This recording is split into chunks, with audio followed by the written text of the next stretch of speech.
subramia. Soko sunu baby subramia. Ladies and gentlemen, sometimes you just have to act like you are drunk, like you are crazy. Confuse your enemies, confuse them. Obo da say yeah we mo. Yeah we mo. Obo da say yeah we mo. No basa ye ga ponto mo ye de ku geme. Okwitara kara mi nguru ma mi ga kuru mu gwo ya baby mo. Abe Maria. Why feeling? Ayandaba.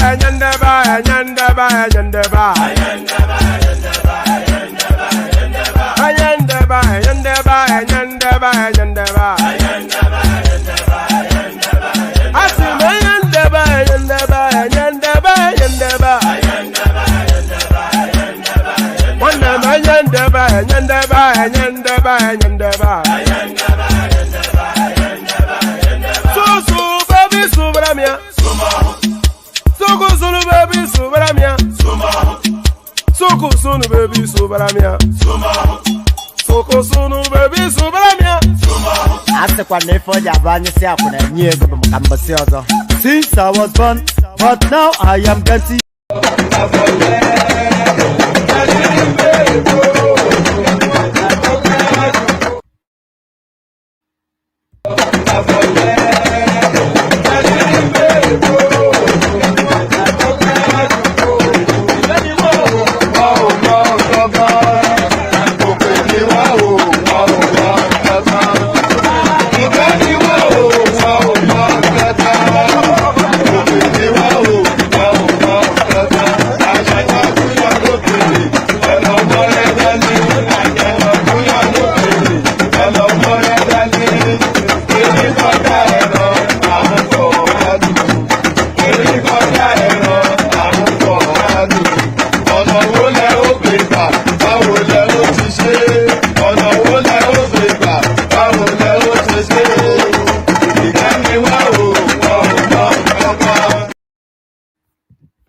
So there it is right there.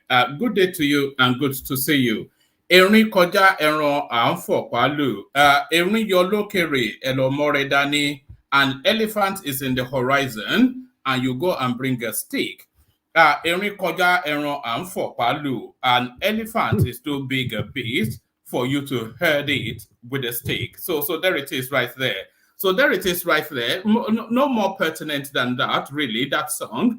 So that song now lands us to the birthing of now this new session. So here we go again. That thing that we do every day, we're doing it yet again today. So good to see you.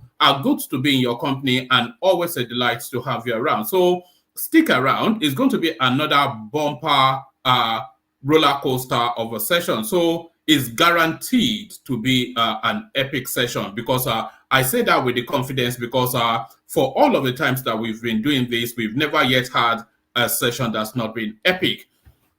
So roll yourself in, settle yourself in, charge up your glass of whatever it is, have the popcorn to the side, and just surrender yourself for the ride. But before you do any of those, click on the like button just as soon as you're coming in. Subscribe if you haven't done that already.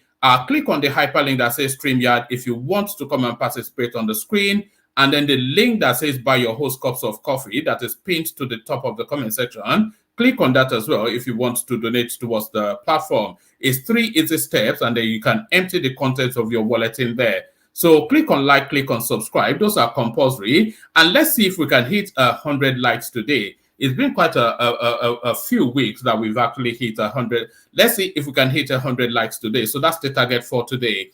So click on like and subscribe and all of that. So what are we contending with? So it's a myriad of everything. It's an hodgepodge of divergent news. So let's kick it off with this. Tinubu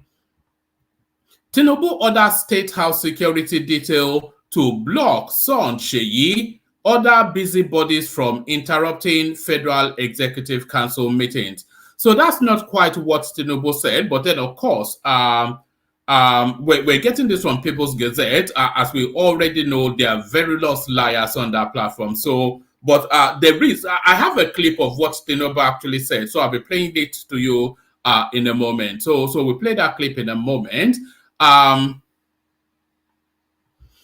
So we go on to this one as well. I'm not quite sure how much of this one will we'll probably take about 5 paragraphs from this. Why Tinubu's tourism culture ministers have been missing in action since their appointment, failed to attend any federal executive council meeting. So is that failed to attend any federal executive council meeting that attracted my attention and made me want to bring it to your attention. So let's find out what's going on here. 2 Nigerian ministers, Lola Adejohn of the Ministry of Tourism and Hanuta Musawa of the Ministry of Art, Culture and Creative Economy, have been missing in action almost since they were sworn in by President Bola Tinubu in August. Correspondents learned that the 2 ministers, though for different reasons, have not attended any federal executive council meeting since the inauguration of this government. President Tinubu Tinubu presided over the 4th federal executive meeting of his administration on Monday, October the 29th, and Ms. Adejohn and Ms. Musawa were again missing.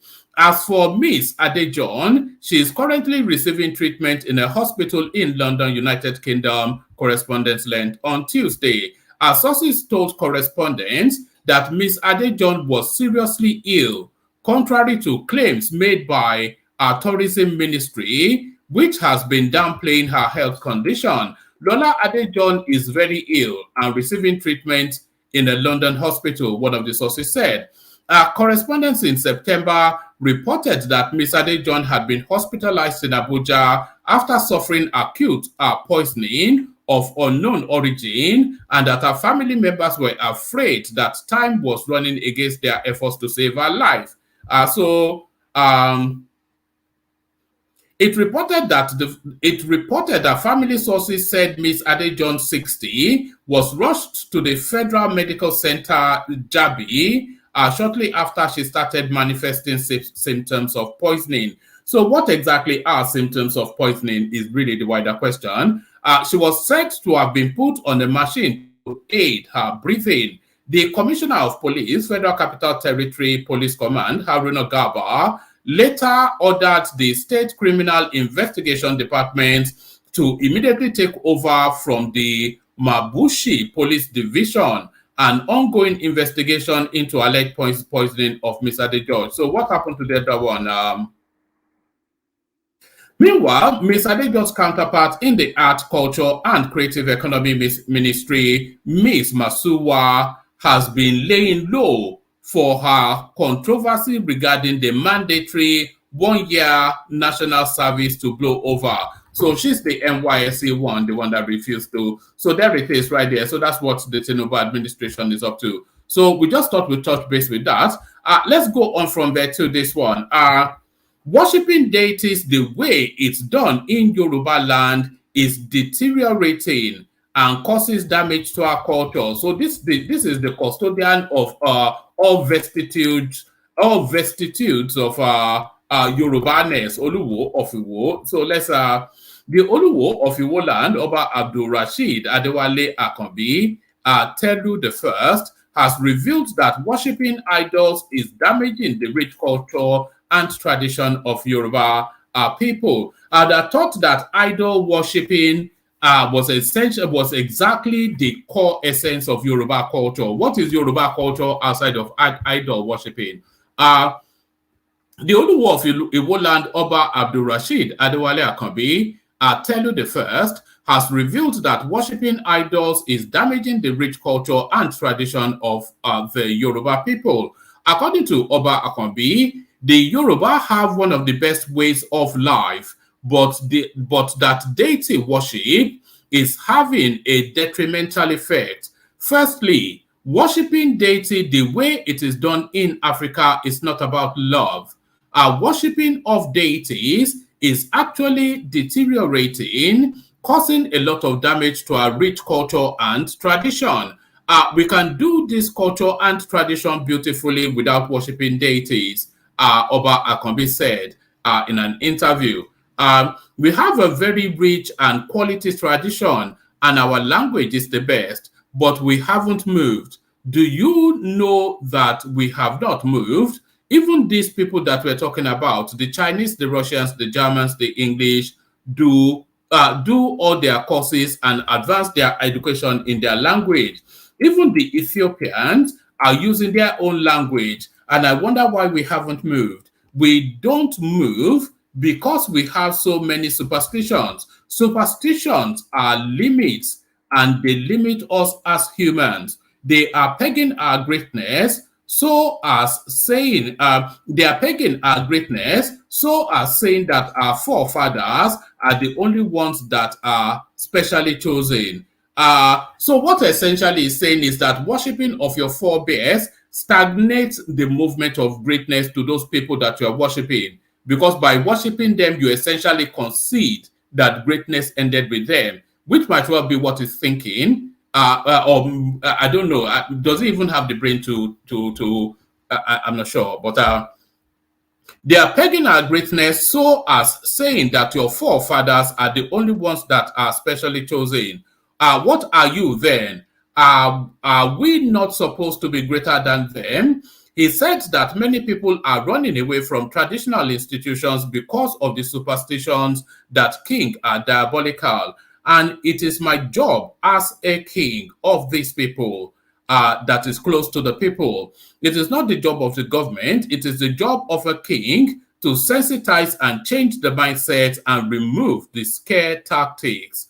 All we want to do is talk about voodoo that does bad, a voodoo that will kill you. We are the ones that have gods that kill. Ogun Apae, Ogun, the god of iron will kill you. Shango Apae, Shango, the god of the thunder deity, will kill. What kind of father is that? All should be removed from our day-to-day life. The fear tactics are not to be about love.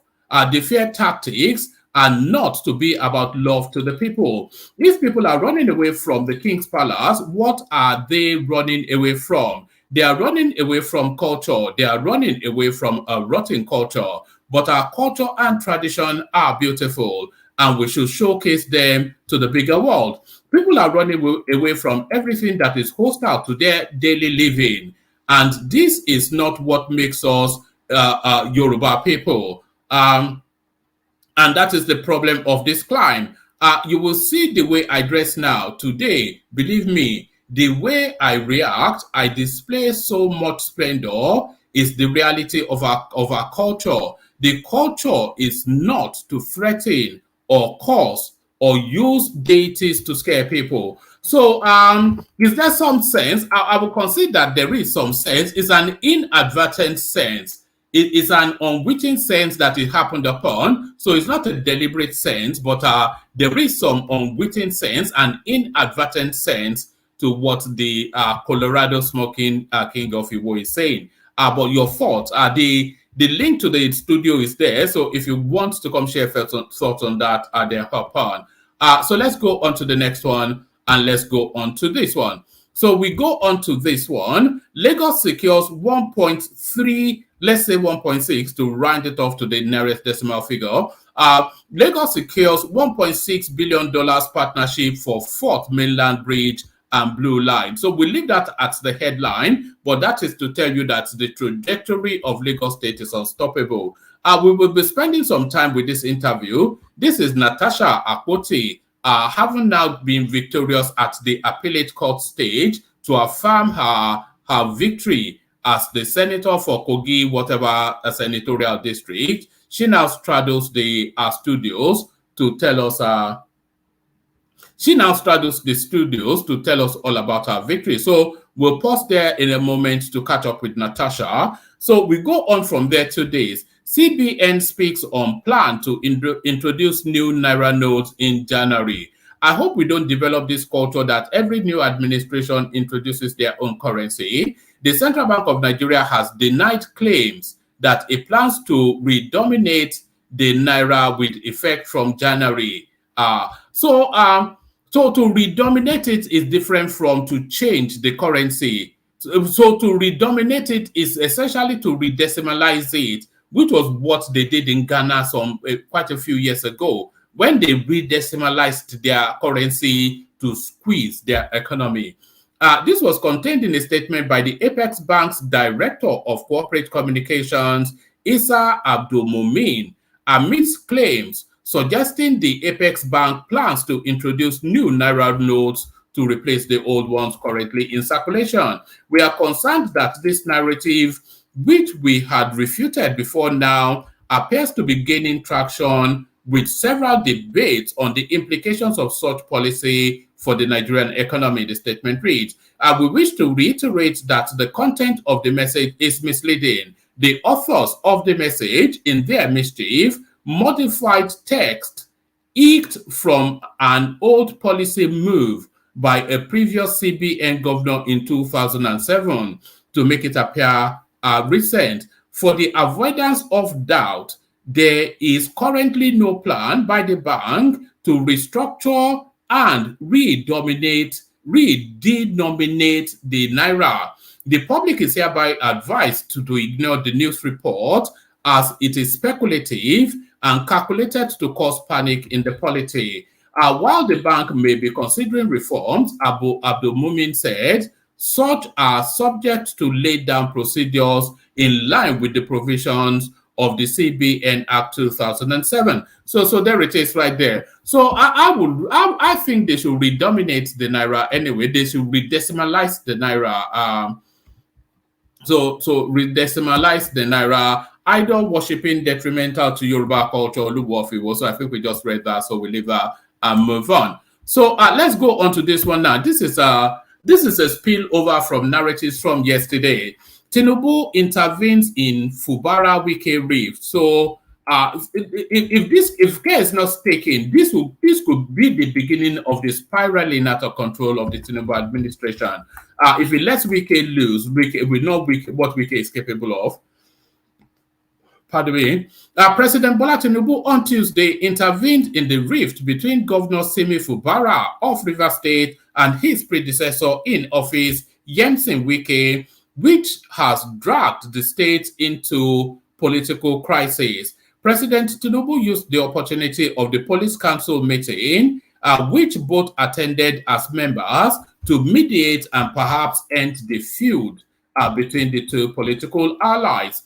The president's intervention was disclosed by the governor of Bauchi State, Bala Mohammed, whilst briefing State House correspondents on the outcome of the meeting presided over by the president at the presidential villa in Abuja.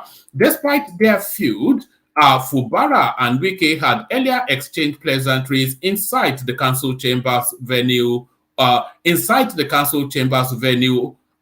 the meeting before it commenced. The Bauchi State Governor, Mohammed, who is the chairman of the People's Democratic Party PDP Governorship Forum, also disclosed that opposition governors have resolved to work with the president. So there it is right there. So this is the abandonment of Atiku. Anyway, Atiku has already built, but if there was any fight left in him, then he'll have to fight that fight alone. The Bauchi State Governor, Mohammed, who is the chairman of the People's Democratic Party Governors Forum, also disclosed that the opposition governors have resolved to work with the president because he has shown good faith by not interfering with gubernatorial cases brought before the courts by PDP members. So there it is right there. But we do need an opposition though.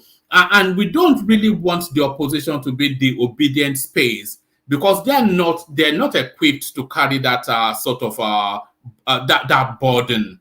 They don't have the acuity. They don't have the roundness of everything because they're just an ethnic narrative and they will just continue to ethnicize everything. But we need maybe if Shure can come up, maybe he can occupy that opposition space. But if the PDP are already in white flag at this early stage in the Tinubu administration, then effectively we're on the realms of a one-party state. senior functionaries of the PDP are already senior members of the Tinubu administration, reference Yemsen Wike, etc., and the lead governor of the Governors Forum of the PDP is now saying they are all going to drop their trousers to Tinubu. So where is the fight? Where is the holding the government to account and all that? And we cannot, of course, rely on the obedience space for that because they're just too, they're too dumb in the head. Too dumb in the head. So too,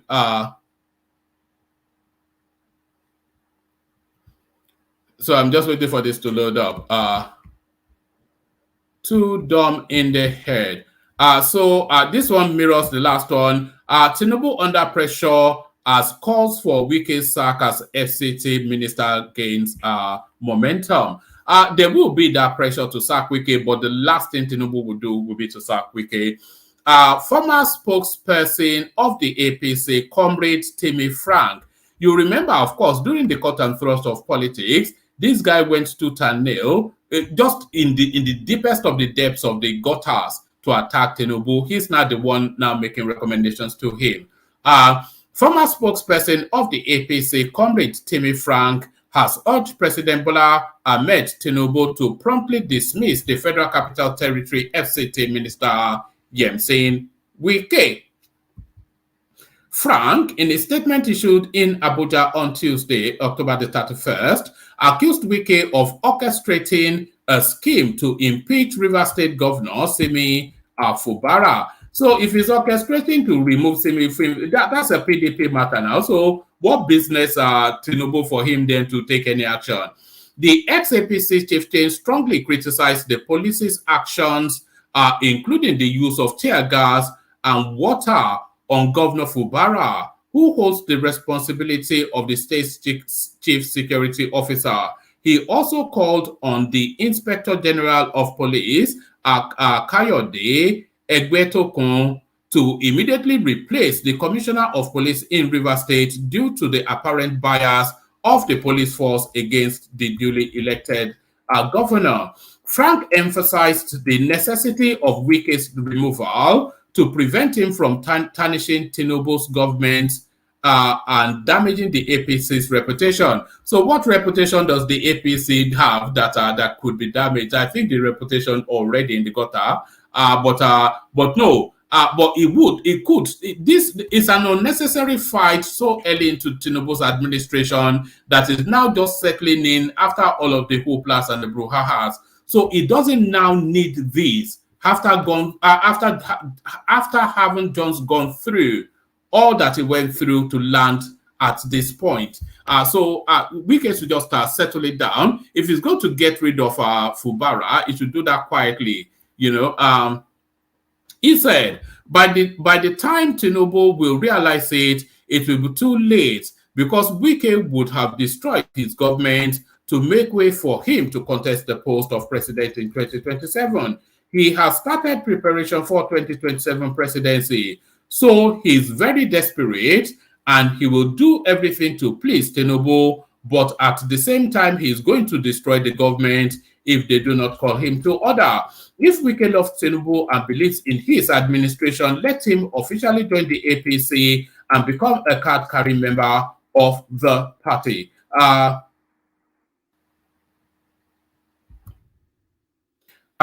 So this okay, let me give you this one as well. State governors are urged to rally round Governor Fubara as the United Liberations Movement of West Papua ambassador to East Africa and Middle East. Frank urged, where did he get all these ludicrous titles? It sounds very much like the Prime Minister of Biafra in diaspora sort of thing, as the United Liberation Movement of West Papua ambassador to East Africa and the Middle East. Frank urged governors from various political parties to rally behind their Rivers State counterpart in his efforts to combat Wike's authoritarian rule and political dominance in Rivers State. It's very important. I'm not sure that Tinubu will especially look to settle this because it is very important for future politics for Rivers State to remain under Wike's control. it is important for Wike's politics because that is where he draws his strength.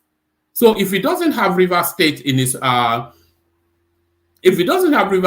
pocket, then he loses his political potency, he loses his political relevance, and he also loses all that pot of gold that is the derivation, whatever it is. So all that wealth that he uses to fight politics, he loses that as well. So he loses out. But if he loses out, the APC Tinubu also lose out because they need him to be able to deliver River State still in 2027, and they need him to be able to fund that South-South politics for them to win it. So they need very much Wike to be in charge in River State. Whatever Fubara feels he is, if he feels he's a governor, he can continue to call himself the governor, but he's not in charge of River State, and Wike has to continue to be in charge of River State.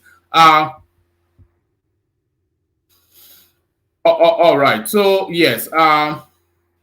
So I think that's enough of that. That's enough of that. Let's go on from there to this. I'm not quite sure. It's taking a moment for these things to load now. I'm not quite sure why that is.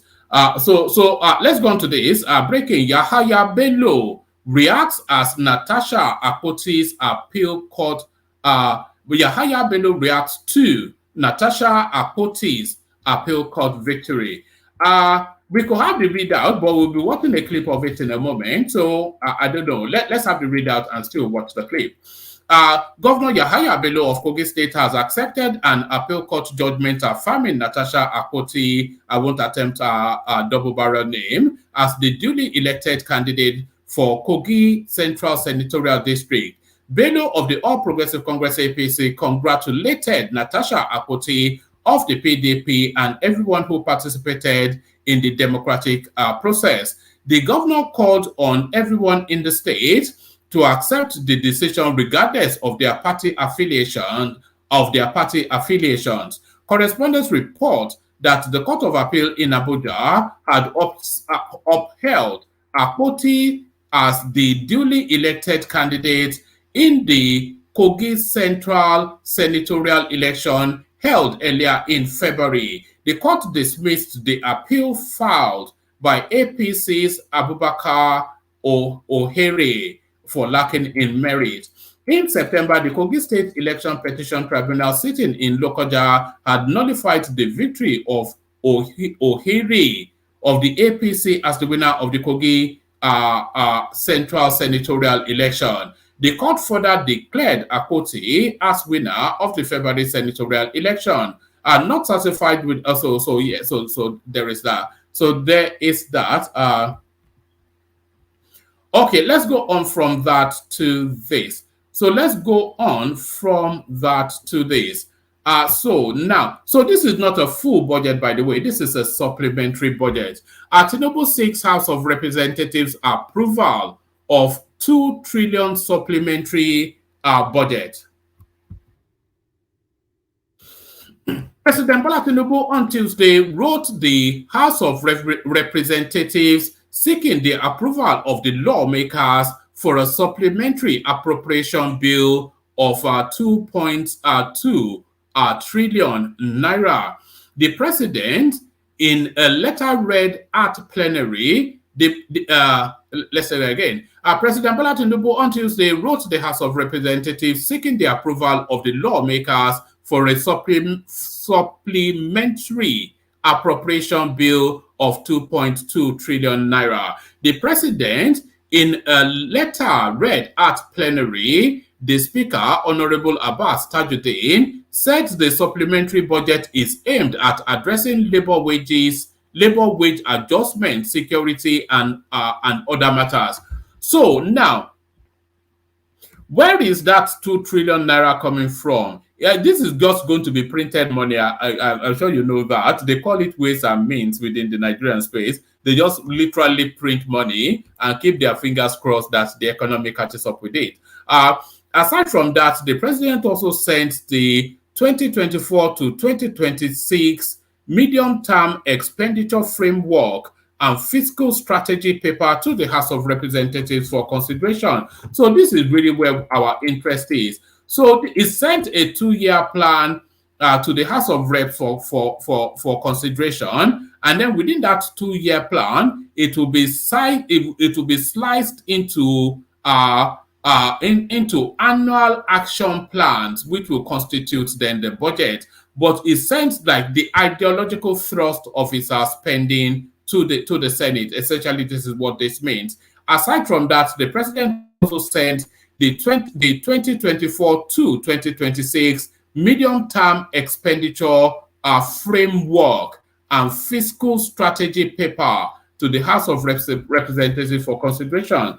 Minister of Budget and Economic Planning Atiku Bagudu had on Monday said the Federal Executive Council FEC at its meeting approved the 2023 supplementary budget of 2.1 trillion naira. According to him, the approval of the supplementary budget was to address urgent issues. Bugudu said FEC approved the 2.17 trillion naira as supplementary budget, and this supplementary budget is to fund urgent issues, including 605 billion naira for national defense and security. This is to sustain the gains made in security and to accelerate, and these are funds that are needed by the security agencies before the year runs out. So these are funds needed. The security agencies in Nigeria, they need 605 billion naira before the year runs out. So put up 5 fingers and then count how many months there are left in the year. So they need 605 billion in 2 months. That is the urgency of whatever. Everything changes but remains the same. And luta continua, the looting continues. This is to sustain the gains made in security and to accelerate. And these are funds that are needed by the security agencies before the year runs out. Equally, the sum of 210 billion naira is provided for the payment of wage awards. In negotiation with the Nigeria Labour Congress, Bagudu added, the federal government agreed to pay 35,000 each to about 1.5 million employees of the federal government from September, October, November, and December 2023. And that amounts to about 210 billion naira, which has been approved, and also 400 billion naira as cash transfer payments. You may recall that the federal government secured $800 million loan from the World Bank to pay cash transfers of 25,000 to 15 million households. The $800 million is for 2 months, October and November. The president graciously approved that an additional month be funded by the federal government, and that is what this 100 billion is for. So there it is right there. Dead end money that has. So we're back to there again. So we're back to there again. So this will be the last headline, but this also a video clip.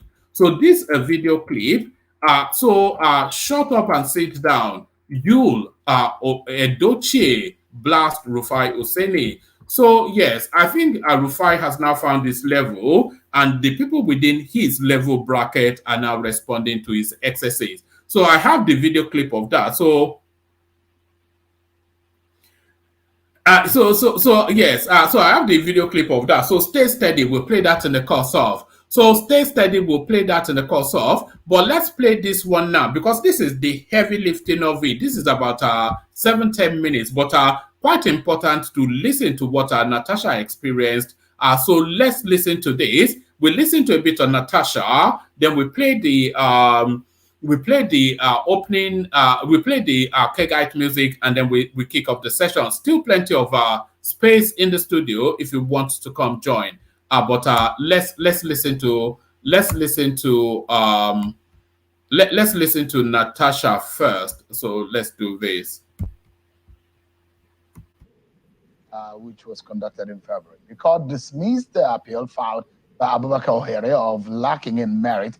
Earlier in September, the Kogi State Election Petition Tribunal sitting in Lokoja nullified the victory of Ohere of the APC as a winner of the Kogi Central Senatorial election. The court further declared Natasha Akpoti of the PDP as the actual winner of the February senatorial election. However, Ohere has who headed to the appellate court to seek redress, but the court further upheld Akpoti Uduaghan as the winner of the poll. Meanwhile, the governor of Kogi State, Governor Yahya Bello, says he accepts the appeal court judgment affirming Natasha Akpoti Uduaghan as the duly elected candidate for Kogi Central. Take a listen to him.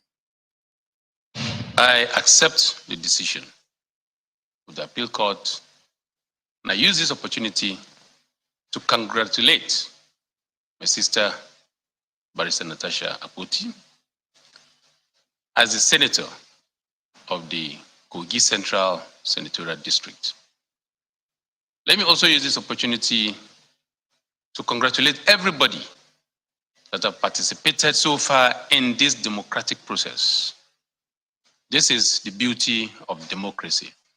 I use this opportunity again to call on everybody from Kogi Central to please accept this decision, work hand in hand with all the elected members of both national and state House of Assembly, and let us drive the cause of development of our there senatorial district, our state, and the nation at large. Governor Yahya Bello earlier today at the presidential villa. Well, of course, in the camp of Natasha Akpoti, right there in his senatorial district, seems to be some jubilation and a lot of people who are already celebrating the victory of their own. All right, then. Let's speak with the winner of that case, which the appeal court ruled on today. I'm being joined by Senator-elect Natasha Akpoti Uduaghan, who joins us live here in our Abuja studio. Thank you so much indeed, and congratulations for your victory. Good evening, Sean. Twice lucky now, isn't it? You say so? Yes, it is. You won at the trial court, now you're winning at the appellate court. Yes. Good evening, Nigerians. Thanks for having me, Sean. Yeah, up until I was declared the winner, I still wasn't absolutely sure that I was going to have the appellate court grant me victory, because I mean, this is Nigeria, anything can happen. And I pretty much wish you had not played the governor's message right here, because I'm just getting to watch it now. I just brought a ray of emotions. He said this is politics, this is the beauty. This is not the beauty of politics. You don't endanger people. You don't set out to kill people. You don't destroy properties. You don't frustrate the electoral processes just because you want your candidate to win, and call it the beauty of democracy. That's not it. Allegation of something the governor wanted to kill. I mean, everybody in Nigeria. Evidence to that. I had guns. I had his henchmen shoot at my vehicle. I have video evidence of that. Oh, and you are sure? I'm telling you, it was the immediate past. They were adorned in APC shirts, and one of them was Amoka. He was actually the returning officer for OK local government. He led a group of 10 men to shoot at me. I have the videos capturing that. Why that is it. So, apart from that, the governor actually cut roads. Yeah. Please let me speak. Go ahead. The governor, a day to elections, he dug gullies, cutting 5 roads. That was just to prevent elections from taking place. I'm probably endangering my life. There was a day to elections. Thank God we had the payloader, and I went all night. We had to cover the gullies so the election can take place. I don't think we're here today to speak about what happened and what transpired. We're going to have more time when we're forging ways to advance democracy and sanitize the electoral space. But I'll say this today. I'm pretty much in a mourning mood because 2 days ago we lost His Royal Majesty, the Ohinoyi of Iberia land. He was like a father to me. I've known him pretty much all my life. And I wish he was alive to witness this day because he was a pillar. He was persecuted, he was attacked for my sake. His palace was bombed. And he was at the point of being deposed, if not for the intervention of the immediate past president, Buhari. A lot went on that we couldn't even put before the media because it was more like, I didn't want to seem as if I was every day crying for help. I wanted to show strength. I didn't want people to or discourage other women like me from entering politics and thinking, oh, it's too violent, it's too volatile. I had to show strength. That is why I did not tell every part of this story, everything I went through. It was so much more than the world knows. But that being said, I thank God today, and I really praise the judiciary for having the courage to stand forth through the events that took place and going through the documents. All right. I think that's about enough of that. So that's Natasha talking about her experiences to land at that senatorial seat. So, like I said, still spaces to join. Anybody that does want to join, let me send the link again. But the people who have joined are King Emeka in the house. Good to see you, Emekus. Jide joins us from Lagos. Good to see you, Jide. Ajale Koko is in the house. Good to see you, Ajale Koko. So anybody that wants to hop on. Let me play this couple of clips, and then the conversation kicks off. But first, to that space then, Tinubu sounding that warning that there were too many busybodies hanging around the Federal Executive Council meetings. And I was surprised actually that I had to sound that warning, but because it's always been my imagination that sensitive a gathering and just the high level, the VIP status of the people present one, and the sensitivities of conversations being held there. I thought that meeting is always heavily cordoned off with security, but alas, people are just strolling in and out, grabbing a sandwich, grabbing a sausage roll, etc. Enough of all that, says Tinubu. Again, last week I noticed the undue access of people sneaking in and out of this council, including I saw the photograph of my son. So he's sitting behind the cubicle there. That is not acceptable. I will announce to you those people who are supposed to be here with my consent. And this Abala Usman, as a policy, Bayo Nanuga, information and strategy, Akim Mori Okola, principal, private secretary, and Damilot Maderemi, private secretary. Those are the people who are granted exceptions to be here when we are conducting the business of the nation. Unless I send for you, don't come.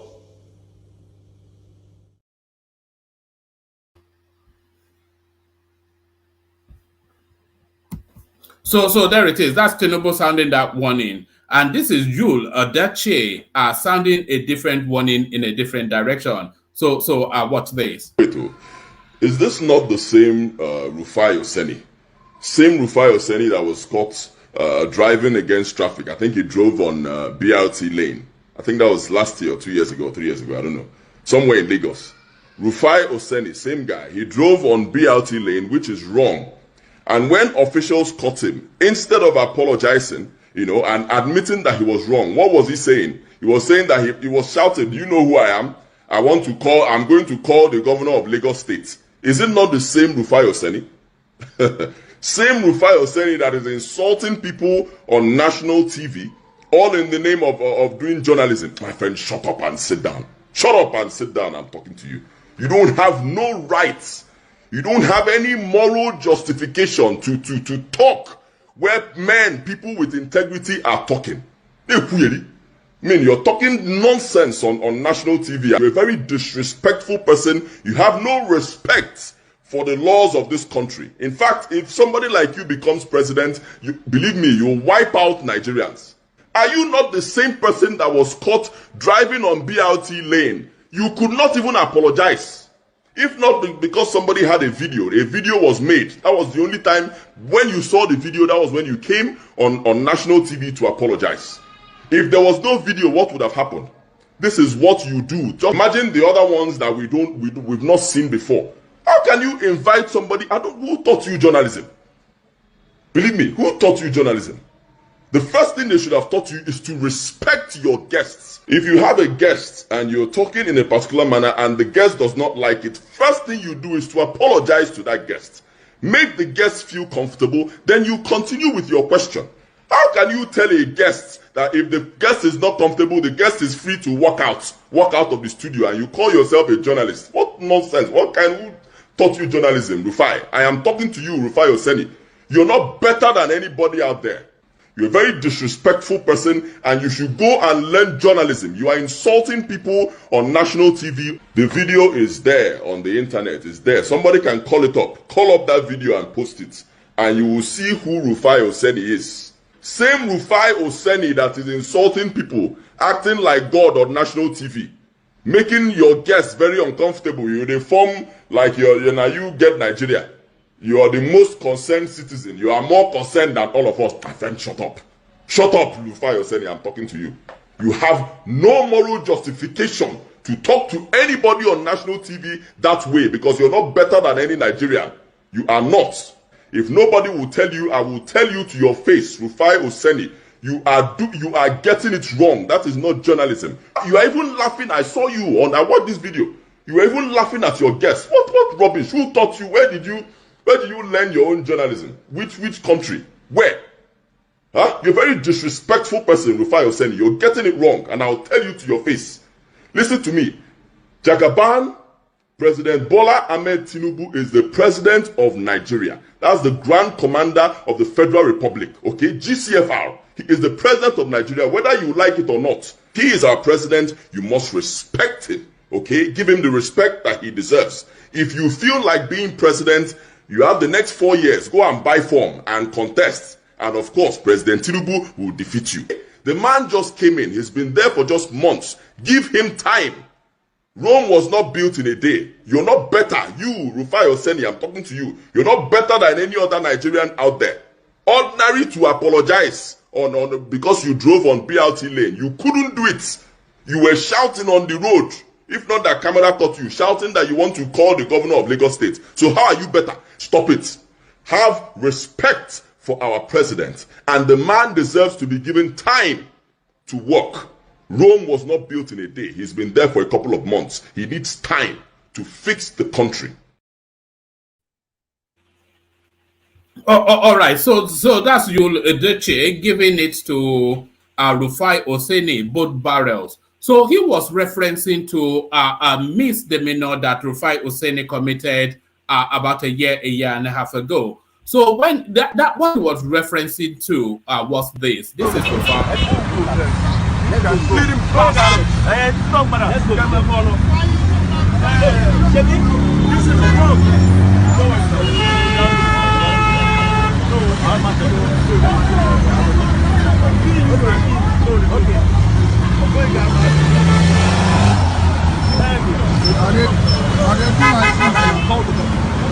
I will call the government.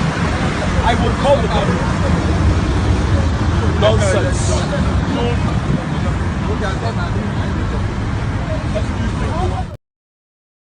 So that was Rufai Oseni, of course, driving on a BRT lane, which essentially is a bus lane for those of you living abroad, which you are not allowed to drive on because, of course, the buses have to have free flow so that they can meet up with time. He was summarily stopped by the police, and rather than being contrite, he was threatening to beat the police up and call the governor. So this is the sanctimonious Rufai Oseni, a venomous lawbreaker. So we kick off the conversation. We kick it off with King Emeka and then we go to Morris next, and then Jide, and then we continue to go as the place for place. So, Emeka, good to see you. Emekus.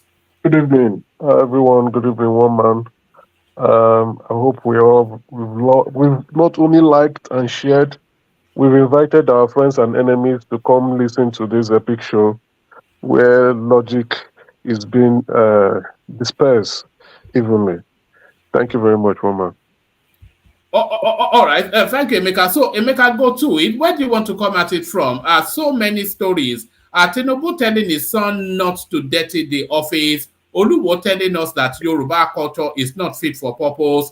Lagos secures $1.4 billion to build a Fort Mainland Bridge and the Blue Line. No plans to redominate the Naira, but should they redominate it, so to redecimalize it somewhat? Tinubu intervenes in the Fubara Wike fight, and on it goes. So I'll pick it up. I'll pick it up from Tinubu intervening into the River State crisis. It shows that Tinubu is not just the president, he's also a leader and he's also a father. You know, in the event of situation or crisis like that, previous presidents would try to stay away and allow the crisis to brew and eventually capitalize on the weakness and see what they can do. But we thank God for the president stepping in to try to resolve the issue between Wike and his, what I call him, his godson, Fubara. And then we're happy that he has stepped in. Hopefully, we would see peace in River State. But to speak on the politics going on there, I think if I were Wike, what I would do is, respect the decision of the president and hopefully just watch what the governor of River State would do. But in terms of me helping him out to seek re-election anymore for a second term, no, it's not going to happen anyway. Once beaten, twice shy. If you would advise someone and you've also warned the person about,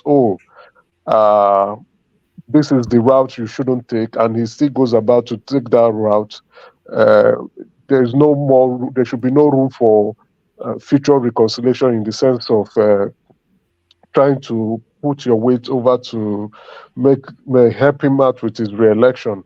But again, let's see how it goes. We are happy that the president has stepped in, and rather than the crisis hitting up the polity and making Nigeria getting worse, we will begin to see peace in River State. I hope both of them reconcile and peace is restored in that state. All right, and Natasha Akpoti finally confirmed that she's been on that journey for so long. Good news for her. I rather like Natasha, and it's not even because she's a pretty girl. She's balanced. She always comes as a balanced sort of a person. I was wondering what she's doing with the PDP. She ought to come to APC, right? No worries. She's a smart, intelligent woman, and hopefully, maybe she can become to APC in the future. With Kogi state politics, you have to be very careful with the white lion. If you are not in his camp, you must begin to watch your ways. And so, she coming out to say that after her life, I looked at it. I know that the possibility or the truth in that allegation it could be found. Because the governor plays a lot of dirty politics, and you have to be very careful with him. If you are not on his own camp, he tries to do everything to ensure that he doesn't enjoy having opposition. That's the way I would put it. He doesn't enjoy having opposition. How much longer is off cycle, isn't he? Yahaya Bello, is it not? Has he only not got months left in that? Yes, he has months left, and if not weeks, before he hands over the reins of power to whoever is going to be the next governor of Kogi. And probably he's trying to see how, as much as possible, to cement his successor, clear the road for his successor to take over the reins of power in Kogi State. And well, let's see how the election plays out. From the look of things, it appears that the APC may win that election. So we would see how it turns out to be. I know my good brother, the PDP man, the dancing senator. I know he's going around trying to see what he can do, but I know that place is not going to be occupied by him.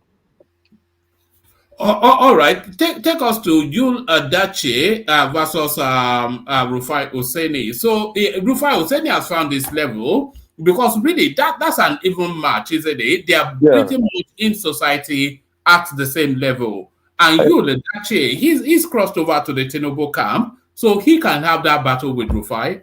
Of course.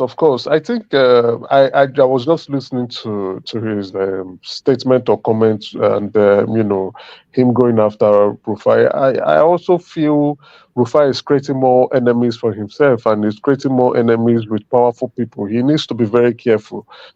People now, what's going to happen is once he begins to ask questions that are sensitive or questions that his guests don't like, they will go after him personally. Rufai should stick, or he should learn how to ask questions without the smack of bias involved in it. Yesterday, I'm not trying to want to take sides, but I think both of them, both the guest and Rufai, they went at each other. But Rufai, who is the host, should know better, should act better, should conduct himself much better, and try as much as possible to avoid any crisis. It shouldn't be this like a steady reoccurrence now with him, and he's not the only one who loves Nigeria the most. Though even those who he invites or asks questions, everybody loves Nigeria, and despite the fact that he appears to be very biased and to take sides. A journalist do not have to appear in such manner. A journalist must try as much as possible to be neutral and act neutral and to be seen as being neutral. So, but for him, it appears, that who knows if he has been compromised by the obedience. But anyway, the future will tell. All right, brilliant. And these are $1.something billion that Lagos State is looking to build the Fourth Mainland Bridge. By the way, I thought the Fourth Mainland Bridge was a federal project. This 1 point, so that should be a federal project. So I'm not quite sure why they are sourcing money to build it, and the Blue Line. So a lot of people anticipate that under the 8 years of Tinubu, Lagos will be transformed to one of the golden states globally. No, not just because of Tinubu. Lagos is moving fast ahead. Lagos is a country on its own now. That's the way we can identify Lagos. It's not because the president has been a Lagos governor or not. No, regardless of whoever takes the realm of affairs in Nigeria, Lagos will continue to progress. There's only one route. Lagos, it's spearhead the route of progress, and other states copy what Lagos is doing. And you just have to give kudos to the current governor as well as his predecessor, and currently the Nigerian president who laid the foundation for said growth. So that's what other states should emulate from. That's what other states should copy from. You see, Lagos is trying to open up. I saw them invited the German chancellor, and they were showing the German chancellor. They invited him to Lagos. Yes, they did. Yeah. They showing him some art and cultural stuff in Lagos, and that's trying to rub shoulder and discuss certain things and other businesses that the German Chancellor might be interested in. The German Chancellor was talking about the gas supply. You understand that they may want to benefit from in the country, as well as the distribution of security weapons and arms to the government. Now we can see the Lagos State Governor bringing him to Lagos to show him things, and as well have meetings with him to see how the doors of the German entrepreneurs can come into the country. So it shows we have to give it to Jide, Sanwo-Olu. He's a very smart, young, vibrant governor, and up and doing, and forward thinking. He just of recent or last week. You know where he started to earn my. I just thought it was a lucky. I thought it was just a Tinubu lucky, like a Man Friday bag carrier. But when he started to earn my respect was how he handled that ENSA space. That he went in the middle of those guys and spoke to them directly. Very, very few security. I'm sure there was security there. And he said, look, you guys should steady it down. We are paying attention. Give me a list of items, and I'll make sure that it's addressed. So I thought he expertly handled that space. Oh, he's. I like him. You are like I share your concern, your initial concern, but you can see that he has created a niche for himself in terms of leadership, and he's pioneering a lot of new, innovative, forward-thinking projects. For example, last week he opened the motor plant for GAC, and also the same last week he was in the Lagos fashion show. Likewise, previously opened. I saw him walking the runway. Can you imagine? You understand? Because that's tourism coming into Lagos State that could be generating funds. If I think that's the first time a governor has gone for that kind of fashion show in the history of that show, and with him putting his hand into it, it shows that there will be much more returns coming in if it can be done every year. And that show would continue to make headway and bring in inflow of tourists as well as international fashion designers coming into the country for the Lagos Fashion Show, and that's funds, funds coming in, to the Lagos economy. Likewise, he also did a new film was it a film and culture industry or whatever show Village. Film Village, thank you. I was looking for the right word. Film Village, and then again, you now see him looking at the Fourth Mainland Bridge, trying to and the red line for red railway line in Lagos, the blue rails, and they will also to expand the blue rail that is currently working, as well as the waterways. Lagos is, it's the only thing I can tell. I will be very honest. I don't know if you can hear my voice shaking. Why is my voice shaking? I'm jealous. I'm very, very jealous. And Sorry, Emeka, good morning. Good morning. Yeah, this is what piece. Yeah. It seems that everything you champion is just APC and Lagos. Why don't you champion Southeast? For me, any little thing I get about my state, I champion it. Why don't you use the same energy to champion the good things in Southeast or things to come? But why don't you use the opportunity to drag up things to awareness of the awareness of things that are going on, so we have the awareness of Southeast? Why? Thank you very much. For first and foremost, I'm being presented with the topic, and so I will have to respect the host and those who are listening and watching the show to go through the topic. And at the same time, I would say there's nothing good coming out from the Southeast, other than kidnapping, Biafra, IPOB, hostage taking, insecurity, bad roads. and corruption. So those are those news are not news that we need to begin to speak about and celebrate. But be rest assured, if we get any good news from the Southeast, I want to talk about it. If the Southeast, I've always been talking about the Southeast progressing, and that's why I said I'm jealous of what Lagos State is doing. If it's Anambra, Enugu, Abia or Ebonyi State that is doing this, I would sing the praises of the governor and be very, very happy and proud of them. But we are not doing any of this. We are busy kidnapping ourselves and killing ourselves.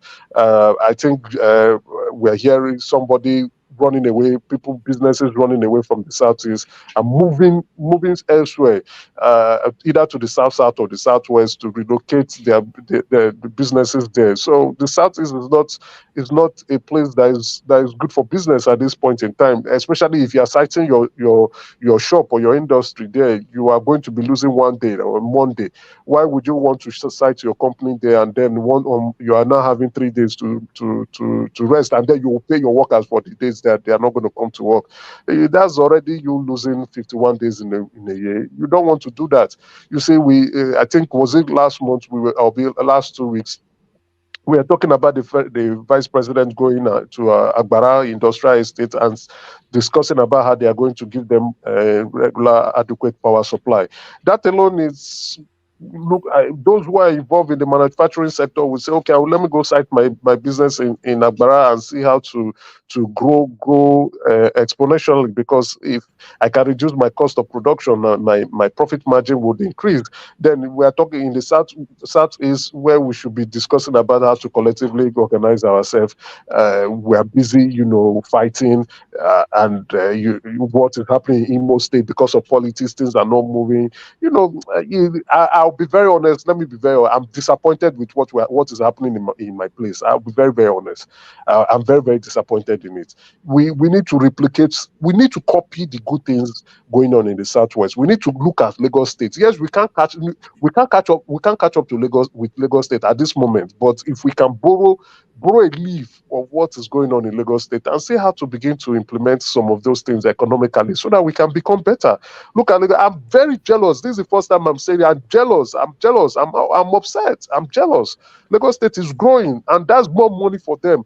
Building Fort Mainland Bridge, opening up the place, opening up the sea, opening up a film village. You understand? And we're in Asaba there. I know Asaba is not like a south east area, but it's close to Anambra, which we can tap in. There's a growing Nollywood industry going up there that we can exploit. But now that would now begin to move over to Lagos State. It seems like Lagos is attracting the money, you understand, and attracting the wealth that the country is providing.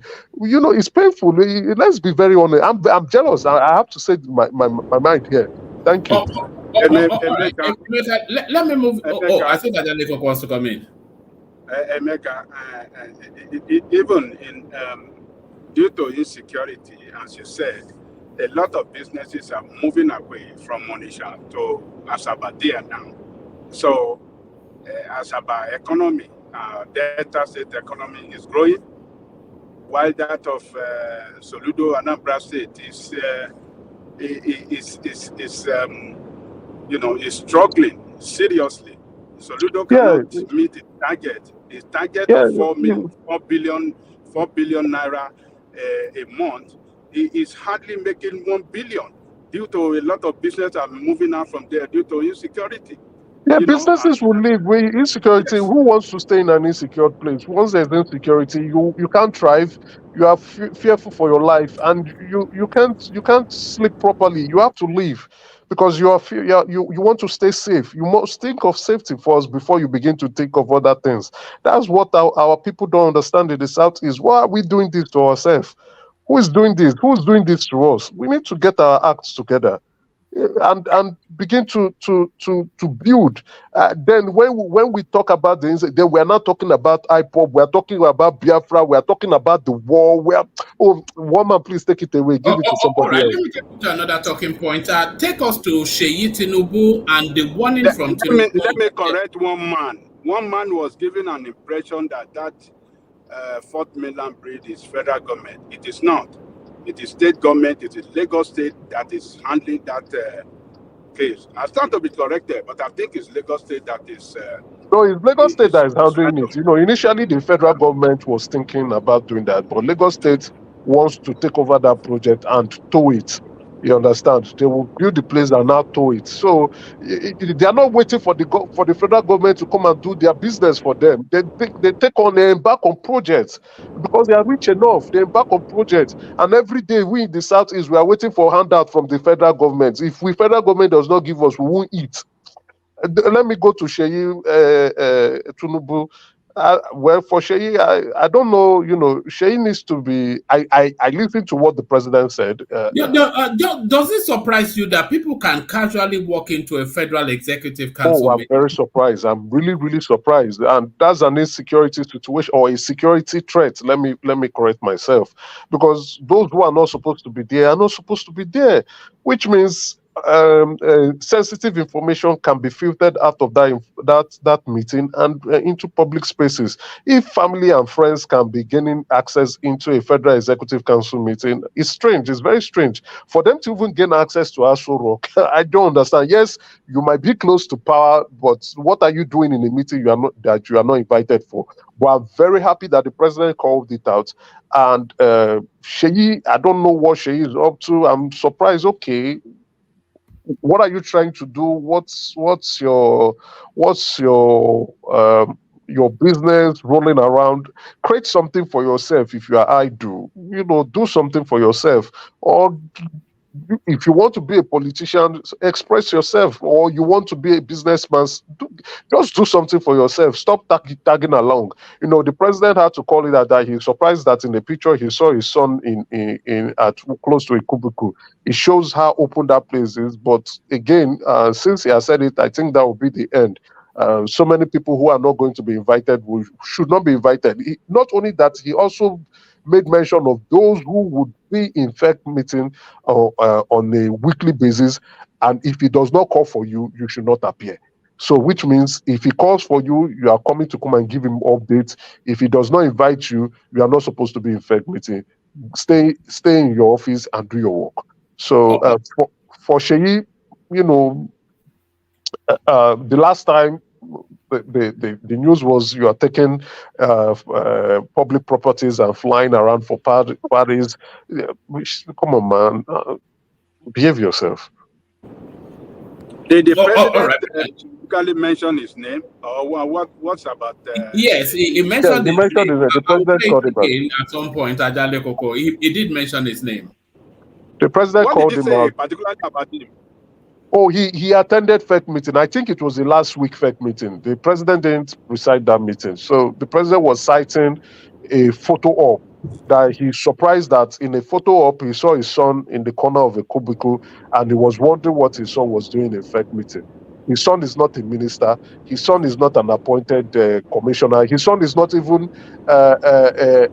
one of his appointees. You understand? I don't expect his son to be that. So I think he was using his son as a reference because other people are also coming along, maybe with their own private secretaries and the rest. That the FEC meetings, which is supposed to be for ministers, and is not being filled up by people who he doesn't know and doesn't understand why they are being invited to FEC meetings. So I think he used the son as an example to let them know that if you are not invited for FEC meeting, you should not come around. So whether you're a minister or not, if he sends for you, then you must come for FEC meeting. If he doesn't send for you, please stay at home. Then you also use the opportunity to tell those involved, the people who should be in FEC meeting on a weekly basis, and that is Bayo Anonuga, who is the special advisor for information and strategy. Then his principal private secretary and his private secretary, and I think there's then the woman who is in charge of policy coordination, his special advisor to policy coordination. So those four people are the ones that would be in FEC meeting every week. Then others would be on a rotational basis, and that is on a need to know basis. All right. All right, brilliant, excellent. Stay with us. There's still a few more to talk about, but let me take the conversation on and welcome Maurice on board. So Maurice, it looks as though you are ready for bed. No, I'm at a French place. All right. What's her name? Yeah, by the way, good morning. Good morning to you. Good morning from Copenhagen. Oh, you are back? No, I'm not in Norway yet. I'm in Denmark. Okay. You know, you noticed for 3 days now you didn't see me, right? Yes, I did notice. I thought maybe I spent 2 days in Frankfurt, and then I got to Denmark today. You know, I'll be leaving this weekend for Dublin. You know, my wife, I have to see my wife, and she already gone there. And then I'll come back to Norway after like another 4 days or 5 days. I'll be in Oslo. All right. Have you finished everything you were doing in Nigeria? Have you settled affairs? No, we are doing finishing. So I came back. I need to take care of business also here, you know, and I have people also that work for me here. So I have to be in Oslo. But I came to Copenhagen because I needed to see this guy. It's been a long time. It's close to 4 years now we haven't met. So I said, okay, since I was already in Germany, and Kiel is very, very close to Denmark, so I might as well use the opportunity and spend a little time. Actually, it's my second time of coming to Denmark. You know, the first time was I've never been. You've done more Europe than I have. I've never really been. I think I've done close to 42 countries, but not only Europe, all over the world. I think I may have done maybe about 10, no more. I used to spend 5 weeks every year in the Caribbean. You know, Caribbean is like a half moon. The only one that is outside that half moon is Barbados, you know, which is like close to 4 hours from. So I don't even know why they call it Caribbean Barbados, because it's very far away from the rest. The rest is like a half moon, and they're really, really close to US. And the closest to US is Bahamas, and followed by Curacao, you know, and St. Thomas. So I used to do 7 days in each, and there are so many of them. At first I thought maybe there are like 15 of them. They're up to 30 of them. Yeah, some of them ridiculous, like St. Kitts. Yeah, St. Kitts and Nevis. I don't think there are up to 100,000 people in that. Do you know the best way? Do you know what the best way to do it? Yeah, you start from since it's half moon. Start from one end. You can drink in one, and then you get drunk in another one. Like for instance, when I was in Curacao, after 7 days, I got a flight. You know, it's a small airplane. You know, passenger airplane. Those small, you know, those small ones that looks like private jets. Yes. Yeah. So the funny thing is that what I heard is cabin crew take a seat for takeoff. We took off, and I was just adjusting my seat belt. And then what I had, cabin crew prepare for landing.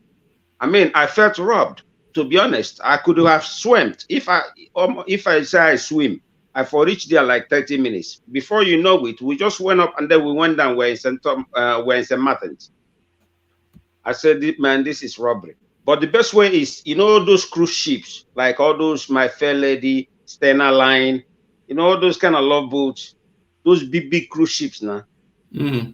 Yeah, that's the best way. If you take the island hop, don't they? They go from one, then they will yes. Go and get drunk. When I found out, that's what I was using.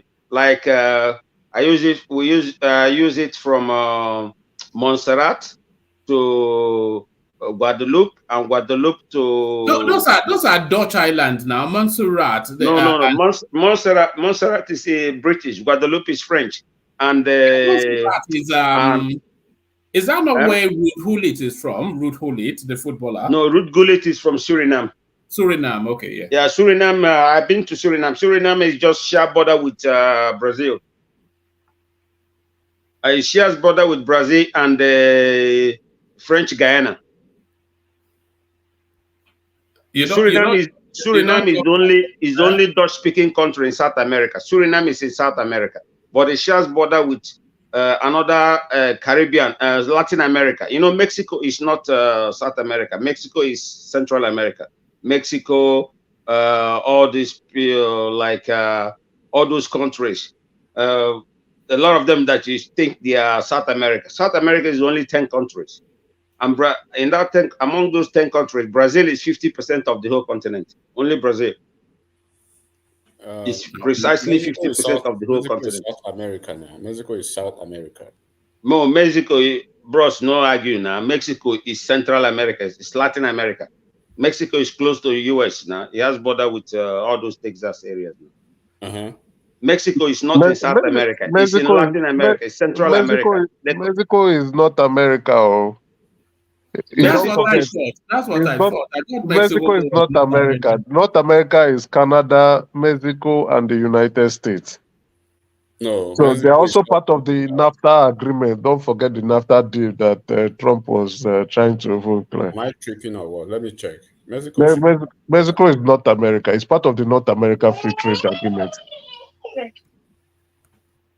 All right. I think we lost Maurice for a moment. So let's go on to Jide then as Maurice reconnects. So Jide, you're up next.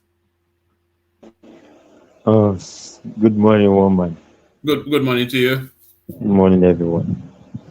Woman, can you take me through the? Yes, we were talking about Natasha Akpoti's victory. So give us just a brief commentary on that, and then I'll take you on to Oluwo of Iwo, who is telling us that deity worship is not, it should not be allowed in Yoruba culture.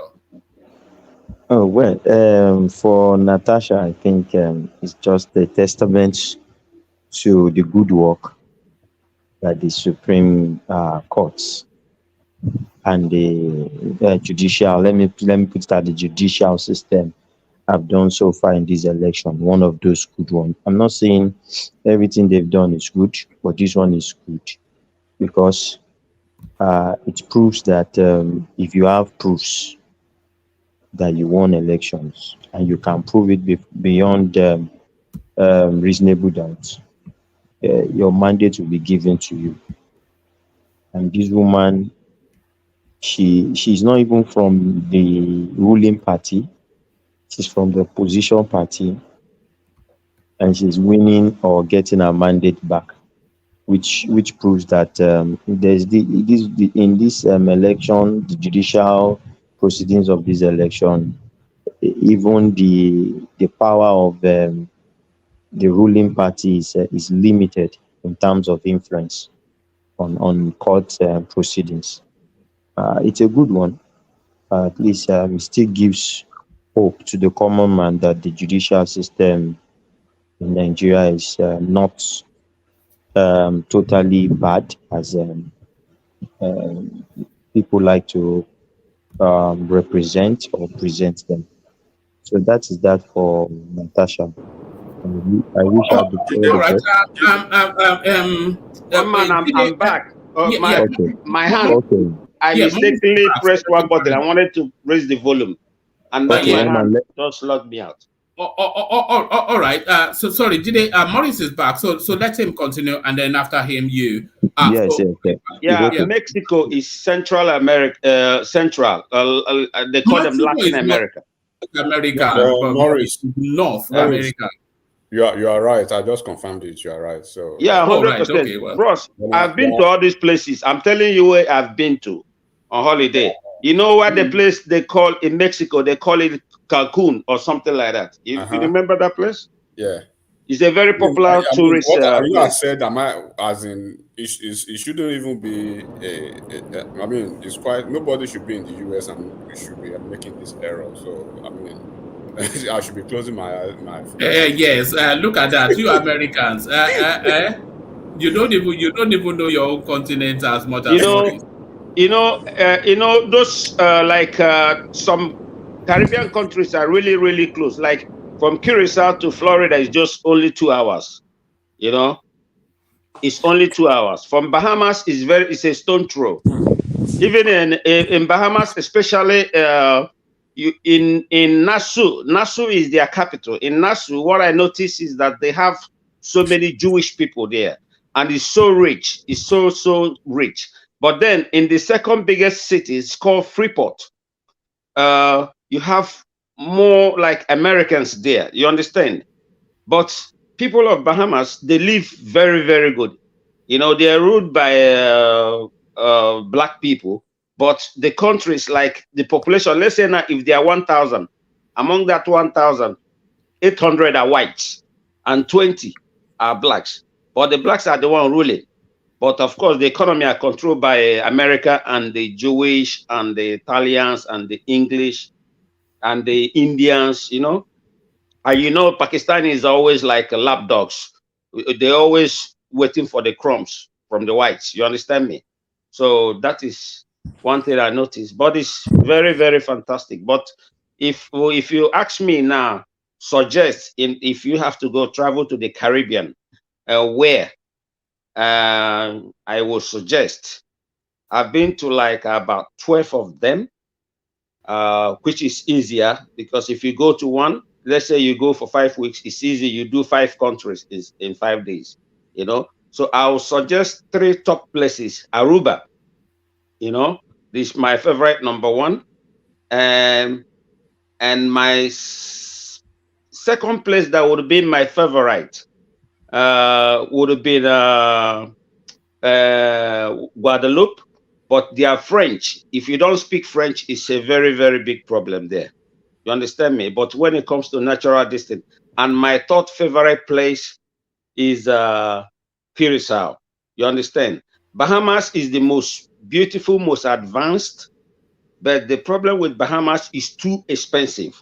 Well, all Caribbeans are expensive because they import literally about everything. And do you know what is more expensive?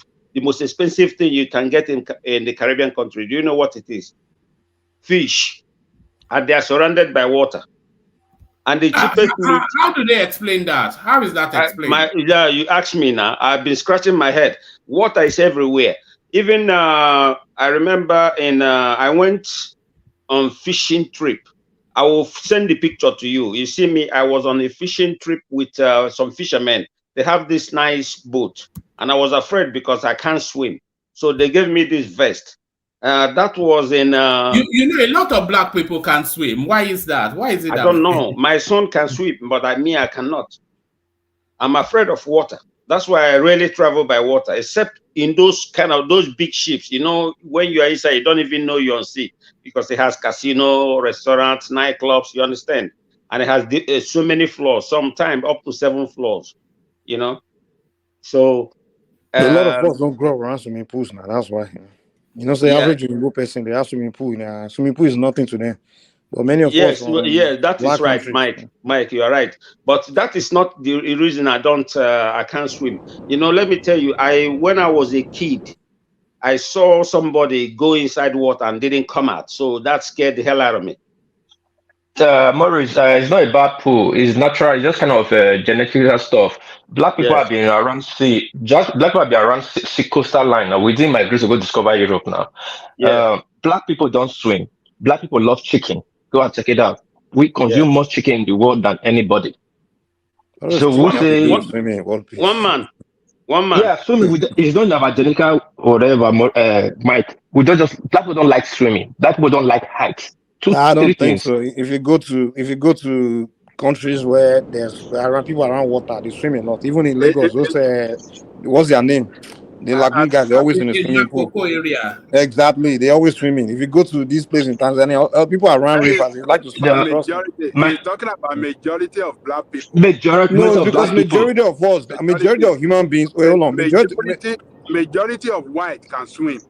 And that's what I told you. Majority of white people, they're not even close to sea. They're not even close to sea. Hold on now. Can I explain it? Majority of white, there's no white society you go to where they don't have swimming pools around them.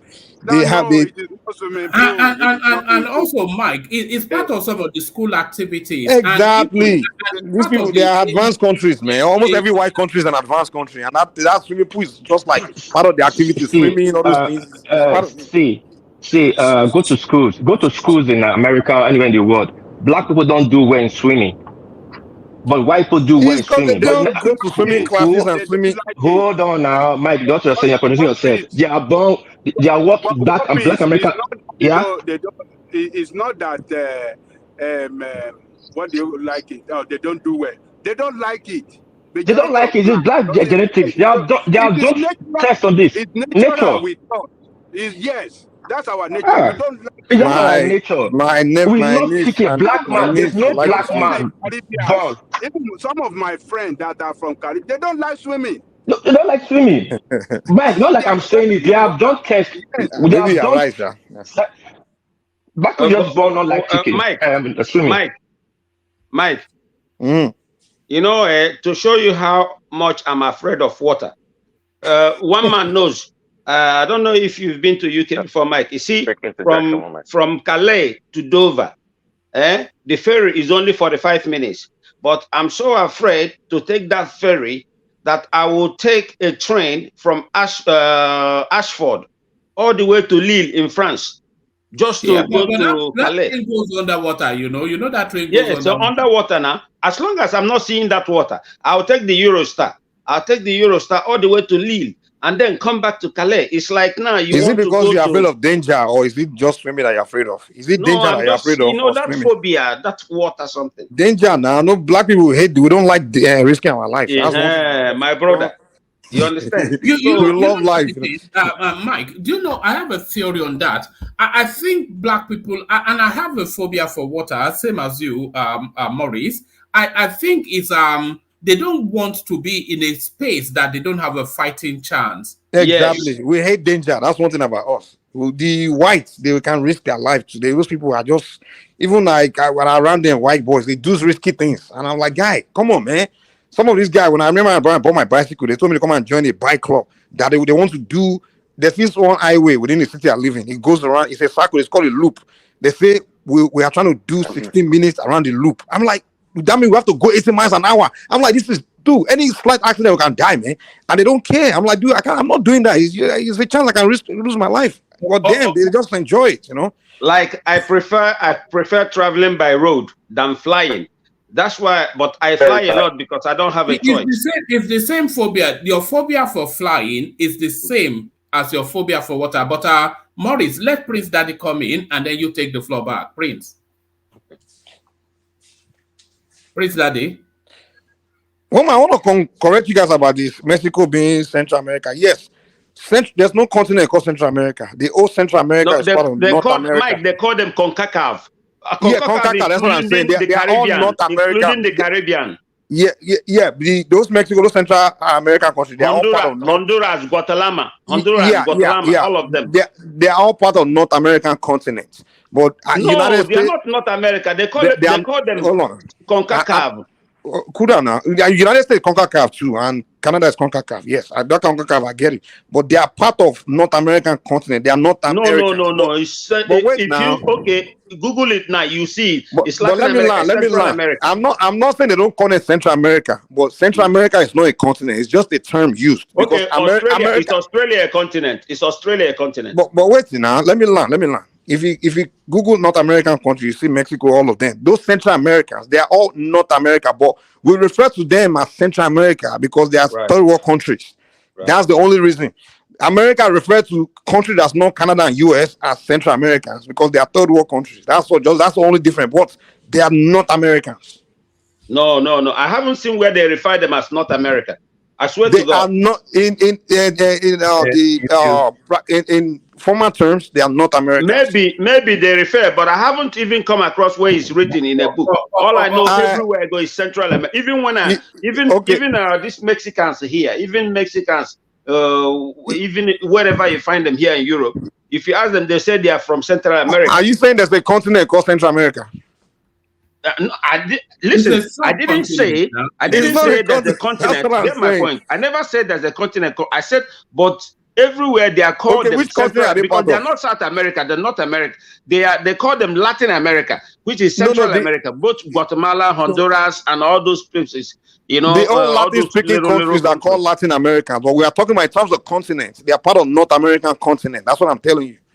No, hold on, Mike. North America is not a continent. North America is part of the Americas. No. One man, if you look all the continents we have in the world, there's South America, North America, is Africa, okay, Europe, look, Asia. okay, Mike, what continent is Australia now? Australia is its own continent now. It's one of the continents. No. Australia is under Oceania. But Australia is so large that it's almost a continent. Okay, no, you are mixing terms. When you're saying how many continents we have in the world. Let me finish. Then you can correct me. Okay. Listen, Australia is almost, they call it Australasia or Oceania. Oceania comprises of, because the only place I've been in the whole Oceania is Australia. But I vowed never to go there. It's 36 hours journey. You understand me? Flight, 2 days journey. So you have New Zealand, you have Australia, you have Kiribati, you have Solomon Island, you have Tonga, you have Papua New Guinea, you have West Samoa, East Samoa, Fiji. They're all and all those Marshall Island and so small islands, this and that island, American Island, West this island. I know what you're saying. So all of them are called Oceania. There's a difference between island and continent. You see Oceania. You are mixing. It's like saying Sub-Saharan Africa. You're saying it's like saying Sub-Saharan Africa, and then you're saying no. You have like Africa. You are mixing terms. You are mixing. Oceania. So I think Maurice, you are not listening to me. You are mixing terms. Can I say you are mixing terms. When they are saying Oceania, they are not saying continent. There's a difference between island and continent. When they are using terms, it doesn't mean you are using the description of area. No, I said check. Hold on. Why don't you Google how many continents we have? I don't know why you are. Okay, Woman, just Google it and present it. That's simple. Yes, I just did. How many continents in the world? Tell me, name them. So it says there are 7 continents in the world. A continent is one of the a continent is one of Earth's 7 main divisions of land.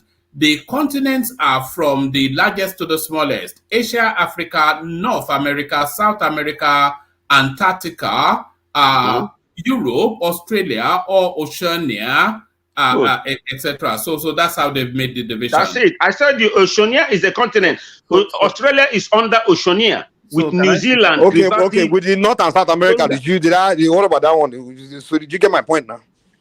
So basically, yeah, get your point, Mike. So exactly, that's what Central American continent. Mexico is not North America, no. It's just broken down to you now. Let Prince Daddy come in. There is no continent called Central America. So basically, there's this issue of Mexico has always been a thing that has been on within the public discourse.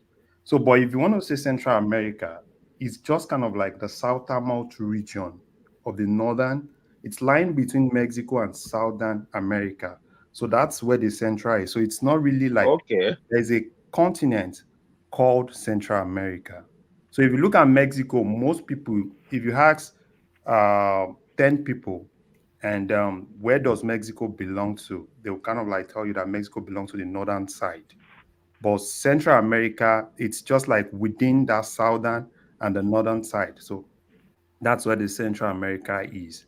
So if you Google Mexico, it's something that it's almost everywhere. It's Mexico northern or central. So you always see them within the middle. Okay. Hey, Mike, one man, let me go back to the main topic we are discussing, right? Before you do that, let Prince Daddy come in. I think he wanted to come into that space. So Prince Daddy, come in, and then Maurice take the floor. Yeah, thanks, Woman. Yeah. So I think the last speaker cleared it. Mexico is in Central America, but it's part as a continent, part of Southern America, right? South America. No, North America. No, Mexico is not part of North America. I don't think so. I just do.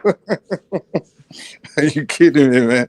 So Mexico is part of South American continent. Is the southern NAFTA? So is all right, let's not sound it again. Okay, well, Mike, you can be correct on that. But somebody said earlier about black people love chicken. That's what I'm more concerned about. I'm not sure how that came about, because it may be in America a lot of black people eat chicken. But overall, if you go to Africa and other parts of the world, I don't think so. I don't think black people love chicken. That's a stereotype, and I don't think that's true. That's what people. That's what they told him in Japan. Yeah, black people love chicken. I'm not even sure where that came from. Um, We yeah. that we Anyways, only eat yeah. chicken in Thank you. Christmas. Only Christmas we eat chicken Yeah, and I telling us just we like wanted to chicken. correct the impression. The Mexico, chicken we eat in Mexico is in Africa. North America. Please Google it. It's in North America. So Okay. yeah, just wanted to correct that. Accepted. I haven't had any Mexican say I'm from North America. So I've known They so speak many Spanish Mexicans. now. I Maurice, haven't they had speak any Spanish. one of How them would say you I'm hear what from they are North saying? America. Do you speak Spanish? Eh? They speak Okay. Spanish now. You And ain't one more hear them quickly. now. Also, when it comes to swimming, you guys are talking about swimming. I think yeah, white people or the Europeans are more adventurous, but and just like naturally, black people are like maybe faster on the ground because of their makeup. They have high twitch muscle, they call it. So maybe naturally, white people they swim better or they're better in water. But the notion that the reason why black people don't swim is because it's all about it's all about teaching or having the availability of I don't know pools or places to swim, right? And don't think for 1 second that all white people can swim because there are plenty of white people that are scared of water. They can't swim. So we just like anything else, what you teach people, especially young people, that's what they learn.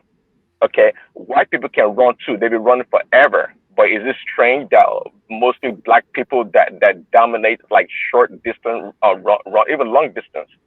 So that's the point here. So it's not that black people can't swim; they can swim. If you go to many places around the world where they have black people that are close to water, they can swim. They just swim naturally. Okay. Yeah. All right. Let me tell you what this. Sorry, Mike. Sorry, Prince Daddy.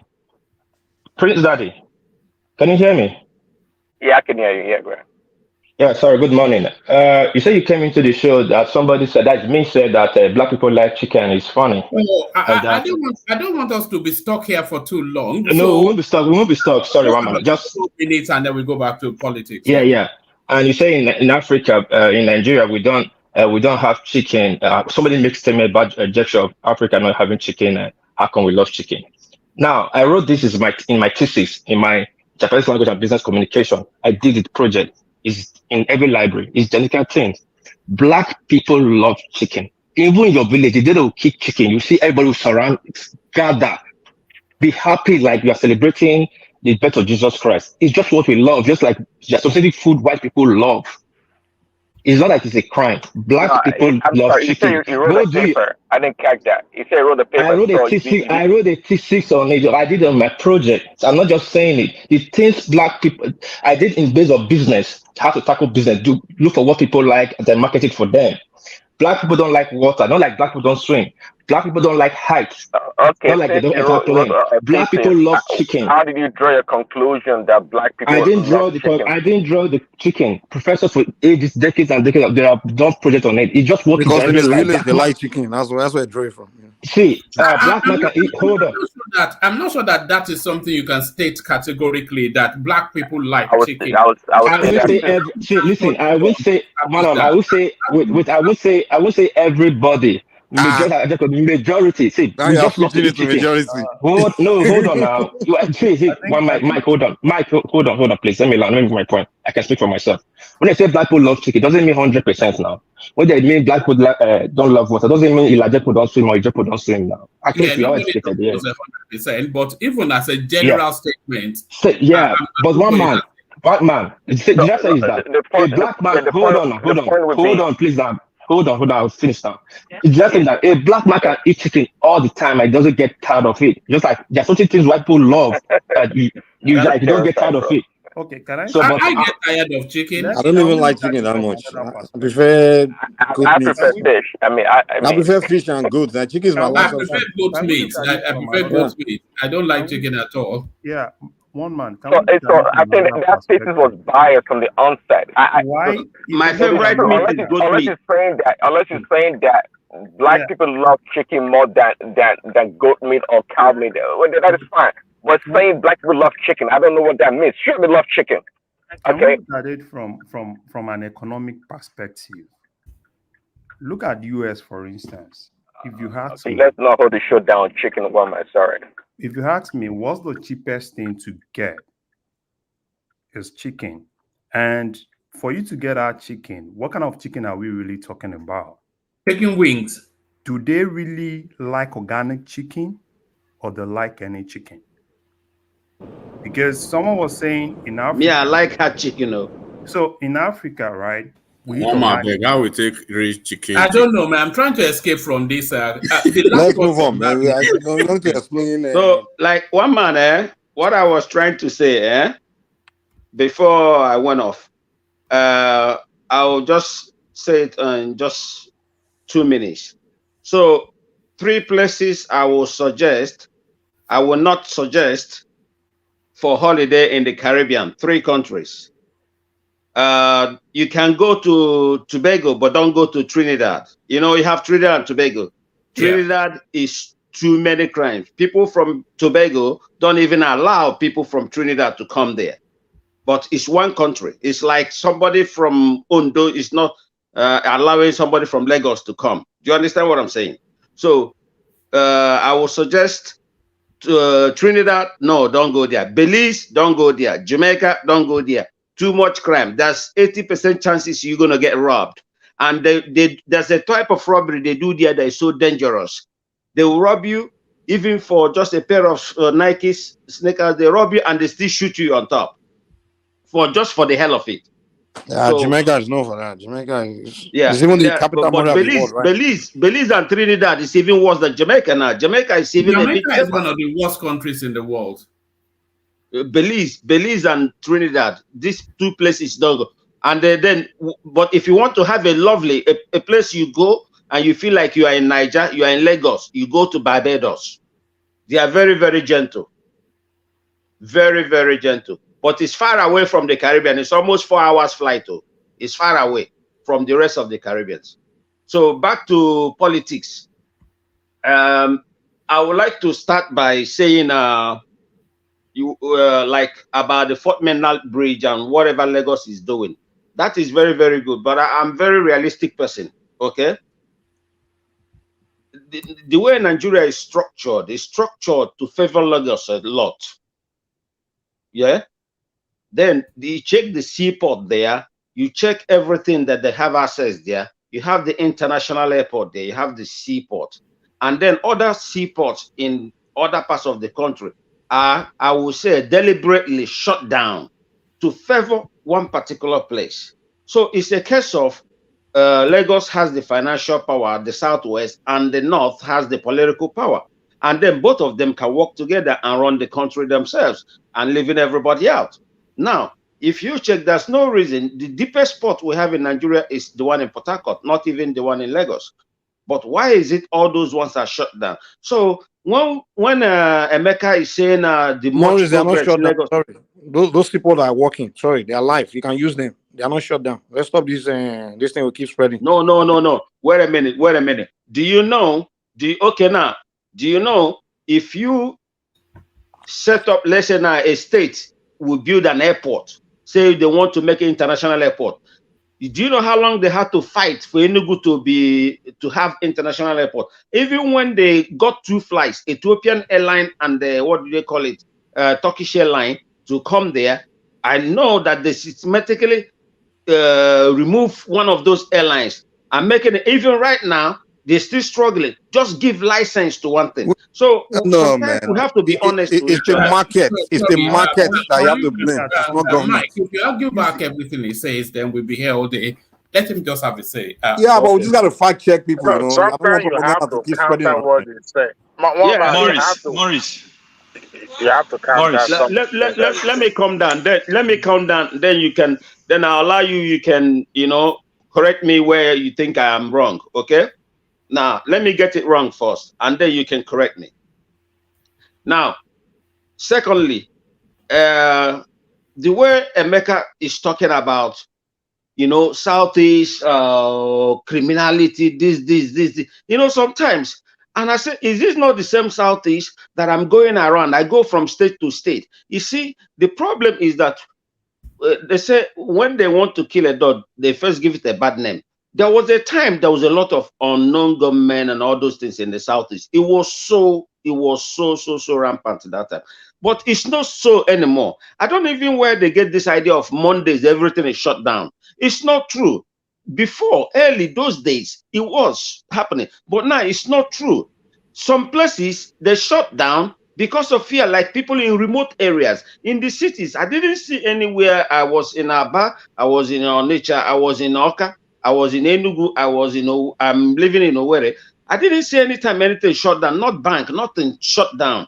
Okay, now, when it comes to achievement, but I can understand why Emeka is saying that. I bet you, I'm not 100% correct, but I bet you Emeka is one of those that doesn't go home. Maybe the last time he went home was 20 years ago. You understand me?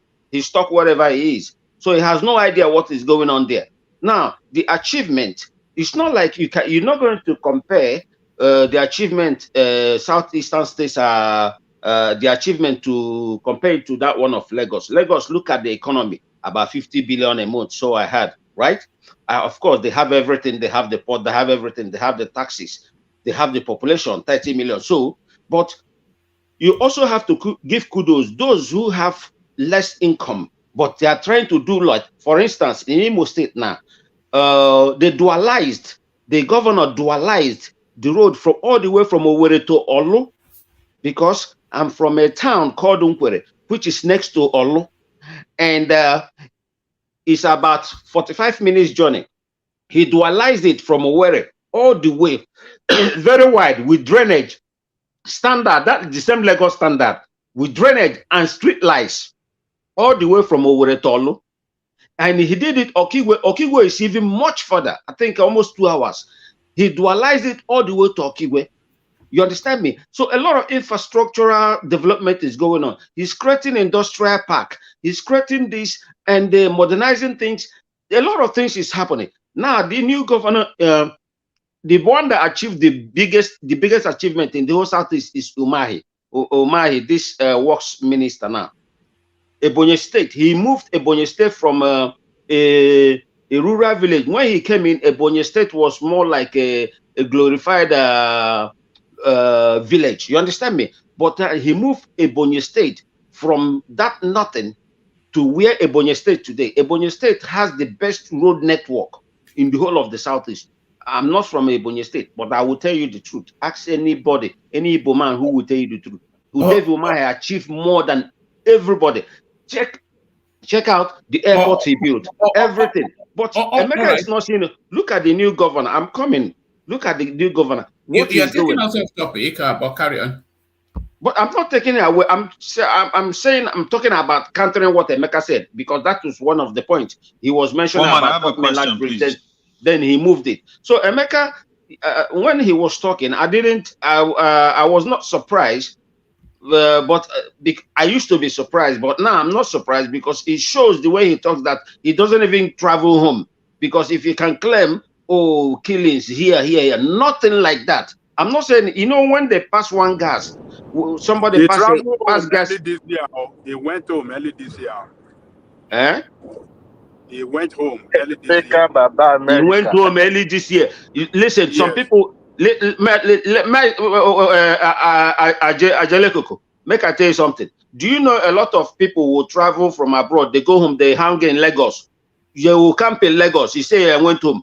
If you travel, if you're coming from abroad, let's say you're from Southeast, you say, I'm going home, and you went and hang in Lagos or in Abuja, you never reach home, my brother, you still there abroad. You understand me? Morris, I didn't want to interject you while you are speaking, right? I wanted you to finish, because there's no need. Just continue. No, Emeka, because Emeka, if you're going home, you will never ever say there is snow. You will say maybe it's not to the how you expected the speed, the level they are going. My brother Morris, right? We cannot compete with the Southwest. You cannot, of course, you cannot compete. Look at whatever the whole story country you are trying to paint here. You are also, Emeka, you are not being fair. You are not being fair. I was in my village. I was in my village in May, June, July. Right? I was in Owerri, May, June, July. I was in Umuahia, May, June, July. And I was in Lagos. I went to Lagos. I went to Abuja. I went to Owerri. I went to Anambra. I went to Abia State. Okay. Yeah. And when I was in the Southeast, I cried in comparison to what is happening in Lagos and Abuja. But let me tell you something. Yeah, that is the point. Because Lagos, you know, they made me come down from when I came out from the airport. You are not being fair. When I came out from Owerri Airport, right, going to Umuahia, right, the soldiers there were three military points. They made me come out from my car, and allow my driver to be driving. I was walking down. But they do the same thing. Even they do the same thing. Or this Lagos road, everything, they do it everywhere. That's not true. In Lagos, I didn't witness that. In Abuja, I didn't witness that. I came out from 3 times.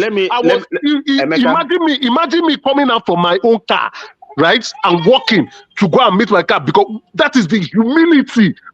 The humility. Do you know that they subjected us to? Okay, I know what you mean. That place, they ask everybody to step out of the car. It happened to me too. If you are going to Aba, it happens to. Do you know why? Because of the unknown gunmen those days. But this military you are telling us that the insecurity is not about. Is it not because of the insecurity that we have military men? They've militarized the Southeast. That no, they just listen, Emeka.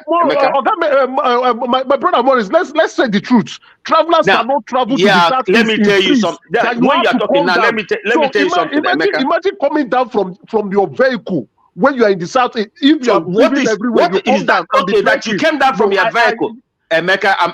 I'm coming. That you came down from your vehicle. You came down from your vehicle at a certain point.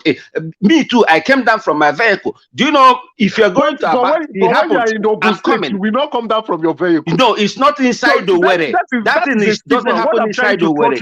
There is nowhere. I'm drawing your attention to the stigma. No, Emeka, but you're lying now. There's nowhere inside the weather. That thing is here now. It's outskirts of Owerri. All right.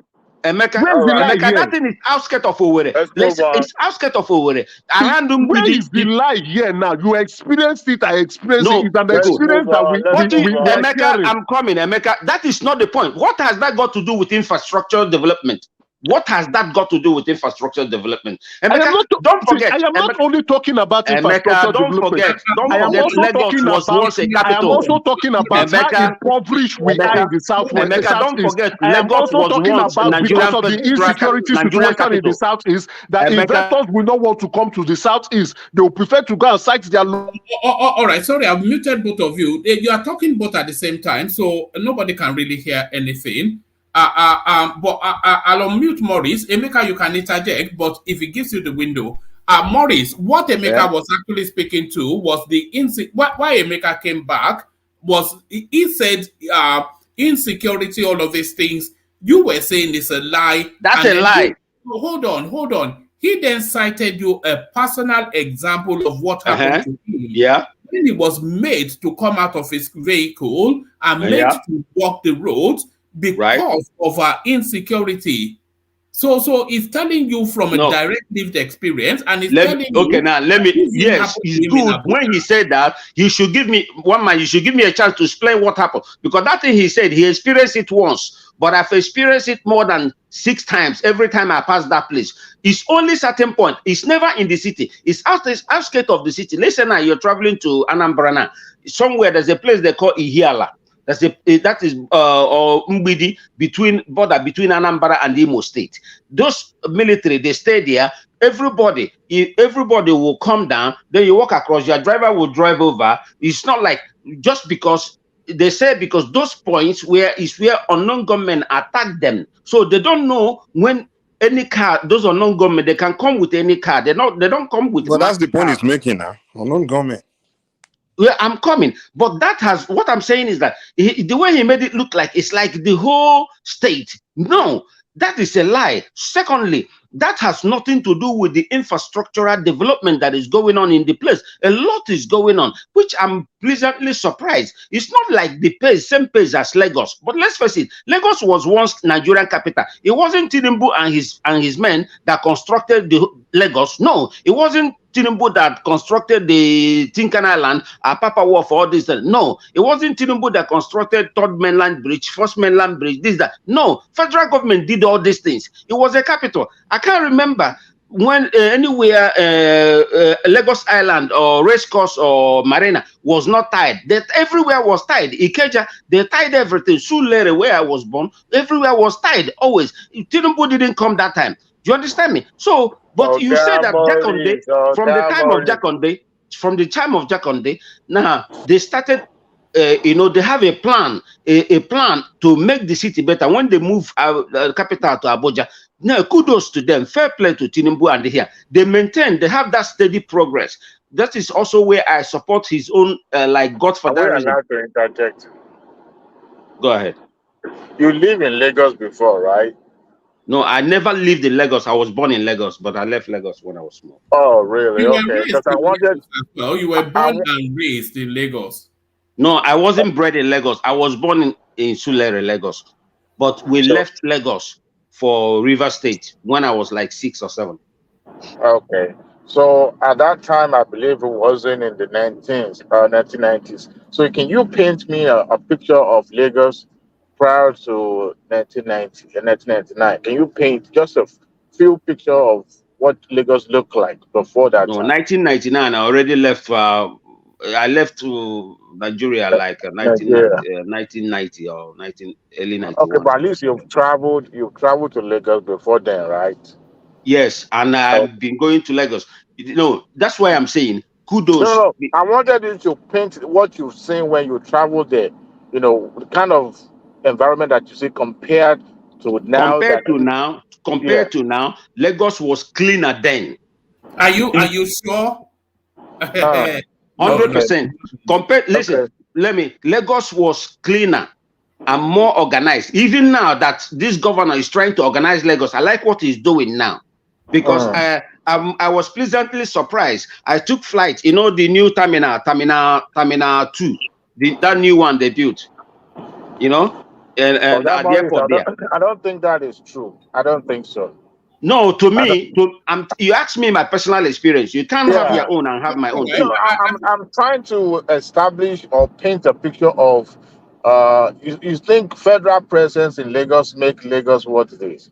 Now, I won't dispute that, but at the same time, 80% of infrastructure in Lagos, solid infrastructure in Lagos was constructed by federal government, not Lagos State. Now, hold on now, hold on. But if you compare that to the influx of migrants from other states to Lagos on a daily basis, compare with the infrastructure that is already of course, there will be massive because the country, the system shut down all the. Before, let me tell you something. Before, when I was in Aba, my uncle, he used to trade in all this, importing all these second-hand cars. Those days, second-hand cars it's not even popular. People don't buy it. How much were they selling Peugeot? 5,000 naira. You understand me? So Volkswagen, you know, Beetle, they were selling it brand new for 1,500 naira. You understand me? A plot of land that time cost like, I remember my old man bought one for less than 500 naira. A plot of land in a very nice location. A place called Abraham Adesanya, right? Around the Lekki. I want to move back to the politics at some point. Okay, let's go back to the politics. Secondly, you this guy, what's his name? Edochie, right? Yes, I wanted to take you there. You see that you know, let me tell you something, one man. Sycophants abounds everywhere you go. I see him as a sycophant, not because whether he's supporting Tinubu or not. You have right to support anybody you want to support. Everybody cannot be 100% bad, and everybody cannot be 100% good. There are certain things Tinubu did that is good. There are certain things he did that is bad. You understand me? But why is it's so convenient for him to attack? Because I watched that interview. Luckily, I watched it today. I was sitting in my friend's house. I went on YouTube and I watched the interview. You understand me? Rufai did with Abati, and even one time Abati was telling them, are we going to stop the show or something like that between him. Now, what happened was that man himself, that man is rude. That man is number one. That guess he's rude and he's arrogant. Are you talking about Edochie?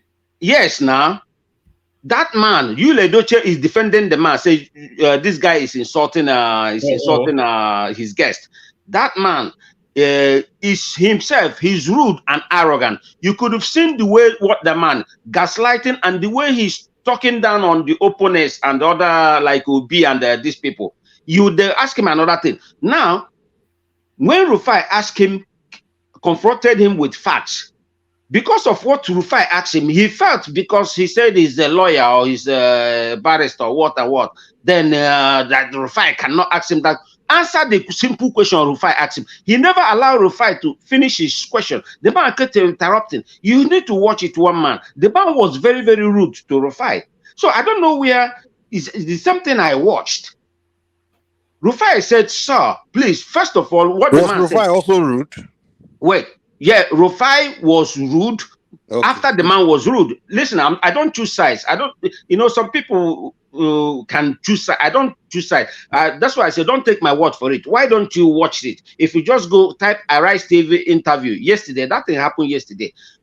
Now, please watch it and then judge. You be the judge. The man is very arrogant, very rude. Rufai asked him confronted him with a genuine question about the state of the economy. And this man started insulting Rufai. Yes, sir. At first of all, do you know how he talked to Rufai? When he was greeting everybody, he said, good morning. He said, young man. That's the first thing he called Rufai. Rufai said, sir, my name is Rufai Oseni. You understand me? He was so, it's like the man came there knowing that Rufai would ask him tough questions. And then he was prepared to attack Rufai. He didn't even, the person that is a psychopath on that studio is Abati. Why is it that you, Edochie, is not attacking Abati? Why? Explain. Why is he not attacking Abati? He can. You can. Abati that was trying to bring. No. In other interviews, I listen. I watch Arise. I watch Channel TV, and that I never watch TVC. TVC is the most biased TV. It's a useless TV channel in Nigeria. Can I ask you one question? You are Go trying ahead. to blame Abati now for watch other times where Abati give. Abati himself, I think, is an APC member now. Safe the way he talks. Can I ask you one question? Okay, make I leave you. Can I ask you one question? Go ahead. Yeah, I am not a journalist. Right. There are some words. Larry, you need to speak up a bit. Okay, I'm not a journalist. But by the way, one man snow the further side, snow this country too much. It never begin, though. It never begin. All these Scandinavian countries. Only God knows for Norway how you go there that side. Yeah, so I'm not a journalist. Right. But I've watched journalists, professional ones. Right. And there are some words that I've not really seen journalists used. Right. That I've seen lawyers used in the courtroom. When you have a guest and you're telling your guest that I put it to you, right, that you are misrepresenting what you're saying. You see, there are some words that, this is just more like you're a guest. Right. And you want, even if someone thinks that what you're saying is not right, but there are some decorum, which I think Rufai is actually missing, right? I think Rufai is just, there are instances that you get into one profession and you want to be heard, you want to be seen, but you're not really doing the right thing professionally, right? So for me, Rufai has constantly been using that word, and that word is outrightly wrong. Because when you keep telling people that you put it to them, because Rufai is supposed to interview someone, right? You are not supposed to take the show, because now, if I'm Rufai on this call and I'm interviewing you, I'm supposed to give you questions and you are supposed to give me answers. Right. The moment I start to be a judge, that's when I start telling you that I put it to you that everything you've actually said on this call, you are misrepresenting, you are lying. That's what it means. You will be defensive. Right? So for me, I think what Abat is actually doing on that call, right, is just to be that matured person to moderate things. I've seen. I think Rufai. All right. Are you asking a question or? I'm in harmony. No, one man. I'm in harmony. One man. I'm in harmony with the first part of what he said. I'm in total harmony. He made an agreeable statement. You understand? Yeah, that is true.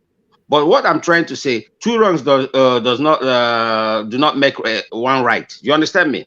So, and what I'm trying to say is, let's face it. Rufai, to tell him that he's lying, even though it's very clear that he was gaslighting, and but then he shouldn't say that. That place, I agree. But we have a proverb in Igbo land. Emeka will also tell you that.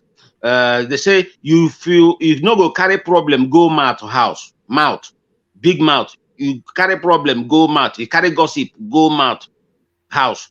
And you go leave that house empty-handed. You go collect one too. You understand me? This man started by kind of like it was like a disdain, kind of like, disdainfully when he says, "Hey, young man." That was the first thing. Rufai said, "Good morning, sir." I say, "Hey, young man." It was like, if me, I will be pissed off. I don't know who will not be pissed off. You understand me? So maybe that was why Rufai came in the way he came. But that does not justify that he should come in the way he came in. But that man is very, very rude. And I'm glad that he got it back. I've watched that man three times. I've seen him every time he come and interview. Okay, you can criticize someone else, but you don't have to talk down on them like they are trash or something like that. He's always doing that. So let me say another thing, because when I do a lot of research, when things happen, that was not the first time Rufai had issue with that man. There was this particular other one I watched. That was, I think, someone came on the show. That person was saying some derogatory words on the judiciary, and I think the man was more like, "Yeah, he won't sit in the studio while that person will be doing that." Right? I don't know. Probably it was against Pharaoh Timi. I've forgotten the person. So, but what I want to say... No, that was not the same man. No, it wasn't against Pharaoh Timi, but I know... No, it was Pharaoh Timi and another guy like that. It's not the same man. Yeah, I know I watched something that this man actually had money. Yeah, it was not this man. But I've seen this man before. Pharaoh Timi was with another guy. One man like that also. Yeah, APC guy like that. I think there are some words, right, that are not professional. I think Arise News need to help Rufai. You see, we have this thing, my brother. Rufai got the job through connection. When they hire you through connection, it's not to fire you. Mike, we have this thing in Nigeria. We have this thing. Oh, this one, don't talk like this to your elder. You must this to elder, and they are all criminals. Okay, our judiciary are they?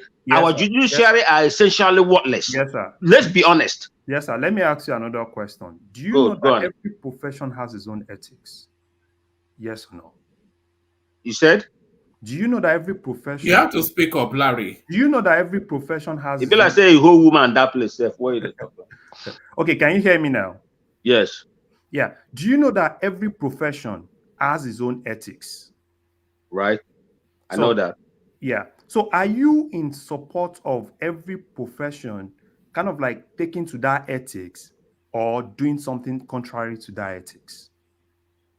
When they do things contrary to that ethics, then it becomes bad. And that's exactly what the judiciary are doing now. And I'm not the one that said it. Even their colleague that retired the other day said it clearly. I don't think anyone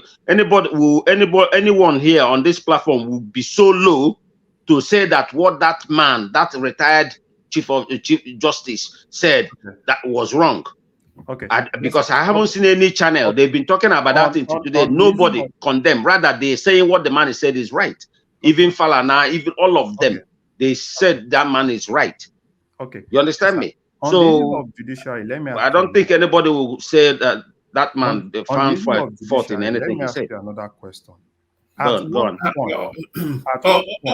right. We need to move on, but one man ask me one more. Ask me one more topic. If something I know, I'll say. If something I don't know, then I yield the floor to someone else. Yeah, take one more question from Larry, then I'll take you to another talking point, and then we'll move on to Ajande Koko. I have one question for Morris, though. Okay, I'm ready. Hey, I don't get work. I know get work here. Day holiday here. So Morris, wait, oh. they ask me. Is Morris a special guest today? What's going on? It seems so. Mike, Hey, I be Morris, special guest today. wait, You know, since I dey under black. Mike, you know they pity me self. Cold wait they before finish they me here hijack for heat you. So and we wait don't cool go to house. catch you. I ain't gonna make Morris, a special guest. wait before they hijack the floor. I have a question for you on your My favorite brother, go ahead. journalist. Go ahead. Your favorite journalist, Rufai Oseni. Since you love and you like the way he's acting and comporting himself on the show, when are you going to find him a wife? Okay. Is he not married? Okay. People like him don't get married. They can't stay with people. Point of correction. My favorite journalist is not Rufai. I thought Rufai is your favorite. No, you see, that's the difference between me and you. You need to find him a wife You from follow things Umaya. blindly. I don't. Listen, my favorite journalist is that one of channel. What is that channel? Not Ichenwu, you know that lady. Oh, Maokwe. Yes. You understand? Because she's so intelligent. She's so intelligent. She's so intelligent. The way she asks questions. She's the #1 journalist in Nigeria, even above Abati. No, but the present best journalist in Nigeria is Rufai. He won it. We cannot deny that. Your Rufai is the omniscient. He knows everything, right? He's no, the next. listen, my brother. That's why I say point of correction. My favorite journalist is that one of Channel TV. She has always been my favorite channel. That lady. So when are you going to find him a wife in Umaya? When? I'm not from Umaya now. Make him go meet. If you need a bonyo, Umaya na Abia State now. Okay, where are you from? Anambra? Make him go Abia State. If you like, they get big yachts well. For Abia women, there's a big yachts. Where you come from? Where you come from? Imo State. You see, a grown-up man like that, who almost about 50, never get married. You don't know, so you get problem. For that place where you dey, they see people where they 77, they know what man. Yeah, but that's when you people. Rufai, that's your favorite. At almost 50, you never get wife. You never get any issue. My brother, you don't know the reason. We don't know your girlfriend. No one get wife. These days, make I tell you something, And you call that person a normal person. We don't know I don't know how old you are. Maybe I'm older than you, or you are older than me, or we are same age. You are an ancestor compared to me. Okay, good. Now, what I'm trying to say, my brother, is I've seen things in this life, and you see, these days, we live in financial times where money buys you love, and love ends up in money. And if you think you found love, if you think you know your woman, wait till the day you meet her in the courtroom. That's the day you know you married an actress. You understand me? So I don't judge people whether they are married or they are not married. But the point is that marrying does not make you a man. I think what makes you a man is the ability, is the ear, the ability to listen to your woman when she's talking. I think the secret of successful marriage is not even money, or is ear, the ability to listen to each other. So I don't know why he's not married. That guy is not normal, Morris. He's not normal at all. All right. Any woman that marries Rufai Oseni, it has to be an act of charity. One man, if you want to marry one of your sister now or cousin, you no go agree. You go agree that kind of person marry your family. Listen, my one man, my senior sister for East London there. Now your husband now from your brother now your state, your man now. Morris. No, your man. You know Peckham now. You know Peckham, one man. No, there's not from there I come from. I don't even know from there. There's everything from there I come from. One man, if you go to Peckham, you will know my sister shop. You know that Peckham High Road next to that pharmacy where all those African shops full. I don't know Peckham very well, but carry on. Okay, but there's only one Peckham High Road. Or African shop full there, and I'm full everywhere. If you just ask for Bro Yemi wife. Now my sister gets big African supermarket today. There's only one big pharmacy there. You no go miss them. and this place, fish and chips, this thing there for the right side. That side, only African shops, now there for Pecan High Road, that place. Naya brother, now they marry my senior sister self. They get like And that's 4 what it's now. You don't say Yoruba men, they get this thing for Igbo women. I don't know what it is, but most Yoruba men, they want to marry an Igbo woman. No, it's not that. It's also, I come from a family that we don't see actually where you're from or where you're not. We can work with anyone. I work like here, I work with Yorubas, I work with even people from Somali, I work with everybody. You understand me? My uncle in Holland, if you Google Centric BV, Europe, Centric BV Europe, is my uncle, my mom's younger brother. Yeah, it's a software company. They develop software. Most of their jobs, contracts come from China and Ireland. You understand?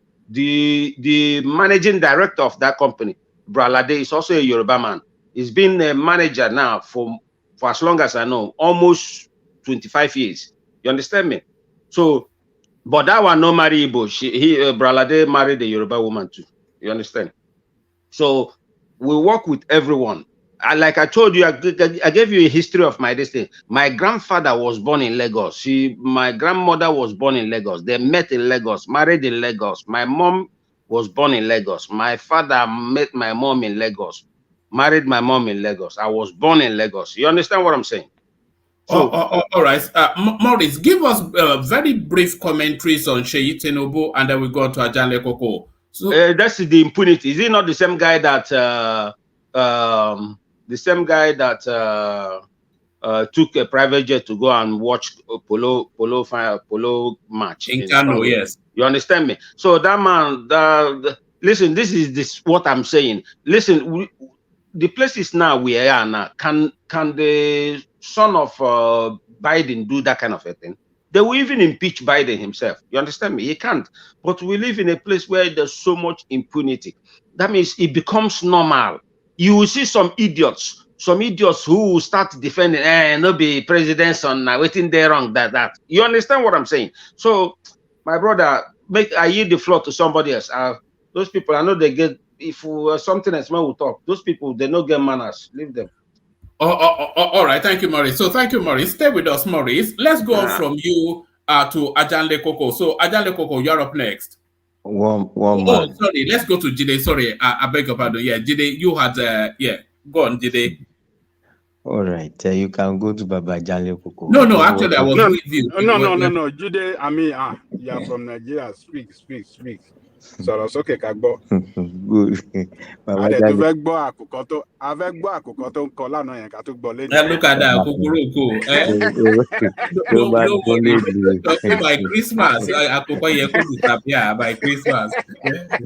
Kì í gbàkùkọ ń kọ l'Amẹ́ríkà jẹ́ àgbàkùkọ yẹn ká fi kí sọ̀rọ̀ èyí tẹ̀ wá Nàìjíríà. Well, man. Good morning to everybody on the platform. It's a nice one again being here today. So, Woman, where do we start from now? I could take you through the talking points, or you could highlight something that caught you in the news. We were talking about Natasha Akpoti. We were talking about Seyi Tinubu. We were talking about the 1-point-something billion that Lagos is borrowing to build the Fourth Mainland Bridge and the Blue Line. So we were talking about things like that.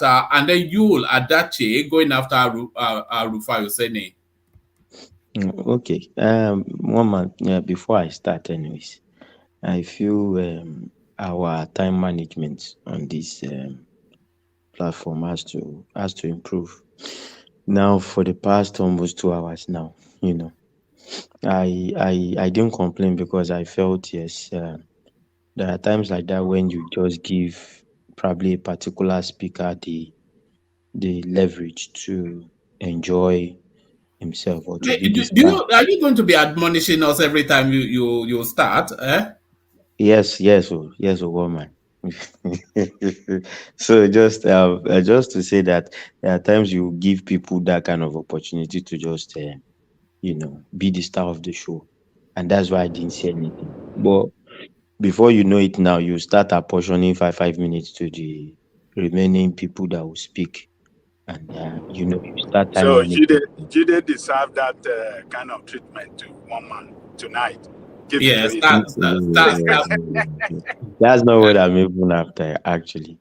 That's not what I'm after. I'm just trying to say that we should try to look into that. Because before you know it now, it happened to me yesterday. I was talking, he said I should round it up, maybe probably after like 4 to 5 minutes. And it was okay. For me, it's okay.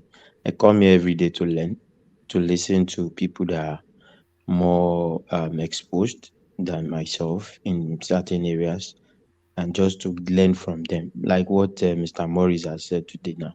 I've learned so many things about the Caribbean and all those places. Yeah. And if I want to go now, I know where to go so that I won't get robbed. So it's a good one. So if I'm to start my discussion for today, I want to start from My brother, please, no verse. 3 places: Belize, Trinidad, Jamaica. Avoid all these places. St. Kitts, even they're nice, well, if you go, and it's very cheap. It's cheap. all right. I will keep that in my memory. Yes. Woman, if I want to start, I will start with Edochie. I think what that man has come out to do is what Rufai deserves. Rufai has not been professional. In fact, I don't even think they should call him a journalist. This is the same Rufai that was shutting down a particular panelist of his for another panelist just because the other one is from his own school of thought and ideology and supports the same person he supports. When you have interviews or you are granting interviews, you should understand that you should stay neutral. And that's why I always say, if you listen to Sean Okinbaloye, Sean will ask questions that will bring the positive out and also ask questions that will bring the negative out. So in that way, there's a balanced conversation.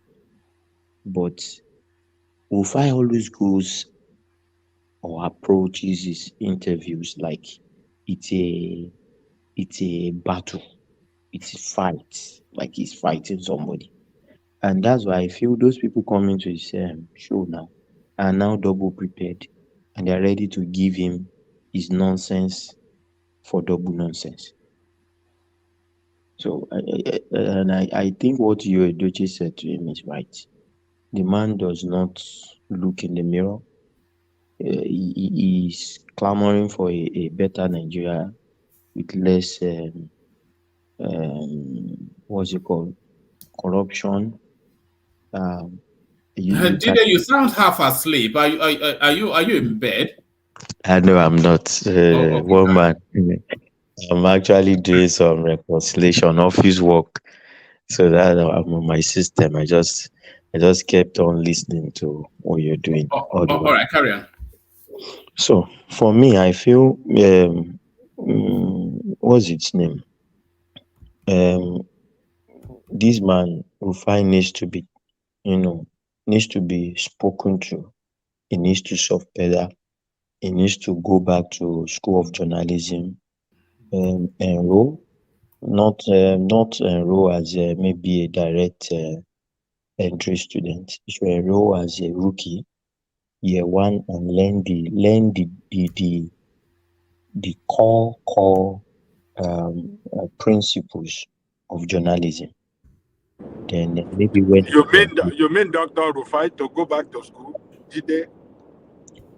A old Dr. Rufai,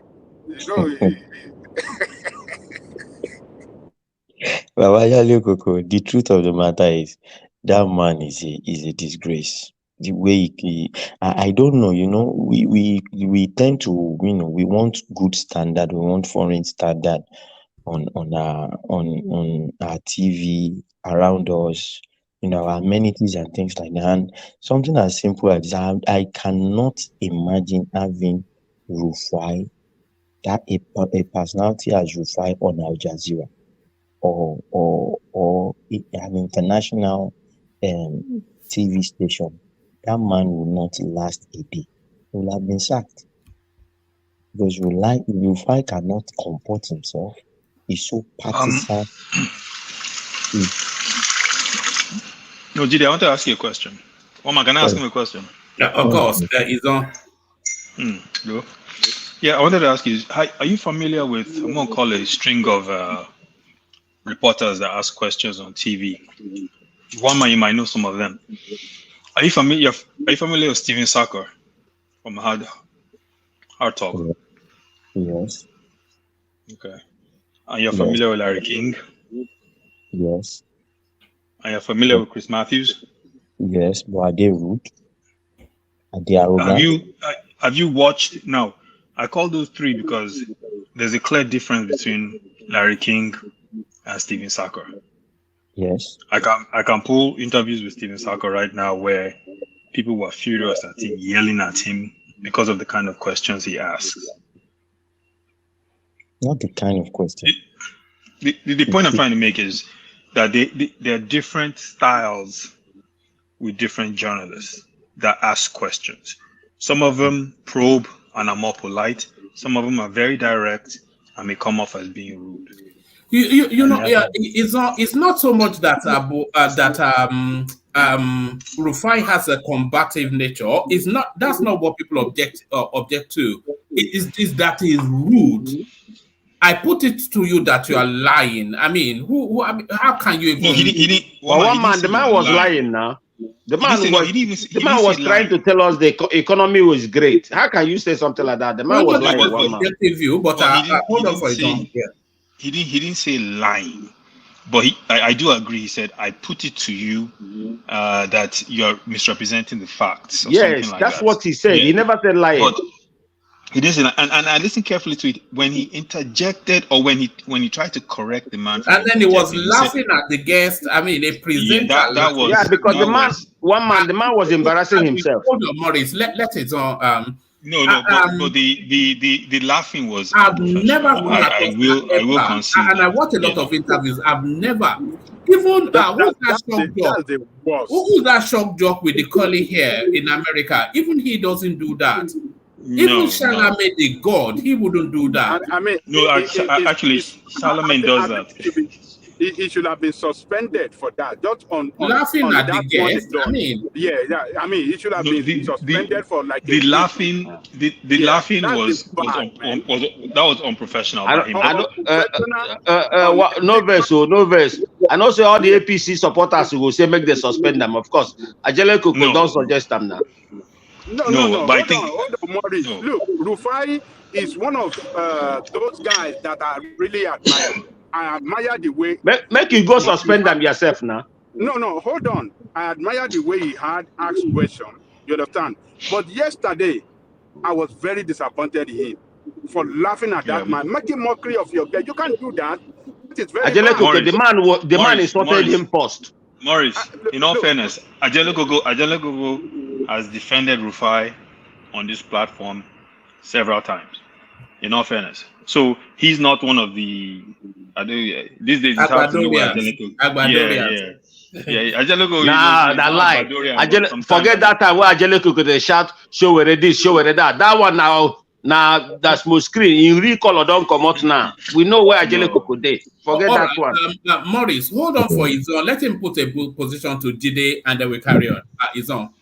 Yeah, Jide. So I'm asking that question, and I mentioned all those global, highly successful journalists because I've seen interviews.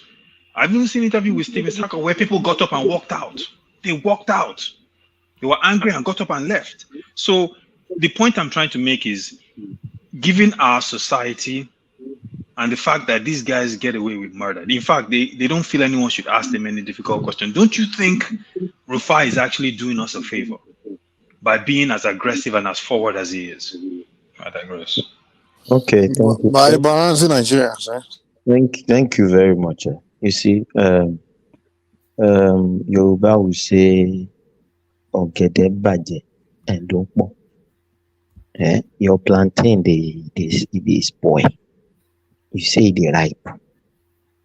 You understand? Rufai is a typical example of that. Rufai, if it was the question, then nobody would. Have you seen Shimon Kibalu ask some question? Shimon Kibalu will ask questions that will put the person on the show, throw him off his balance. When the person is even trying to come back, someone will pick it up from another angle. You're asking question. But when you are telling somebody that comes to your show to get out of this, of the studio if he wants to get out, and you say that is professionalism. This is somebody that was shouting at a lawyer. He was shouting on a lawyer in the studio because the other lawyer spoke something about the Supreme Court justice, and the other one was trying to say that, okay, fine, these are our justices, we should accord them some respect. You are a lawyer in the same profession, you should not talk to them like that, trying to correct his colleague. And you should stay neutral. He came in and he was castigating the lawyer, saying a lot of rubbish about the lawyer. So this guy has crossed the line so many times because of his interest. That's my own point. And it's no longer professionalism. He's not doing us any service. He's not doing us any favor with all those attitude. If he was asking good questions and they were technical, tough questions, then people will want to watch him or watch his show, listen to him. You understand? But the truth of the matter is, he's just there displaying some level of arrogance. And that is even when Abati is your guy will be correcting him that you are wrong on. It's a shame. It's a shame. And the guy is so heady, will not even listen. That's the problem. So I'm not saying he doesn't ask intelligent question. For those that see him as intelligent, for me, Rufai is not intelligent. Rufai is an opportunist that jumps on the bandwagon of whatever is trendy. You understand? But when you talk of intelligent journalists, you go to channels and you start picking them, you will see how they place questions and how they treat their guests.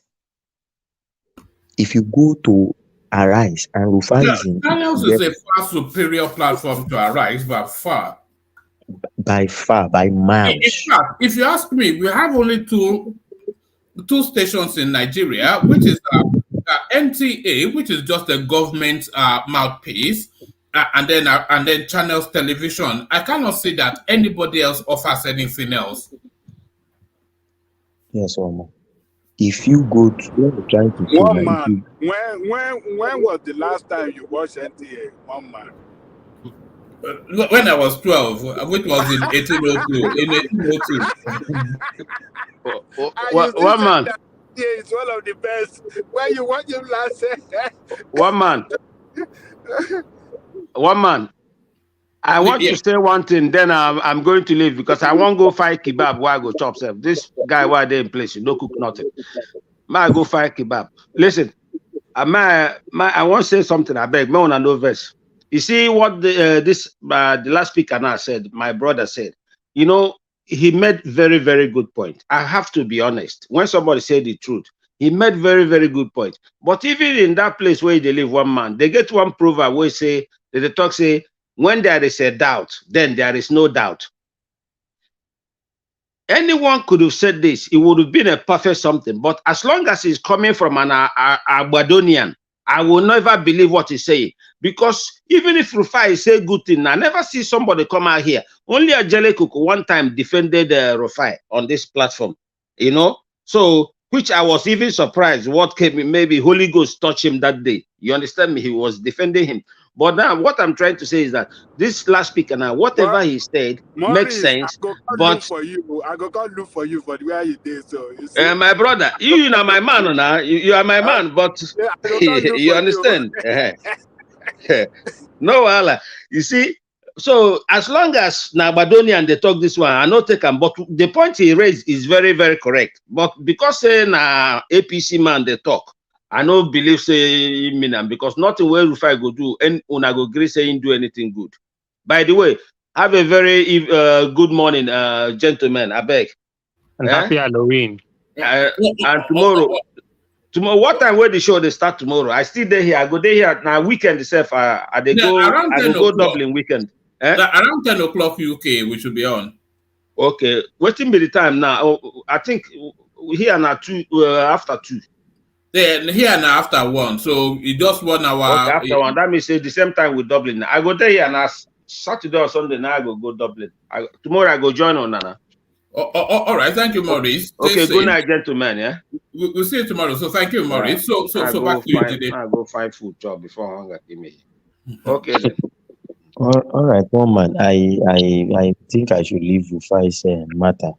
Oh yes, go to Sheyi. Go to Sheyi Tinubu and give us a first on that. Okay, whatever Edochie has said, Edochie is right. And for Maurice to have agreed that I'm right, just disagreeing because I'm from another side of the world to him, then it means that we all agree that Jide,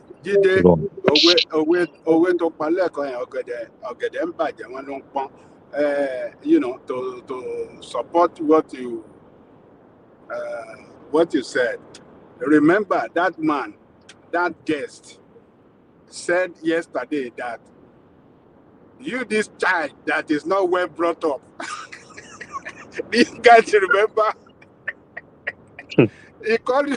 He said that to Rufai now. Did you guys can't you guys remember that man mentioned that? He said you this badly brought up child. So that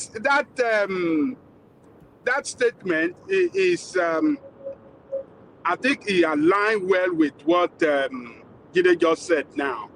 You know, plantain they spoil, and now the talk say they're right. So Jide, kudos to you.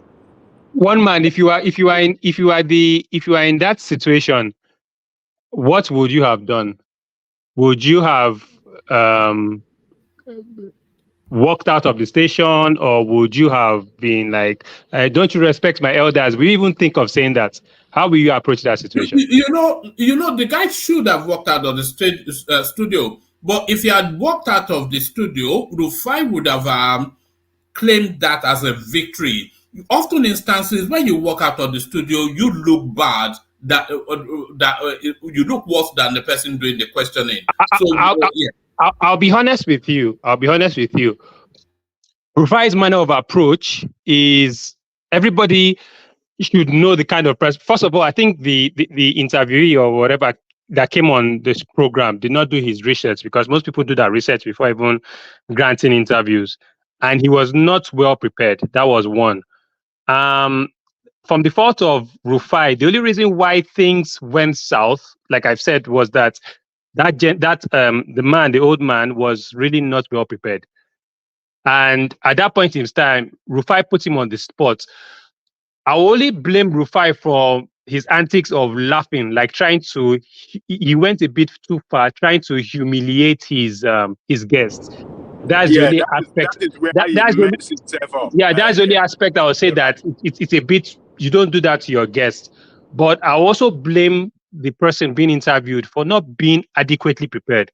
Because if he was adequately prepared, people like Rufai, the only way you can keep those people on their toes is to give them facts and hit them hard on. Yeah, Rufai doesn't allow you to. He will use his position and he will start to badger you. I don't think so. I think it depends on the person. I think the person, if only you allow it. Just imagine someone like Wike on the show, or someone like when he interviewed Wike as well, it was a battle.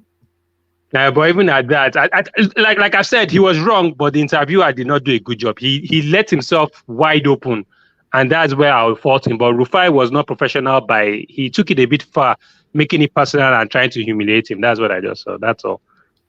All right. One man.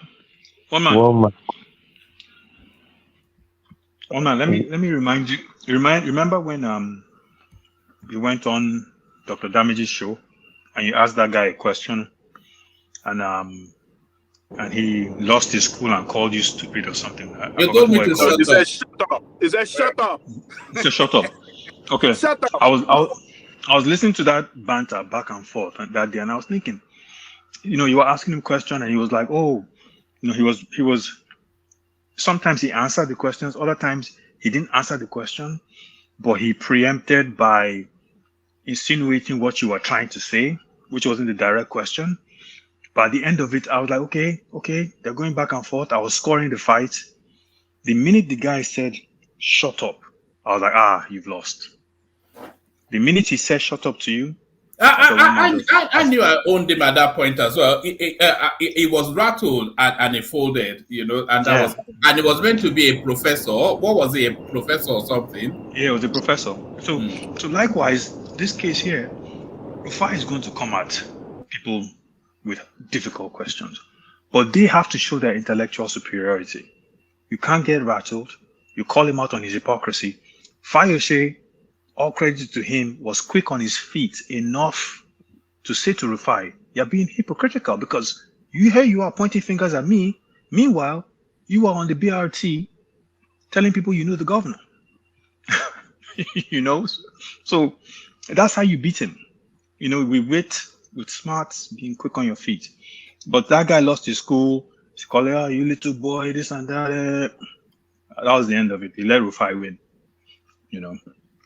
You thought Rufai won that exchange? I didn't. I thought he lost that exchange. I thought he won. He won because the man lost his cool. As an older, elderly man with wisdom and knowledge, you say, "Okay, young man, listen. Let me educate you a little," and you put him in his place with knowledge. You shut him up.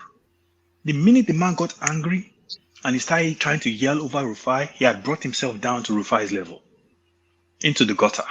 And the annoying part, the thing about it, what he did wrong again was that when Rufai asked him the questions initially, he now told he was now referring to Akpoti. It was more or less like he was telling Akpoti to step in and check this guy. He wasn't really answering the questions. It just looked deflective. Like, are you running to Akpoti to save you from these questions and stuff like that? So really, the guy lost.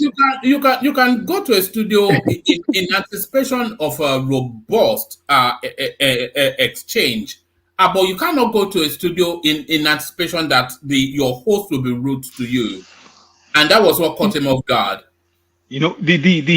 I'll tell you one thing, woman. If you watch during Obama's. Hold on, let Prince come in. Prince. Okay, Prince, go ahead. I was asking, should Rufai be held to the same standards as politicians and other, honorables, for that way? Actually, let me add on to that. Should he be held to the same standards as his colleague, like Ayo or Akpoti, who are also quite pointed in questioning, but never across that manner of etiquette? Should he even be held to journalistic standards, Rufai? We talked about yesterday. Rufai has his own personality. There's no doubt about it. Rufai has his personality. Now, I don't expect them all to be the same. And I think they actually bring a really good balance to that show. They do. I don't think without Rufai on that show, that panel. What about ethics? No, do you think Rufai's journalism is ethical? No, it's about it's about style. As long as you're not violating NBC rules, I think it's fair game. Quite frankly, I don't like things being boring. As much as I don't agree with Rufai pretty much on everything, only maybe a handful of things. But I think it should be the way it is. We should not try to box him up. I mean, it's that thing. That's his personality. I don't think I care for it, but I like the vigor and the energy. Quite frankly. And I think we should be careful because if we shut Rufai up, I think it would lead to a snowball effect. Journalists would be at the back end. They will not even want to actually interview anybody or try and challenge anything. Can I say something? Yes. Sorry. Let me say this, Larry, and then you can answer it by way of coming in. who do you think does the most piercing interviews in engagement with the guest on that platform? So there are three of them. Who do you think asks the most piercing questions, and not the most outlandish questions, not the most sensational question, but the most piercing question? Larry. Yeah, so for me, I think it depends on the perspective you're looking at it. For me, someone like Abati, I learn a lot from Abati, particularly from the legal perspective. Abati comes here, calm things down, and try to make the listener understand things and being objective. I know some people might not really like Abati, and I think the other lady too does a good job. But for Rufai, what I want to say is this: I think the person I have to blame is the management of Arise TV. I said something then because I remember this same Ortega 1 month ago had the same issue with Rufai live. Ortega came there immediately after the presidential election tribunal, after the judgment, and he had a clash with Rufai. The same thing that happened. A month after, you brought the same Ortega and Rufai, and the same thing happened again. Why will you allow the same thing to happen 2 times within the space of a month? So I think Arise TV needs to do something on that, because you don't. It was just the same thing. I just had to like go back to YouTube, and I saw that it was exactly 1 month. But do you agree that Rufai brings views? Look, I see. No, see. The thing is this. It depends on the perspective. Are you interested in the bills? Right. They are. What do you think? They are. Let's just get something right. If you're interested in the bill, I can tell you, you're going to get the short-term benefits because the bubble will soon burst. And that's just the obvious truth. You can get the boost now, everybody, it will soon burst. But if you are really interested in consistency, stability, then you go through the channels route. And if the whole arise and all those things, it was what made Arise popular. There was this obedient movement. They keyed into it, right? And they have a good audience in the obedience, right? And that's the whole thing. But if you look at a station that is looking at consistency, stability, then I will always give it to channels. It's just like, they say something. When you want to see people that are wealthy, right? You see people that have been in that space for a long time and they still maintain it. You can't compare them with someone that just got rich in a day and you want to put them at the same level. So that's, for me, I think the whole thing, I don't really blame Ortega. I don't really blame Rufai. I think I blame the management for not looking into that and making the same thing to happen within the space of 1 month, which is, to them, I think it's unprofessional for the management of Arise TV for them to have allowed that. That's what I just think on that. And quickly, if I had to add to that, you see, Arise Television on the network, right? I think it's unique, quite frankly. When I want like in-depth analysis and more journalistic approach to a matter, I go to Shun or Kimbaloy. But on Arise, they have their own flavor. We got to give it to them. Those are words that they're winning, rightfully so. Of course, I don't think Rufai is exemplifies what a good journalist should be, but they have a niche in the Nigerian media space.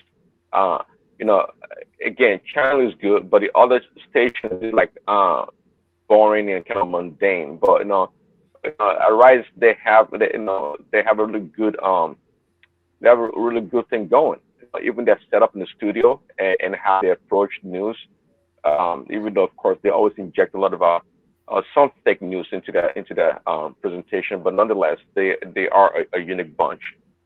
But can I say Do, something? do you think Ruben Abate will be better served? Do you think his talent will glisten more on our channels TV rather than Arise? Because he's always struck me as more of a channels TV sort of a journalist than an Arise guy.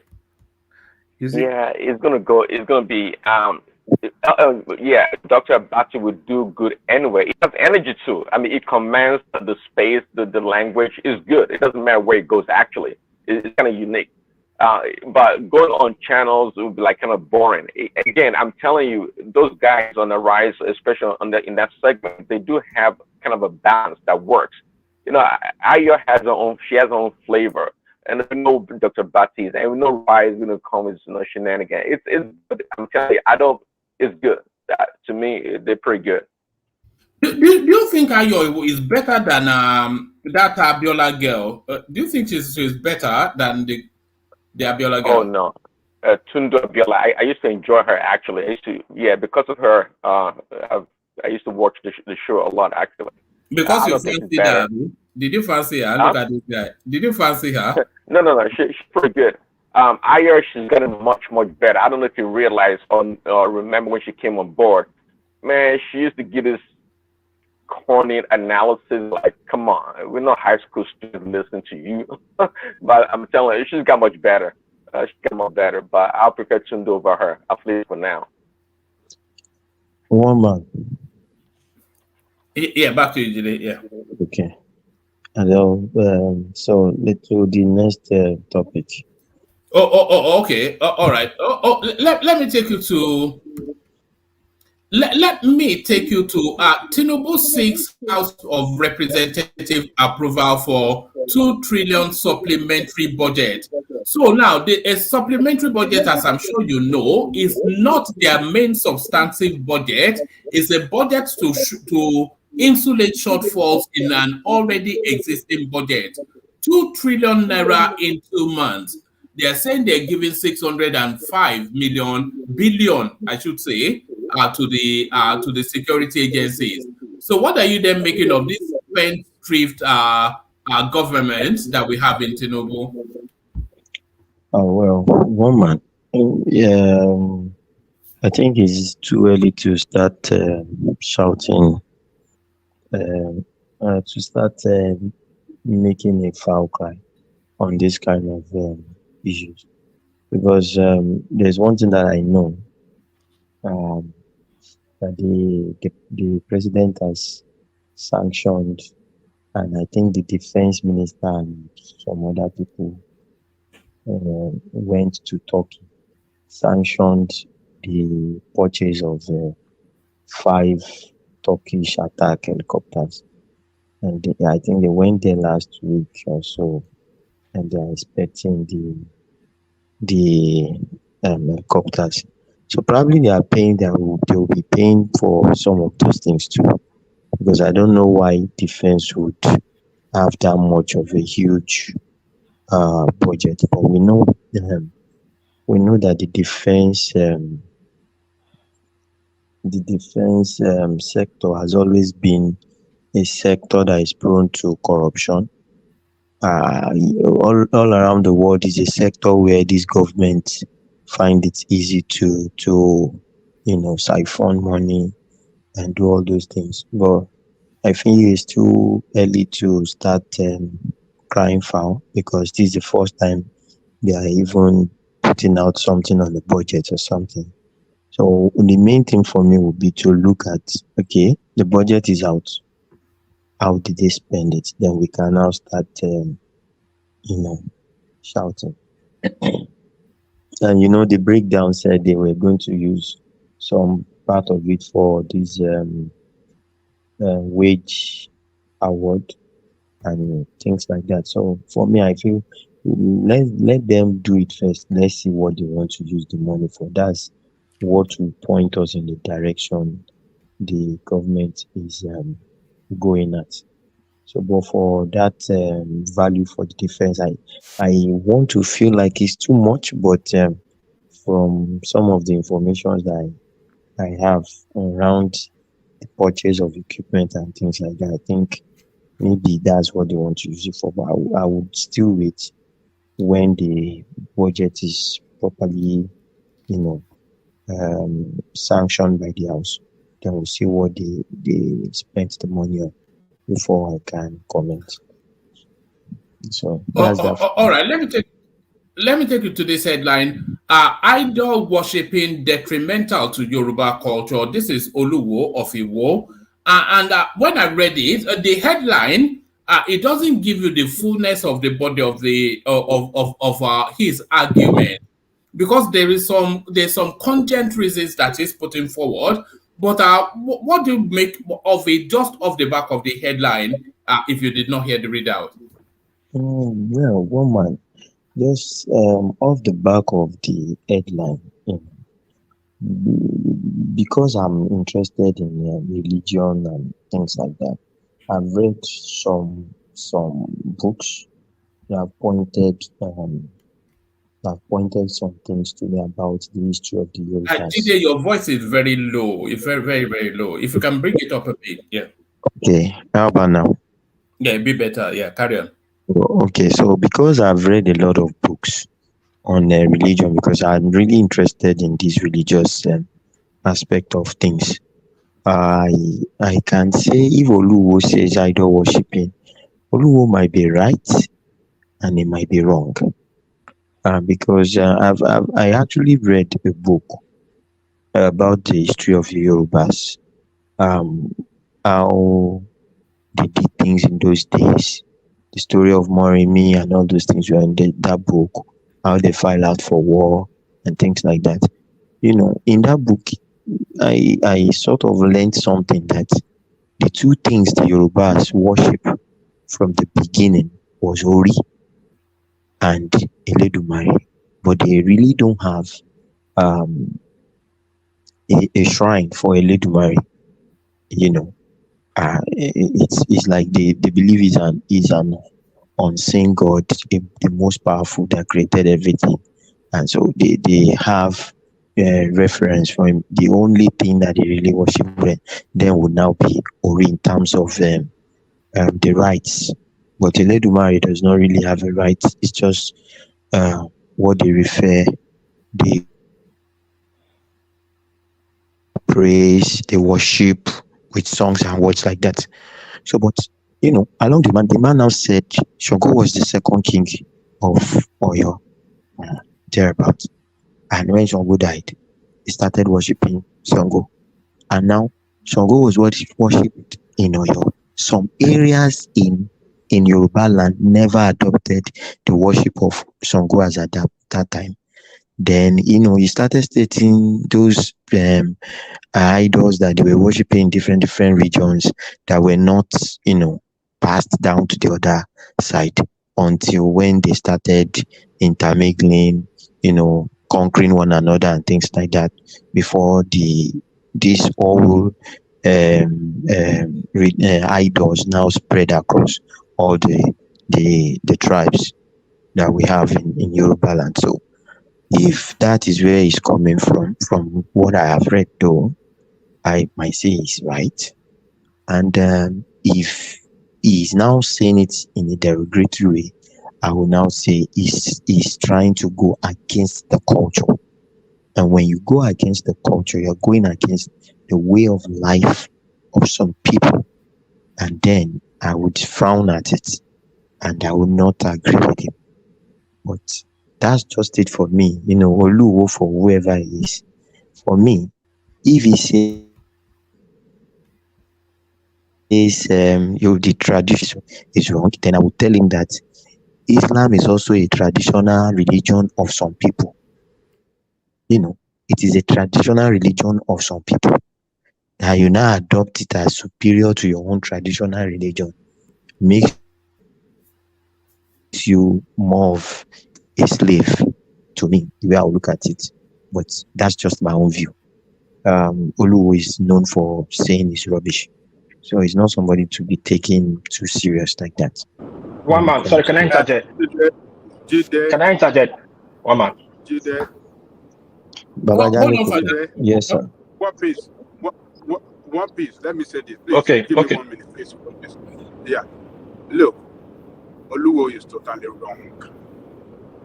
I like the way you conclude your statement there, that while he's condemning the religion of others, he is worshiping a foreign religion. I like that. Oluwo did not only condemn idol worshiping, he even condemned sacrifice.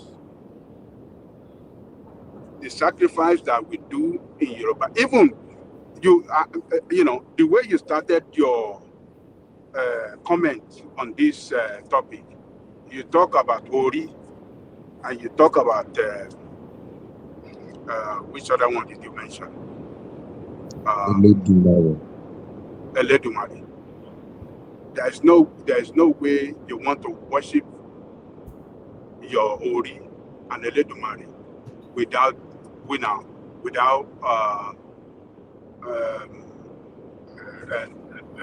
do some sacrifice sometimes to appease to them. I mean, to Eledumare. So he is he doesn't know what he's doing, and he's trying to market a foreign religion that is objective. So he's trying to rubbish our own traditional religion, promote Islamic religion, and that is what he is trying to do. His objective is for everybody to turn to Muslim. So that is what he's doing. So he's totally wrong. He's a confused man that does not really, even that throne that is sitting on what basis did that throne, on what basis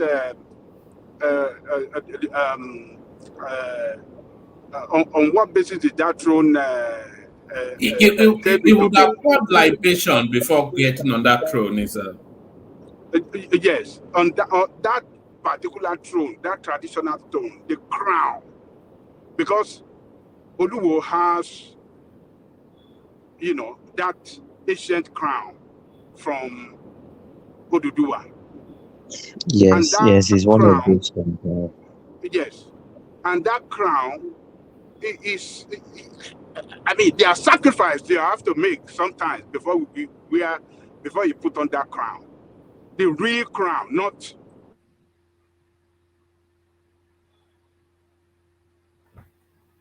I think we lost Ajanle Koko, but carry on, Jide. Oh, I think yeah, let me interject. Like what just was saying, it was like the Bible. I cannot add, I cannot remove, but I will just explain a little bit. Hold on. My daughter is what I get. sorry. Well, all right. Let Jide carry on. Mute yourself for a moment. Let Jide carry on. Okay. So what Baba Janle Koko was saying, I understand him, and it's not different from my point actually. But I was only answering from the way you have asked me that if I see this headline, how would I have reacted to it? And I was telling you from the two perspectives, I would have reacted to it. But for me, Oluwo is number one hypocrite we have in Yoruba when it comes to this kind of a topic. You understand? Yeah, I'm back. Sorry. Can I continue? Yeah, go ahead. Yeah, thank you. What you were saying at the beginning that idol worshiping, that is well, for me it's totally wrong. Oluwo said idol worshiping, and you now specify some certain idol like Shango and that. He just used the word idol worshiping, which make him, I don't know what he smoked. But on your part to say Shango worshiping and this, that, on that part you are wrong. Everybody's tradition is their tradition. it could be my tradition could be idol worshiping I want to say tradition like what I worship. It could be idol worshiping to you, and your Christianity you're practicing, it could be idol worshiping to me. So it never ends. So you don't have the moral right to say worshiping the idol is wrong. Him says worshiping the idol, and you are explaining that Oriki and Rumor, how you say that never sacrifice. That is wrong. There's no African deity you don't do one form of sacrifice for. Even Western deities, they do sacrifice to them. Depend what they use. Some people use rice and flour, sunflower. The Hindus send flowers and all that. When we Africa, we use animals and other things. So that guy coming out to say this is totally wrong. And my dear brother, and like what you said that you read the Yoruba people, no, that is wrong too. Please go read further. There's no place you will do sacrifice and you're practicing deity without sacrifice. It's not done. My brother, sorry, I think you didn't hear me well. Okay. Everybody Yoruba man knows that there's no shrine dedicated to Eledumare that we know of in Yoruba land. Okay. So Eledumare is a separate entity on its own. But Ori, even me that I'm standing here, know that you cannot worship Ori without doing some sacrifice. Okay? It is not, I'm not talking about the sacrifice. Even in the Old Testament, they do sacrifices. So it is not a big deal. For me, sacrifice is not a sin, it's not a bad thing. It is the way by which people connect to the spirituality of the African spirits, you know, and ancestors. No problem about that. I was only saying if I saw that line, and I'm to think of it from just the way one man threw it at me, to think of it from what I've read, I could say, okay, maybe this is what he's saying. Okay, going back to the Genesis. But if I'm to look at it and I read it and I now saw that what this man was saying is that it's like using derogatory words, then I will now say, man, you are an hypocrite. Because for me, Islam itself is the traditional religion of some people. It is local to them. Then they spread it around the world. Then if you want to be a slave, now place that religion above your own father's religion, your forefathers' religion, then it now becomes something of concern. Then we need to frown at it. That's what I'm saying. That Oluwo is known for his shenanigans and his rubbish way of doing things. You know, the man has lost respect with me. I can't talk to other others like that, but you know, this man does not speak with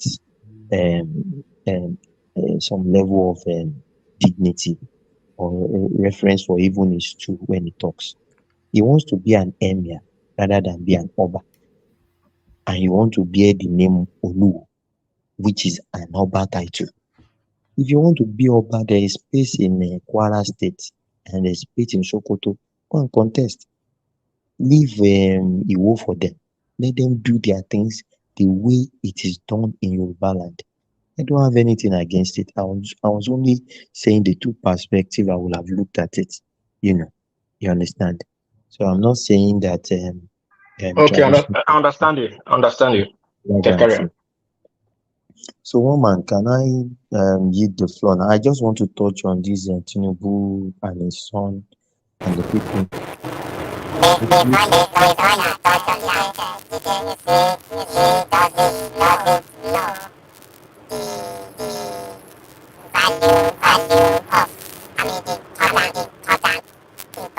Sorry, who's that? No, Ajale Koko, we couldn't hear a single word. Could anybody hear that? Yeah, like a scene from the Star Wars. It's like something out of Star. Ajale Koko, we couldn't hear a word.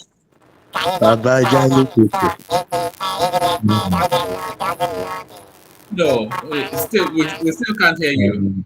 Babajale Koko.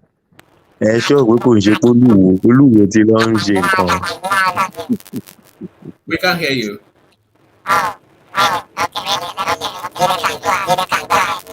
No, we can't hear a word. Scroll it back and then you hear what we're hearing. Scroll back just 1 minute Then you hear what He said I should go ahead. He said I should go ahead. I it's Oluwo that is trying to, he's trying to attack Baba Janle Koko's network. If I is speaking, And I was going to go to Ajanle Koko. So, did you want to speak on? The network sounds more like Oseni. One man, you know Oseni now. Yes, I know Oseni, of course. Okay, I wanted to speak on Tinubu and son. I feel the people coming to the Aso Rock are already misusing the opportunity. The leverage of liberality that the president has, as somebody that loves, people around him. So they are already misusing the opportunity. And I used his son as an example. Well, there are two ways to look at it. For me, it could be a deliberate attempt because. Oh, sorry. Mama, did you put me in the back or I accidentally put myself in the back? No, I think you may have put yourself in the back. Oh, okay. I accidentally click on. Yeah, I was going to ask you one question about that book you read. Yeah. I think I have that book. What's the title of the book? It will start from It's there. called The History of the Yorubas. Yes. Now, did you pay attention to the author of the book, the name of the author and who the author is? Did you pay attention to it? Yeah, I paid attention to it now. What's his name? Is it Samuel Johnson? Reverend Samuel Johnson. Reverend. He's a reverend. Yes. So now the question I ask you is, if one imam decide to write a book about Christianity, would you take anything he's writing as credible? No. If you read it, so wait. That's all I want to ask. Okay, that's understand. I understand where you're coming from, but if you read into the history of that man at a point had a fight with Samuel Ajayi Crowther, saying that Ajayi Crowther is trying to westernize the Yoruba culture. And that book that he wrote, that book was not published. The man that wrote this book, is he a Nigerian? Is he a Yoruba man? He's one of those the returnees. Basically, it's not even relevant. The thing is, what happened during that time, one man was the British. They had this agenda of like killing the African thing and just replace it with Christianity, like Christianizer, basically. So they started doing propaganda, and then the people they were using were these guys, they were just using it. Even Fela talked about his father now. His father was one of them, He later Fela father. I mean, his grandfather, not his father. Yeah, I think his grandfather. No, that's his grandfather, Kuti. Yeah, the grandfather.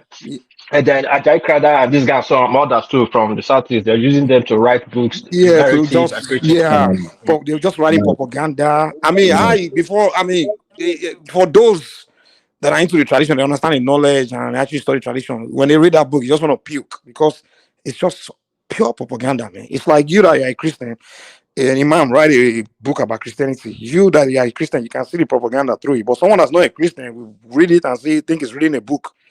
So I read that book. I have it here. The first person that showed me that book was not even a Nigerian. I think it was a Cuban. He read it and he was laughing, and he came to me and said, "Why do Nigerians write their own history upside down?" I'm like, "What?" He said, "Is this not Nigerian?" Because they understand our tradition. They didn't know that what I was writing that book about our tradition was bullcrap. And these are people that left Africa. That the tradition moved across the ocean with them. They even understood it better than those of us in the continent, like he showed me the book and started saying, "Look what they're writing about this thing." I'm like, wow, oh my God, will save us, So I mean, I can't blame our people to write this thing. Even the I can't blame the guy because obviously he doesn't know better, Mike.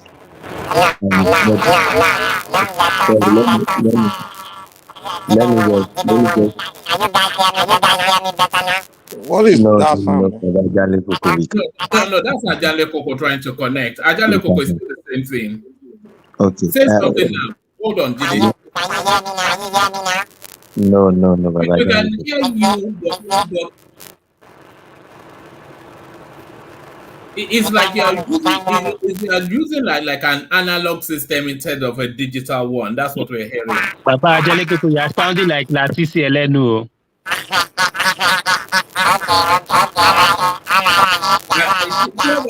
Chioma is calling you a Halloween monster, a Halloween monster. This is Chioma Orobalenwe.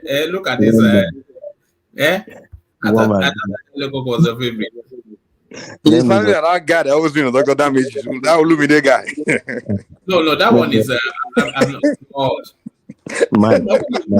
What happened to Deben for the last time, Mike? You know, especially when that guy talks, it just annoys me, man. I'm like, okay, can this guy just shut up? He always wants to interject, but he doesn't say anything that make any sense. Like, he just I'm like, yeah, Lord, I can't start listening to that guy, man. Mike, I understand what you're saying about your view about the book, but the truth is this: if you read into the history of this man fought. No, it doesn't matter history of the man or anything. Let's not even. No, what I'll say is this. No, listen. Let me just land my point. You see, this man fought the rest that the British were trying to use to a standstill, and he did not find favor among them, and that's why his book was. I think that they are you saying that book is credible? Was accurate? Everything is saying that. No, I want to point out something. Okay, I want to point out something. That book was not published until several years. It was the British press printing whatever kept on denying them access to print that book. Now, but what I'm trying to say is this: there are some basic facts in that book. Shango was a king in Oyo land. Yeah. But that's not the first origin. No, I'm coming. How did Songo become deified? Songo was a king, a human being, then deified. So that book did not say anything. I've read the book, and it did not say anything against the culture. In fact, he explained how they lived their life that time, from marriage, things they should not do, and things like that. You know. No, that's the deal. That's not good. That's not drag. I don't want us to drag, but let's stick to the basic points I'm making here. Maybe it was unintentional, but the basic point I'm making here is that the things they wrote are just not accurate. Maybe it was writing out of ignorance. I don't know. But the intention may have been good. But wait. Hold on. But the advice I will give you is this. Just like I said, if an imam write a book about Christianity, that's not a book you read. If you want to learn about Christianity, you don't go and read a book written by an imam.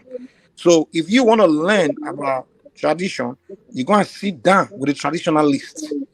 Because the traditionalists have to sit down and learn the history, the accurate story from the beginning of the creation, the entire story of all the Orisha. You have to learn it. You got to go to training and learn it. So if you want to get accurate knowledge about the tradition or the spirituality, you sit down with people that are initiated, are going through the training, going through the school. Those are the people that can give you accurate knowledge, not some scholars or one bourgeoisie or one reverend because they can speak English. They think they have monopoly of knowledge. They can just write books and give it to you. So that's the point I'm trying to make here. Okay. No problem, Mike. No problem. But I know that I've had discussions with some people too, and they confirmed some of these things. Okay. And this man too, this do you concede what Mike is saying, Jide, that a friend cannot write a book on tradition and deities of Yoruba land without it being affected by his religious backdrop? No, one man. You don't consider that? The reason why I don't consider this, okay? The reason why I don't consider this. I've had this Yoruba professor that acts Yoruba film. What's his name? This man, this popular man. Is it Fality or something? I've forgotten his name. They interviewed him and he gave the story of at least that day they were discussing Songo. Okay. Yes, we want to say we want to mystify them as the Orishas. Yes. I'm not arguing that, but he was a king in Oyo. Yes, he was a king in Oyo. Yes. So, and then he was deified. No, he was wait. Listen to me. Listen. Okay. Listen. Shango existed. Do you know that he was even oracle saying Shango is coming to be born? Now, these ancient days, this old time, these deities, they come and go. They didn't only exist one time. They come, they go. Our story even go back to all the way to the beginning of creation. If you go and study in Ifa, our scripture, in the Torah, they will tell you when Olodumare wanted to establish the planet to be habitable. The first people he sent were about about the 16 of the deities. Shango was one of them. Oshun was the only female that came with them. When they came on the planet, Torah is right. Even Black America will break that story down to you. When they came, and each of them had something to contribute to make the planet a habitable place.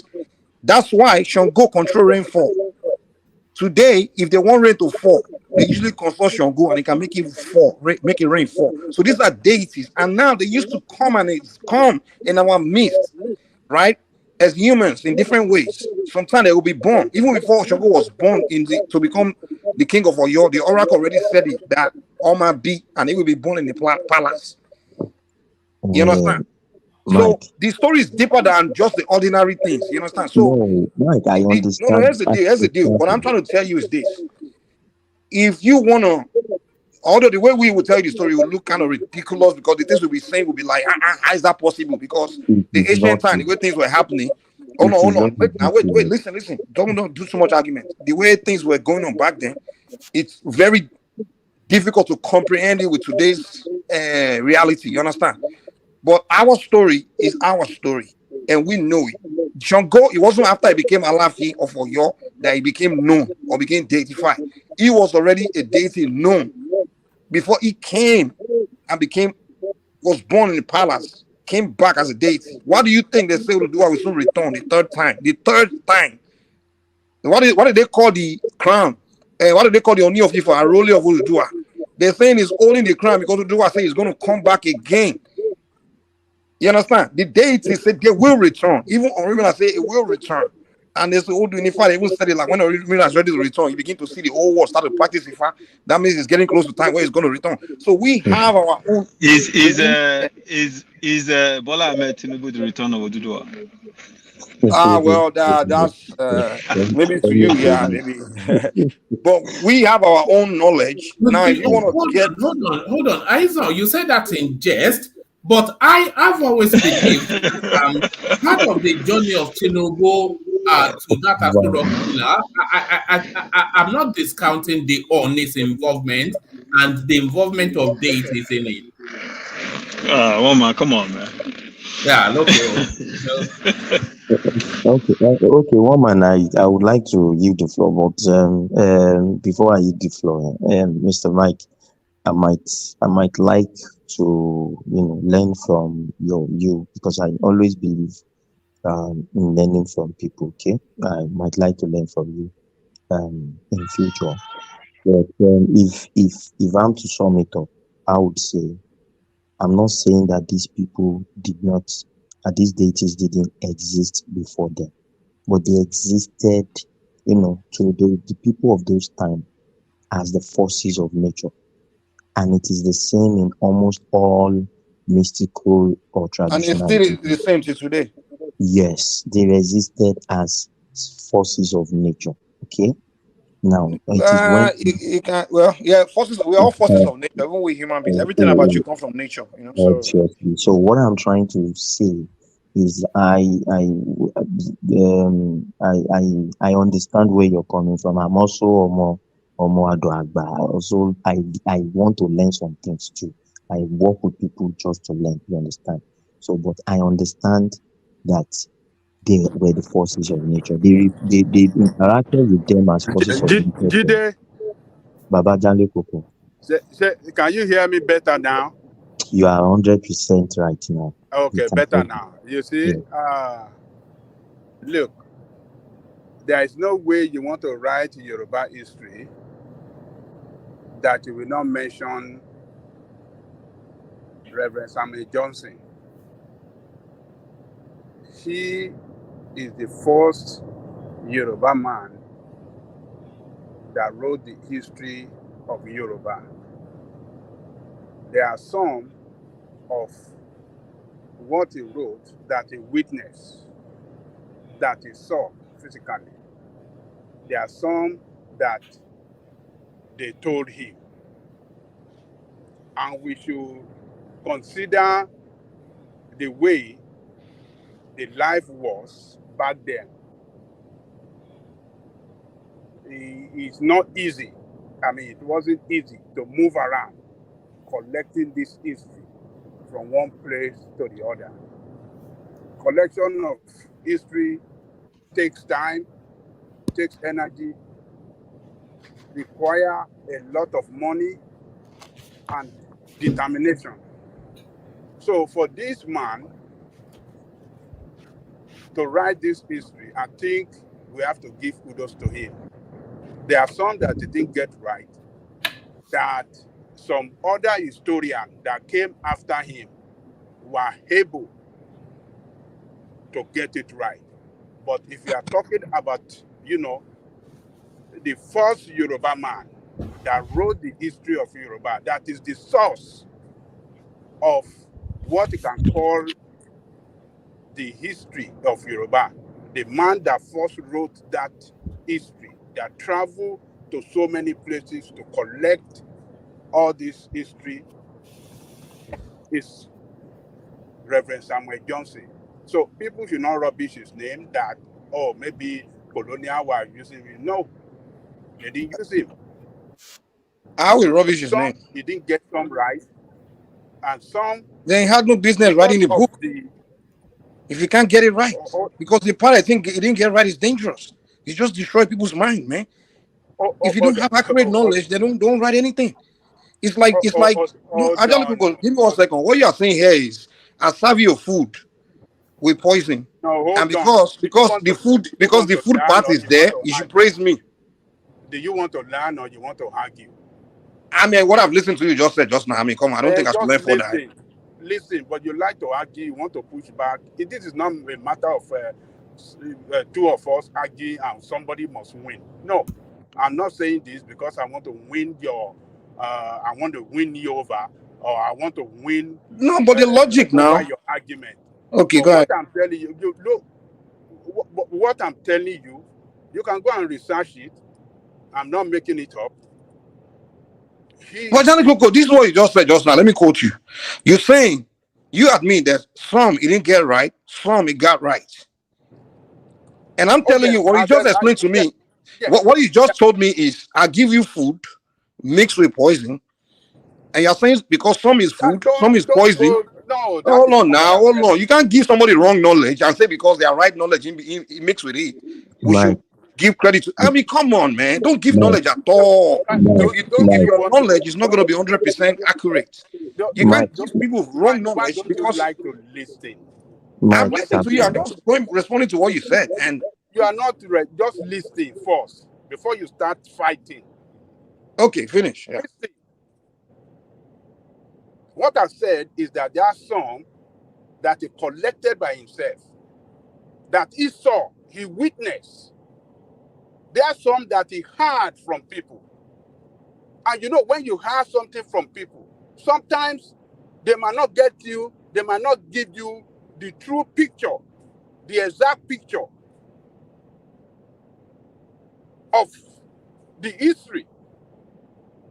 And, those people that history is concerned can come back later after writing his book, after so many years, say, no, it wasn't like that. This is the real thing. It wasn't like that. So it has happened like that. Some of his work, because he heard from people, and those people that told him that history then, they didn't get it right, and people are him to correct him, to give us some facts.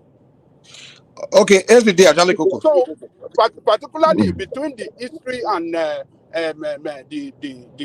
Oyo and the Ife, because it's from Oyo, it's an Oyo man. Some of the history that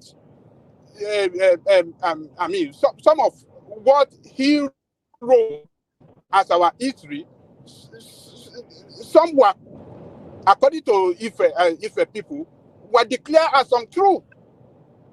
It's not even people. When you're writing about the dates, it's not. No, that's the deal.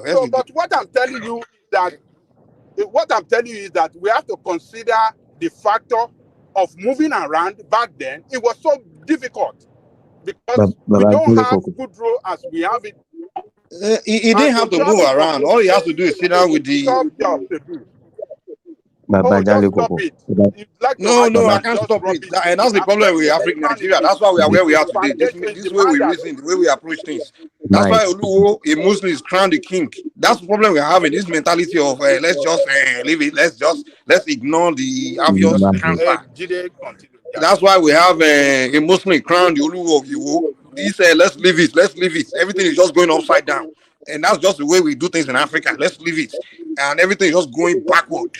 The fact of the matter is, things that is dangerous, let's address it. Let's not ignore it because just because he did one good effort or something, now we now ignore the danger of evil that is something that he did. Whether he purposely did it or not, that book should be banned. You can't, you mentioned maybe you didn't know, you want to get knowledge from somebody.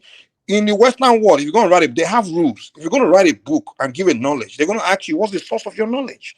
You have to say, this thing I'm saying, it was this man that told me. According to this person, according to that person. No, he's writing the book.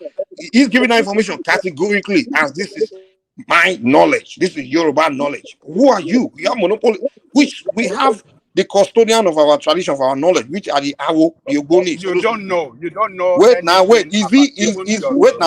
on. Let me talk now. Give me a chance. You told me not to interject. Allow me. Allow me. The people, this the custodian. Man took his own effort. Hold on. Who cares about his effort? I'm talking about the rubbish he wrote. They are telling me about his effort. What's my business with his effort? Hold on.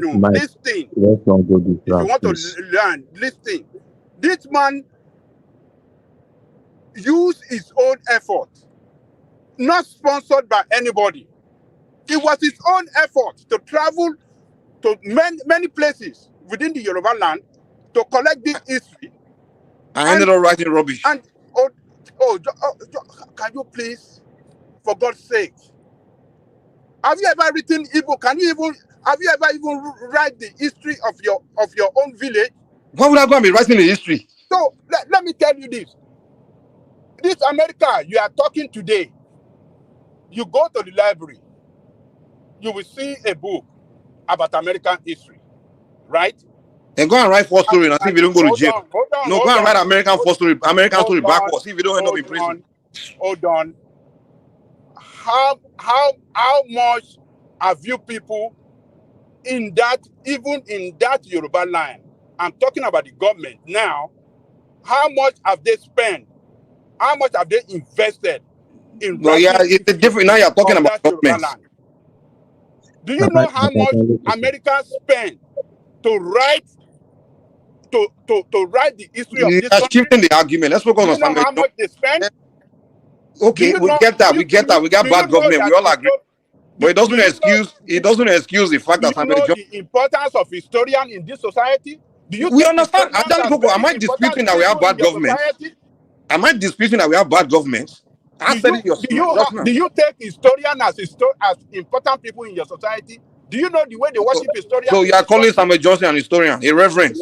Look at you. Forget about it. You don't know nothing.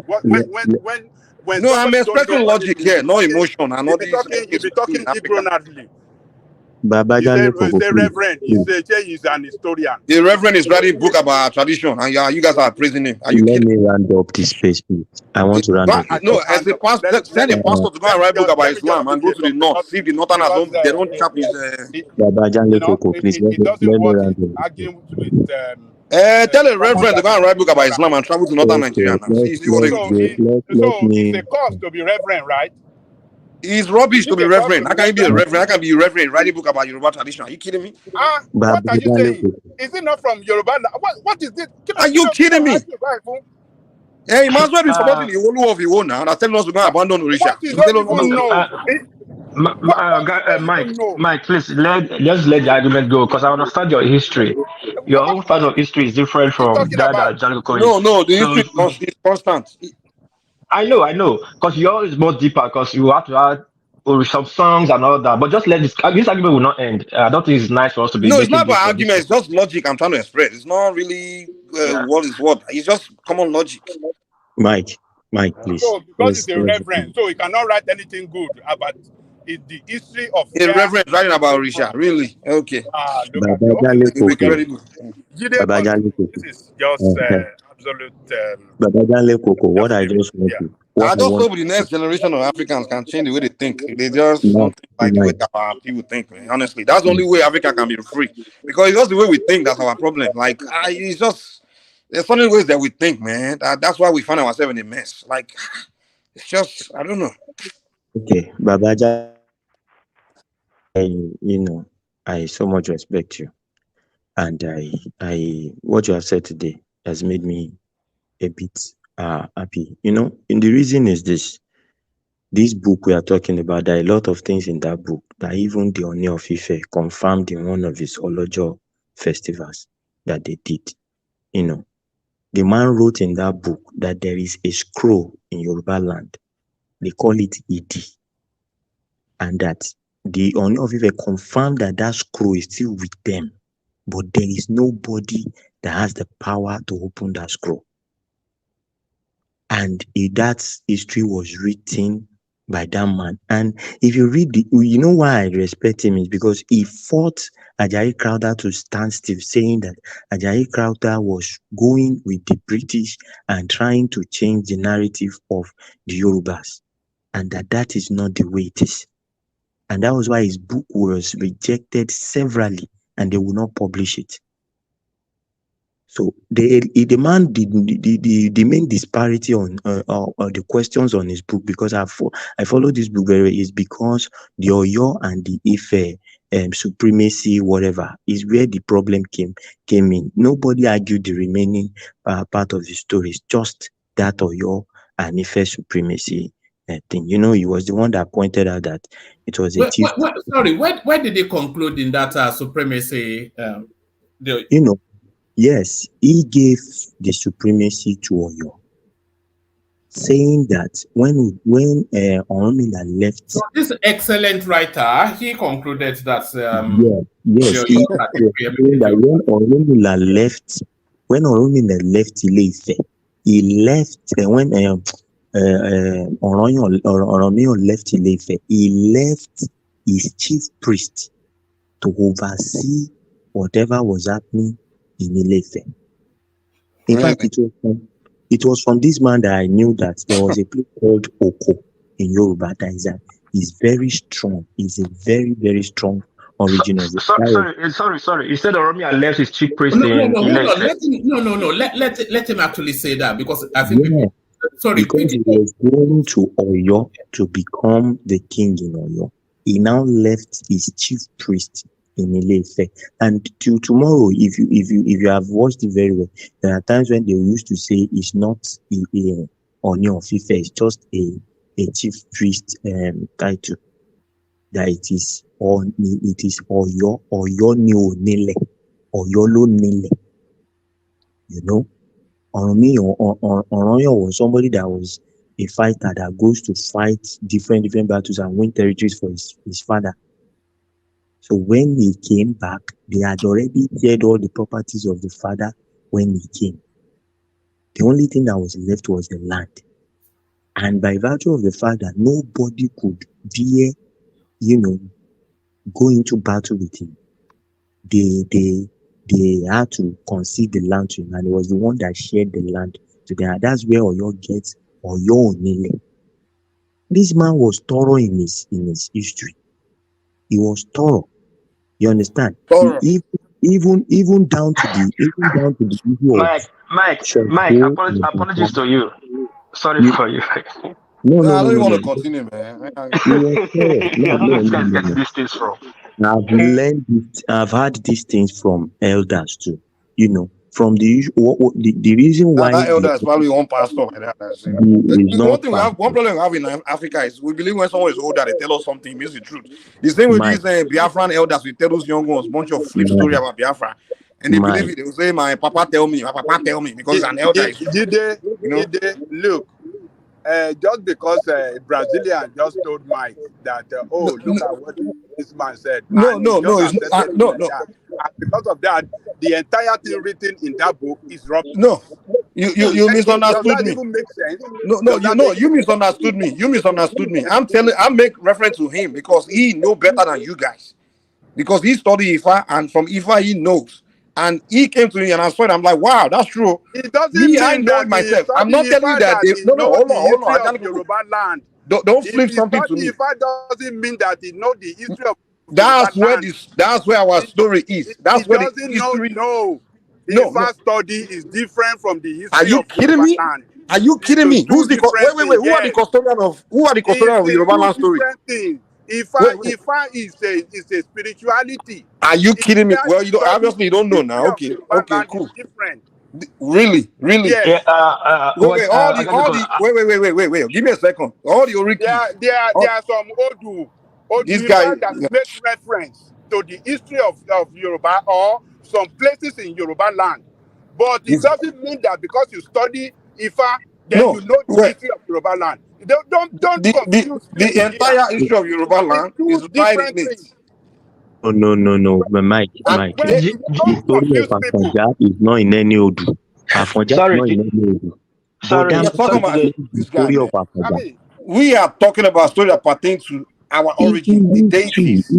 Afonja is not a deity. Afonja, when anything. It's not an origin narrative.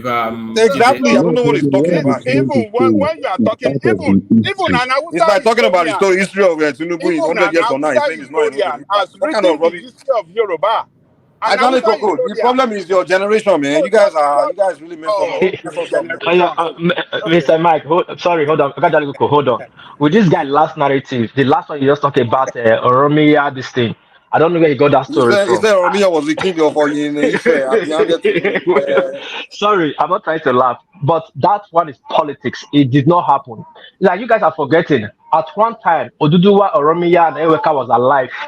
Oduduwa's son and his grandson, three of them was alive. So how come became king in Ife, in Oyo? I don't know what this guy sorry, Oyo in Ife. What this guy? Where they getting this story from? Even a Benin man knows that Oromia was not a king in Ife. Oromia is the grandson to Oduduwa now. It's Oduduwa Even Benin people will tell you that Oromia was never a king in Ife. Okay, Jalikoko, you know what I said to you. Sorry, Jide. Hold on. One voice. Carry on. Yeah, sorry, Jide, listen. Just go and do research. At one point in time, around the 11th century or 20th century, Oduduwa, Oromia, and Eweka, the three of them was alive at the same time. Oromia was Alaafin of Oyo, while Eweka was about to become the Oba of Benin. Oduduwa was still alive. So how come Oromia left somebody? People that follow Oromia back to Ife when Oduduwa didn't accept him in form of punishment, following to Oyo from Oyo. Who did he leave there? The families are all that follow him. Calm down now. Hold on. Let You me are answer right. your Yes. question. Oromia, Yes. when Oduduwa was alive, Oromia was alive at the same time, as a grandson. Eweka was alive at the same time, three of them. Owomika was alive. So what happened is that while Oduduwa was the king in Ile-Ife, Oromia left Ile-Ife and went to establish Oyo Alaafin, and that was the time that he gave birth to Shango. You understand what I'm saying? He gave birth to Shango, and after his death, after he left Ile-Ife, after he left, when he established Oyo and Oduduwa died, he went to Ile-Ife. Very good, Baba. He went back. Very good. He went back to Ile-Ife, and during the time while he left, Oromia became king in Oyo land, and he was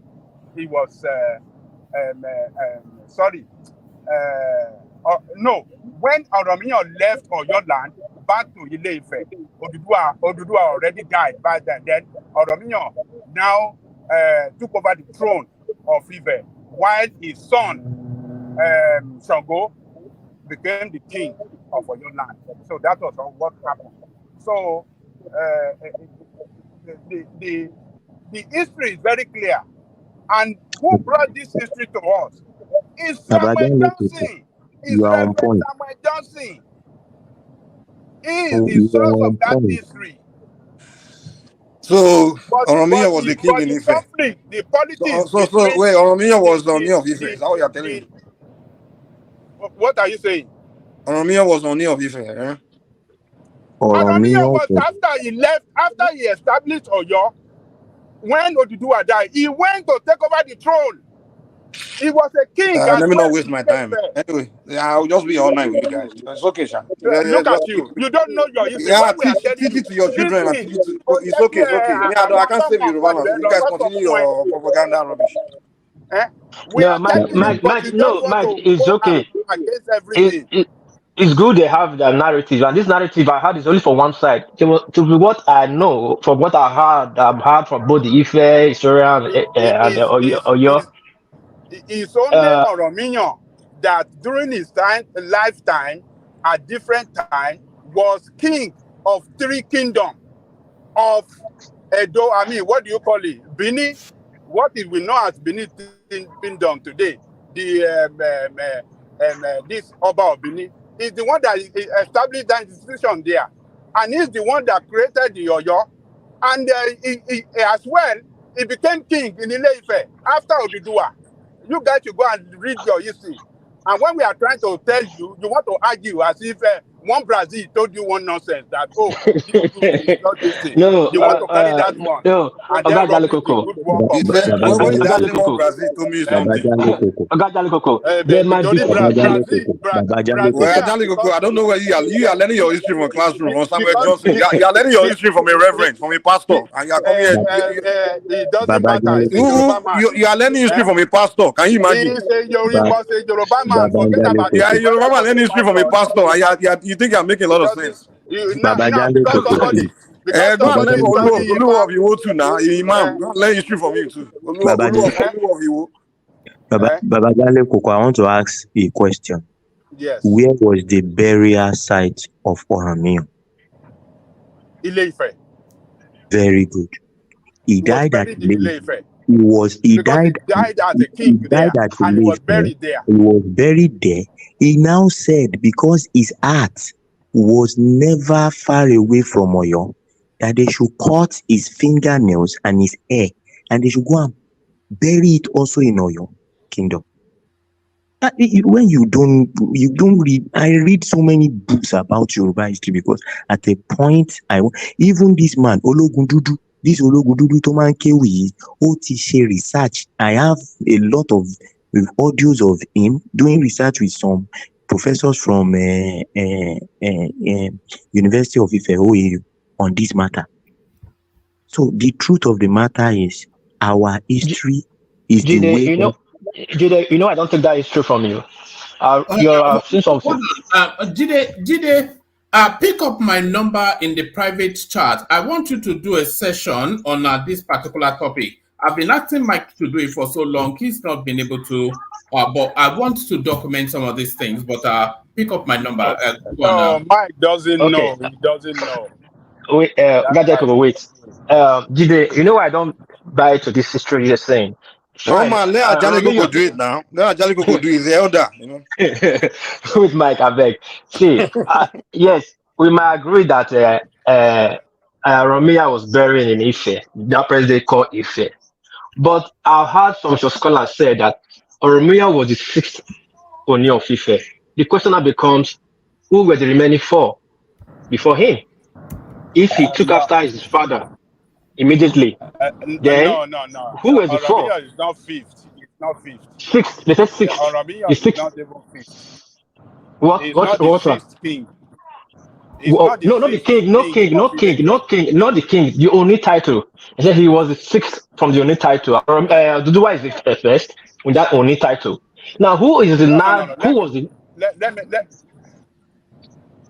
me tell you this. This only title that we have today was not what it used to be back then. Exactly. It was a different title they call it back then. They have changed it several times. They have called it Olufe.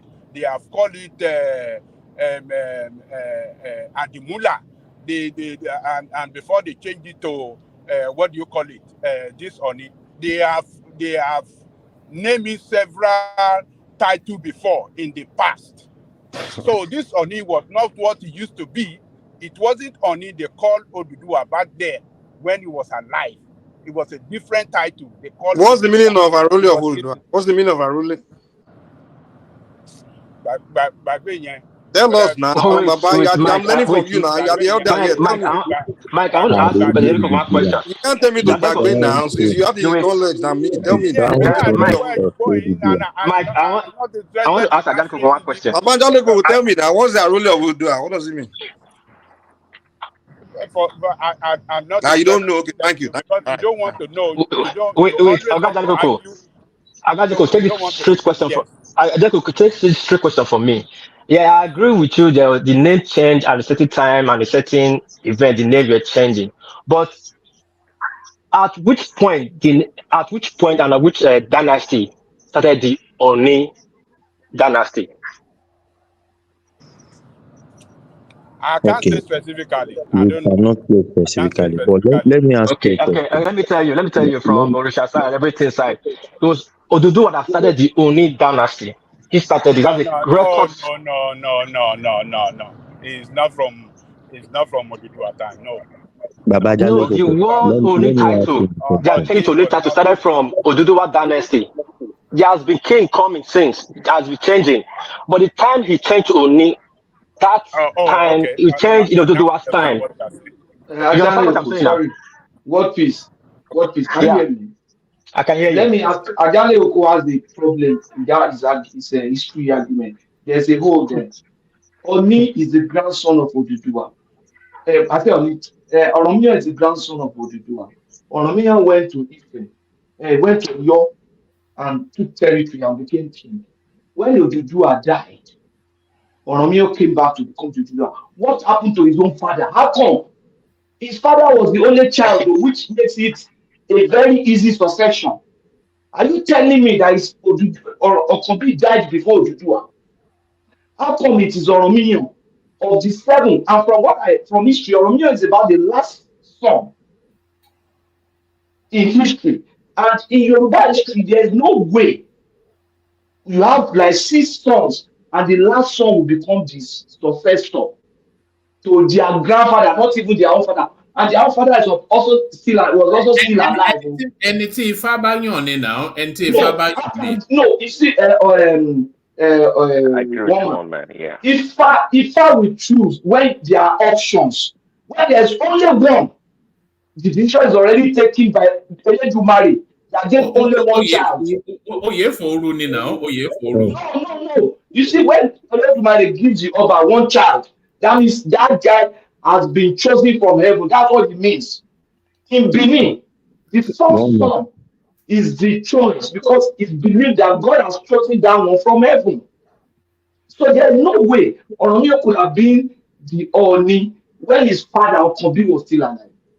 So that's the whole that argument. Wait. Okay, hold on. So Patrick, how do you plug that hole? What do you feel right? The only possibility is that Okobi died before Oduduwa, and there's no record that suggests that. One, there are two, that all his older brother had died or advocated or offered to say, okay, take the title. You had Orogun, you had Alake, all of them were older than Oromio. In short, Songo that took over as Alaf, he didn't take over directly from Oromio. He took over from his elder brother.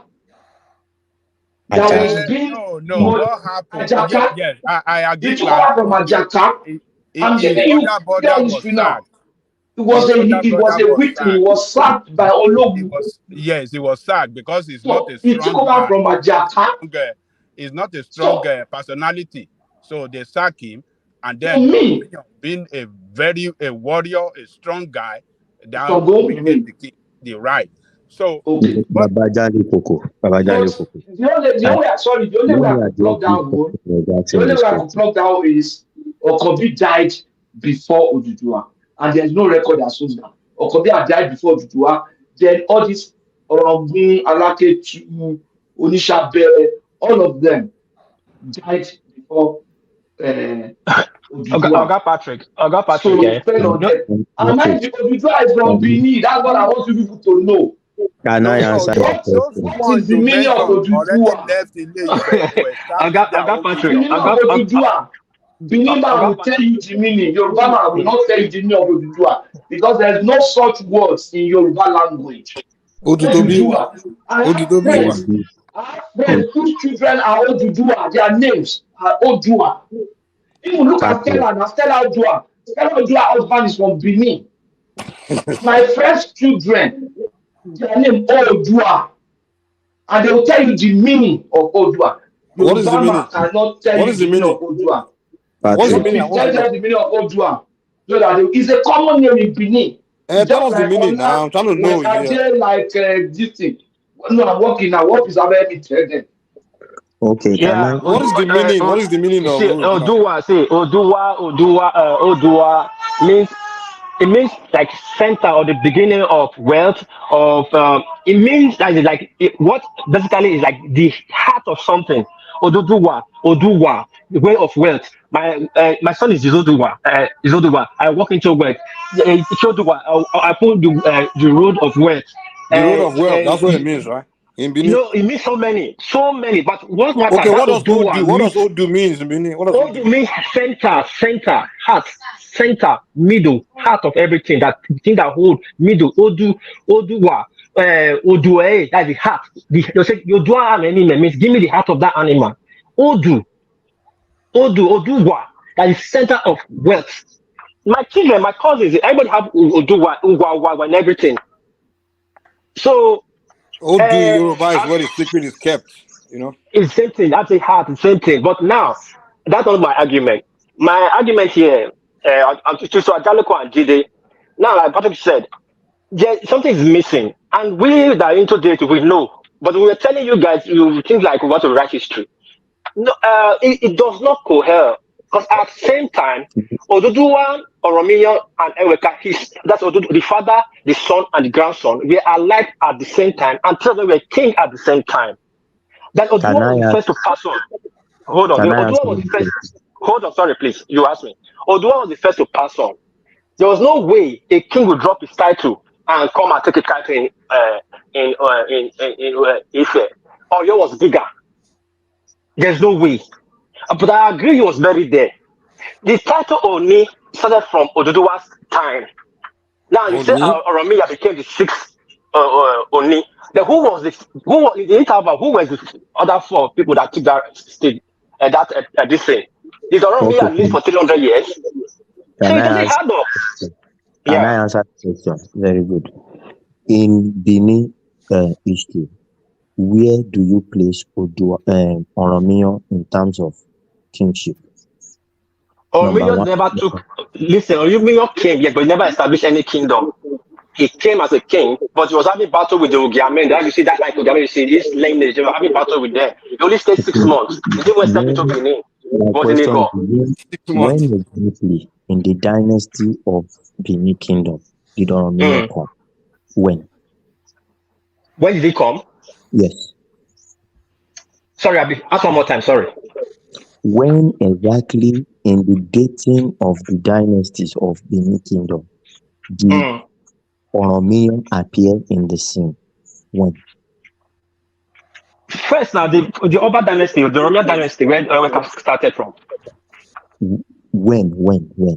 You know? It's 12th century now. Now, 12, what date? 12, let, 12, I think 1225 or 1235. Oromiya let, is the first let, Oba me, of Benin. Yeah, basically, that's what you're trying to say. let me explain now.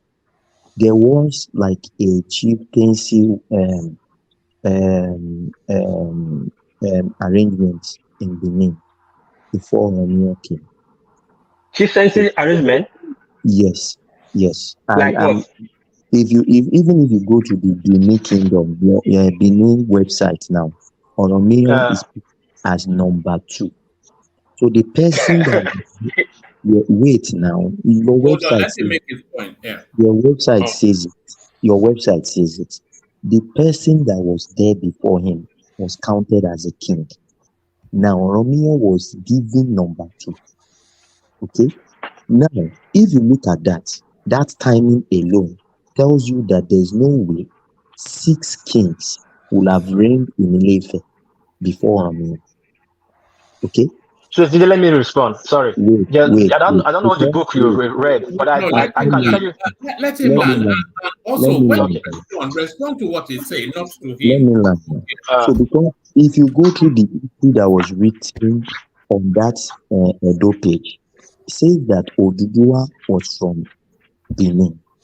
Now Oduduwa was a king, the son of a king, the third chief in Benin, and he committed something or he did something wrong, and he was banished.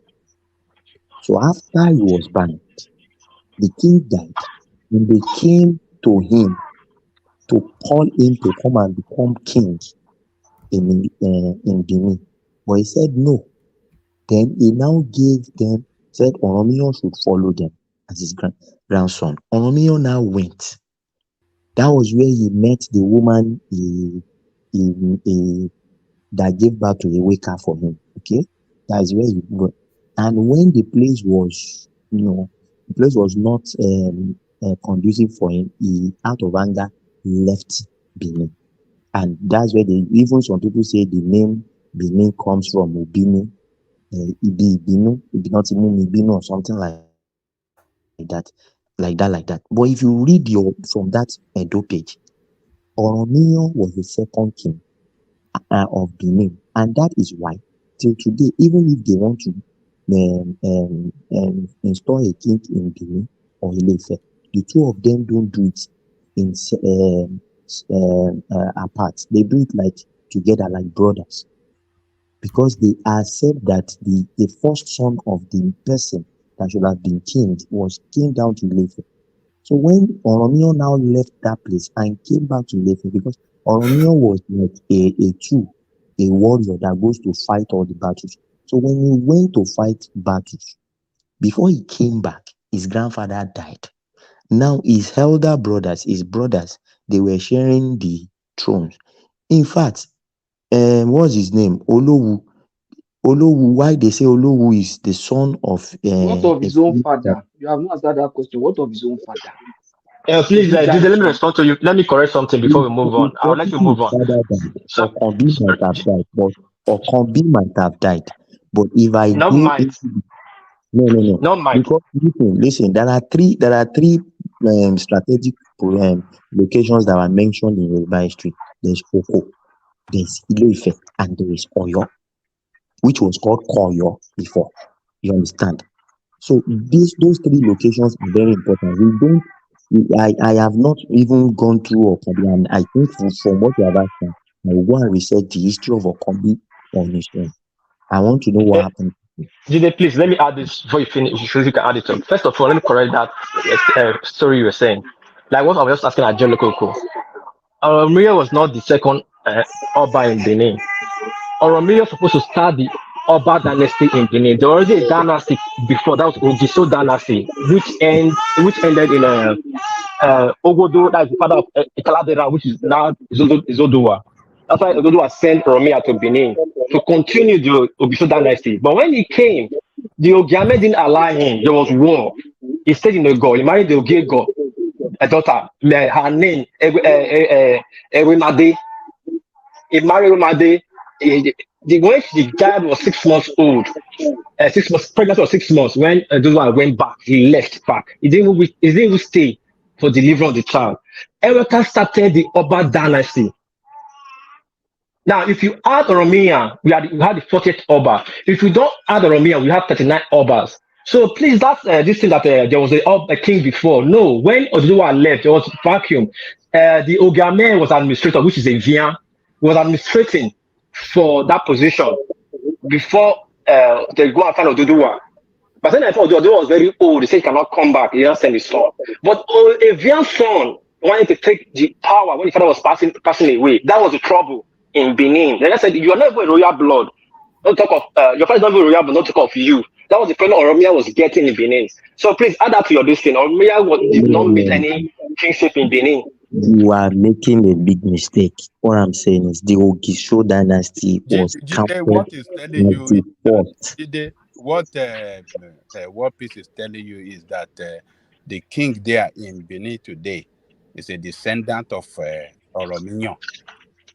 Yes, I'm not doubting that. What I'm saying is that the Ogisho dynasty, Jide, is it your contention that the Yorubas founded Benin? Who founded whom? Start from there. yes, a man from, if it depends on who is saying, who is telling the story. And that's the problem with this thing. If the Yorubas tell the story, they say tell it a different way. And if the Edos tell the story, but I want to go through his own story now. You understand the story from his own side. There was an Ogisho dynasty. Then after that, Oromiyo came, meaning that Oromiyo would have been the second dynasty of king. Okay, but because he did not stay, he was there ruling. He was ruling, but he did not stay because of the problem he was encountering. Then he left. So what I'm trying to say is that between Ogisho and the next dynasty, there was no king. It was just Oromiyo, Ogisho, and Oromiyo. Oduduwa left the vacuum that made Oromiyo come into play because Oduduwa said he was already old and he cannot come back to become a king. Then rather, he will give them one of his grandsons that is very, very a warrior. And he gave them Oromiyo to go and rule over them. But when he got there, he started having problems and he left out of anger again.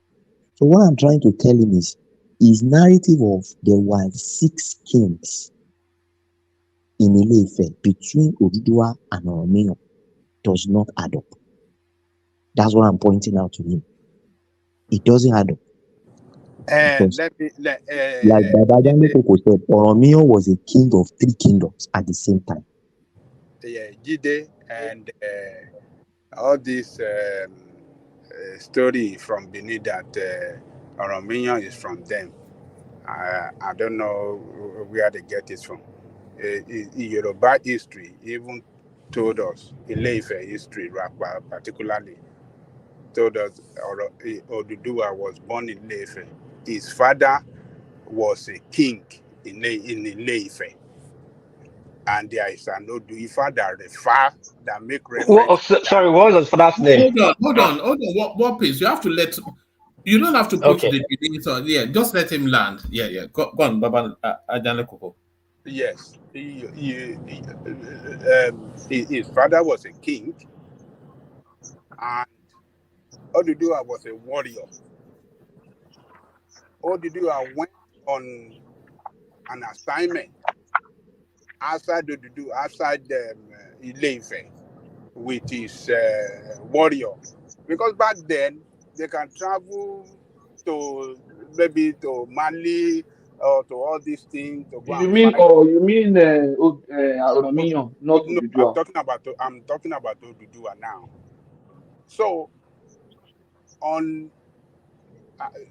there was a time he went on a mission, and when he was coming back with his troop, before he entered Ile-Ife, he got the news that because his father was the king as at the time that he went on that mission, and when he was coming back with his boys, before entering Ile-Ife, he got the news that his father has been killed by, there's another king there in Ile-Ife as at that time. And that king was the one that sacked his father and killed his father. So what he did was to wage war against Ife, to sack that king. And the history is there. The king that was there then was Obama King or Songogon. Is the one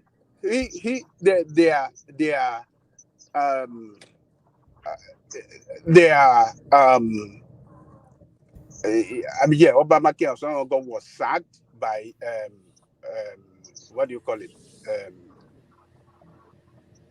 Oduduwa. He entered Ile-Ife, he waged war to sack that, to install himself as the king. And the family, or let me say the what do you call the people from the royal home back then that was sacked are the ones that went to establish the Igbo in Ilaje area in Odo State today. They sacked them, and they all with all their family, everybody left to go and establish this Olugbo of Igbo. You understand what I'm saying? So this history of Edo people that I got Jaliko. It's time for me to come in now. You finish your point. Do a run away from one prison in okay. Let me come in. Let me land now. And even the curator of your museum in Benin wrote a book to that effect. I mean, he's the one that have the artifact. What is I'll come in after you. Sorry. He has everything. Okay. He wrote a book to that effect. I don't know why some of you are coming with this story, because what you guys try to portray all the time is not history, but a story. Because you have, you don't want to surrender to Yoruba people. You finish your story. Now you are going to attack assassination. You are going to attack assassination. Leave that one. Let's talk with facts. First of all. I mean, yes, I got your narration. Send down there up to today. You could find that. Yes. Let's go with your narration. Not my narration. Let's go to your narration now. First of all, I asked you who was Oduduwa's father. You couldn't tell me which of the court it came from. That which of the family court lineage from Ife it came from. You couldn't tell me. Lakuri was the father of Odua. Lakuri. Lakuri does not. Hold on. Everybody can come up. Hold on now, please. You cannot change history of 2,000 years. Now just start changing it. According to Oduduwa is the 97th king. Hold on. That is the part I'm coming to. That's the part I'm coming for. That's the part I'm coming to. Hold on now, please. Hold on. According to your oral history, the one in the book, you are certified. There was 97 king before Oduduwa. They didn't say there was 97 king before Oduduwa's father, whatever you say his name is. And the Oduduwa started Oni dynasty, point blank. Oduduwa sacked the Obatalas, who are today the Ugbo people, point blank. And that is war, whatever that happened. I don't know exactly, but he was the one that took to stop that lineage, that dynasty. Now, Oduduwa was appointed by Oracle. The Oracle already told that you'll be telling they have 16 communities and they have a shrine. Their way of doing things like today, they have shrine and all that Oracle, or I'm not saying Zifa, but they have the Oracle. Oracle has been telling them a man will come. Wait, what's the name of the Oracle? No, I don't say the Oracle. If I started from Oduduwa lineage. I said to me, listen, I'm not arguing with you. We're not arguing. I said to me, please listen now. No, man, I'm not getting into you guys' history story. I don't care about all this history. When it comes to the spiritual part of the knowledge, you guys don't stay away from that side. For me, I'm saying if I date stuff started from Oduduwa, I'm not saying that's the way the thing started. Hold on, please hold on. You was not to marry that created a foul. Hold on, please. Let me finish my history. I'm not saying talk history, but leave the part of it, please. Okay. You guys can argue whose father is whose father. Mike, why I'm using their deity. I don't want to use particular deity because every deity have when it started. Now they are whatever they are practicing that they're always telling them, and that's Yoruba culture. You go and look at Yoruba culture. Before Oni time, the way they choose their successor is they are going to tell them. Somebody will come or go to social place. The first person you see picking, that will be your next successor. That was the practice then. The data is only telling that a man will come that will take them to victory or greatness. Actually, when they found Oduduwa, it was what the Oracle was describing to them. That's how Oduduwa started. Oduduwa started the Oni dynasty, and that dynasty started from father to son. As I say, Oromia coming to Benin, Oromia going to Oyo, his children is taking that lineage in Benin. The people before Oduduwa, the Obatala people that 97 before Oduduwa, they don't have succession secession this thing culture. Now you come to tell me that Oduduwa's father was a king that with no name, with no dynasty, with what era? Now you said his father has one name. You call only one name. Now who was the father? Who was his father and whose mother? In every history, there's a mother side to father side. Every king that lived, he has a wife, he has a father, he has a mother. The two communities they are still existing. The character that we talk today, the father community still existing, the mother community still existing. Now the question everybody asks you, there were 16 communities before Oduduwa came, and the 16 communities are still there. And none of them accept Oduduwa as their own. Oduduwa didn't come from there. None of it didn't come from the 16 communities that was there before Oduduwa in Ife. So where did his father, not Oduduwa now, where did his father come from? And who gave birth to his father? Who did his mother marry from? Which community his mother married from that gave birth to Oduduwa? So all this does not add up. See, hold on, please. All this does not add up. I'm not here to argue with you. Oduduwa is a Benin man, it's not a Yoruba man. But that history, that story you are saying, Oduduwa's father was a king, Oduduwa was fighting in somewhere, that is a fallacy story because it does not add up. The Obatala was the last. Sorry. Oduduwa started Oni dynasty. So are you going to change it now that his father started Oni dynasty? Oduduwa is the first Oni of Ife. So what are you not talking about? The whole issue that they killed Oduduwa's father. Where's history? Where's the very father they killed? Okay, thank you, Patrick. Patrick. Okay, now I want to ask you a question. You see, that my first question, that what happened to his father and how come he became the first? But before that, let me disprove Ajani. According to oral tradition in Yoruba land, Oduduwa came from heaven with chain, and when they make Oriki of Oduduwa, say Oduduwa Afawon, Awon, that's the chain, was what he used to land, just like Spider-Man from heaven. That's the Yoruba tradition. And Oduduwa didn't start. Story, Wait that now. one is story. That's one the. is story. It's I'll not give his. you. Hold on now. Let me finish. That one is Let me not give his. you. Hold on. Let him land. That's the common story. Even when they make Ifodifa. It's not. That wait one is now. Historical Let book. me. Historical Hold on now. Hold on. Ajale Koko. You told people to hold on. You see, the Yoruba people initially they didn't write down their history. But the way they preserve history, the historians in Yoruba were the Ayan. If you want to know your lineage, the Ayan, they memorize the lineage of people because they beat drums to it and they use it to the talk about. drummers. Those were the original historians in Yoruba land. You understand? And based on the Ayan, when they want to talk about Oduduwa, they talk about him as somebody that used chain to come down from heaven. You understand?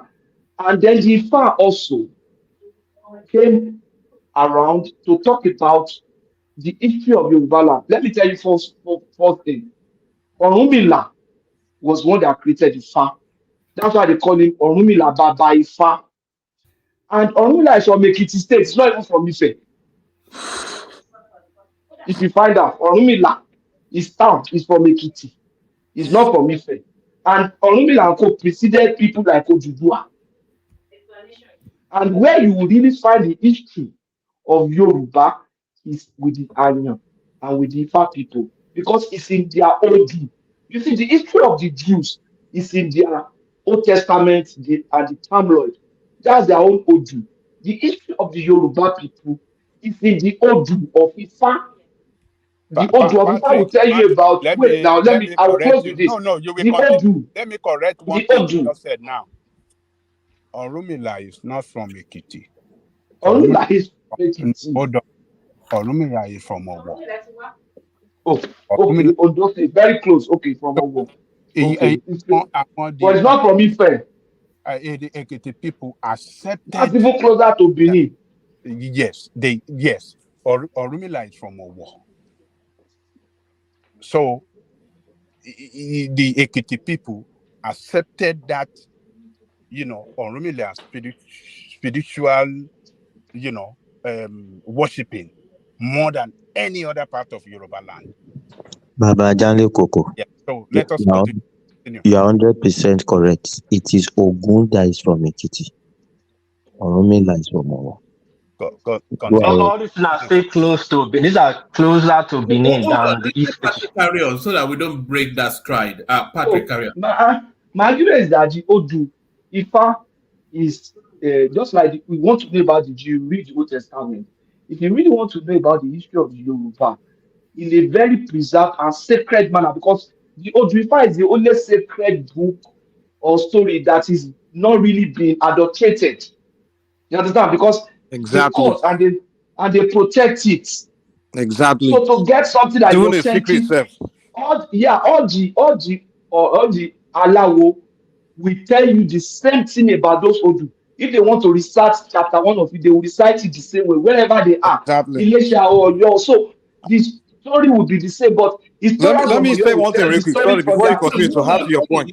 Mike, let him. No, I know. follow. I'm not interjecting him. I'm not interjecting him. One man. I'm just saying I've traveled across Yoruba land and it's the same thing. That's what I wanted to say. Go on, continue. Yeah, that's what the Odu. That's what the. That's what the Mike, I want him to follow through. Yeah, carry on. The far people will say the same thing wherever they are, whether Ketu in Benin Republic or wherever you are, they will tell you the same thing. But the historians will tell you the story from their perspective. The Benin historian will tell you Odua is from Benin. The Oromiyan people will tell you Oromiyan was the one that took over from Odua as the Oni of Ife. What happened to his father and his older brothers? They will tell you that. So that is inconsistency stories. The only one that has been preserved and even has a longer history that is close to reality, because the older the story, the more likely authentic it is. The more or the closer the documentation of the history to the events, maybe something that happened in 1960, the person that wrote about it in 1961, that account is more likely to be true than somebody who wrote about it in 2020, because they are probably eyewitnesses that were there. So that's the sacredness of it. So left to me, I'm not an Ifa person. I don't, but let's be objective. The Ifa people are likely to have a more sacred history of a Yoruba man than a reverend that was born thousands of years after. No. That's. And let me add to it. Sorry. Sorry, before you move on, before you start on, I've just said, JJ and Daluko, do you know, sorry if I got Patrick, do you know Patrick Lineage is one of the people that is got Oromia to Benin? Their practice, everything is still well preserved in Benin. But you just give no story about Oromia's father, Edodua's father, that we do not have a lineage. He was a king in what dynasty? Who was his father? When did he live? Go ahead. Hold on. What is his father? I have answered to their question. Okay. Because now, this is what happened. Odudua was king of at Ilefe when there was tumor in Benin. He sent his son, his grandson Oromiyan, to go there and calm everything. When the elders came to beg him to come back and become king, he said no. Then he sent Oromiyan, because Oromiyan was a warrior. When Oromiyan left, before Oromiyan came back to Ilefe, his father Okonbi went blind. Odudua was dead. Okonbi was now the one instead of his father, but he was blind. So because of his blindness, he could not, do the normal rites, because in Yoruba land, anybody that has blemish cannot be king. So his priest, Owa Ajibogun, became like a regent. And that Owa said he was looking for a way to cure Okonbi. He was looking for ways to cure him. In fact, he had to go and to the sea, as far as the seashore, because they needed water from the seashore to do some things to cure him. When he left to get that water was when Oromiyan returned back to Ilefe. And when Oromiyan returned back to Ilefe, due to his prowess and this thing, Immediately, Owa Ajibogun came back. He had to hand over everything to Oromiyan, meaning that Oromiyan was king while his father was alive. And that is your answer to your question. Okambi was struck with blindness. No. Sorry, that's not the question I asked you. I'm not. No, That will no. get. I will argue that. I said, Somebody who's Oduduwa's father? wait, Oduduwa's father. no, you were not asking me that question. You were asking That's what I about asked. no, Okay, somebody sorry. asked me Okay, sorry. Yeah, but who was Oduduwa's father? wait, somebody asked me what happened to Okambi. How come Okay. Oromiyan became king? Now I have gone to get that fact, and I'm telling you now. In Yoruba land, you cannot become king if you have any blemish on your body. So immediately he was struck with blindness. He was no longer qualified to be king. And that was what happened to Okambi. So that is how Why was he not made king when the Owa of Oboki brought the water and his eye was opened and they still had to make his son the king? Look at these things, not they add up. The Owa of Oboki went to take water from Oki so that he can cure his blindness, and he was cured. So why did he become king? Listen, before Owa of Obokun brought the water, Oromiyan had already taken over government. Okay? And there could, in Yoruba land, you cannot have two kings. You Where cannot did you have get two this kings. story now? Is it from Wait Samuel now, Johnson? listen. This You one you're cannot just have two telling kings. us now. Where did you get the Wait story? now. See, let me explain something to you. You cannot have two kings. If you We know listen, you can't have two kings now, so you have let not told us me something that we don't know. wait. Just wait. Let me land my point. If you have read the history of the Olowu, you know in his Oriki they will say Olowu Asunkun Gbade. How did he get his Ade? Ade is a baye that is with him. He was the son of a daughter. He came to meet, the daughter brought the grandson to greet his father, her father, which is Oduduwa. And Oduduwa had Ade, the crown on his head, but the boy was crying profusely and was saying that he wanted to have the father's cap, the grandfather's cap. They gave him the grandfather's cap just to appease him. Now he took it home and slept. The mother brought the cap, the hat, after he had slept, and and Oduduwa responded by So we saying already have that. that is his own entitlement, that is his own inheritance, that the two kings alive cannot wear the same crown. I don't know what Your happened. argument now, Olowu is not even the first son of Odua of Okobi. And that's He's against the what son of a the woman now, Yoruba history. obviously. No, they This said by Yoruba history, most historians said Olowu is the first son. And that's why they say Owula Koja. Owu was the first to be born. That's why they called it Owula Koja. he was the Owu ni wọ́n son kọ́kọ́ of dá. Except Owuno. you're telling me, Listen, he was the son of a woman. that argument is not, that's why I say, where did you get it? Most arguments say that Owu In is the their first oriki, son of Okombi. in their And they oriki, say Olowu Asunkun no man Olowu. but that does not. But they say Owulakoda. Do you know that? Owulakoda, see, the issue is this. Owulakoda Obedo Weberewo. Owu is most historians that tell you about history of the most historians that tell you the history of Yoruba. They say the first son of Okobi is Olowu of Owu. Ajani Oko, please confirm this. I know you have at least to be very objective. Patrick, what did you say? Patrick? I said Olowu is the first son of Okobi, and that's the generally accepted record history by most Yoruba. Olowu is the first son of Okobi, not the first son of a daughter. That's the Olowu. general. Yeah. Owulakoda Olowu of Okobi is the first son of Okobi. According to Jide, you have to speak up a bit.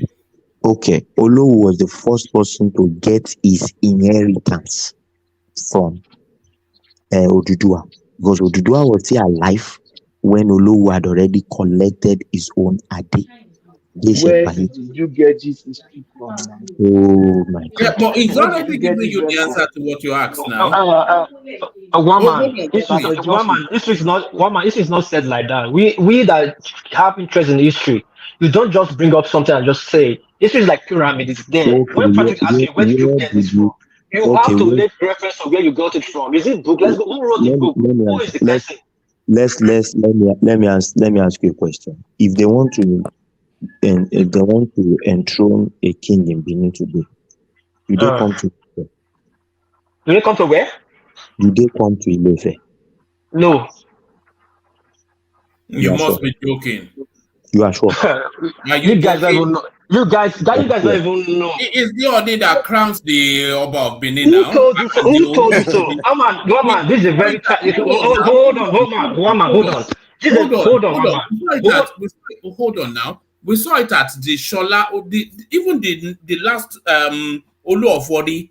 Was it not the only that? Do you want me to bring the clip? What are you talking about? You're graduate for crying out loud, one man. You're graduate for crying out loud. This is not They're your field. trolling you up. They're trolling you. It's trolling you. No, what are you saying, one man? It's This is trolling my you, area. man. I invest my time and money for. What are you saying, one man? Please don't let me be What rude. is trolling you, man? You don't even get the I know. I don't want you to know. This is history. We are educating people. I just told you. I know.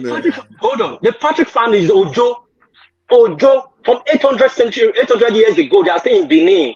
See, when they just giving stories, we will just be laughing. When the facts are there. Now, there's something like Okumbi. There can never be two kings in one domain.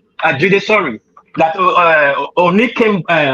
First of all, I told you at one time, Oduduwa, Oromia, and Oweka were king at the same time until they were alive. Now, when Oromia passed away, they sent the message to Oromia, they sent the message to Benin. You know why they sent the message to Benin? Because your children will never tell you that. Because when they sent the message to Oromia did not leave Oyo is already bigger than Ife. A king will not leave his stuff and go to other smaller enemies to come and be a king. But I will agree he was buried there.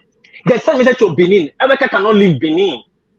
That's why today, the only position was a chief priest that was looking after the place. His children will return back. I don't know where people are saying all this story. People are saying that this is I can be this and this I can be that. Since Olu died, he has been a chief priest that is representing that throne, that position. Not even Oduduwa's children. Not his bloodline represents that position. So all this story of Akambe is coming here. I don't know where you guys got it from. Now, hold on. Let me just finish this one. First of all, I asked Adelkoko, who's Oduduwa's father? You cannot give me an answer. That is settled. Now you are saying Akambe was the son of Oduduwa. And it's never in history, international history now, where they protect history from Harvard, Nigeria history and all that. Oromia is the name you see in Oduduwa children. Oromia, there's nothing like Akambe there. Oromia established Oyo, clearly. Oromia came to Benin, clearly. You don't even see the history of when Oromia went back to Ife. It's not there. Now because Oromia is not aligned to stay Ife. In form of banishment, what is not a favor for Oromia, Oduduwa did not allow him to come back and stay. He now moved to find his stuff in Oyo. So this story was just giving Akambe was this, Akambe was that, Akambe was this. And the succession, like I told you, it's a section of kingship. Is that of Benin? Hello? Can I say something real quick? You see, Wapis, you know me. I don't get into history, this and that and that and that and that, who's what and what. I don't care. The only part where I participate is the spiritual part of the knowledge. As far as this guy went here, that one slept with this. I don't get into other people, you know. Now, my only question to you is this: sorry, my mic dropped. I didn't know. Yeah, but can you hear me? I can hear you now. Oh, okay, sorry. Okay, so the only thing I want to find out is the Ifa Oracle is all over is in Benin today, is in Yoruba land today. So my only question is, and also the Orishas in Yoruba land, also like Shango, the Shango is in Benin today. It's part of your deities. Oshun is there, Ifa is there. So how did the Ifa Oracle end up in Benin? You know. Yeah, was it during conquest when we went to conquer them? No. Ifa is not only, so what people don't know, or Ifa is not only practicing in Benin. As far as Iseluku, as about the practice Ifa too. So Ifa is not what you take and say, oh, it started from Benin or it started from Ife. Like I said, and like you said, Mike, you said it started. Hold on, like you said, it started from Olodumare. You guys were practicing it. No. Hold on, Mike. You guys were practicing it. Does not mean that other people were not practicing it on their own top in their own way too. The way you practice Ifa from your side is different from the way me Benin practice my own Ifa. So you have to understand this. Where do you Gisos practicing Ifa? Listen.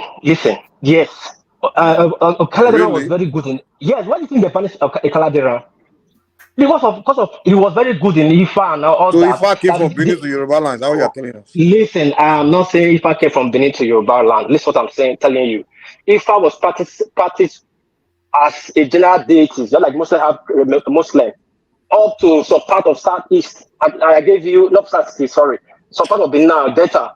It's only people practice Ifa Romila. What now piece? you people have I wish Kulata was here. He has the accurate history of all of these things. That Kulata does not have any accurate anything. It takes for Google. Let me tell you one thing. You see, my family is an Ifa family in Edo. My own father. No, let me tell you the truth. I saw my own father. I grew up to see my own father use Okpele. I have cousins, educated cousins. They have Okpele, they have briefcases. They want to go somewhere, they bring it out, put it on their table, and do their Ifa. Until my father became a Christian and eventually converted everybody. We had Ifa, and my brother told me my father would do Ifa, then do Ogun, and then he will worship his own father, ancestor. He will kill chicken or goat for his father, and then he will pray to his father. That was my father's. So you could see that he was purely a traditional person. And my cousin still practice Ifa. So Ifa is like a religion that is spread, you can't say it started from somewhere. If it starts from somewhere, maybe the worshippers have traveled to other places, just like Muslim Christians travel to places and go there with their religion. But thank you, my family is a proof that Ifa is practiced in Edo because my cousins, some of them still practice it. Please, can I say something about what you're saying? Okay. Yeah. Ifa. No, hold on. Yeah, wait. What piece? How did Orumila end up in Benin? No, my mind, please. Let me go. I never said everything in Benin. It's the tradition that we were practicing right from day one with the Benin from Ogidomigo time. Now, next said, the way we practice our own is slightly different from the way you guys practice yours. And you go to Iseluku, the way they practice their own is slightly different from the way we practice our own. So I cannot say Ifa started in Benin or started in Ife. But you guys practice it. Maybe you guys know the way your own started. And we have our own, the way we started practicing our own. But somebody cannot say when Oromia came to Benin, that was they brought the practice. Probably if who came long before now, or who came after Oromia. So, but you cannot specifically say that it's Oromia that brought it. No, according to Benin priest, hold on. According to Benin priest, your own priest, your Babalawo was there. They say when Oromia was coming to Benin, he came with 2 priests. Mike, please. Oromia brought a lot of priests. A lot of brought a lot of priests to Benin. Mike, let me support you. Let me support you. Let Jide pick it up. Jide, yeah. What piece? See, Ifa is practiced in Ghana. It is called Afa. Ifa is practiced in Igbo land. It is called Ejiofor. Okay. Ifa is practiced in almost all these coastal line countries. Okay. And the one in Ghana stated that the Ifa was brought to them from Nigeria, from Ile-Ife. Yeah.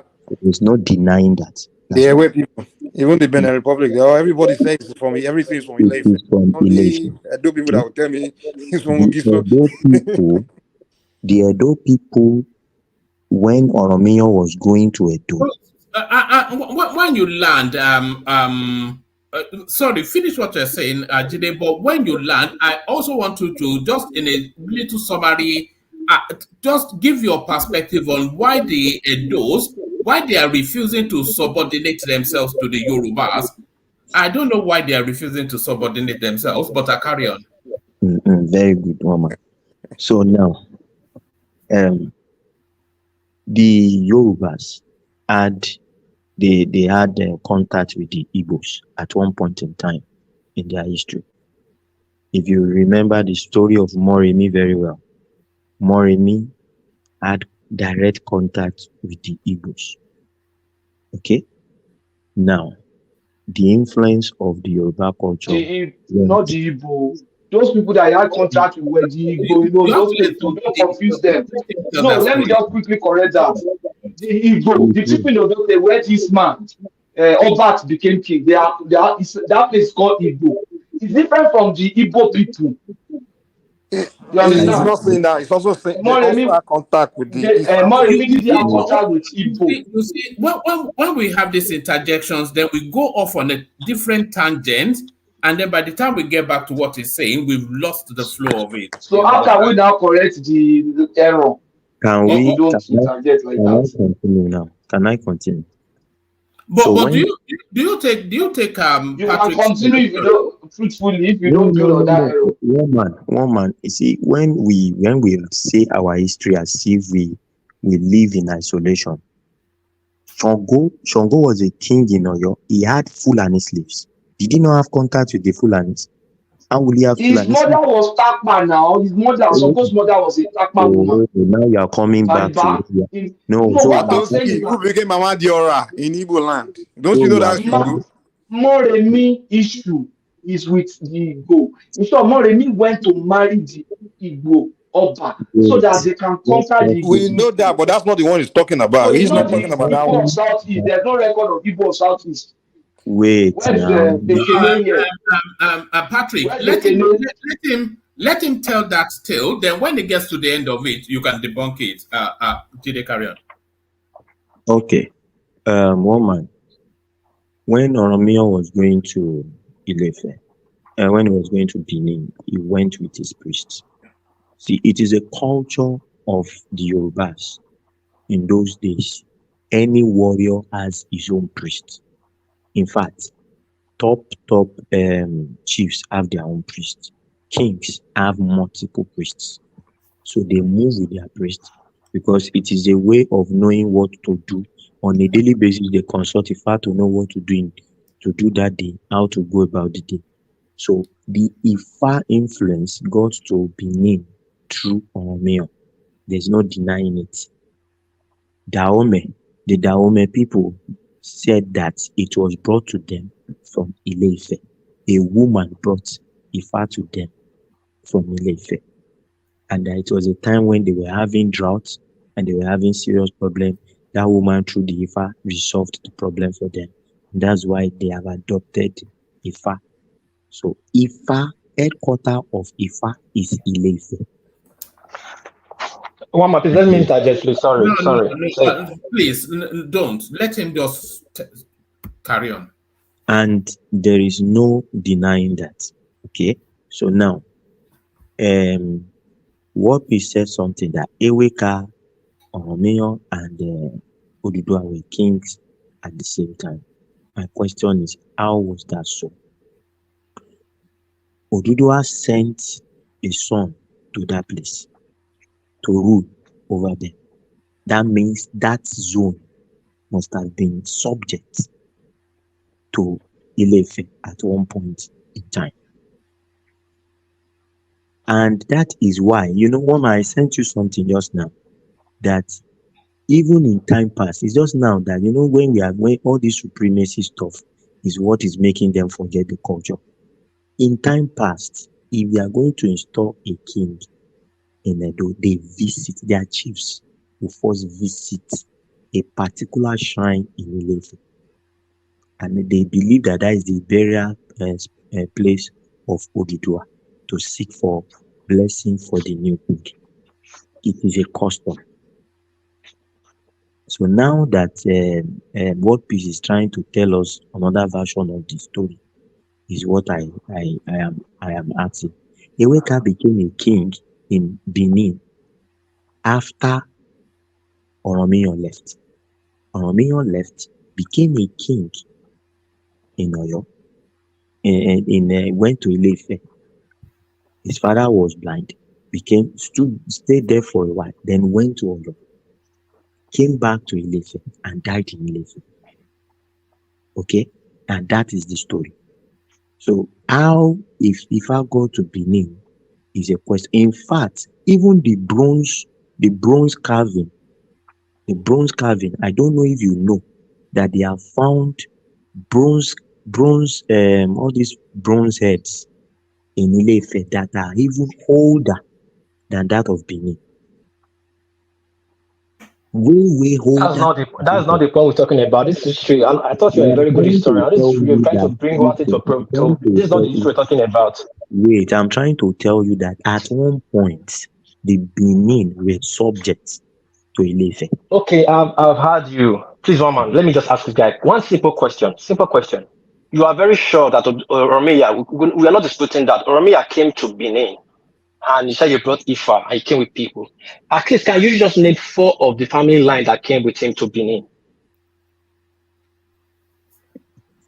What do you mean? He didn't come with family now. I said family line. People that have come with him, they have family line now. The chief priest that came with him, that brought you, which family line did he come from in Ife? What was his name? The family line of the priest. What kind of a question? Okay, now thank you. Hold on now, because you put just talk history from how they tell you. Don't be doing you people. Just give us. Okay, sorry. I'll give you a fact. I'm not. Do you think I speak? I talk history like the way we the family are here. Yeah, we're just now. Ojo is there. That's Patrick family 1. Who say where they put where Oba Oseni is the guy that carried the pot of Use, Alaro of Use. The pot is in Use. 2, Olo 2, 3. Oswan 4. Do you want me to continue? Origbosola. Wait.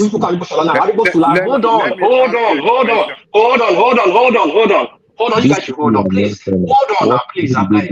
I don't just come here and give. I wanted This to ask funny line. Hold on now. Let me land now. You just say priest.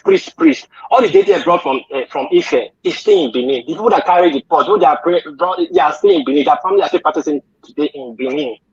Now, if Oromiya left Ife and came to Benin was a warrior, you guys can't even give the general's name that laid the squad. You cannot give the name. But all you talk about is Oromiya. You can't talk about the people that came with him.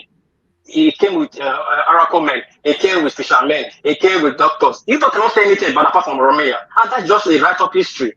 History is facts and political proving. Let me ask you. Accuracy. The Benin case is more accurate. Hey, where Oromiya followed to get to Benin, all the places they stop is not a community. It's not a community. Let me give them one thing about history. You see, for example, look at the history of the Jews. When they want to start any book by the Jews, they will say Abraham was the father of Isaac, Isaac was the father of Jacob. They will name the lineage until that person, and then they will tell you he left maybe Hebron to Judah, and it became Jesus. They will give you locations, people that went with him. Moab was in his company. That is how you put history. This Yoruba history is a bit funny, but if you want the clear Yoruba history, go to Oduifa. I don't know where you are not reading. I'm a Christian. I've had cause to read it. I don't just understand. Everywhere Oromiya followed. Please, we don't want 2 voices at the time. Yeah. Let Patrick and then carry on. Okay, Patrick, continue. No, I'm done. Okay, see, everywhere. Hold on. No. You'll be speaking and I allow you to talk. And I've asked 2 critical questions. Let me ask you a question, word peace. Hold on now, hold on, please. You ask me. After this, you ask me. I've asked you 2 guys a critical question about Oduduwa's father and Oromiya too. You cannot answer it and to just come up and say things that does not add up. I can come up and say anything to just to make an end point, but it doesn't make sense. It will not add up. You create a vacuum. First of all, let's make these things clear. When Ogunogudo was existing, Ife was existing. Not only Ife, the Ida people was existing. We call Ibira people today, Kogi states. They were existing too. Now, the connection between Ife and Benin is the throne, not the people. We keep telling you people all the time. It's the throne. The throne are related, yes, no dispute about that. But not the people. The You people are were right. there. You are right on that. Yes, you are What people right just on come that. writing things that this is this, that. You are right on that. But you know, Ask me a question. first of all, let me reply. Patrick was making reference to Bible. Who was the father of Abraham? Did they mention the name in the Bible? Did Abraham not have father? They have this. They mentioned his father was Terah. Terah. Leave that one. His father's name was Terah. Okay, who is the father of Aaron? Terah. Terah has a father. I've forgotten his name No. now. They mentioned it The father of that one. of Aaron. Uh-huh. They mentioned his father now. I don't have the name, but I know his great grandfather was Levi. Levi. What of the father of that one? The father, Jacob was the father of Levi. No. Hold on. Abraham, right? Abraham was the father of Isaac. Isaac, the father of Jacob. The father. Jacob, the father of. Patrick, do you not get the wider point that Ajaleko Who is the father of Abraham? Terah was his father. Terah. And that one, they mentioned the name of that one. This is that They one. mentioned the name of his father too. Okay. And the name of that one, father, they mentioned it. Yes. They mentioned it. They mentioned it down to Adam. The generation from the fourth generation of the great grandfather of Abraham. Yes. They mentioned it in the 14th generation. They mentioned 14. They mentioned their name. They mentioned it to. Yes. They mentioned everything. Yes. Where is that mentioned? God is in Matthew chapter 1. Is in Luke chapter 1. Luke chapter 2. Is in. How is that whole Testament got to do with New Okay, Testament? let me give if you hold on now. Let me give you the record. Let me give you the record. You see, anytime they mention a particular person, they trace his lineage back there. So when they were talking about Jesus, they trace his lineage back there. If you want an Old Testament version, go to the lineage of David when they made him king. David was the son of Jesse. Jesse was the son of Obed. Obed was Obed of Ruth. Ruth was a Gentile that married that was Naomi's daughter-in-law that lost her husband and eventually came with his mother. That's why they call it Ruth Apokokuda. The husband had died and he still followed the mother-in-law to Israel and he married Obed. And Obed was the one that gave birth to Jesse. Jesse was the one that gave birth to David. They will calculate Obed to his father, to his grandfather from David to Abraham, to Adam. So it depends on where you are starting from. If you are starting from New Testament, they will keep that person, that individual in the New Testament, and they will name his lineages.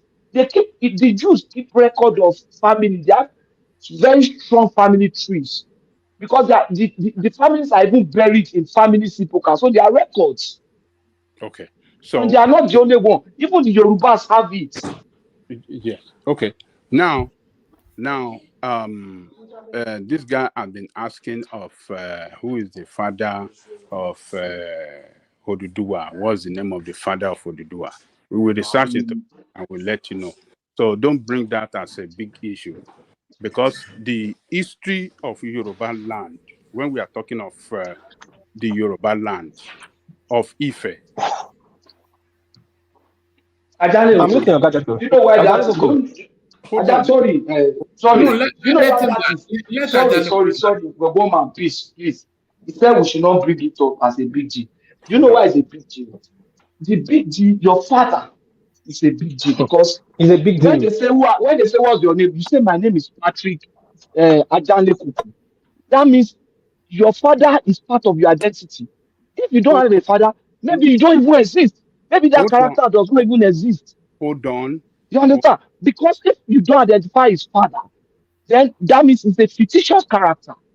If we are now able to prove, if we are now able to prove that his father does not exist, Patrick, please, that means that man does not exist. Patrick, let him speak. Yeah, Adane Koko. So let me tell you, Patrick. In Ile-Ife, as you see it, as small as it is, we have 16 kings in Ile-Ife. And the most supreme one among them is the honey that we know today. 16 kings. So the father of Oduduwa was one of the king, was one time rather the supreme king in Ile-Ife. But the history started from, the Oduduwa was the one that spread the, how do I say it? He's the one that, spread the kingdom of Ife outside the Ife itself with his own family. And therefore, the glory of Ife, according to the history, when they are writing that history of Ife, because Oduduwa and his own children are the one that extended, that spread the glory of Ife outside and beyond Ife. That is why you see the story started particularly from Oduduwa. And like I told you, before Oduduwa became king, they will have had 97 kings in Ife, among whom was Oduduwa father himself. And Oduduwa father, while he was on throne, Oduduwa went on a mission with his group of warriors outside Ife kingdom, outside what we know as Nigeria today. And while he was away, his father was overthrown, was killed by another, by Obamaki or Songogon from the Obatala family lineage. They occupied the throne. So when Oduduwa was coming back, maybe when he got to Nukwe or what is known as Nukwe today or somewhere closer to Ife, the news has been overthrown. He actually has been killed. So with his warrior, they launched attack against that king that was on throne. They were sacked, they were pushed out outside the Ile-Ife. Those ones went out to form Olugbo of Igbo. You know that the richest king in Nigeria today, who owned this thing in Ilaje. Obat. Obat. Oil. So he's the one, that was the one that was his great-great-grandfather that was on the throne, and they are from Obatala side. And that's why you never see the Obatala family lineage and Oduduwa.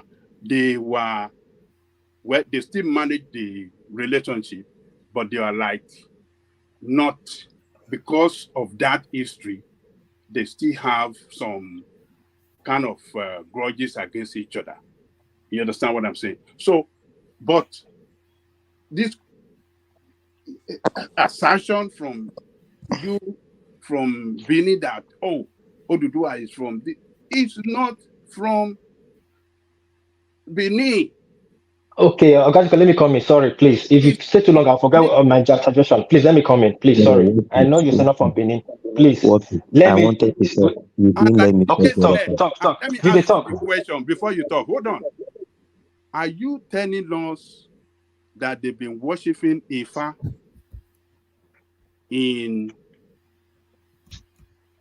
Igodomigodo before Oromio came there to? The answer is big.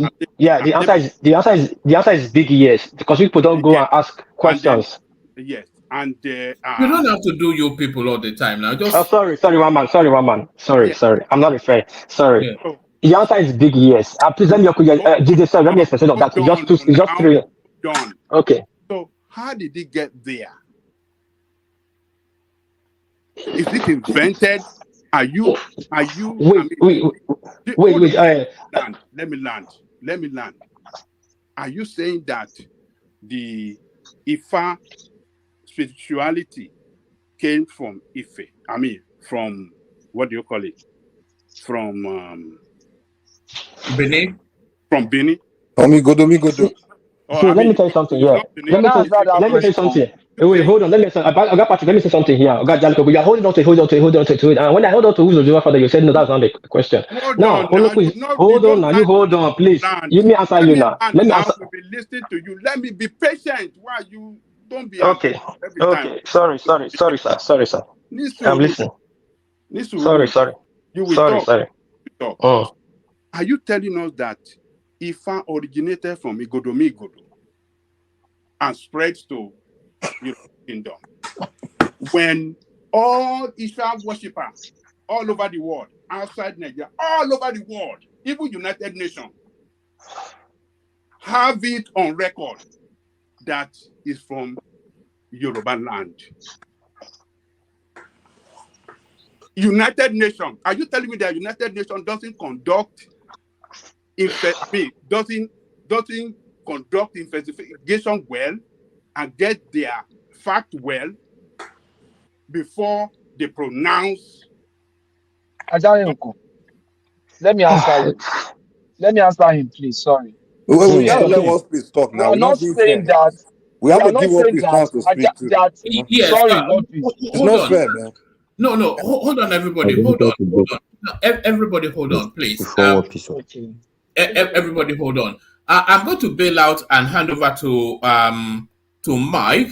Before I do that, let me acknowledge Ola came in with the super chat, and of course, we are going to mention Ayo, and here he is. There's Ayo right there, and don't be mistaken. That's the second one right there. So that's Ayo right there. Prince Daddy comes in between the Ayo super chats. Ayo carries on as he always does. Here is Ayo again for the fourth time. Here is Kulata coming into the conversation at some point. Guess which name I'm going to mention again is still Ayo. So there's Ayo still. And then Kulata, who actually kicked off the Super Spaces. So thank you to all those. Keep them coming. I'm going to hand over to Mike, who is insisting that Warpace should have the opportunity to have it say. So Mike, over to you. Thank you, everyone. Join us again tomorrow, and we'll do it all over again. Different topics, same riveting conversation. Thank you, one and all. I'll be listening in the background. It's so enjoyable. I'll probably listen to it till I fall to sleep. So thank you, everyone. Over to you. Let's be fair with War Peace. That's how War Peace at least get. It's like 3 against 1. It's not fair like that. Let's align to. No, it's 2. We are 2. Me and Patrick is okay. 2 against Patrick 1. I guess. 2 against 3. 2 against 3. Let Patrick go. Then Jude answer his question. I'll round all of them. Who is on the same points? Who's with you? Who's yeah, your Patrick. Team? Oh, Patrick with your teammate. Okay. 2. I thought it was Patrick. Yeah, you see, your argument has come with one assumption. That the only way Ifa could go to any community is when Odua live there or Romeo lives there and go to another place. We are not saying that Ifa came from Benin, but we are saying it does not necessarily imply that Romeo was one that brought Ifa. There were travelers those days now. Let me give you a good example. Christianity came to Ethiopia, Africa, before the colonial. You can't say, oh, the white men brought Christianity. No. There was an Ethiopian Enoch that met Philip, that became baptized and became a Christian, and went back to Ethiopia with the scroll, with the book of Isaiah in his hand. So there are so many things. Islam went to Indonesia through trade, through so many exchange. You understand? So there were Islam people all over. All of you said that Romeo was from a war, which is easier to spread to Benin or to spread as far as Ife. If Romeo is the chief priest of Ifa, okay, yeah. Sorry, I'm not trying to interject you. You were the one that said like we have to go by according to the story of Ifa, right? To follow. Yes. Okay, so now my question is the story of creation according to Ifa. How does it go? This is what I'm saying. According to Ifa that I read, they said that Eleduma sent Orishas from heaven. I think the first Orisha was Oromi or something like that. I don't really have the full story. That the Orishas were like, some of them say Orishas were like angels, but we have come to realize that the Orishas were human beings. They could be sent from heaven to to earth as human beings. You understand? They won't come like spirit to be able to And can you engage name those? human beings. Can you name the Orishas? Some of them. They No. talk of people like Obatala, Songo, and it doesn't mean that they all came at the same time. They could have come at different times in their history. We all knew Songo was a grandson of Otua that eventually became the Alaafin of Oyo. Focus But on the the creation Orishas, the part. The Yoruba land. creation part. Now, I'm saying according to the Ifa tales, which I don't really have the full story, is that he sent Orishas, that the Eledumare, that's the Almighty, started by creating the Orisha. They met in heaven, and then after creating Orisha, met in heaven and gave them different assignments and sent them to different places. That's the narrative. You understand? Oga Patrick, according to Ifa, might know this. That is not say Ifa created Ife. They say Ifa created the world. No, they say Eledumare. They say the Eledumare created the world. Sorry, the world. Eledumare, So which one that let me tell you. Which one Let that me tell you saying what where it Ifa means. started from? I'm listening. Eledumare, according to the Yoruba tradition, is not an Orisha. Eledumare is the Olorun. Orishas are human beings. Any hero, let me tell you some of these things. Any hero in a Yoruba land, once he dies, he becomes an Orisha, just like a saint. Just like you look at somebody and say, this person is so powerful, let's make him Saint Teresa, Saint this. So the Orishas were human beings. Shango was not a god. Shango was the grandson of Odua, the son of Oromi, who was an Alaafin of Oyo, the younger brother of Alaafin But Ajaka. Patoski, he said in creation time, when Olodumare sent the Orishas to earth, he says Shango is one of them. So, I mean, come on. No, what I'm saying that when they say in creation, Eledumare sent Orishas to earth, it does not necessarily mean he sent them the same time.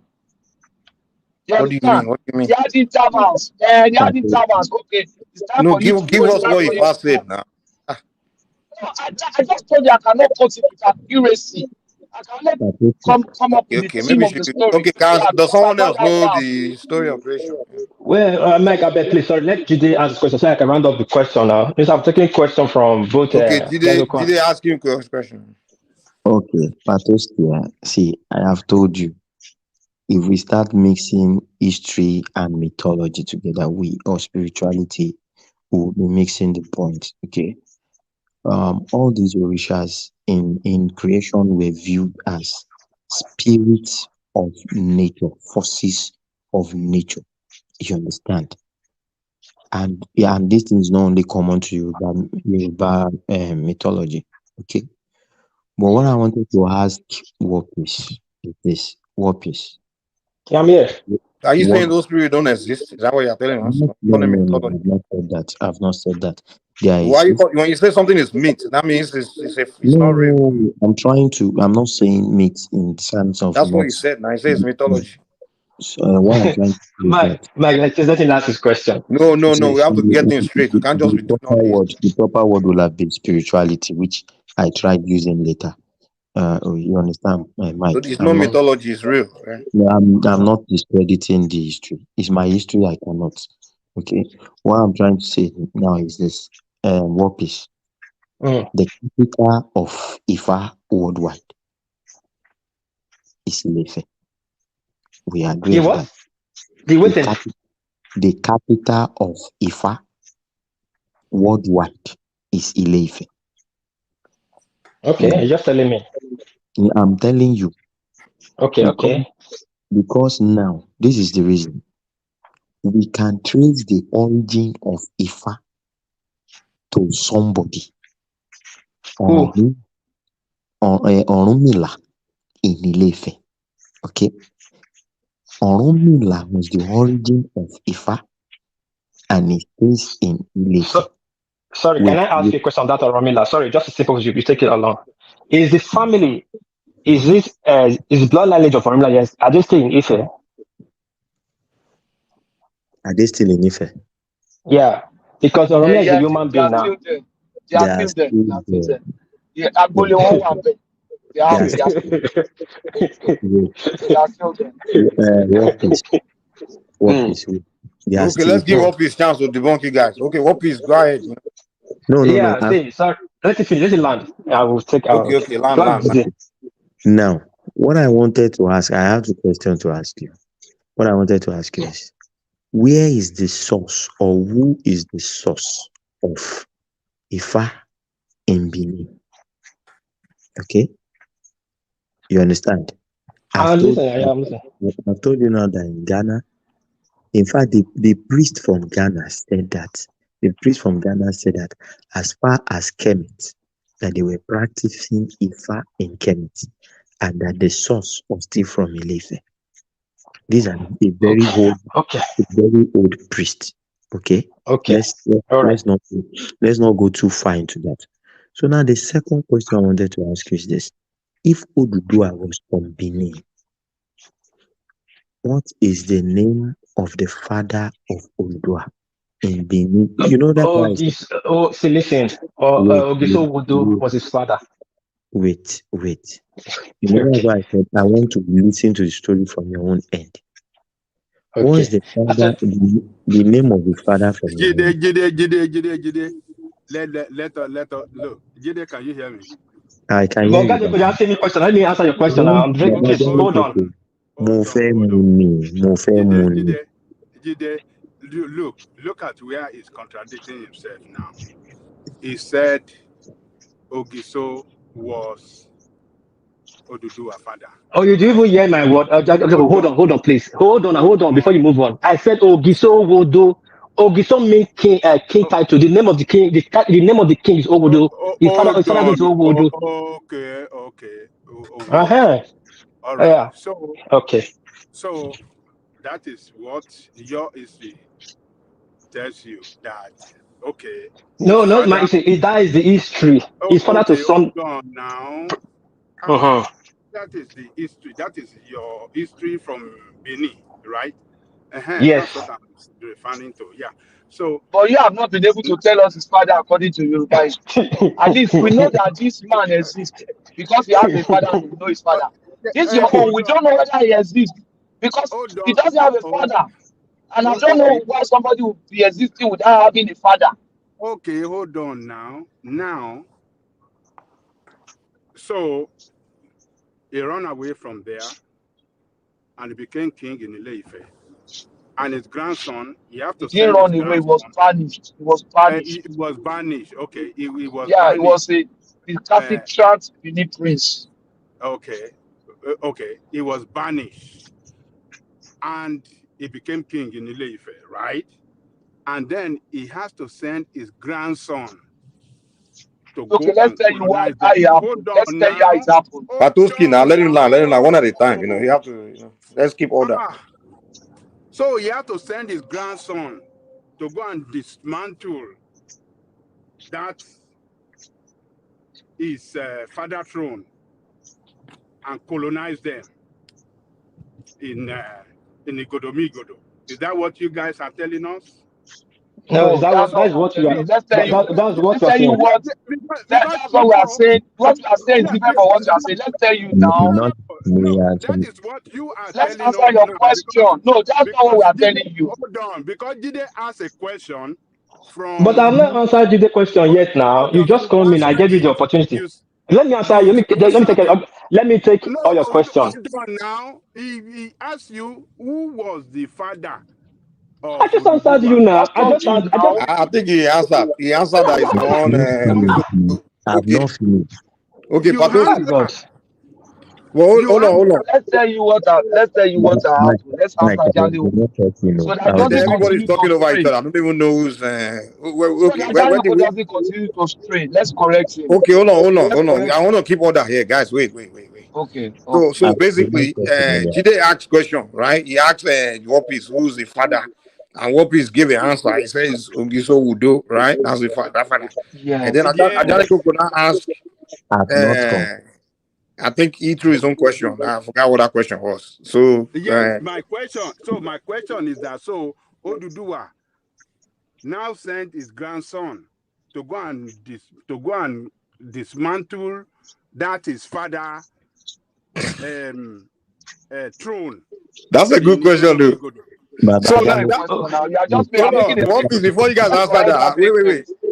Wait, before Patoski and One Piece, before you answer that, I just will make a good point. So he's saying so now why did they change the title of wait now? You guys are answering it. Hold on now. I'm trying to answer Ajana's question. It's the same question, but just in a different form. So now why would they change the title of Ogodomigoro to Oba? Okay, please hold on. Patrick, go first, and I'll go after you. No, let Patrick. Let me answer. Hold on, please. Let me answer you. Let's get the history straight. Jide, hold on, please. What happened. Jide, hold on. Sorry. To get the record straight, this was what happened. There was the Benin prince that was lied against. That was the story that I got, the history that I got. And because he was lied against, they banished him, which was Odua. He went to Ife and got to Ife at the time when there was crisis. He stepped in, was able to rescue the situation, and eventually became the Oni. Now, when his father died, and they wanted to choose a king, then the Ifa told them, the oracle told them, that there's a prince that didn't die, that prince didn't die. He was actually supposed to be killed, sorry. But the man that took him to the forest to be killed spared him and said he could not kill a prince. So he left the prince and let him go. So that one became a king in Ife. So they now trace him to Ife when his father died and say, they sinned against this guy, let them correct it. They went to him to come and take up the throne of his father. The guy said no, that he doesn't trust them. They now said, give us your son. He now said no. He said, this is what I would do. He gave them lies, real lies, and said, if you keep these lies, thank you, for how many years that you can come and I'll give you my grandson. So they took that lies to Benin and put it on the hair of a slave. So that lies was breathing. When it was not to return the lies, they just took one of the lies from the slave head and gave it to him. That was how he now sent Oromiyo to become Benin, to come to Benin. So it wasn't as if he came to colonize. You understand? It was the family and they felt, let's go back and let's correct this thing. So you're saying wait, hold on. I'm trying to understand one part of what you said. You said the Ifa oracle told them in Benin. I don't know whether it was Ifa. The oracle told them that you have to know the name of the oracle now. What's the name of the oracle? Hold on, Mike. Okay. No, hold on. I'm trying to understand that part. I get it. I'm not disputing. I'm just trying to get a full understanding. Let me come in. Few months ago, we argued about this thing here too. And same thing I just said. Don't you see, Benin history is very straight, very accurate. If we call a Benin man now in his sleep, the same thing I'm saying, Patrick is saying, he will kill. What is? Sorry. You continue. You have the floor. What is? You have the floor. You see that point of that history, right? That you guys just said, just that point it's a very critical point, because you say on that Benin side that the oracle sent them to Ife to go and look for Oduduwa to come and in Benin, right? And then years later, hold on. Years later, I'll get to that. You are saying the way we shoot it. I'll get to that. See. Okay, but you answer it now. You will correct me. But now I'm trying to say. I want to correct you. Okay, sorry, if Oracle told them to go the Oracle bring told a Benin prince. To go and bring a Benin prince that was okay. But on the Yoruba, Benin prince. The Oracle also told Oromiyo. Wait now, I thought you can't talk at the same time now. Calm down. But on the Yoruba side, their own is that the Oracle told Oromiyo to go and establish Oyo kingdom and Benin kingdom. But no Oduduwa I don't see that's their own argument. I don't see that's the story. Me, I know. The Oracle told Oromiyo. Okay, Mike, please let me round everything up. Please go ahead. Yeah. First of all, what did this say? I'm trying to hold on to it, and what Ajaliko said, I'm trying to still hold on to it. But I will start from here. First of all, Ajaliko and Jide, Ekaderan is Oduduwa's name in Benin when he was a prince. His name was Prince Ekaderan, and his father was Ogiso Owodo, and his father was the last Ogiso dynasty. His father was banished. The area banished father too is called Inyimi today. When they banished his father, the Ogiame family took over. That's Evian, who was an administrator, because he killed a monster that was killing people then in the market called Ogiso Market, now called Agbado Market. Everybody knows that market in Benin. The reason they call that market Agbado is because they'll go to market in morning together. And they know they're coming back, the monster will Did you kill say them. Agbado Market? Yes, Agbado, call it Is that Agbado, where Agbari. Tinubu Hold get on his now. thing from? Right. Hold on. Agbado means we go together. That is a short abbreviation anyways. Agbado, Agbari. So we're looking for somebody that can kill that monster. Evian was a blacksmith, not a broadcaster. That was Plaza. We have blacksmith in Benin, we have a broadcaster. Blacksmith digs iron. So he was able to kill the monster. And that gave him recognition in the palace. So he now brought him to the palace. Now he was now one of these chiefs in the palace. So what happened? Well, Ekada was banished. That was telling people say Oromia. Ekada was very vast in Ifa, in Shango and in Olokun deity in Benin then, and so other many deities. But there was a rule ignited in Benin. You do not use what you know to hurt on that person. You do your deity, you don't use to hurt on that person, but you can use to prevent yourself, prevent your farm, make water run in your farm. If you use to hurt on that person, the percentage is death. Now, the wife of Ogiso Wodo, because the Iron didn't have male child, Ogiso Wodo have only one male child. He has daughters, but he didn't have another male child. And that was giving the wives were complaining. They need the son. There was one called Isago, the Ogiso queen. One thing to understand in Benin, the queen is not necessarily the mother of the king. King's mother is different from the queen, the grand queen. So the queen then was complaining that he was barren, that he doesn't have a child and all that. So it was a problem. It was a problem on Ogiso Wodo. And the woman was very bossy, very dominating. So they now sent her and some other chiefs to go and play oracle. What is the reason that the king is not having many male child and other wives he has are barren, they're not bearing child? When they got there to the chief priest, when they checked oracle, the chief priest said that they have to do human sacrifice. I said, human sacrifice? Okay, that won't be a problem. I said, hold on. And the king and the chief priest now point for that. I said, no, this woman, they have to sacrifice this woman because she is the cause of the barrenness in that palace. Now, I'll tell you how it was banished. So, they have to take the news back to the king. On their way back to the king, where they were resting, the woman started undressing himself like you want to take shower. And you are probably to see the king's wife nakedness. So they come to the palace. What are you doing? What are you doing? He now said, if he gets to the palace, he will tell the king that they saw her nakedness. So that's talk. He now told them, except they get to the palace, they change the story. So when they got to the palace, she was the one that went first to tell the king that they said is your son, because his son, Ekada was very good in mystics. Everybody know him, but he was good in Ifa, very good in Ifa. So really? They said because Ekada was good in Ifa, he uses Ifa not to make other women to be pregnant. He wants to be the grand prince. So and the rules already there. Whoever used their power against other people is to put to death. So it become a burden for the king. The only son he has, he doesn't have many. The one that you see how they say he should put to death. It took him months to decide. It was his side would have pushed him to decide. And the people that went to wait with them, they feel guilty, but they know the truth. So hold on, please. Let me know. When guy was talking, I didn't disturb you people. I just want to explain on what Patrick was saying. Now, when they said when they sent him to go and send him to death, there is a king, you don't forget the prince. So you go with all the entourage, they send him to go with these people, you are sending on a mission to go and blah blah blah.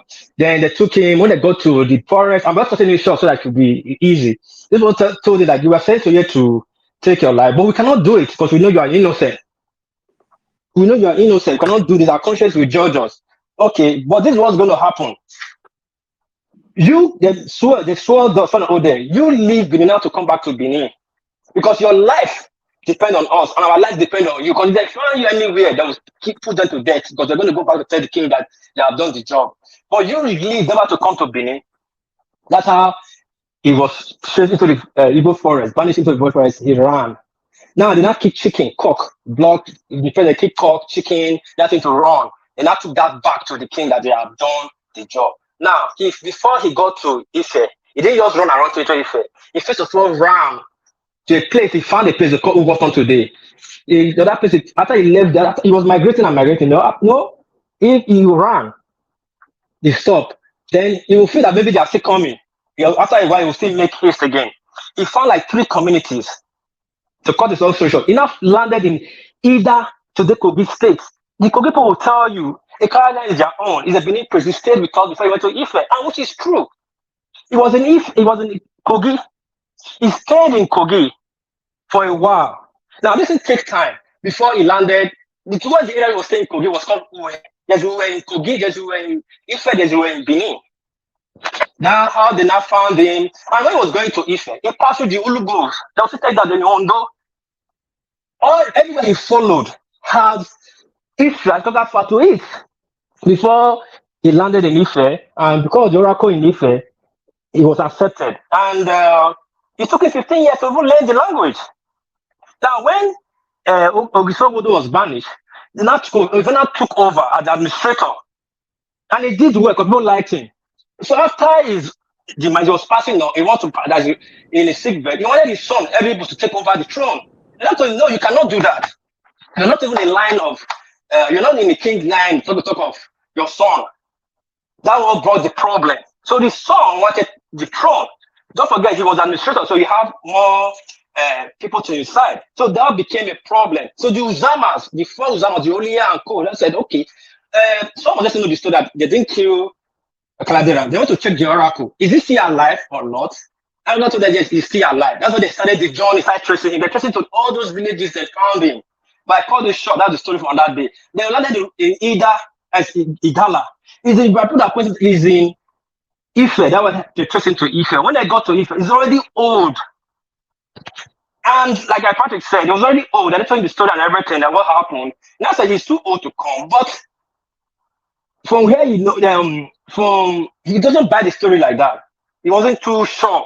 Then he told them, okay, for me to trust my son, trust you guys, he gave them 3 free lives. He gave it to 3 of the chiefs, Olia, Ero, and Yolonive. Their names are there. They took it home. 2 could not provide their own. Olia put his own on the slave air. They came back after 3 years. They didn't just go back and come 2 days. He gave them to come back after 3 years because he didn't want to go back. So he was getting a heavy tax that they cannot fulfill. But Olia was able to fulfill his own. And he now said, okay. He now said, Oromia, now you go to Benin and take over my throne. Because he's too old. He cannot make that journey. Not like journey of today we are saying like Benin to Lagos. That we just want 4 hours. Then it could be like 5 months. It could be almost for trekking. Let me ask so you now we don't get, so hold on. We don't get all the stories people are getting. Baba Jale Koko, please let me ask him the question first, please. Okay. All right. So sorry, before you ask me the question, let me go. That is matter of saying Oromia came to dismantle the titleship. No, Oromia did not come to dismantle the titleship in Benin. Hello? We are hearing you. Okay, now Oromia did not come to dislodge the upper titleship in Benin. When Oromia came, he could not stay. There was war going. The Ogiames was holding on to the throne. Now the Uzamas are fighting. Chiefs are fighting on behalf of the Grand Prince that is coming. So he couldn't settle in. He stayed 6 months in Ego. That Ego started to Unibe, started going to Ondo, going to Ego. He stayed in that area. He married Princess Yegeba Princess Eromade, and that day Eweka. He left. Ogiame was still in control. Now what happened? After like 30 years, the war is still going on. The two sides came together. The problem, the current contention right now is that Trump, the name Ogiame, Ogiso, who wants to be next Ogiso. Now, for admission purposes, let's stop this name. They now move the palace from Ubeko. They now move it to Ring Road. And that's okay, we don't want to practice.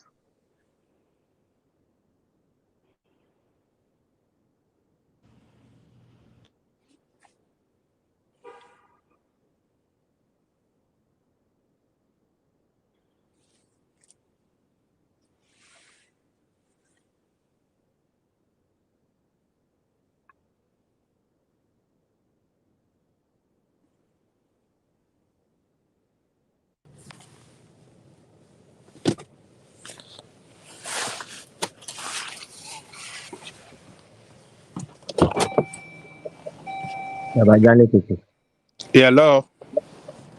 Oh, please, are you done? Okay. Say, can I talk now?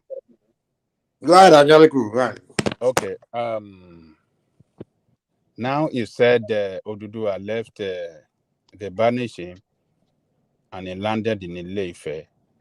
So the question we want to ask is, how many years? I mean, did he meet some people in Ile-Ife? Number one. Did they have Yes, kings in he met Ile-Ife? his community. He met his communities in Ile-Ife. Okay. Did they have king in Ile-Ife back then? They have chief priests. I can give their names. It was a chief priest system they have. Oh, hold on. So they don't have king in Ile-Ife. They have a chief priest succession, like they have like the chief, not like they don't have head. The chief priest was their temple of authority. It's the chief priest that was only telling them. How do you know? Oduduwa told the abilities that came now. The Patrick families are there now. I don't know. You say Patrick there. Yourself, do I know? Okay. Please.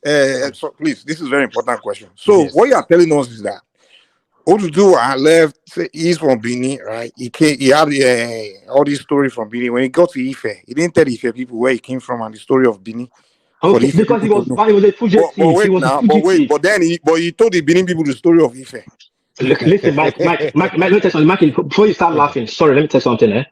Oduduwa name was not. He didn't start bearing that name in Ife. He started bearing that name when he left Benin. I'm not talking about name because the Yorubas don't have any knowledge of what you guys are telling us.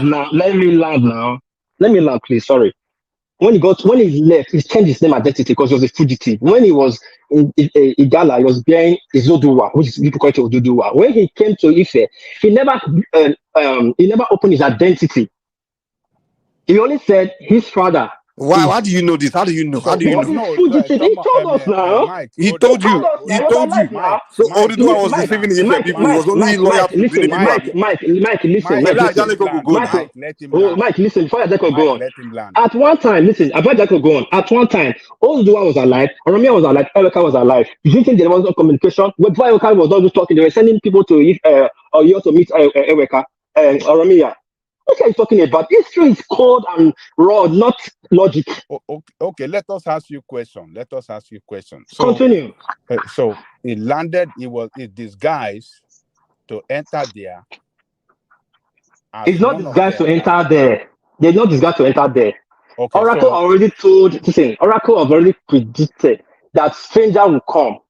That will help them. So he found the journey. For his own sojourn.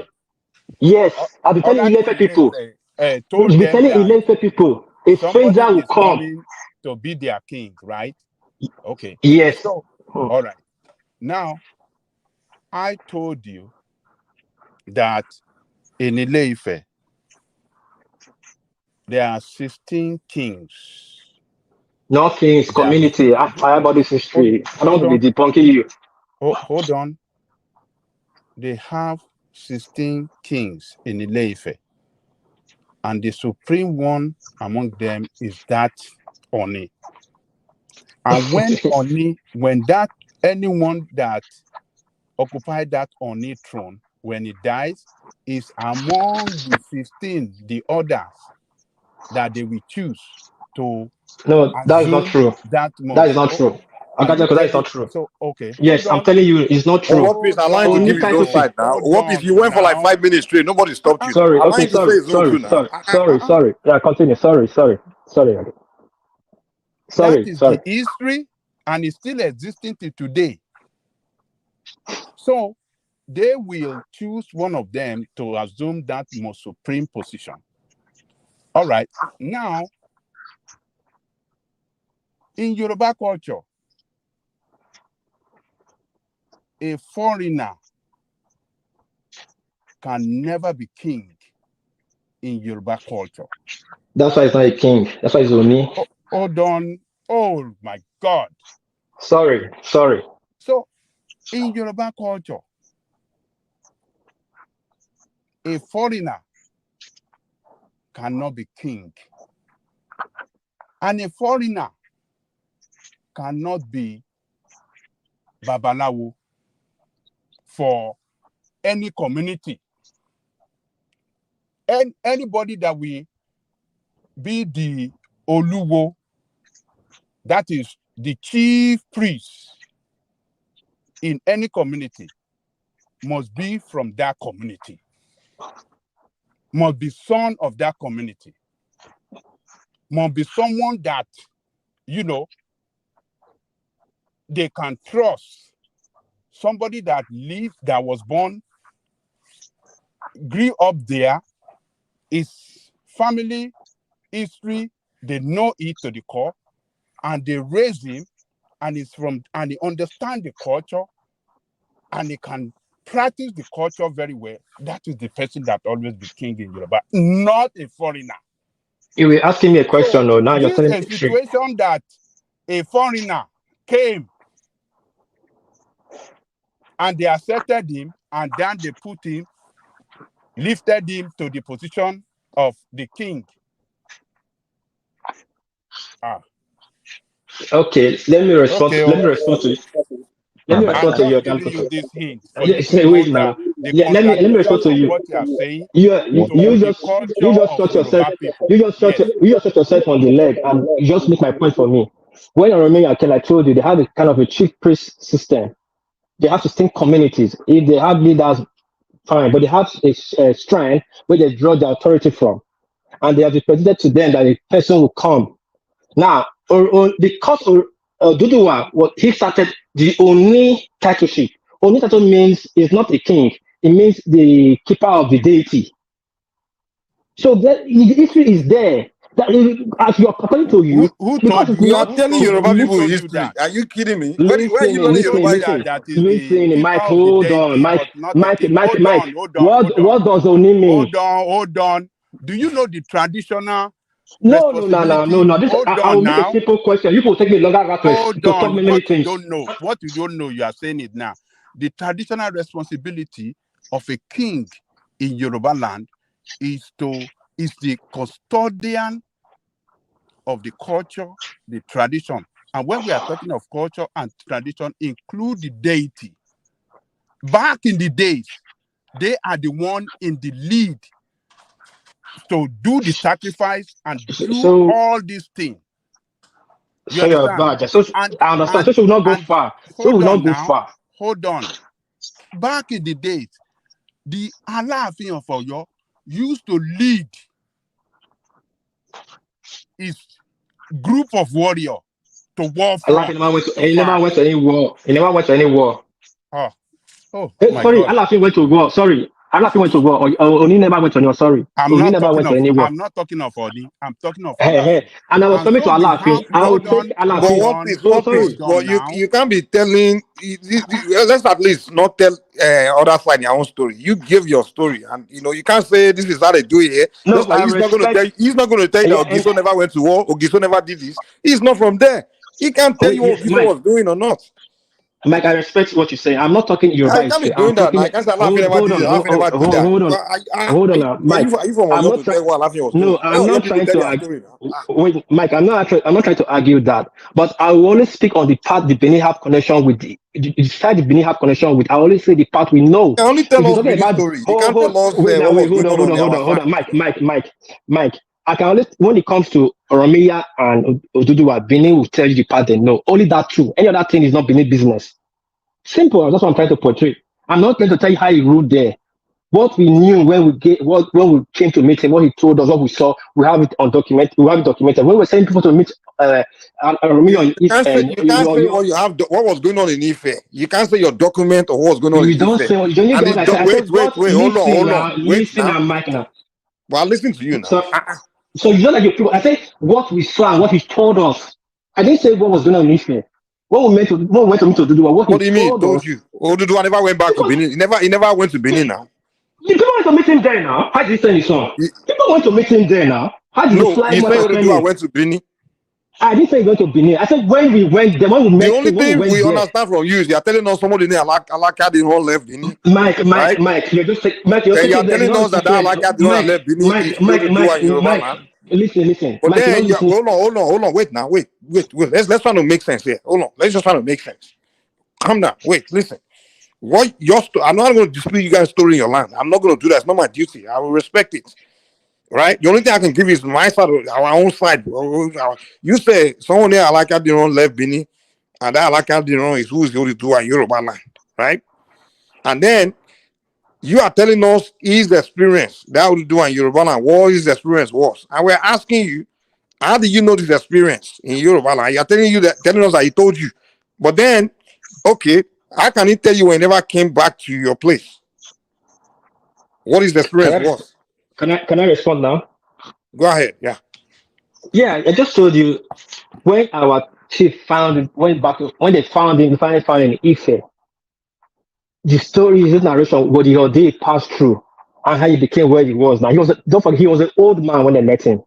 So what he told us, we still have it on history. People he sent along with us, we still have them in history. We're not saying what happened after then. What he told us, what we know before he left, we have it on history. And the only started from him. It's actually only started from him.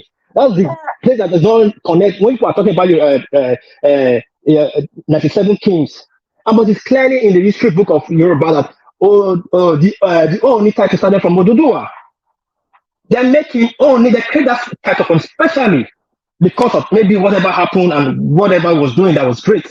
It started from him. He narrated his ordeal. We have all this on the archive. That is not true. The title Oni does not start from Oduduwa. There have been different titles before this Oni. There have been Olufe. There have been maybe Adimula or something like that. Adimula was his name. Hold on. Sorry, I'm holding on.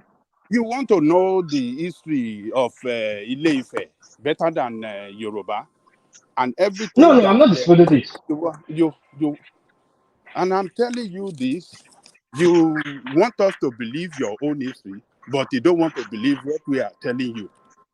You want to tell us that Oduduwa was this thing. He was not a king, but was a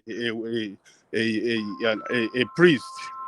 That is what you, and we are telling you that he is the 97 king in Ile-Ife, but you want to say that he's not a king. Jalico, can I ask you one question? Sorry, I know your phone is ringing. I want to ask Mike, you did one question. I agree there were different names of 97 different titles. At what point did they change bring the title of Oni in? And who started the title of Oni? I said it's not Oduduwa. Oduduwa did not bear Oni. Oduduwa did not bear, wasn't Oni they were calling him. This Oni that we are bearing, he came later. This is the last title they called the king that we are still bearing. They used to call them Olufe. That's what we have Olugo, Olu of many other places. That is what they do. And there was maybe Adimula. They used to call him maybe Adimula or something like that. And that's why you can see the king of Ile-Ife, of Ijesha. Is it not Adimula they call the king of Ijesha? Because all of them are from their Oduduwa king. So they took that title along with them. Even the Alaafin, that name Alaafin, he took it from Olofin.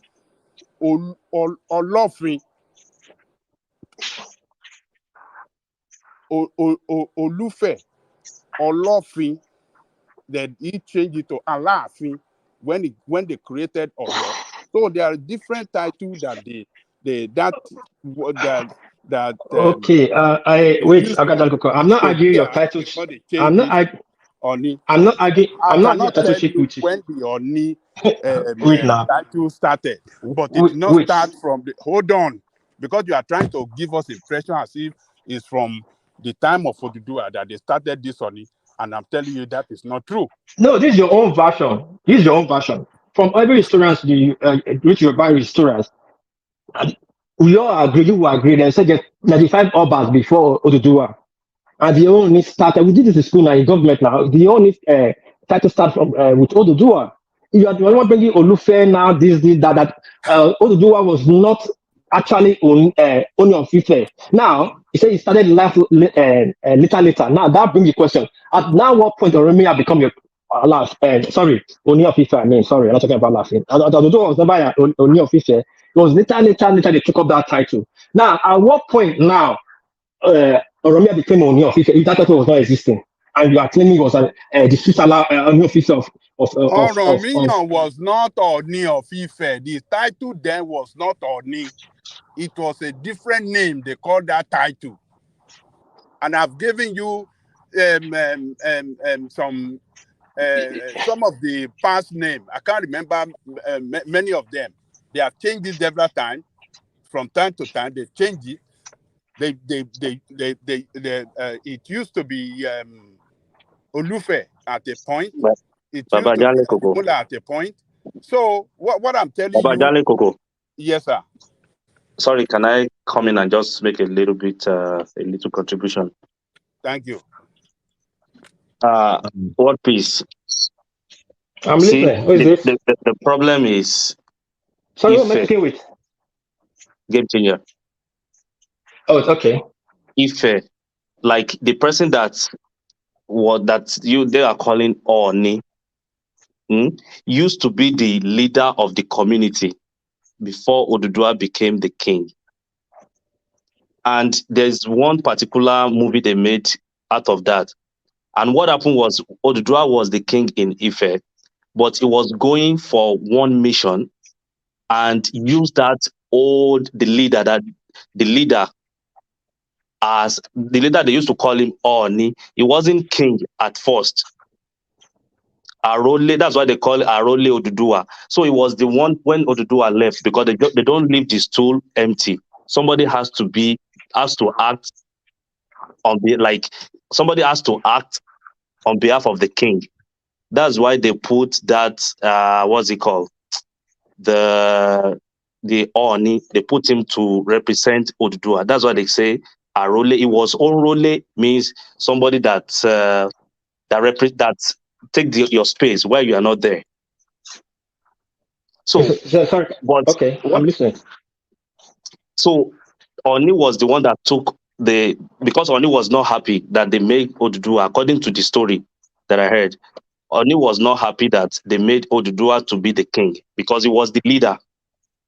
He was like a king then. But they said like one of the things that you said that I said, okay, maybe it's true, is according to that movie and the book that I read, they said Ifa said a visitor will come when they were like looking for who to make the king.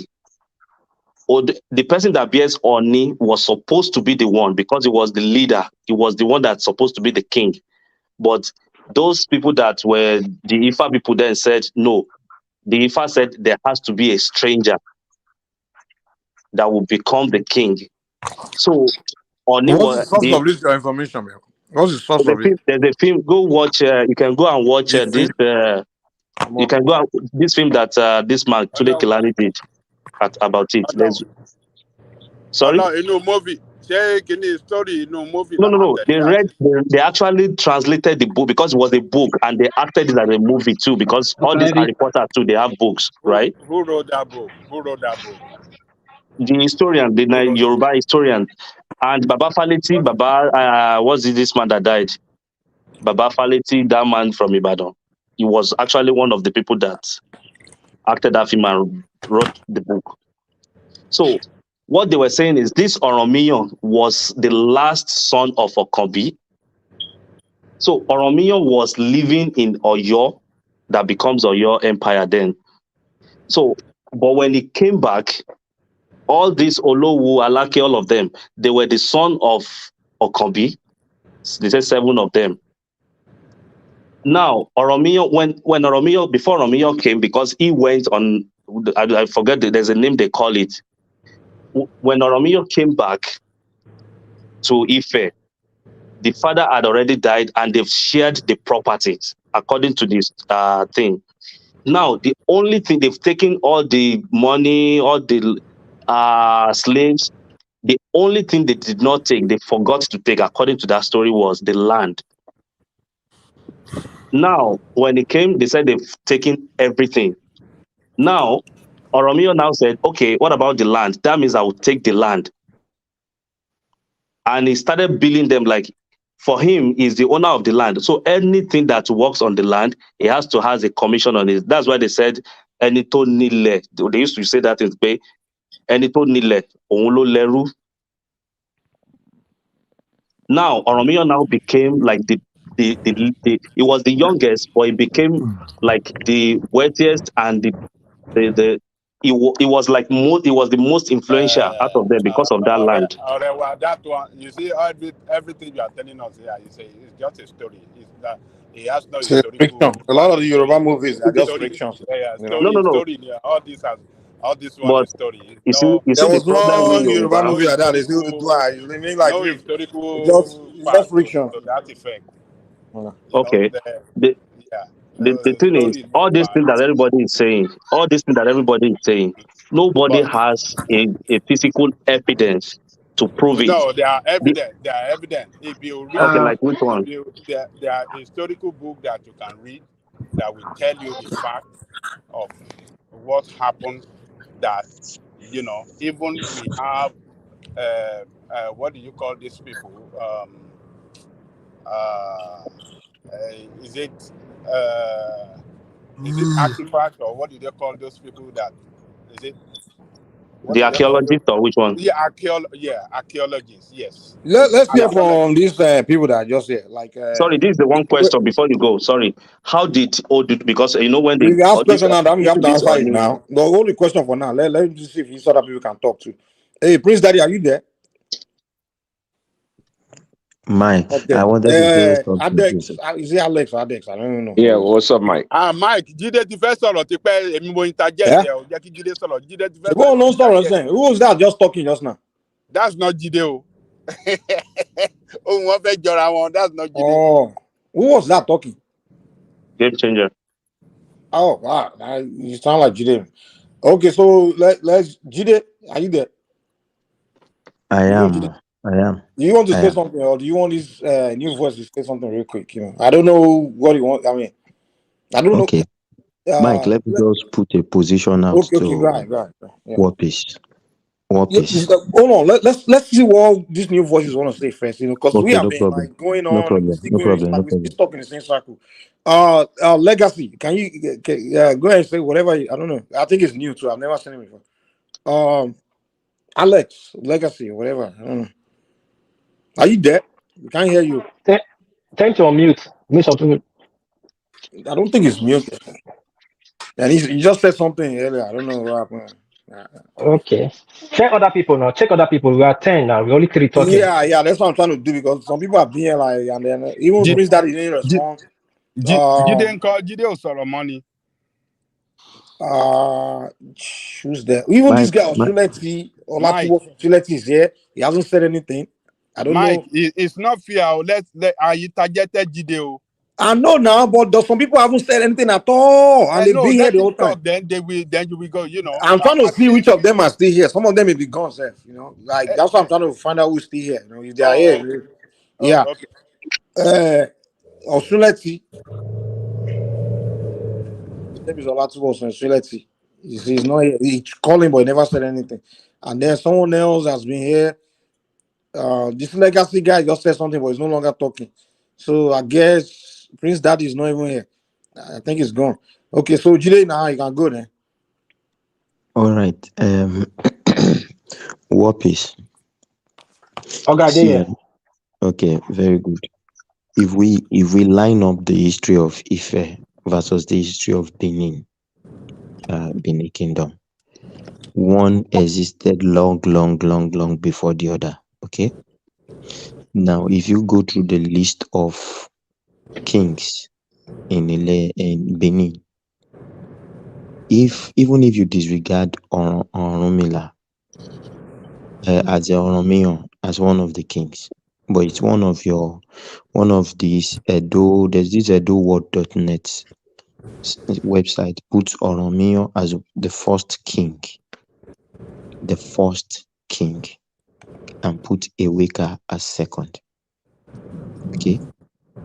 Now, meaning that they are a civilization that existed in terms of kingship way after the Ife kingdom. Because Ife had several kings before Oduduwa. Okay? And their title was not Oni during that time. Okay? Now, this is where I begin to question some things. You said the title of your kings was Ogisho. Abi? Now, how did it turn to Oba after Oromiyo came to Benin? How did it You want me to turn answer from that? Ogisho to Oba? That's one. Wait. That's one. Number two is this. If you claim that Oduduwa was from your side, and you said his name was Eka Deran, Abi, how then did they trace somebody that is a fugitive that has changed his name multiple times? He changed it when he got to Ida, from what you said from your own story. He changed it till he got to Oduduwa. Abi? And when he left Benin, he was bearing Ekaderan. From Ekaderan to Oduduwa.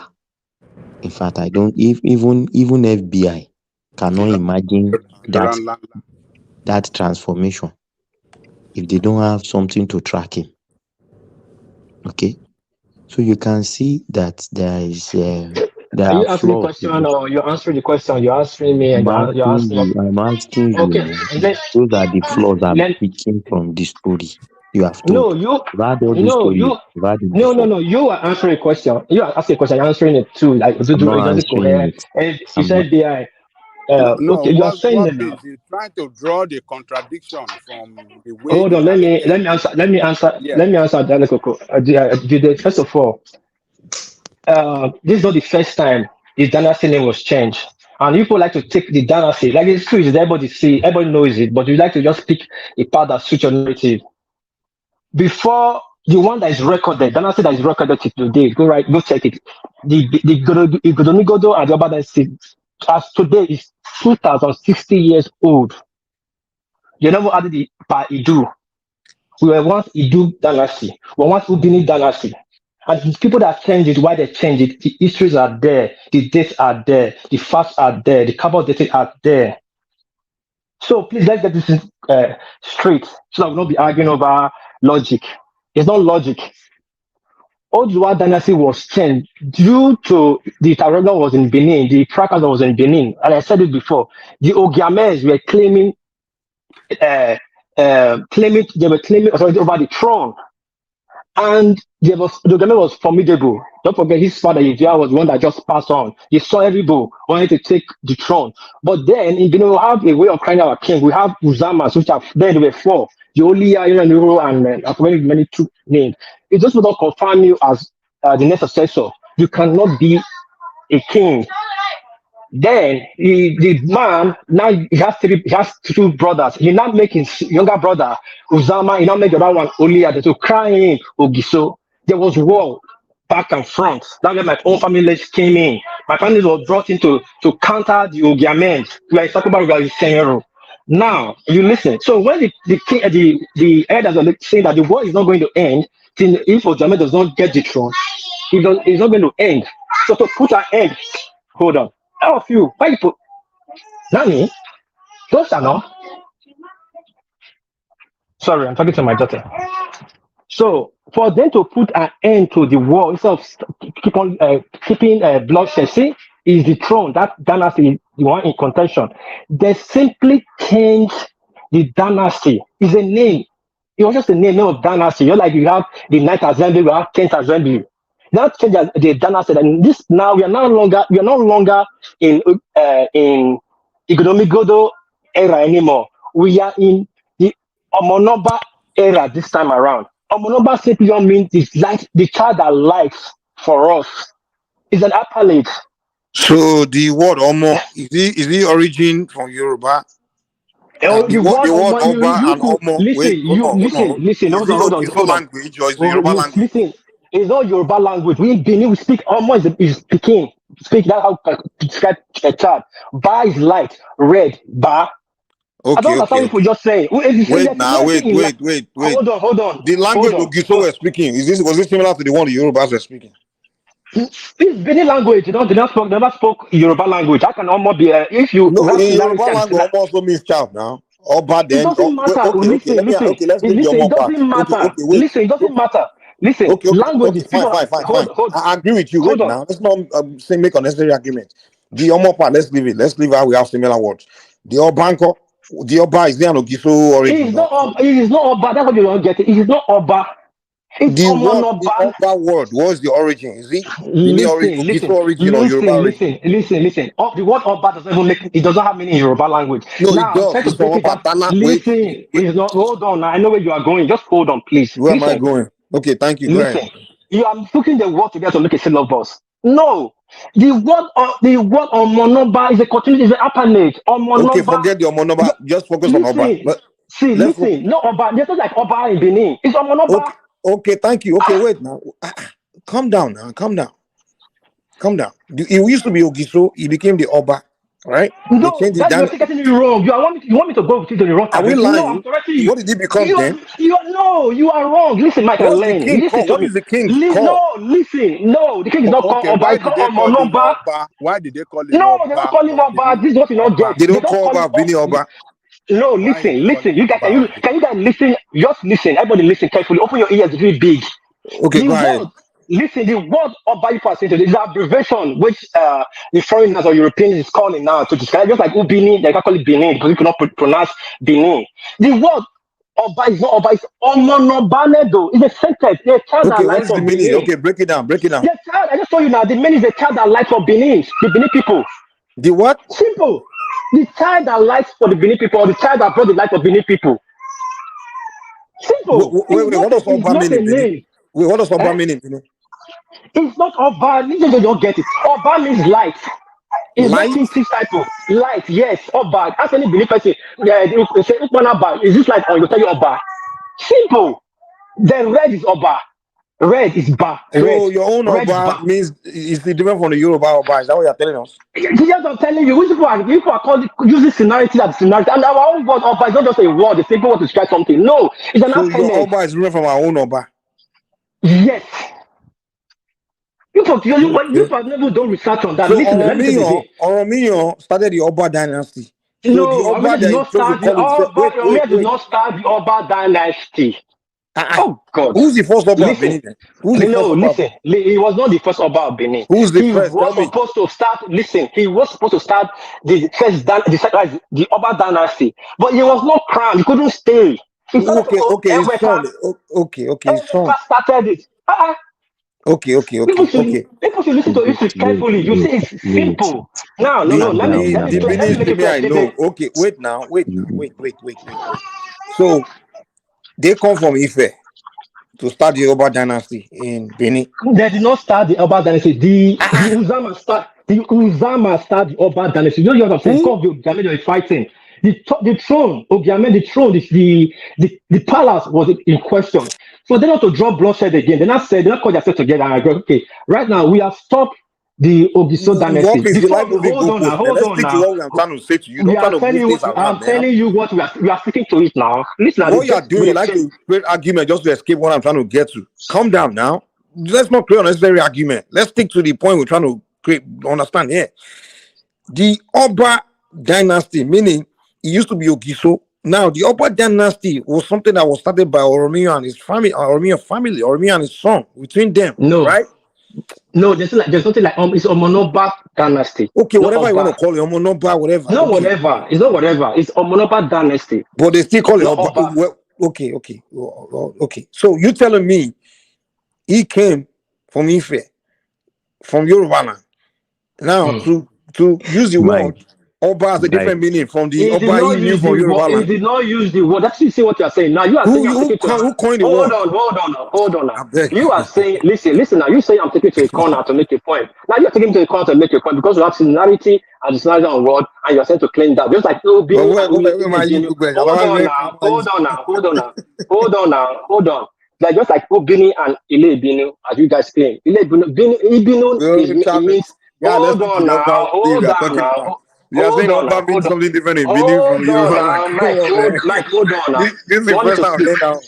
But let me speak now. If you want me to speak, I will speak. If you want me to speak, you want to make us laugh about it. Yes, I'll laugh about it because four of you are talking four different versions of Oromia and they say I've not laughed over it, and you guys don't even think about it. The other guy came give his own version, Jesus gave his own version, you are giving your own version, they don't give We your are own not version. giving I say, version. We just want to hold understand. on, now you hold on, let me finish.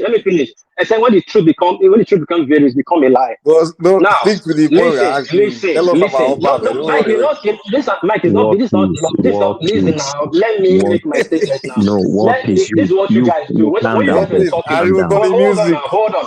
I War remember the peace. music. Calm Noise is not down. music. Hold on, Mike. War peace. Can you let me speak? If you want to let me War speak, let peace. me speak. You're gonna make War full out We of are peace. you. letting Make full you out of you. speak now, but you keep talking about something different from Calm what down. we I'm are not asking. talking about anything different. Now you're the one thinking you are smart by asking one question. You War answer yourself and you No, think you are just smart. peace. address what we ask you. Don't start talking No, about. listen. You ask a question. Let me address, and you answer the question. You have to prove you are smart. How can you be a judge of your Then own case? address the question. Don't start addressing something No, different. not Start address the saying question. You other don't tell things. me how to answer your question.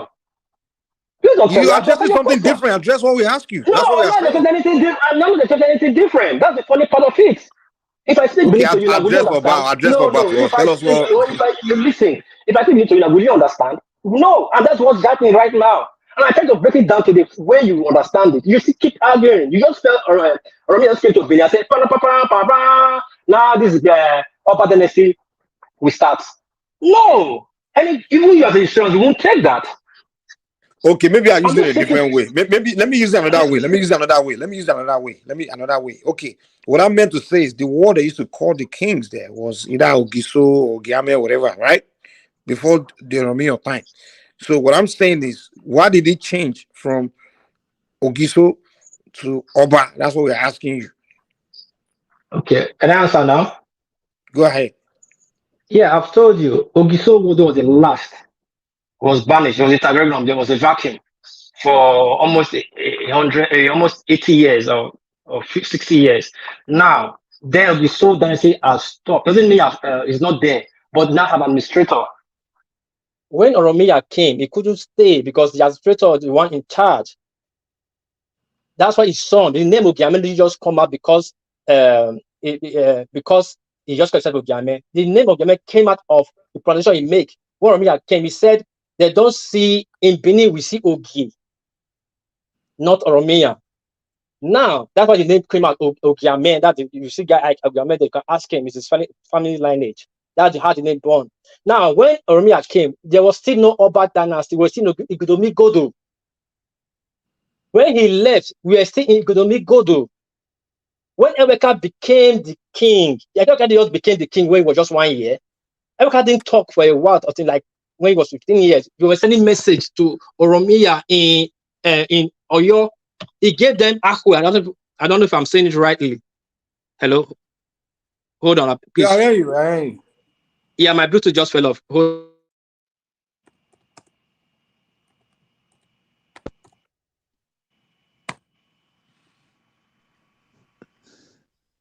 Mike. Go ahead, Georgia. Hello? Okay. You see the what I see from all these stories that Eweka was the first person that bear that title. That is what the Benin story claims. Sorry. My Bluetooth fell off. Okay, sorry. Okay, Jide. hold on. Let Jide just Let me round up now. Let me round up now. You cannot take it over me. I was running on my earpiece fed off. Sorry. Okay, go ahead. Go ahead. So you understand. When Eweka was 15, he was not talking. They were sending message to Oromia that your son is not talking, or your son is not talking. At one point, they sent a message to him. He gave them one seed, the Yoruba seed with the pain. We call it Akwe. Maybe I'm not saying it in the right way, corrupting it. But if I'll say sometimes some Yoruba people, they'll correct me that this is the name. They place a seed on ground. they'll put the seed, arrange it. So when he threw the seed, the first time, when he threw it, he hit the first one. He now started Ovomika. That's how the name came up. Now, when he came to the age of becoming a king, let's just put it like this, like when he was 20 years to crown king, and the war was still going on. They were hiding him from the Ogiamens, so they would not butcher him. So that's it. For this man to have a peace in this reign, let's change the dynasty. We have changed dynasty for 2 times before now. It's not the first time. They changed it from Idu to Igodomigodo. The Igodomigodo means it was Igodo is his name. He's changed, he started that dynasty, he's changed it to his name. Igodomigodo means somebody's name. My time. Igodomigodo doesn't mean it's his name. Now we not change from Igodomigodo to Omonoba. When he got that name, then I said, you're not happy. You have got a child that would like for us, that will be a king for us now. This relationship will stop. That's how the name came up, the appanage came up. It's an appanage, not just Oba Wekin. No, it's Omonoba. From the event that happened, this guy is the one that is lighting for, they came to light for us. It's the appanage, how you say it. Then they not called the committee of elders as, okay, we have stopped Igodomigodo's era. We have started the Omonoba era. They now build a new palace. That kills that agitation from Ogiamen. Tomorrow they are still agitating. So do you get my story now? Please, I shall not go too far. Ask your question. Thank you. Let me just come in here, because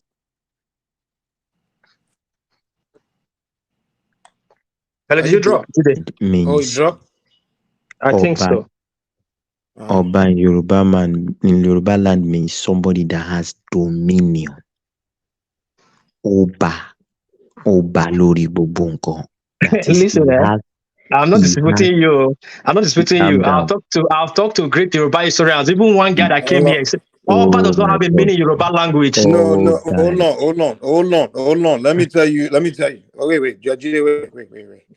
Among all the Orishas, Obatala is the most senior, is the king, and the meaning of Obatala is the king of the white cloth. His color is white. You understand? So the word Oba is king. So he's the heir. He's the king of the other deities. You understand? So he comes from Obatala. You understand? So that's why we use the word Oba. That's where it comes from, and that's what I'm telling you. It originated in the southwest in Yoruba. Now I got to Benin is what I'm asking you, and you keep telling me, He did not get to Benin, Mike. He did not get to Benin. Let me talk. Let me just make my point to Wapis. Obatala is the person that has control or reign in his. Hold on. Sorry. Before you move on, calm down. Obatala was a human being or was a deity? When I was talking, calm down now. You like to divert people. You just want to win argument by doing this. Do this thing. This sorry. Did they continue? Sorry. Nobody interjected you now. Somebody that reigned, that has dominion in his purity. That's the meaning of Obatala. You understand? He was pure and he reigned as a king in his purity. Now, the word Oba, that is what it means in Yoruba. To have to mani Oba lori ogbogbo. That is, he has control. Those Yoruba people that you said you spoke to, they don't know Yoruba. Oba lori ogbogbo. Mani Oba ba lori aje. Oba lori osho. He has control over everything. That's the meaning. You said Oba. Now, you said Oba. You not Oba. You are saying. You said Oba. It's Oba. Oba la wan pe. To Oba gbo Yoruba. Oba is not Oba. Oba. Okay. Continue. Our language. Listen. Our language is. At one point, I was just saying this whole thing. Well, let's our language is a tonal language. I can say Oba Toba. That is Oba that. That to means that. You understand? That has dominion. That is the meaning. So I'm not saying Oba. Now listen. Oromiyo was king in Igodomigodo, either you want to take it or not. He was sent there to calm the crisis. He had a child and he placed his child in the custody of the people there, and the child later became king. And the child becoming king, meaning that the child is the lineage of Oromiyo. Okay? The child becoming king. Now you now have Omonoba. In Yoruba language, Omoba. What are you saying? Wait, calm down. Now that is how Oba found his way into What are you the land. saying? What are you saying? What are you saying? Mike, can you hear your Jide panelist? What he's saying? Maybe I don't know. Maybe our language is different. I don't know. I am What are you saying? telling What are you saying? You are That's giving what I 4 keep 5 saying. different This versions. thing that we are fighting doesn't make sense. Okay, Everybody should you hold are on to their own story. okay. Now, Mike, you let me are answer you telling guys. us Prince your Daddy, are own you there? story. So You are hold on, let telling me us answer your you own. guys. No. Let me tell you, not our own story. But you both hide, sorry, not you people. You hide. Hold on. I'm trying to separate it. Hold When on. you were saying your own, I did not interject you. You like this thing. You were saying your Okay, own. In fact, continue now. Continue. Sorry.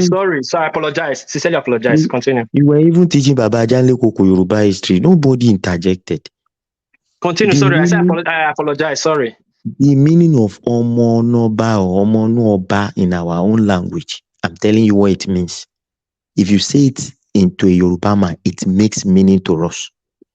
Omo Inu Oba, that is Omo Ti Obabi, the son of the king.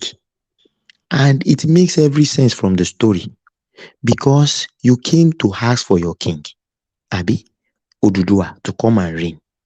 He said, no, I will give you my son. It makes sense. Though that might not be how it went. Okay? But it made sense from the whole story. But what I'm trying to tell you is that your kingdom was influenced largely by the Ife kingdom. And at a point, you can go and research it, at a point in your history, if a king is to be installed, they will come to Ile-Ife to pay respect to Oduduwa before they go and install the king. For me, it does not mean that your kingdom is not is inferior to Ile-Ife or Ile-Ife is superior to yours. But what I'm trying to tell you is that you cannot take away that direct influence that Ife has on your kingdom. Okay, you cannot. Sorry, can I come in now? Let me see if other people are here. Are there other people here? Is there Prince Daddy? Are you there? And who else? Patoski, Adewale, Game Changer. Maybe they're going to raise the food. Yeah, Mike, I'm here. You guys on a different level, so I'm just listening in the background. Yeah, maybe you can give me. Maybe you guys can create some new conversation because I've exhausted this one, man. To be honest. Mike, let me ask you, as a very intelligent as you are, and you just said something just now. You said Jide to language is different from yours, how you pronounce it, said in your own way. No, I'm saying that it's not. Here's the deal, man. This is what I think. Like, not what you think. It's history. Wait. I always say this to Benin people, like even some, like for example, Benin Kingdom is a great Benin people. You guys are proud people. You have your culture, you have your things, you have your storyline and things like that.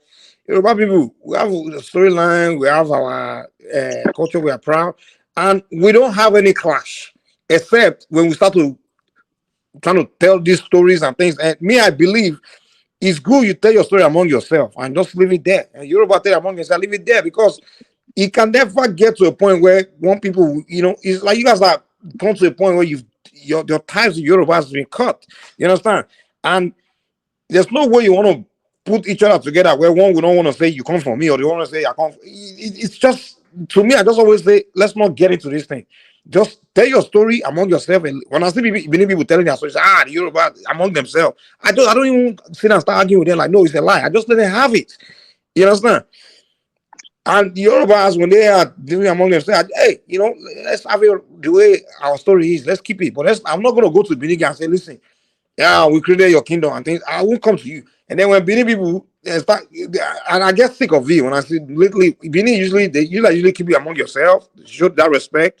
Even your Oba said it, like when he was talking, he said, hey, let's keep our story within our kingdom among ourselves and things like that. He said it just to, show that, hey, we respect these other people, whatever we believe, let's keep it, because no one can, it's not really relevant for today's reality, to be honest. So, but when I see all these guys in Nigeria, they come, see the Yoruba, all these Ipobian Edos, they call themselves Biafrans, the Biafran Edos. They are the Leave one that those, always want to do that stuff. Look, the Yoruba, we, leave those ones alone. start talking rubbish. Leave those ones alone, Mike. I understand your thing, but now let's clarify this thing. I said it before here, and another could agree to it. What people, that's the place are getting it mixed up. The Beninese and Yorubas are not same people. Exactly. Hold on, Mike. Hold on, let me land. If I were existing, Benin were existing, the Igbira people, the Kogi people were existing at the same time. When Oduduwa went to Ife, according to our story, he met people living there. He didn't start the community. But what we cannot take away. Hold on, let me land. Here's my problem with you. Here's my Hold problem on. with you. Let me land now. Wait, Let me land. Wait now. You don't know what I'm just going to say.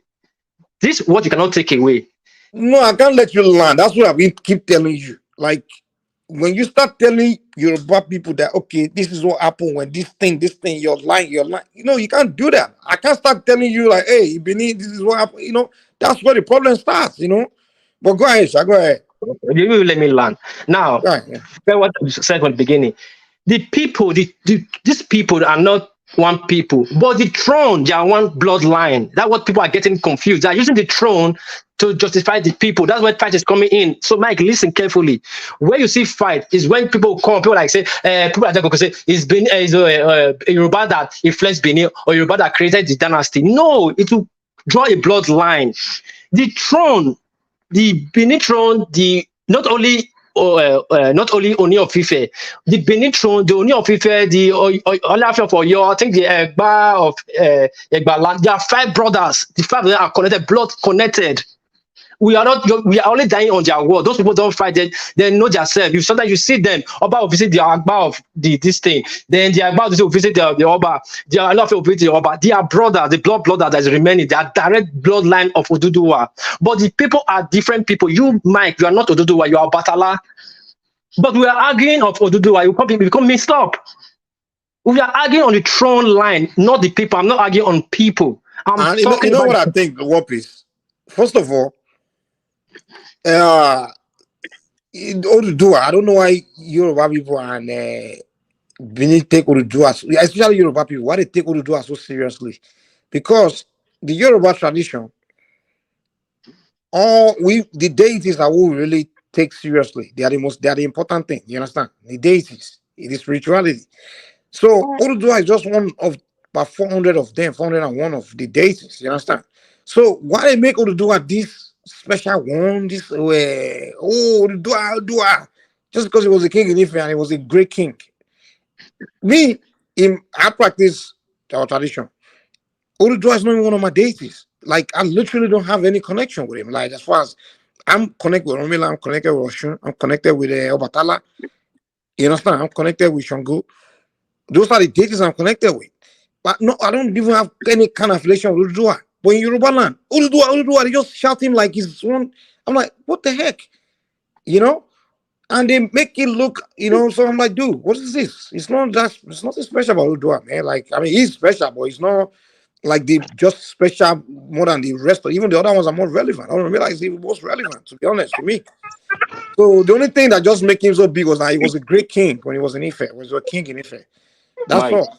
Mike, sorry, can I just say something to buttress what you've just said? Yeah. You see, the problem we have, we Yorubas generally, is that we generalize things too much. And I see what piece is coming from. The Benins and the Yorubas, they're different people. That's true. But the people that are called our kings are the ones that are related. They have a little bit of, like Oromio has a little bit of portion in Edo, him coming from Yoruba race. The same way, when Oduduwa, they usually call Oduduwa Baba, like the father of Yorubas. No, I've been disagreeing with that for a long time. Because even if you say Oduduwa comes from somewhere, he met Yorubas on ground.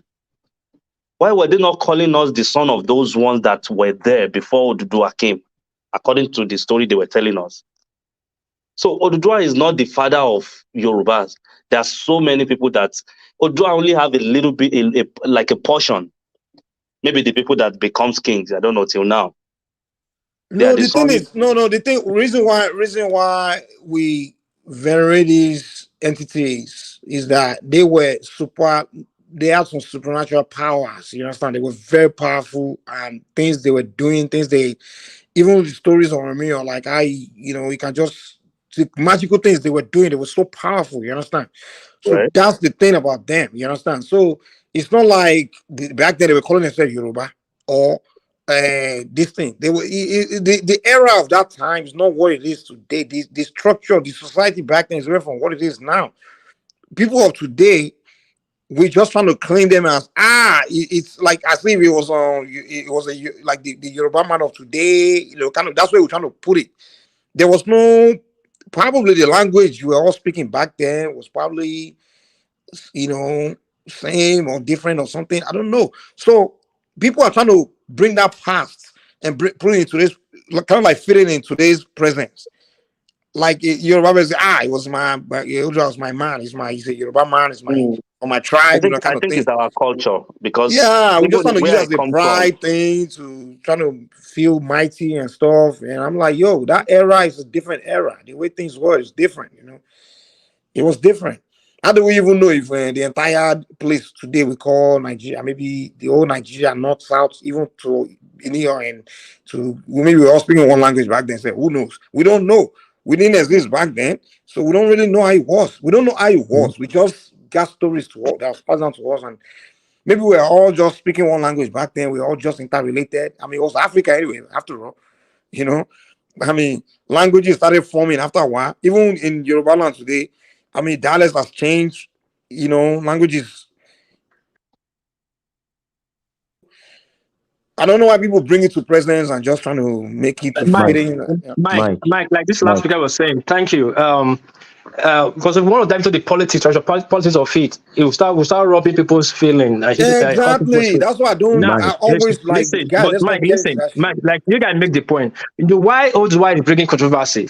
Is because some people are trying to rewrite the history. Now, when you're trying to write history, you are stepping on other people's history. That's what you see when they talk about the Mike, the thing is, okay. Mike, please, I want to make a submission. You see, I think where the problem lies is not the way we are looking at it. I get what the last speaker said. It's okay. It's the point. But this is where the point comes from.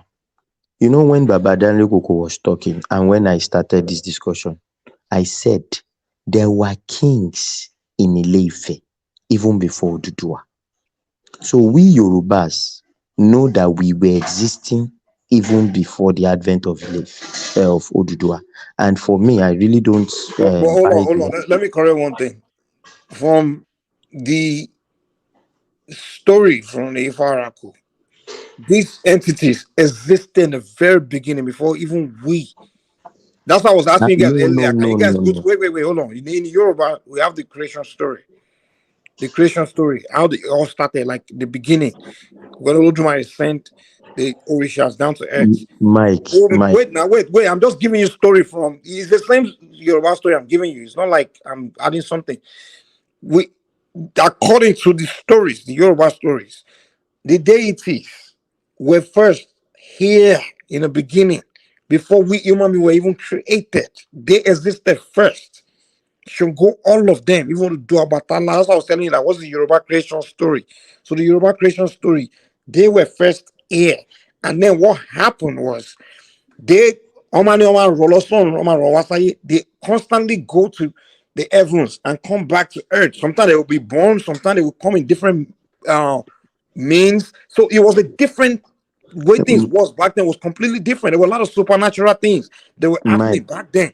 Mike, I understand you. We can't use that. We can't take their story and try to fit it into today's narrative. It's not possible. No, wait. What I'm trying to say is this: the history that we know, the history that we have been told, is what I'm trying to address, and that's what we've been discussing. Okay.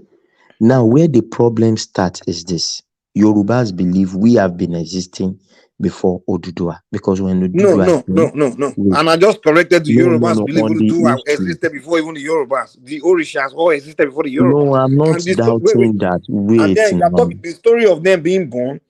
They were known before they were even born. That era where they came to live, they were Mike, I'm not talking of when they were not yet born. I'm talking of when they were born. Oduduwa as a king in history. That's what I'm saying. Okay, and that's what we've been discussing, and that's what Baba Janle Kuku has been saying. Okay.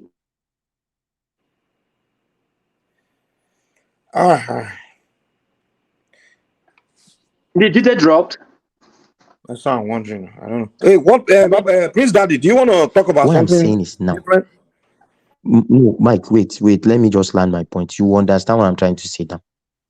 So, but where the argument comes is this: the Edo side of the divide always want to paint it like, okay, Oduduwa came from us, so we started your race, since it's the first king that you people refer to, and that's where. That's not true. And people That is not true. That is not true. People have never claimed that we started your race. You are the one doing that. You have said it here. Wait, I don't know. I think both One man sides of said it. people do it. Both sides do it. I'll be honest. No, we don't do that. We don't do And it. that's why I always trying to stay away from it, because I'm like, this thing is going to cause a lot of drama. Benin never did that. You see it on this platform. Who started this argument? No, what place? There's no Benin people doing it. I'm sorry. Even on Nigeria, there are a lot of Benin people doing do it. They do it. It's because what people start saying that will start responding. Yeah, maybe you can make that argument. That is a response. What I'm telling you now. What I'm not telling you. Hold on. Let me tell you something. What I'm telling you, I'm not telling you because of today. Yesterday, obey this thing. No. He has been there since 40s. Since I what started this problem we're having. He said he had a contact with Oduwa to unify the Southwest. Have you not read? You've not read it? You think Oduwa started from now? What is? Sorry, is there a book or a record or document that show that Awolowo started all these things? Yes, now. Okay, I'll send it to you. I'll send you a below. I'll send you this guy, this presenter, a below. This is a below guy. The Awolowo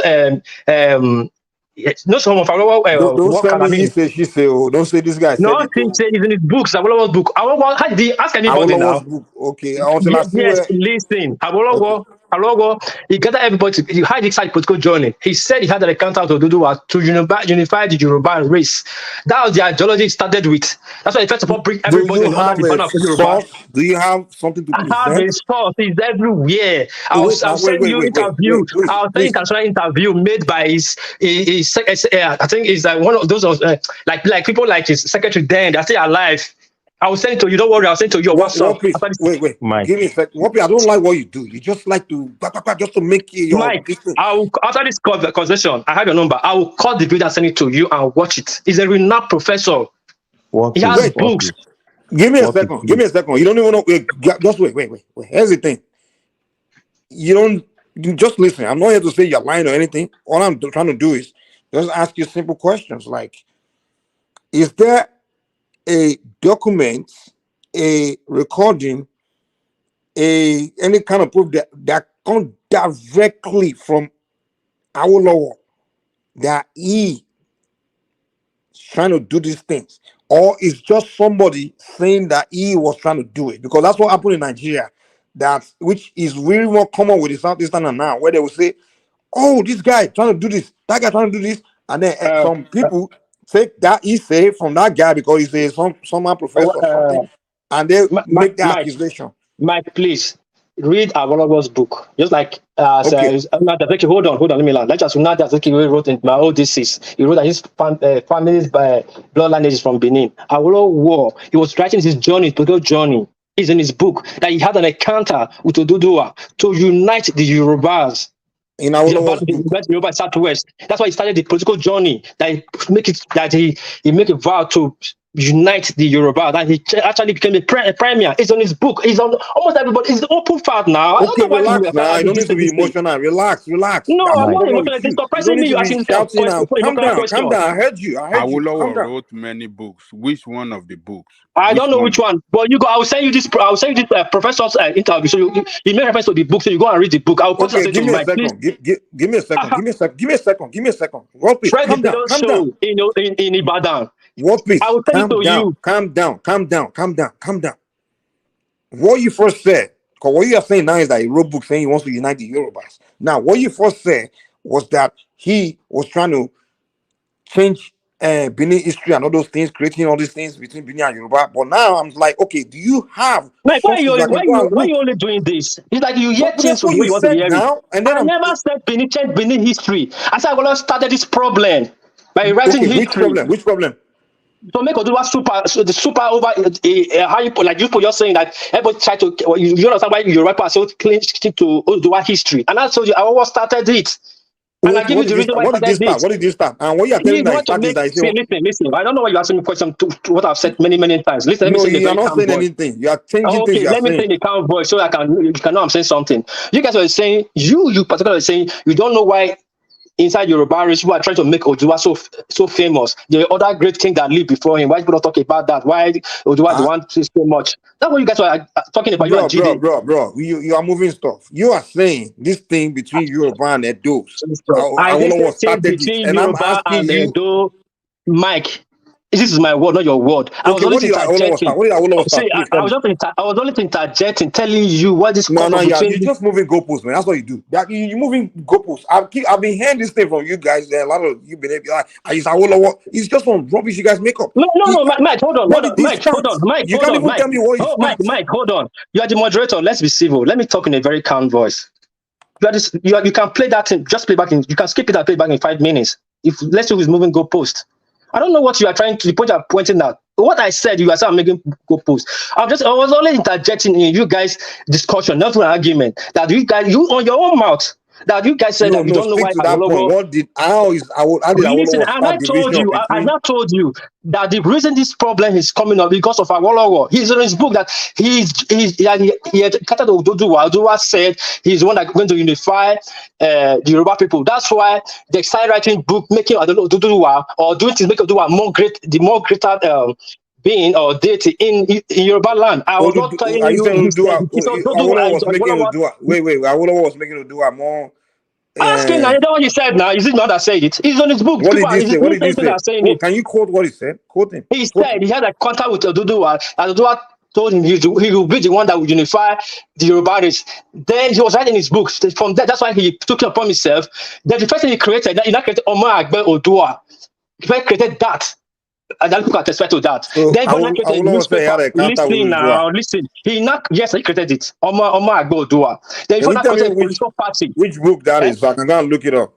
Go look it up now. What's the name of the book? What's the name of the book? In our book, what he first created, it went to newspaper. Have you read the book? Have you read it? Listen now, Mike. Now why you just doing like this now?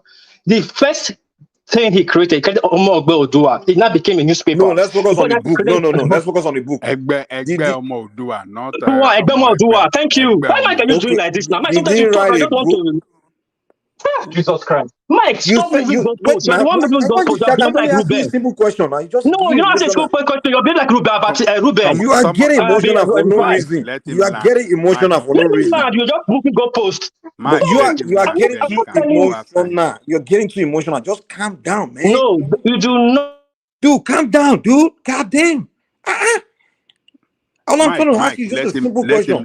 No. On my job, on break akireni. Also, and I'm trying to confirm again. I gotta go. Wait. No. He said something. I'm trying to confirm. I asked him which book he read it, and he keep jumping to something. Only Awolowo said it. Wait. Hold on. Only Awolowo said he had an encounter. Who's this now? Meet yourself. He said Awolowo said in his book that he had an encounter with Oduduwa, and I'm asking which book and where, so I can go and look at it. And he's just shouting. It's just a simple question, huh? Yeah. Which book? So I can go and look. Mike. Can you answer a simple question? Which book? So I can go and look. I wasn't shouting. I said I'll call the video to you. In the video, you see the reference of this book. Because I'm using the same phone now to talk to you here. But I have your number. After this, I will call the video to you. I'll send it to you. And the book is there. Send the book to me. Send the book to me. Not the book. I don't have. I would like to buy the book. I'll send you the reference. So you go read the book. Have you read it? Hold on. Don't ask if I read it. Hold on. Just hold on. This question you're asking me is like I don't understand. We are talking intelligently here. It's a simple question. You can't say no. Wait, hold on now, Mike. Hold on. You don't know. You don't have monopoly of this kind of question. When you go this kind of question, a simple question. Yes, now. If you want, no, what does listen, that even mean? so that you do What it. you're saying doesn't have Listen, meaning. no. Listen, I said something, and I said I will send it to you. If I cannot provide it, you can come back and tell me I'm lying or whatever. And if I send it to you and you find that you say, Okay, oh, just send it. Okay, hold on now. thank you. Send it. So you don't send the book where you say he had did encounter you read with it? Dua. Have you read it? Which page? Which number? That's the funny question to ask now. I just told you more about Dua, and I No, just I'm not confirmed it. asking Did you know that Dua. before? That's not what I asked you. I said No, I a know book where he you said didn't he ask had me that. encounter. Yes, I don't say in one of his books. You rough, man. I don't know why you are coming so rough. Listen. I said one of his book. He's dead. He wrote there that the reason he started political journey. I still saying again, the reason he started political journey because he had an encounter with Oduduwa, and Oduduwa told him he's the one that will unify the Yoruba race. Where did he say he had an encounter with Oduduwa? Hold on now, not where this thing happened. I'm betting money here. I'm betting my integrity here. I will bet money. Yeah, Jaco, you are here, and I'm challenging you. If I'm lying, I'll come back again and send it to one man. And I'll come here, everybody will boo me. I'll send the video to you. I'm not saying you are lying. I never say you are lying. So why are you accusing me? I don't know if you are your 50. Okay, let me interject 1 minute. War Peace. You see, what Mike is trying to confirm from you or trying to know better from you is your statement that Awolowo wrote in his book that he had encounter with Oduduwa. So Mike is curious. He wants to know, when did that happen? How did it happen?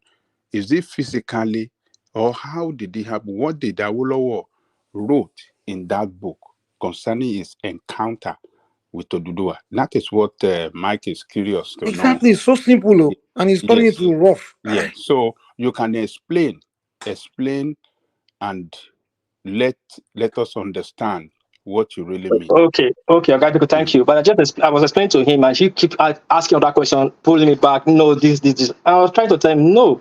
I said, and I still repeat, I said in one of his book, he was writing his ordeal while he started, going to studies political struggle. That he had an encounter. It was just like when you're writing when you're writing book, just like I make example like Azikiwe, when you make when you make reference to, it was just a paragraph to Benin that his mother language, parents are from Benin. All you guys have read that, and I was telling you, the book I've given you, I'm using the phone. I'll send a video to that from a live show, international Stardust show.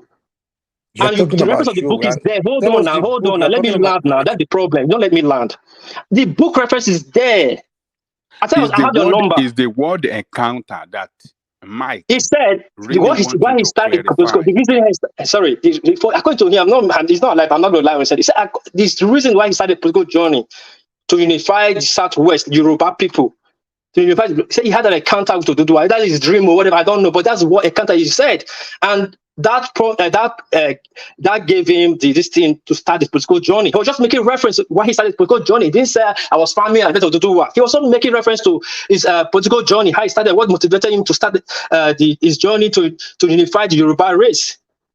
And that later brought problem to him with Akitola. After you unified the Yoruba race, you have got the premier. They said, what are you not going to do in the center? You already gotten everything. Unify us. What are you going to the center? That was cause problem to them even at this time. Anyway, but I'll send you this. So you read it. We all don't know it. And when I say something, if you don't believe me, you go do your research. Send it to Mike. I'll send it to him. I'll send the video to him.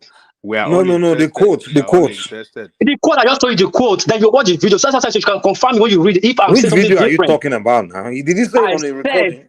Listen, I said I was saying the recording so that the book reference was made there. So you go and read that quote from the book. What I'm saying now. He said he had an encounter. He didn't say he was fine. He said he had an encounter with Oduduwa that he should unify the Yoruba race. It was just a quote. Okay, that's what I want to know. Until I see it, I just want to see it. And truth be told, I just could know this thing. Just could prove me wrong if you've not heard this story before from Awolowo concept. Can you let me? I never hear that one. Can you clarify? Oduduwa is what I know that you are mixing it up and trying to. Oduduwa is different thing now. It's not. Yeah. That's why the propaganda around here. That's why the create all kinds of things and just spread No, it among Mike, themselves. this is what you say is He that's happened not a right. lot with the Hold on, southeast. You know, you guys just hold create story on, about Mike. it. This is how he Sorry, creates something Mike. about Fulani people and just spread it. Wait. Ajagoto, who created Egbomodua?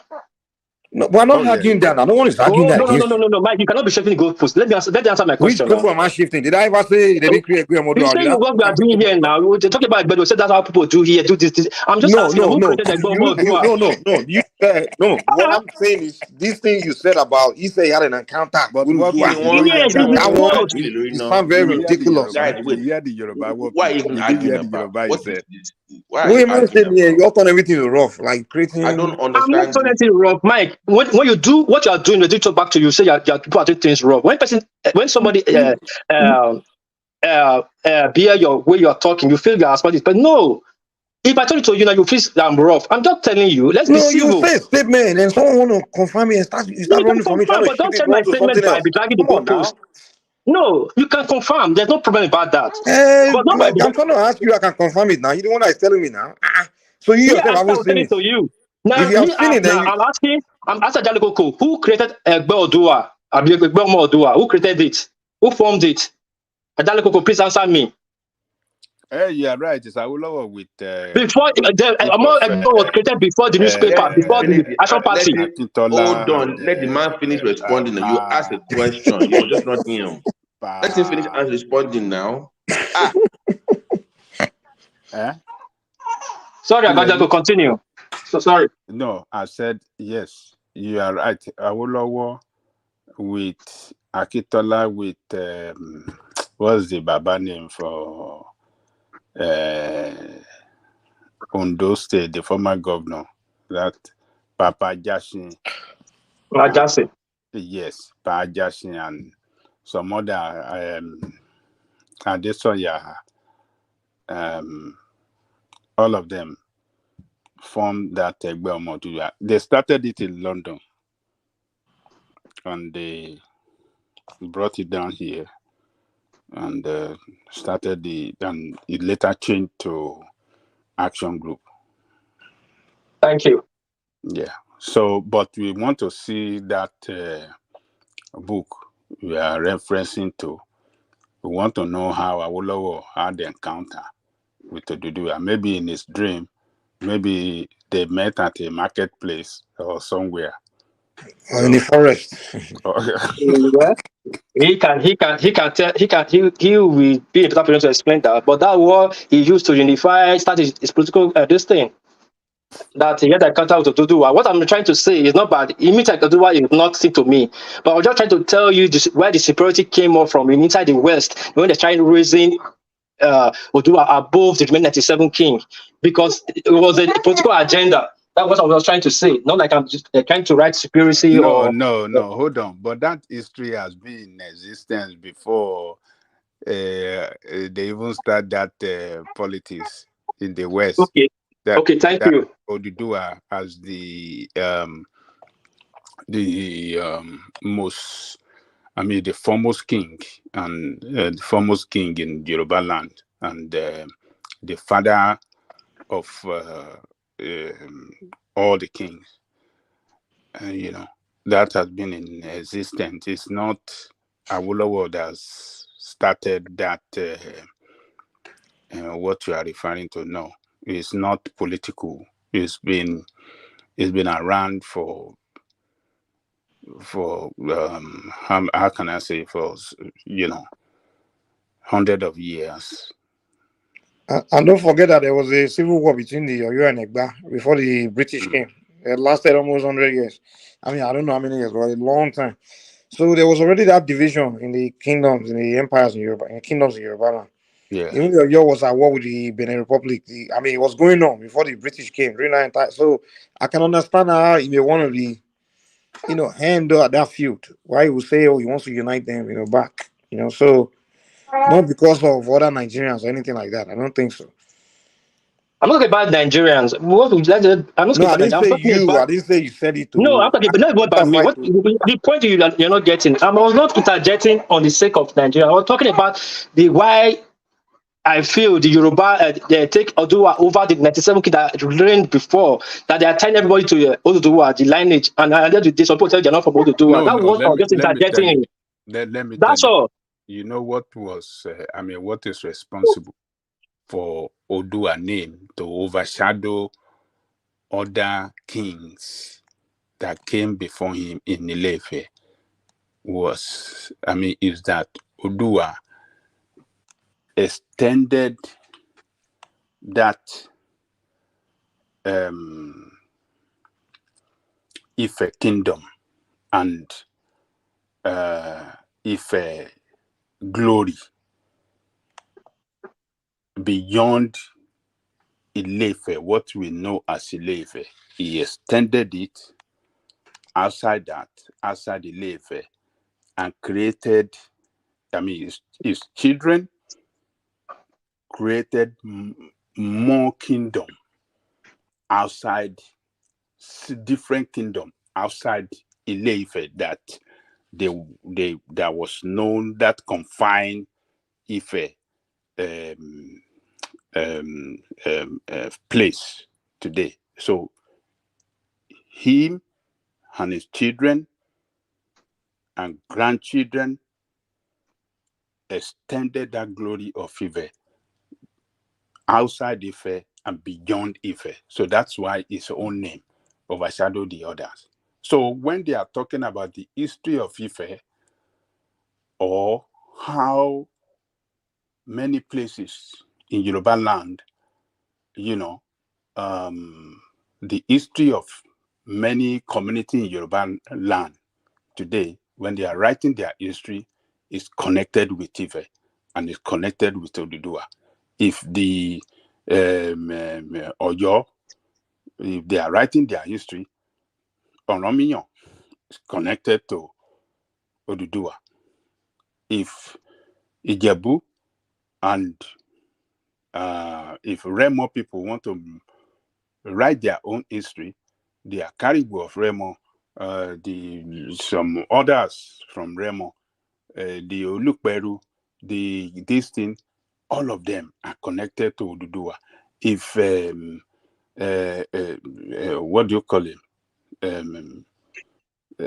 Many kings.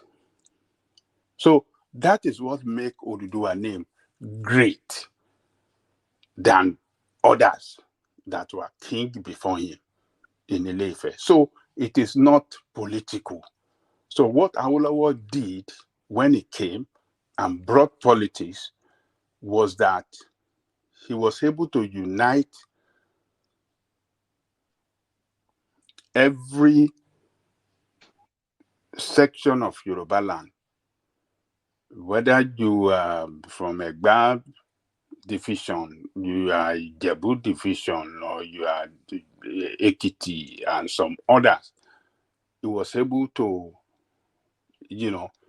use that Oduduwa a dynasty and the family heritage. He was able to connect it.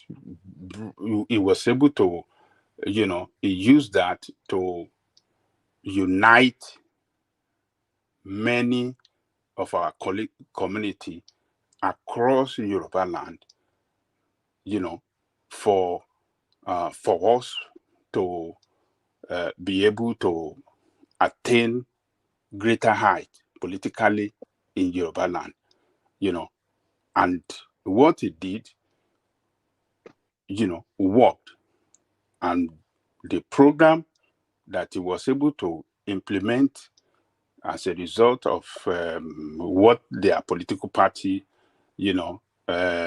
promised, the people, they were able to implement those programs very well, particularly free education, that gave Yoruba people an edge over other region in Nigeria today. So it's not that he politicized it. He didn't politicize it. It is what has been on the ground. All different communities, town, and villages across Yoruba land.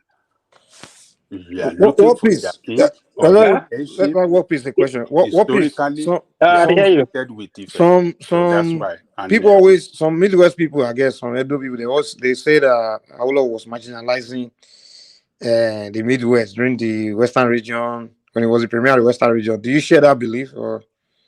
Well, I'm sorry. It would be rude for me to answer your question with a question. The answer is yes. Go and look at the court proceeding. Do you know that we were supposed to pay out reparation, how you call it, reparation, how you call it, and Tafawa Balewa was already agreed from the on the 1963 on the Senate raised by Senator Arewele, and they have brought out 10 years paying plan to the Midwest. And do you know what was the reason why they had to get out that reparation? Because of the marginalization we were getting from the government. We were able to prove it in court. We won that case, also able to get a referendum. We didn't just get a referendum because we were tired. Sorry. Wait, marginalization from the Southwest premier? Yeah, we were supposed to get, but the war spoiled it. We were supposed to get it from the Get what? We don't even know what you're saying. They're supposed to pay us money back for. Sorry, hold on. Now, during the Western region, we were under Western region, and we complained with one referendum, and we have to prove why one referendum. And marginalization was one of the proof, one of the marginalization. Yes. Okay. Yes, that's why I said go and read the court proceeding. So people don't just say it because. Well, I'm just asking you that. Do you believe? Share the? That's what I said. I don't believe. I read what we know. Not believe. Believe to that statements. Hold on. Do you agree that the people were being marginalized? Yes, believe is other statement. We were marginalized. Okay, they were. You like just make things simple now. You just like I don't know. Just do you believe it? Yes or no? It's not. I said yes. I know, man. It's very difficult to have conversation with one piece. Like sometimes. Okay, sorry, Mike. Sorry. I answered you. You asked me about 4 things. I said yes, and I even went further and give you more proof. And you see, asking me the same question again. If I believe, I said believes of that statement. Okay. You agreed that they were being marginalized. Okay, fine. Okay. So what sense? I'm just trying to see your own opinion. That's all. It's not like I'm disagreeing with it. It's not my opinion. I wasn't born then. Mike, let me ask him a question. So if Awolowo or the West were marginalizing your people, why were your people in the same party? That is party. That is party level. Hold on now. Why were they in the same party? Why were they voting for Awolowo during Awolowo days? Because Benin never left Awolowo. They delivered their vote in almost 100% to Awolowo in Benin. Why? Listen, I wasn't born then. According to the court proceed, people can download that. That's not say people can download it. Midwestern versus is it what's the title? Is it almost side game versus Southwest administration or something? It can download it. Now, what we said at the beginning when I was sorry. This guy is giving me hard time. Hold on.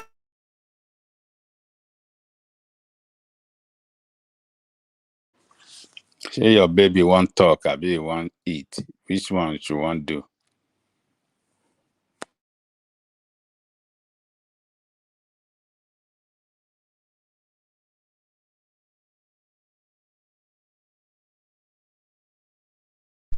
Okay, sorry, my baby is giving me a hard time here. But according to the court proceed, at the beginning of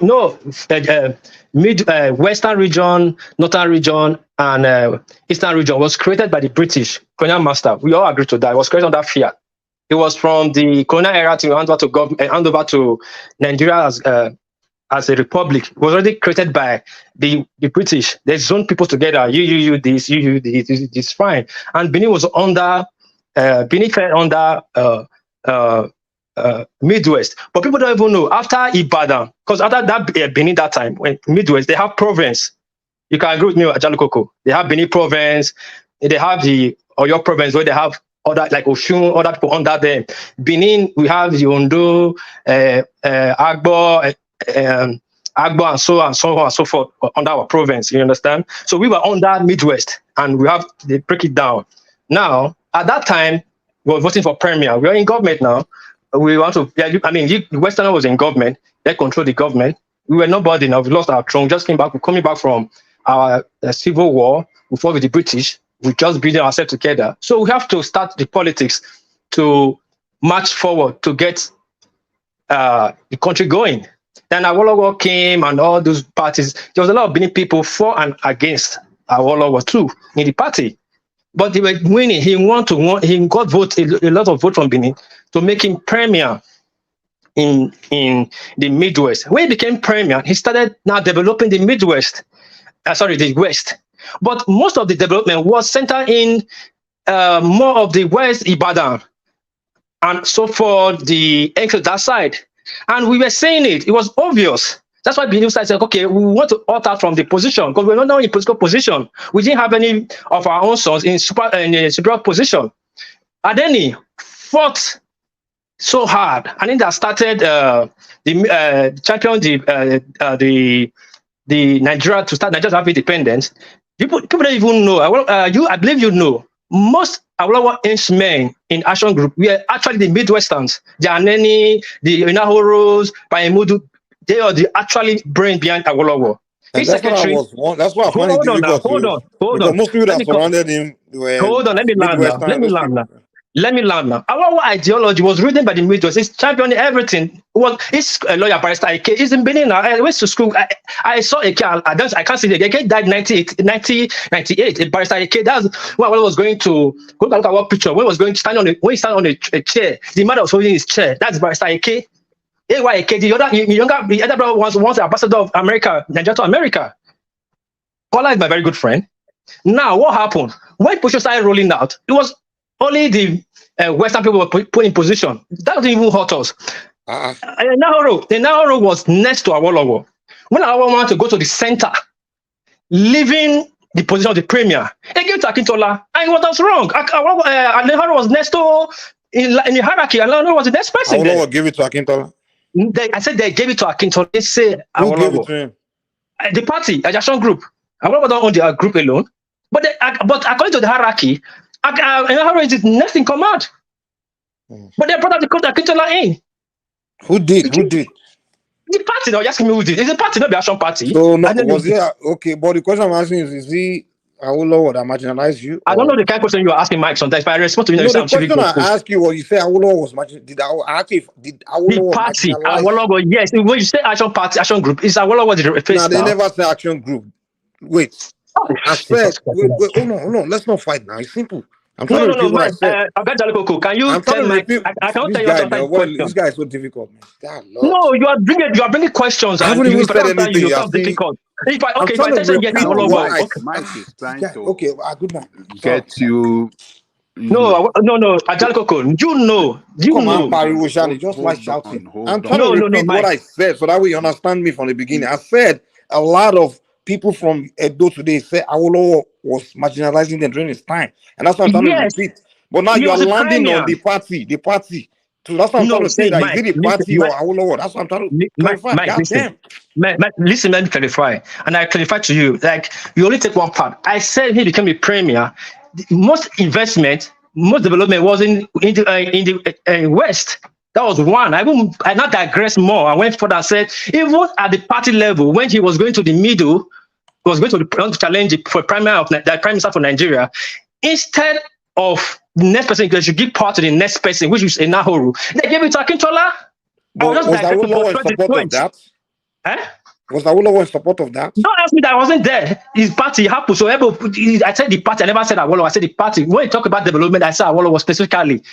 I said two different things, and you're taking one. That's fine. Just trying to understand. That's it. So let me understand. I'm not fighting you or disagreeing. Okay. Listen, Mike. I'm not attacking you either. You just turn everything. I'm not attacking you either. Now they're not going to defensive. That's your problem. Stop being I'm not defensive. Sorry, I'm not defensive. You're always thinking you're being attacked, but when no one is attacking you, we just sometimes we just don't understand. Mike, you treat me like you're trying to obedient. That's why detach yourself from that phrase. We now have a normal conversation. You always want to attack me because I understand where you're coming from. I don't even know why I've attacked you at all. No, okay, now good. Okay, now that's why I said go and read the proceed. Is there? The court. Our independence we got in 1963. Wasn't that we have got the court verdict ever since? But I want to say delayed it because he wants to contest. He didn't call for a referendum. Okay, that's fine. Okay. So just listen. So one of the things I said, I was sending people to. I just go on digress a little bit. I was sending a lot of people to training in the US and in London. Lawyers, doctors from the West. Meanwhile, he will pick for his own political party friend in Benin, like 1 or 2 people. He'll pick there and send them there. And the few slots, he will send people to send them for headmaster. We never had doctors, engineering position to go training. All that it was verifiable. The good thing when the court process was going on, we were still under colonial rule. So it was colonial courts we were going to. So we have to bring fact. Then if we cannot win the fact, then there's no need for referendum. So when we won the fact, then that triggered the law. The court that triggered instruct the Senate to trigger the referendum law for us. That's how we got referendum. So we didn't just get referendum because we were saying we were marginalized. And that thing before Awolowo and Awolowo, it took us like 30 years to get referendum. We were agitating long but peaceful one before we got it. So 30 years? I said like 30 years. 30 years. Yeah, it didn't just start in Awolowo time. You know when I said that referendum, that agitation didn't just start in Awolowo time. It started before Awolowo. And when did it start? It started in 1942. Actually started. So when was the region, Western region created? Western region was created right from day one. It was Fiat, under Fiat. West, East, and South was on West, East, and North was under Fiat. Nigeria was divided in 3 regions right from day one. So when they did the amalgamation, everything was still North, East, and South, West, like who that. Who was the first premier of the Western region? Is Awolowo. From when to when? He won it around in the 50s when they started forming parties. Don't forget we did. So when the Western region was created in 1930, something that you said, who was the? No, you see the problem now. I said Western region was created Fiat right from the era of colonial masters. And before you guys started asking for referendum to. No, now get it now. I said we started asking for referendum from like from 1942. We started agitating. I said agitation. I didn't say referendum. I started agitating. My language, please. Agitating to have what? To pull out from under the Western region. So under the rulership of who? So under the government of the Western region. Who was the government of Western region? Okay. Yeah. So what the British? What you are telling us now, you are contradicting yourself. You are saying AG. Because AG marginalized you, that is why you people called referendum and you voted out from the West. And now you are telling us that you people started the agitation for Midwest since 30s. So what are we going to do? So yeah, let me clarify what happened. I said agitation. I didn't say protesting. We started agitating. From when we were under Western region, everything was school, everything Yoruba teaching, even Worry modern girls that was created in 1952. It's Yoruba teachers, they teach you Yoruba. You can ask. Wait. Hold on. Just relax now. It's not like I'm forging it. It's true now. Most teachers at that time, in the East, they were using Igbo, not like it was bad thing. They were translators that they will teach you. They're teaching you math. Doesn't mean they are teaching you Yoruba language. They're teaching you math in Yoruba language. That's it. Doesn't mean they're teaching you Yoruba language or Riki. Please understand, Mike. They were teaching I didn't say that. We didn't even let me say anything before you start accusing me of what I said. I didn't even say anything. I said that. What I was going to tell you was in the 40s, it was the British that was ruling everything. There was no African in charge of anything. In the 40s, the British were not the teachers. Our local teachers were our local people. That's why they were training us. So our local people, they'll train people that have English, that know English. Those people will come down, start teaching people downstairs. They don't want to teach you how to English. They don't teach you your language. And this is what is one. This is two. Simple So now. you guys were the one in My father charge went to school governing you. now. My father is alive. My father is 85 years old. Now my father will be lying to me. My mom now 75 If years. you were agitating in the 40s, who were you agitating against? Listen now, The listen, Southwest or the listen. I British? just listen. This is the problem. I'm telling you, we were under the West.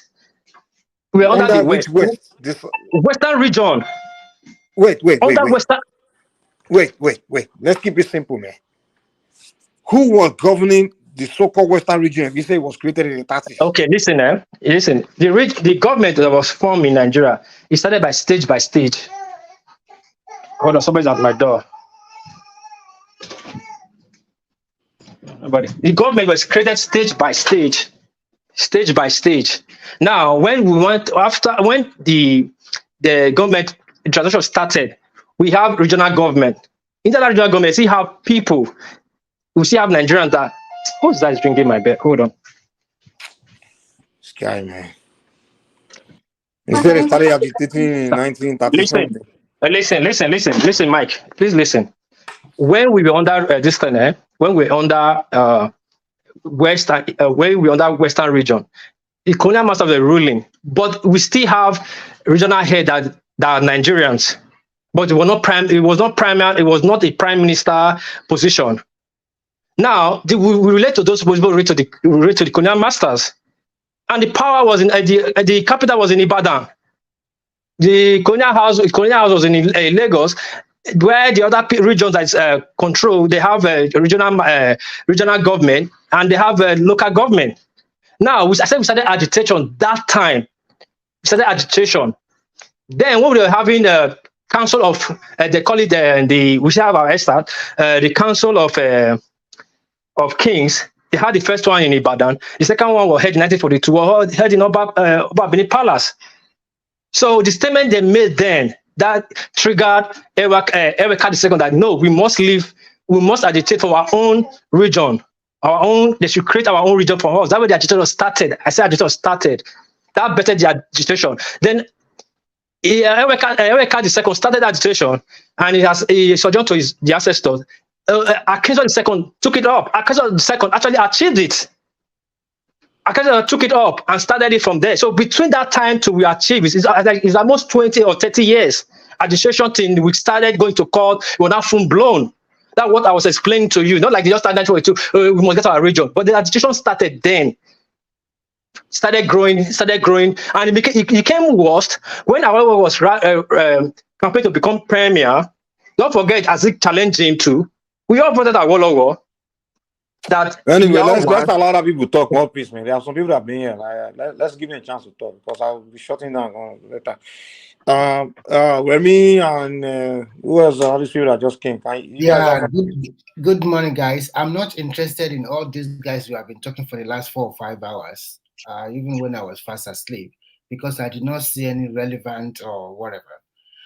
History to me, you see it from different angle and perspective. Maybe history informally told by your great grandfathers, or those ones that you read in the newspaper or books or something, which are sometimes biased or something like that. So, but when I was in the primary school, what I know is that there's one man called Lamurudu, and Lamurudu is the father of the Yoruba land. And from that one go to Oduduwa, and Oduduwa become the king of Ile-Ife, and sometimes send all his sons or 7 sons or something like that to different cities or wherever. So, but I think One Piece is totally interested in this, and he also wants to justify his position that probably the king came from their own end, he's a prince from their own end, and they want him back. Blah. All this kind of thing, you cannot know the reality because we don't document like other like the Western world. But what I know is that Yoruba is a big race. So also will be the Benin. I also learned about Benin Kingdom because I did history when I was also in the secondary school. I know about the Benin Kingdom. It was a very big kingdom that expanded. And Oyo Kingdom was also a big kingdom during those time. I don't see any correlation to talking about whether marginalized or no marginalized. During the First Republic, I think all the regions grew very well. And I think the Midwest were also known for their rubber, if I'm not mistaken, and palm kernel, including the Yeah, eastern you are part. right. Rubber and palm, which was the black And gold that time. at that particular time, like you rightly said, most people that also are in the political party with Awolowo, some of them are from your region, and they are very prominent in whatever that happened during those periods. I don't see any marginalization at that period because when you look at it very well, up to today, the people from the western part of Nigeria and from the Midwest, especially from Medo, they are well read. They are really, really well read and well learned. And I don't see any marginalization that you are talking about here. Remy, sorry. I'm not trying to cut you off. We are being well read not because I will give that chance. We go Midwest. When we got our Midwest, we started sending our own people to London. In the proceed, in the SAD, we had lesser schools in our side. Why? For example, say one example. Yeah, wait, hold on. One example. West have 2 universities, and we Midwest don't have any. We have UI, that's a University of Ibadan, and you have Ife. All these are in court process. Relax. What you should relax. No, not about relax. I'm telling you from what we're going to court for. Okay, I understand you. There is pre-independence and there's also post-independence. So what pre-independent, those people that fought for the independence of Nigeria, go and check the first 3 universities. You mean UI, ABU, and also University of Nigeria and Nsukka. Look at where they were located, okay? And I think when was UI at University of Ife? When was it established? Can you tell us the year it was established? 1961. Thank you. That was post-independence. And then during that time, I think we are using regional government.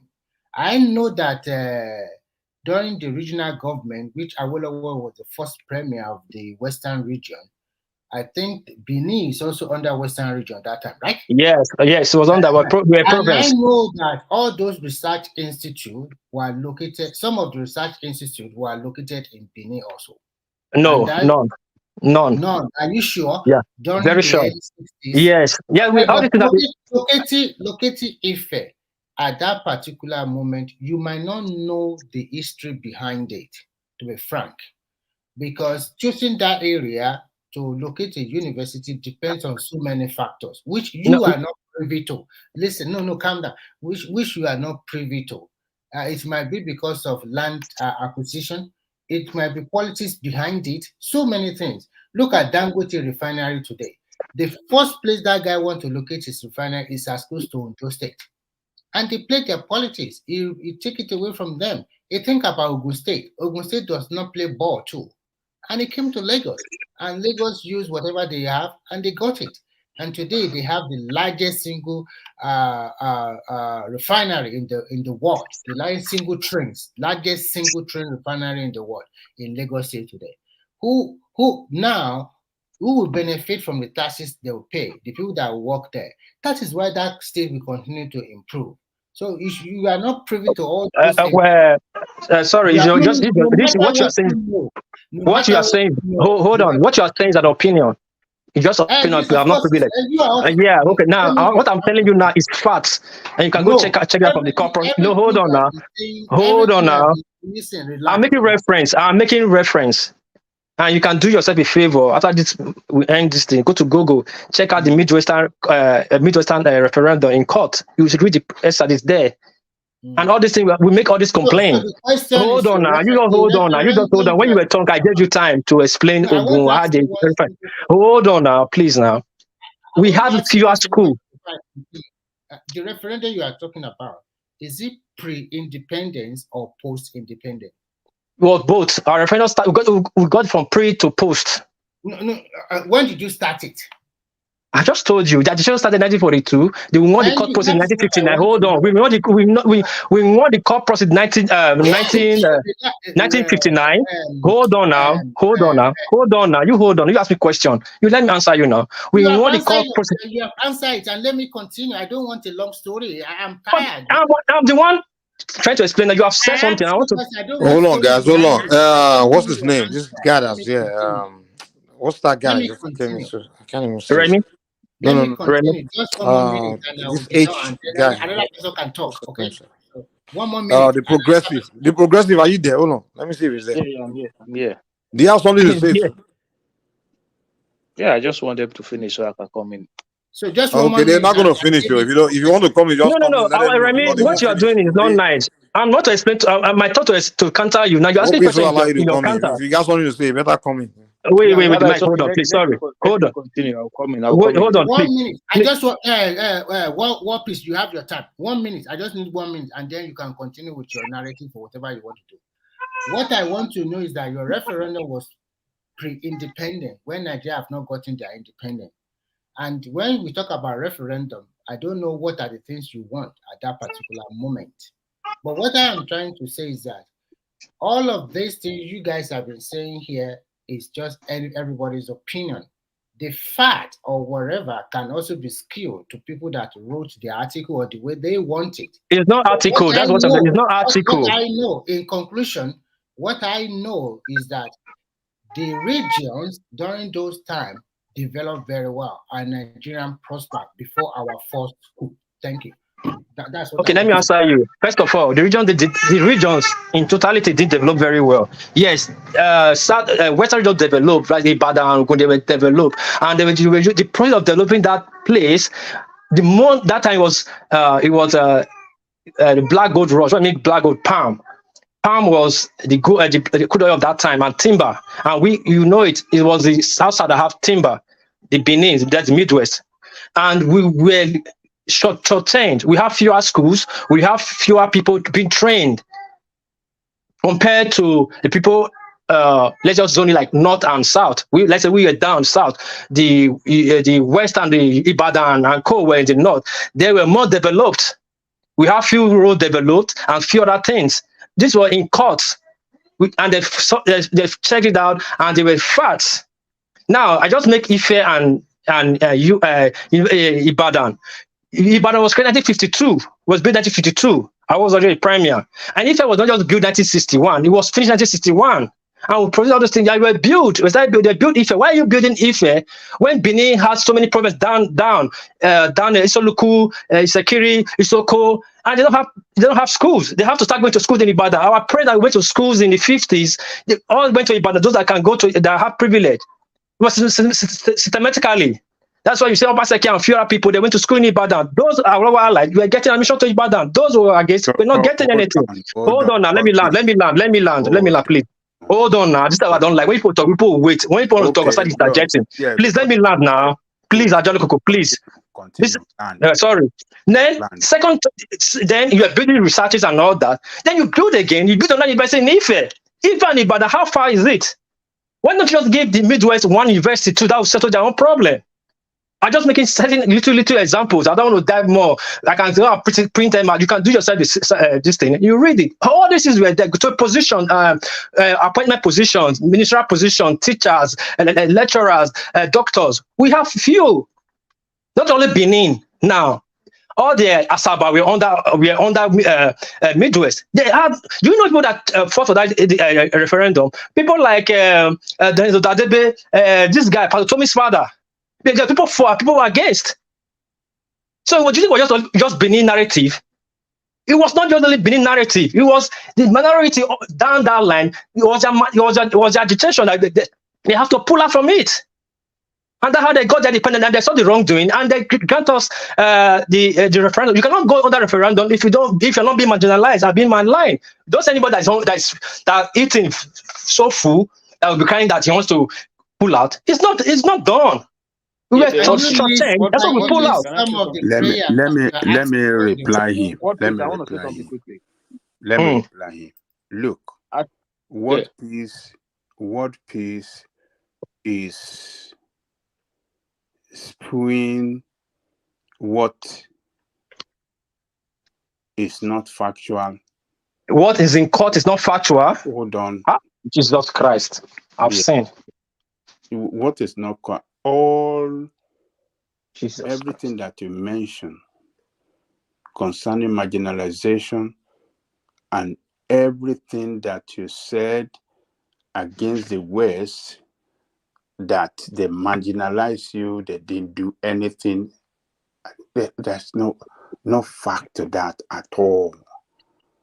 The politics behind it, the creation of Midwest, is well known to a lot of people. It was politics by Nnamdi Azikiwe and Tafawa Balewa. They were trying to break that political power of Awolowo. That is why they created Midwest. So the schools you are referring to, I don't know which school you are. Are you referring to secondary school or elementary school or university? What are you referring to? That, they built school in Ibadan, they didn't build in your place. What are you referring to? University of Ibadan has been in existence. It's a colonial master created university. It wasn't Nigeria. So that school, and what is known as Yaba College of Tech, which was an extension of University of Ibadan back then, were the only university that we had during the colonial days. It was after the colonial, when we had independence, that they created this other school, University of, Nsukka, University of Lagos, Ahmadu Bello University. Yes, those are the schools that the federal government created, and they share it among the geopolitical zone. So the politics behind the creation of it is nothing to do with marginalization. And that is what I was telling you earlier, that if you people were so marginalized, why did they continue to stand by Awolowo? Since then, since the First Republic, and even in the Second Republic, the overwhelmingly Bini people, Delta people, what I mean by Delta, I'm talking about the Wari people, always go with Awolowo. So what I'm telling you, what you are saying, I don't know, maybe some people that were anti-Awolowo politics or were not in the same party with our opposition. Those are the ones that are giving you this. No, Jajatoko, what you are saying, what you are saying is what you are saying. Sorry, what you are saying is what. Hold on, please. Hold on. Akin want to ask a question. Let me wrap your talk. I'll leave home soon. Please, let Akin put this question. Let me land. I've not landed. Let me land. Land now. Continue, sir. The same referendum. The people of Kwara State voted not to be with the North. The federal government under Azikiwe and Tafawa Balewa rejected that referendum. They did not effect that referendum. But that of the Midwest, because it was Awolowo control Western region, in order to break, thinking that if they break its political its political power, the power base, if they break it up, then maybe they can grab that Midwest from him. So that was the politics. So Okay, don't come up with it. No, you cannot be. You cannot be. You cannot be. So No. This is what you guys. This is what you do. What you do, I don't like. Sorry, you cannot be What are you interjecting. talking about? Oh, wait, Ogajako, you are making your point. Don't impose it on me. It's your opinion. Leave it like that. Please leave it like that. Don't make it like it's a fact. You cannot use your own point as moral standard. Sorry, I'm not trying to be rude to you. Progressive, ask your question. Let me wrap my this thing up. I'll leave soon. Okay, Progressive. I just want to say personally, in my own opinion, I just feel like the agitation for independence, according to yourselves, that it started pre-colonial, during colonial government, and then moved into.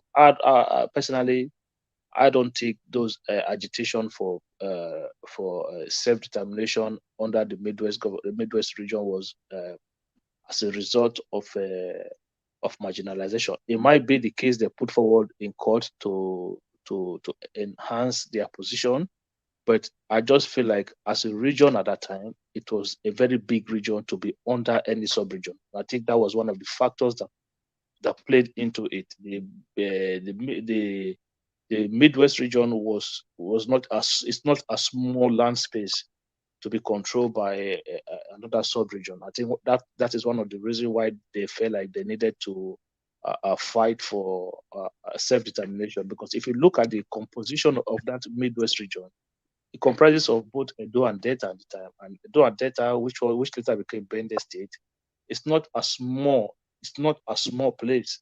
So I think, for me personally, I think one of the reasons is that politicians and peoples and leaders, when leaders are agitating for self-determination, you need to always think of something: politics. Because if you break it into smaller position, the chances of me gaining access to power becomes greater. So if you the smaller unit you break it into, the more opportunity people get to govern their area. So that is what I've always seen about when it comes to self-determination issues right from time. So I think politics played a lot when it came to that Midwest region. I don't think it's all about. Can I respond now? Can I respond now? Can I respond? Yeah, go ahead. Yeah, okay. When I started this narrative, I started in 1942. In 1942, there was no politics then. And I said before and after, when we got our court verdict to trigger the clause in our, to put referendum in our, to trigger the referendum clause in the colonial, our constitution, neither Awolowo or Azik or Tafawa Balewa already a prime minister in Nigeria. Prime minister, Nigeria is not even there yet. So why was Jeko bringing politics inside? See, when people talk, we try to write things under politics, and you see the facts are out there. It's an archive. Go to Nigerian journalists, they love archives. The processes are out there. They're teaching you in school, in law school. So what are we not talking about? Now, you guys are not playing politics in it. So when we are agitating, when we started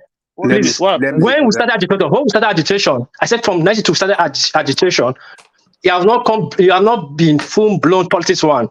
When we started then, we went to Butter, we were going to the colonial master that we should have our own region. There was no politics then, there was no government then. However, I've never created his own action group.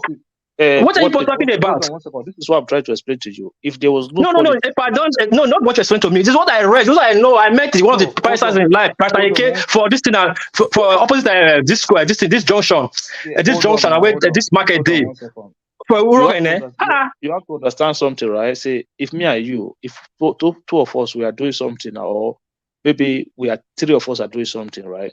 And then you said, okay, three of you, you are going to lead. Then I look at my position and say, okay, no, you know what? I don't want to be under these people, right? I have the belief that I am big enough to take care of my own side, right? What am I going to do? I'm going to agitate for self-determination, for me to have my own power, my own region, right? So it is not just about. Okay.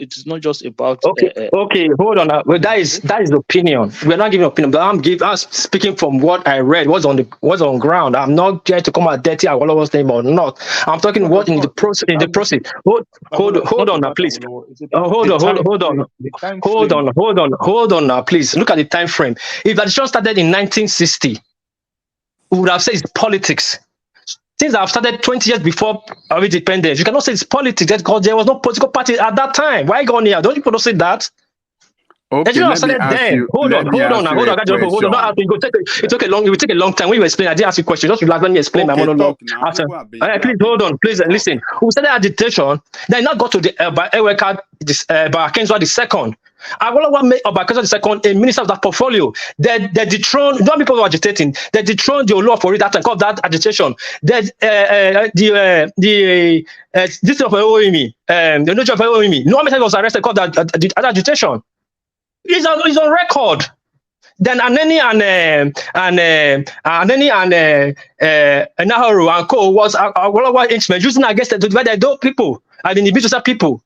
Have you read who detained the Noja Furomi? Have you read who dethroned the Olofore in the 50s?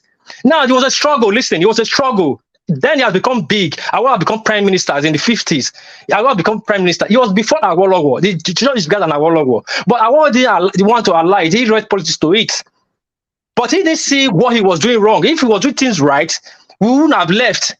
We have fewer schools, not just at Benin. And I've said to the Otto Ugeli and all that, but we have few schools. University, we don't have university. Everything will have to go to West, to go to Ibadan. How many people have the resources to go to Ibadan at that time? That's why most of our parents couldn't be educated. Our parents started being educated when we get our own referendum. We started sending our own people to London to train headmasters, doctors, and all that. When our university built, hold on now. You hold on.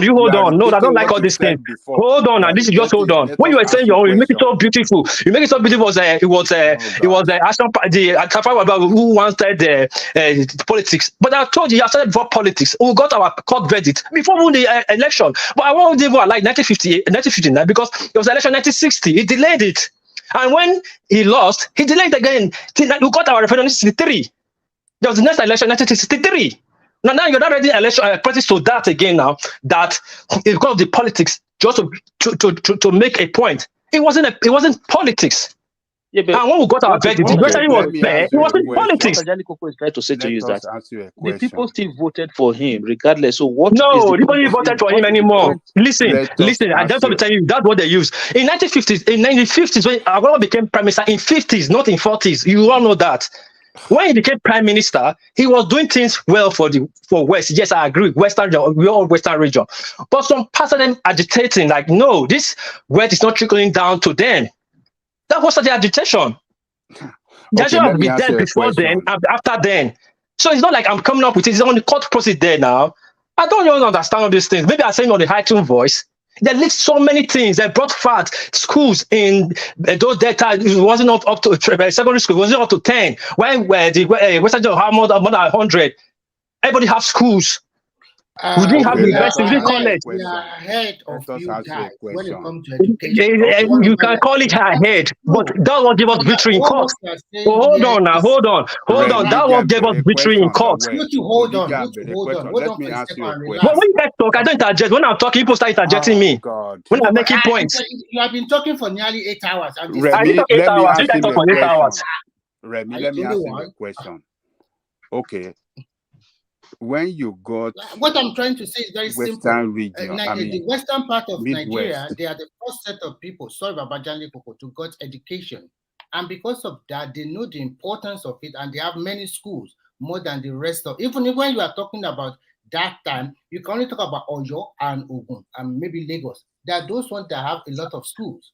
Even the interior, like Ekiti and the rest, all my brothers, they left home and go to boarding school in other area of Western region that time. So they are well ahead. And when they established UI, at the end of the year, UI was the federal university. And some of their vice chancellors were not even Yoruba that time. So don't worry about Yorubas. So I don't know what you are saying here, that you are Major. It's not, you know what? In this platform, we said we talk with facts. Now, when somebody is talking with facts, when somebody is coming with facts, you start bringing opinion. You start bringing opinion and cut out opinion to make it facts. It does not make sense. I just told you. You said you know when you talk, you forget there was other region. You said we were way ahead. Don't you know where Eastern region was way ahead too in education? I don't know about that. I So don't know why you about so that. you know your own? Why if you know your own and use your own to make an no. Don't use your own. Don't use your own as the enemy. The question where where let us see. Okay, when Midwest was created, who was the first premier of Midwest? Dennis Osadebe. Dennis Osadebe. Senator Osadebe. Dennis Osadebe. Dennis Osadebe. Okay. Yes. Now, let me tell you this. The stronger reason why people were pushing for Midwest back then was that there was crisis in the West between Awolowo and Akintola. And by the time they even conducted this thing, was Awolowo not even going through trial that time? No, it wasn't. Hold on. When did what year was Awolowo sent to jail? 63. When did you have your we want the court proceed. We want the court proceed now. When did you have your Midwest? 63. Awolowo was in jail. Yes. And it was in jail. Awolowo was in jail. This what you guys do. If I react now, you say I'm shouting like a broken record. We want the court proceed to not wait now. Wait now, please now. Hold on now. People are listening to us. Let's make it clear. Hold on. Finish, and then you come again. Relax for some while. No.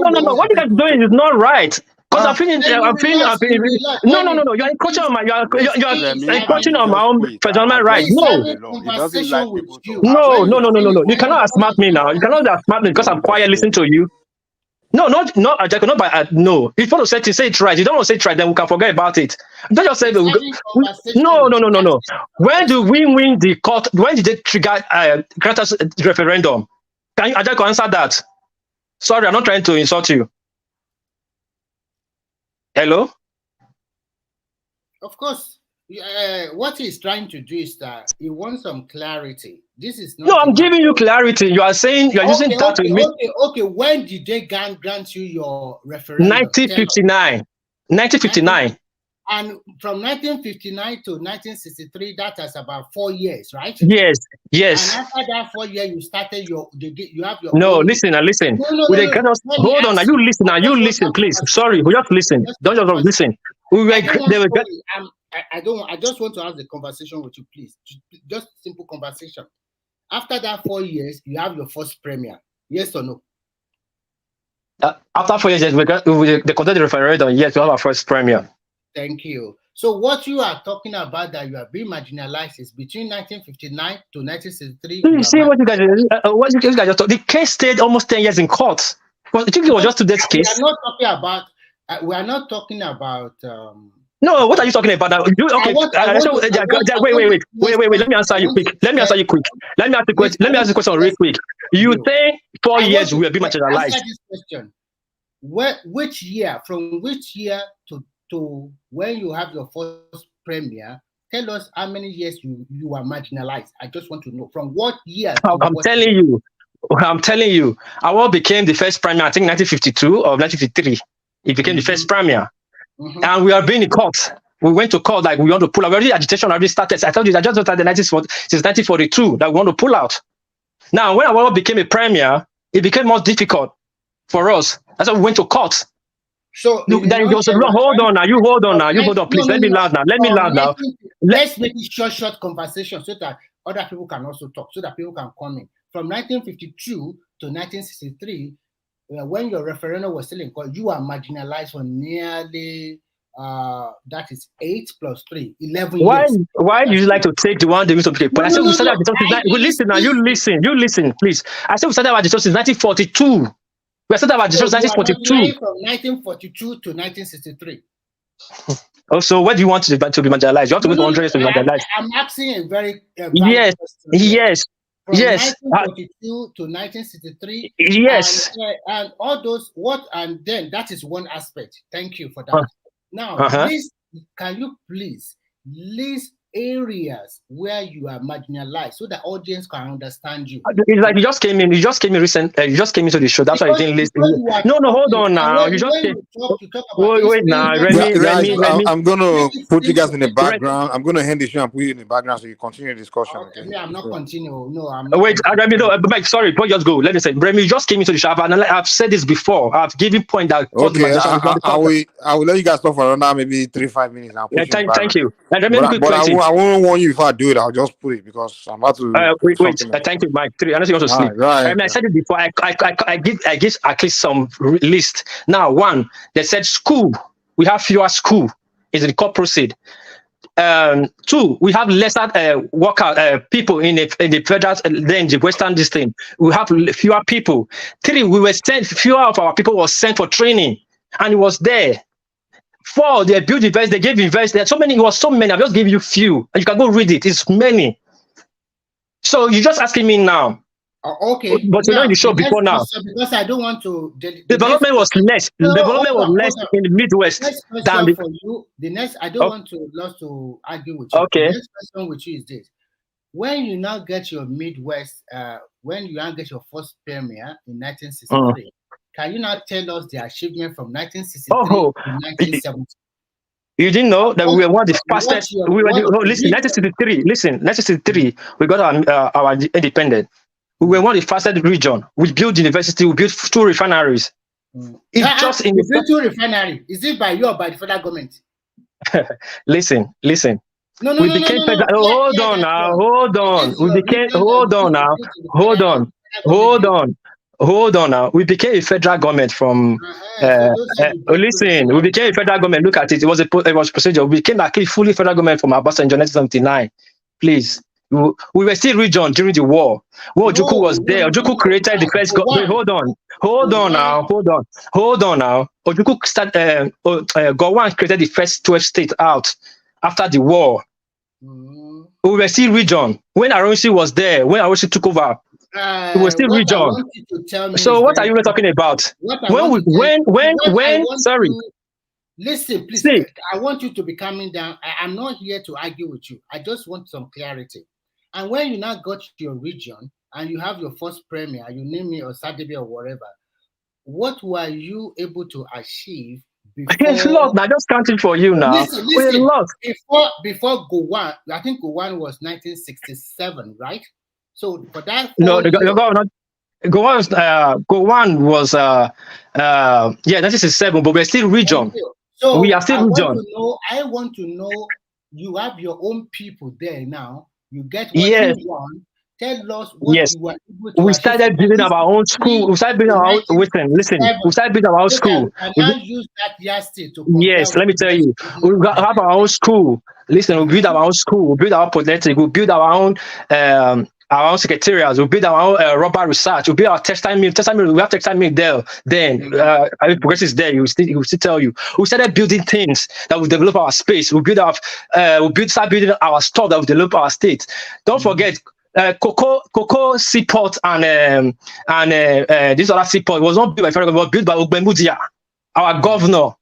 It was not by we were one of the richest then and fast developing. It was something that changed everything. That everything becomes central. We were able to build a stadium. We did a lot. We built airport. We did a lot in just a short space. We trained a lot of teachers. Don't forget, go and ask. Uniben is one of the best. I say, one of the best teaching hospital in Nigeria. So and Uniben was just built. I got one question, one last question. Because is this the reason why the South people are still beefing with the Southwest today? I'm not saying this. There's just few. I said go and read there's so many. I'm saying like today, it seems like hold on. You don't get my question. I'm saying today it seems like a lot of South people. Particularly Edo and the Yoruba and Delta, they have a lot of animosity towards the Southwestern people.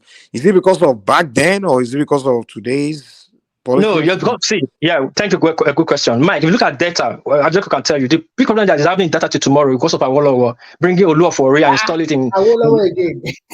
Yes, now you don't know now. Ajako will tell So you. you guys still have a problem No, until today, 2023. Listen, you know what happened? Oluwafori used to be it used to be Oluwafori. It used to be Ogiame of Shekiri. It was in the old. It was a big Benin. It's called Big Benin Island. I was actually brought him to the mainland and established as Olu of Warri. That's when the robo started problem. It's there. Dondoma is there. It was a big problem. That's why today they still have community clashes. They never accepted Olu of Warri over them. The Jaws there, the Anyomas there. I was started because don't forget, I was a teacher. He was one post there in the 40s. So when he became power, and I think I now understand you very well now. I think the issue with you are. You are coming to my. Sorry. Remis, don't go there. You don't come for my personality. These are no extra facts. Don't come. No. Don't do. You do it all the time. You do all the time. No. You do all the time. I won't let you land on this. I said it's on fact, on archives. Go to court. You see it there. Don't take my word for it. But don't come for me. My issue with me. I'm telling you, problem you worry. You're telling you worry have bigger problem. Ask Robo people. You just ask me. I'm telling you, it's free. It's not now. No Robo man have anything against now. No Robo man have anything against Yoruba man. Remy look like Awolowo really put Yoruba people in big trouble. The Southeast go and ask. Or what happened between the Egu people too? Have you ever asked Egu people what they like? They'll tell you about Awolowo. They'll tell you too now. It's not only Benin. Go ask. The Southeast thing got problem with Yoruba because of Awolowo. Now the South people also have problem with Yoruba because of Awolowo. I can't ask any. Got us in a lot of trouble, Mike, take this as an example. Take this as a small assignment. Awolowo died almost 30 years ago. You guys see have problem with Yoruba people. No, now listen, Mike, it's not now. It's changed from the past. No, today, man. The kind of animosity the Southwest get from the rest of the South. It's just that's ridiculous. Election. That is election. Always land on Awolowo. Whenever I ask them, what's the problem? Awolowo did this, Awolowo did that. The Igbos say Awolowo gave us 20 pounds. You guys say Awolowo gave Kiniko in the video. This guy left. I mean, you just one man. You guys are beefing with us today. Awolowo had a vision. And he really wanted it to go astray of his vision. His vision was nice. To the Lord now. Let's move on. No, Mike, hold on, please. Sorry, I'm sorry to interject you. That problem for rule of war is still in Warrington tomorrow. Ask any Robo man. Oh no, you cannot change it. It's already in our constitution. What do we do now? Now, let's see. So listen, Mike. Listen, Mike. You're asking of the cause. You're not asking of the solution. We won't say the cause. We say the cause. Then you know how to solve it. The cause has nothing to do again. Like, okay, yes, you cannot change it. This is what caused this. Okay, now know where the beef is. Okay, this is how we solve it. That's where people. How do we solve it? How do we solve it? I know that people come together. Like I told you, in the average Yoruba man don't have problem with the Yoruba man. Just this election. They do. Sorry, Mike, hold on. Wait. I don't say that. I'm not. Is this election? Politicians always bring out the past. Even before this election, you guys always you South. No. Too much animosity towards No, Mike. No, what you don't know about the South people, they don't come to your business. Doesn't mean they hate you. And how they treat you. Listen, I tell you, they don't come to your business. Doesn't mean they hate you. And how they will treat you, that's how they treat their brother. So you will have a cultural disadvantage. You have this respectful, that is very good. But with South, it's not like that. If I'm your friend, I'm your friend. And if you fuck up, don't think of your friend, I will support you. No. It's not like that. No. There's this animosity is generally known. Man. No, you cannot. You won't know. We know. Trust me. No. That's what you think. See anything tangible from it, Frank? I'm trying. You will not see anything now because you want to. If you want to say anything tangible, Remy, if you want to say anything tangible, do yourself a good service. You're educated enough. Download the excerpt, the court excerpt, and read it. It's not my word. It's not your word, man. It's a Nigerian Nigerian card now. Then we say no. From what you have been saying, it seems that it's Awolowo that make you backward. Okay, that's what you are saying. I didn't say always make us backward. That's what you always do. You only feel you have monopoly. You only feel you have monopoly about words. And if I use a harsh word on you now, you start shouting like I'm shooting goalpost. There's Mike asks a simple question. No. Listen. Nobody's backward. No, nobody's backward. No. Listen. Nobody's backward. If you want to build a region now, in that if you remove Lagos, where's more developed than other place in Nigeria? Everywhere is Chito. So what are you talking about? Yeah, When so you, what when you I'm- talk, what I'm- you make what sense. I'm When you talk, you make sense. Don't use vulgar word like that. Mike, ask a simple question. What is the problem? What causes? It's just Oh, well, why is it that the Sata don't like this thing? We can No, what see you what are you're saying. saying. So No, when really, you what you talk, are saying. No, makes Remy, sense. can't yourself. No, look what you just said. That I won't make us backward. Come No, on now. no, That is that is superior. why you do not You want to write. You want to write a listen argument. carefully. I was asking you a question. I asked, is it because of Awolowo make that region backward? Then I do not. So you don't listen because you are talking with a lot of emotion. And I'm still telling you, correct your statement. Awolowo did not make the region backward. They said marginalization. They have fewer resources. What they started, they didn't get enough. Even because this, I didn't use that word backward. Ever since I've been talking, I use schools as an example. The schools in the bend that's Midwest were few, very few, and this thing was much. Can I ask you this question? Okay, where we are today, like how we are all in a mess today, where does most of the blame come from? Like, where does the army go to? Like, which region would you say should take most of the blame of where we are today? All of us, you know. Okay, you see one thing there, Mike. This question you asked me. This is the present. Now I cannot be using the present to answer the past. But in my opinion, this is my opinion. If you ask me where the problem is today, let's remove politics. Let's just put like region. But I don't know. You don't want to answer my question now. I'm saying like if you have to say, okay, all of us have faults. But I'm saying which region? Wait now, I'm not. You wait now. I'm answering your question. You let me the bit up now. Let's remove state now. Let's say region. And according to what Remy is saying that we've got more schools. You're more educated. You're more educated people. Hold on now. Hold on. Let me listen now. Listen. I'll get to you. Listen. I'll get to you. Listen. Hold on, please. Hold on. If Yoruba said you are more educated and the situation is going like this and people are looking up to you, people will blame you if you're not taking action where they're expecting you to take. That's which where action, I feel which action do we need to take? Listen. That is the blame, I feel, my opinion. Because if we say the North are not more intelligent than us, and you guys are more intelligent, you're second to the North, how come you don't use that intelligence to write things? That's my thinking. What are we writing? Which wrong did we do that we need to write? Wait, hold on. Which wrong did we do that we need to write? Tell me.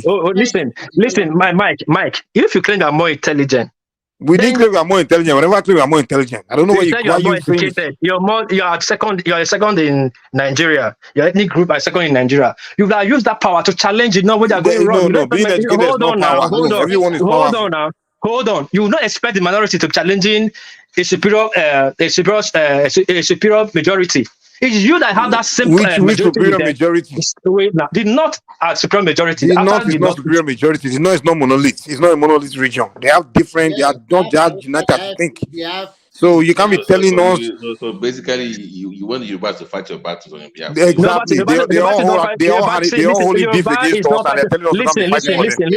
Listen. Yoruba. This is what you guys always say. Yoruba is not fighting our battle. That's why we got our midroads. When we got our midroads, these midroads have lasted long. When we got our midroads, we all now equal. We were fighting our own battles. When we're asking you a question.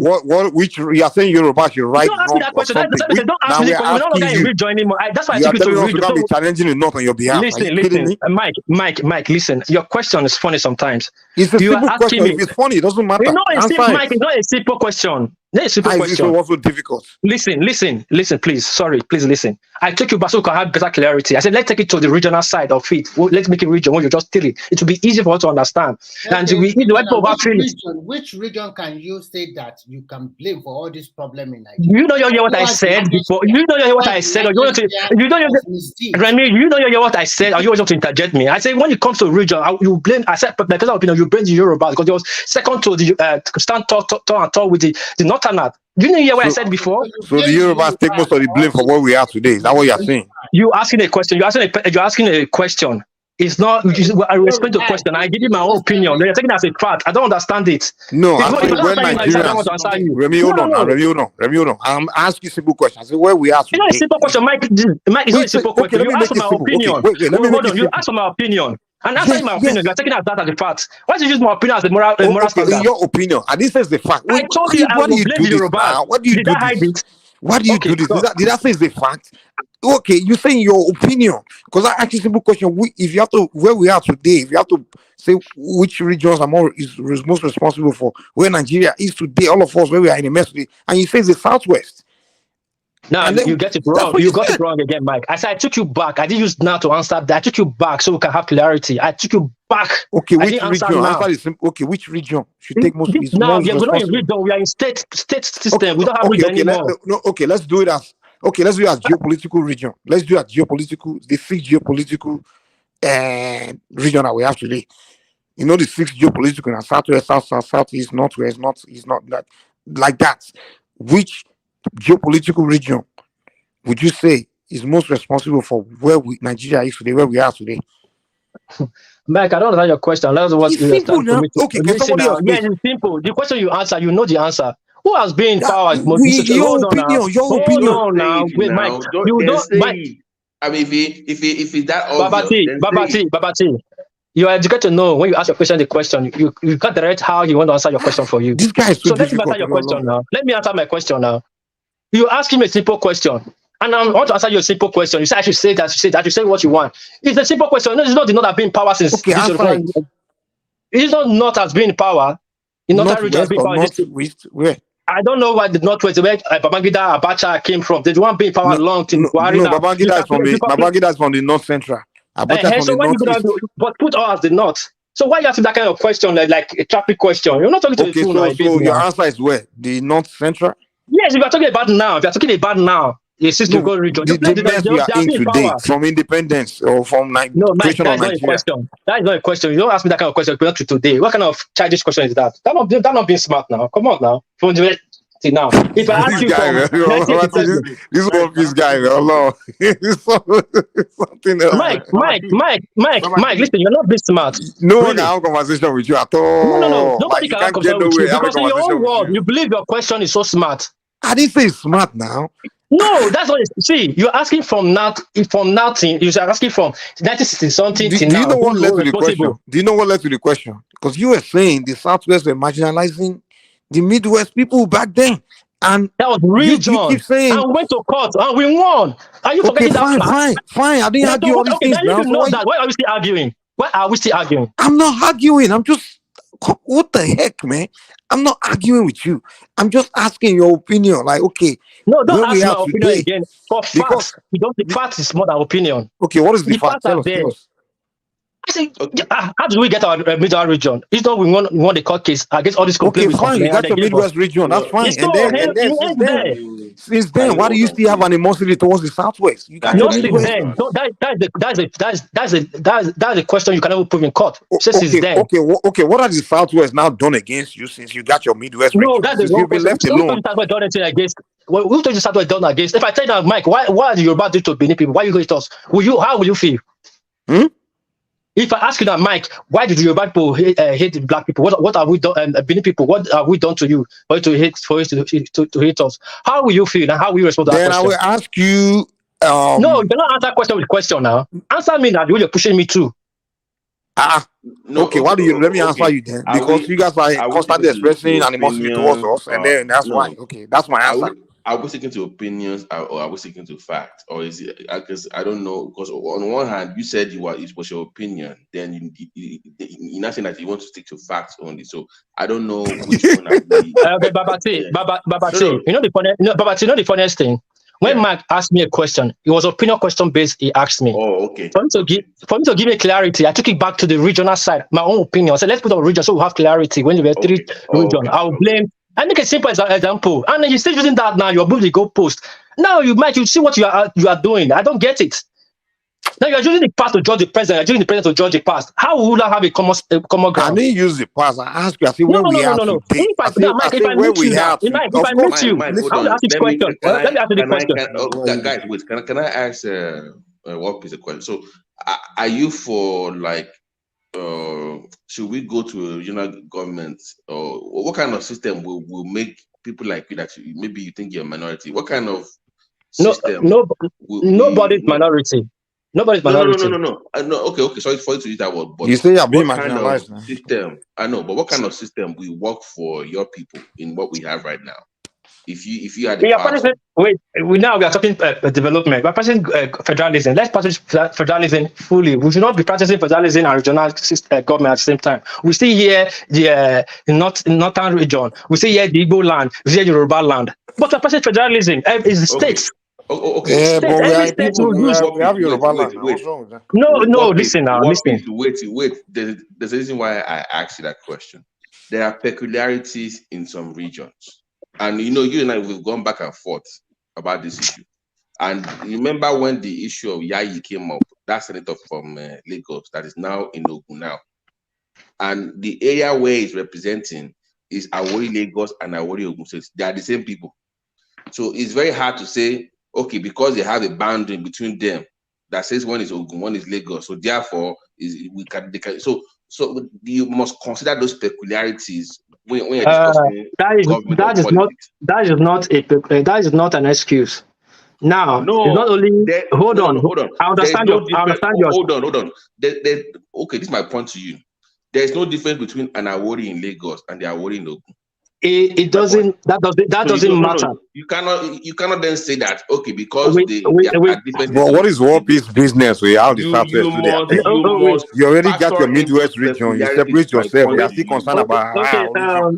When you ask question, when I want to respond, you say no. You ask question. You want to answer your question. I'm not imposing. No. You're not imposing. But let me answer. I'm now. To explain to you where I'm coming from. Wait now. I understand. I explain the explanation. The explanation. And now we are all in federal system of government, which we all have states. State of origin, what we have, not place of not indigene. What do you mean we don't have indigenes? We don't have your passport. Look your passport. Wait now. I said we are practicing federal system of government. What we have federal system of government, where government recognizes state of origin, not indigene. Government don't recognize in our constitution. Don't recognize indigene. They don't recognize indigenes, really. Oh, Jesus Christ. But can you explain to Mike about that? Your passport, you explain to look at your passport. The law says that if you move anywhere in Nigeria within 6 months, you can actually run for office. That is our law. I'm telling you, look at your passport. But wait, hold on now. Wait now, let me land now. Hold on, please. Let's set the table so you know. Hold on. The reason why I'm saying this, even though the law says those things, the peculiarities comes to familiarity with culture. Hey, Babati, that's where we are getting it. This is why certain things. Wait, Babati. This is why certain things are not working in Nigeria. But we keep asking why. Like Mike is saying, your people will do this, your people will do this, people will do this. You can't say the way we do things in the Southwest. Why things is not working in your. I know I call your name. Yes, I know you have to respond. But we keep saying things are not working. Now we have this kind of minor I would say problem. Now, if you are practicing federalism, then we practice to the full. To the full, like, it's not state, it's no longer region. Ekiti is Ekiti state, Ondo state, Benin, those states, that is a state. It is what it is. Wait now, hold on now. This is Mike, you hold on now, please now. What you have, what you think you have, other people have it too now, not only you now. Data, the Bende and data, we just one state now. There are so many people inside data you don't know. But there's people. But we are not coming hold on now. Let me land now. You say now. Let me land now, please. And your guy just make a example that the Awori is no go. He was representing Awori in data. That's why in Lagos. That's why he got that position. So the Benin, we will not go to data and represent the Benin in data to get any position. Don't do it now. What's wrong with that? No. You cannot do that because it's sectionality. No, because we are president federalism. We're not in Jungle Republic.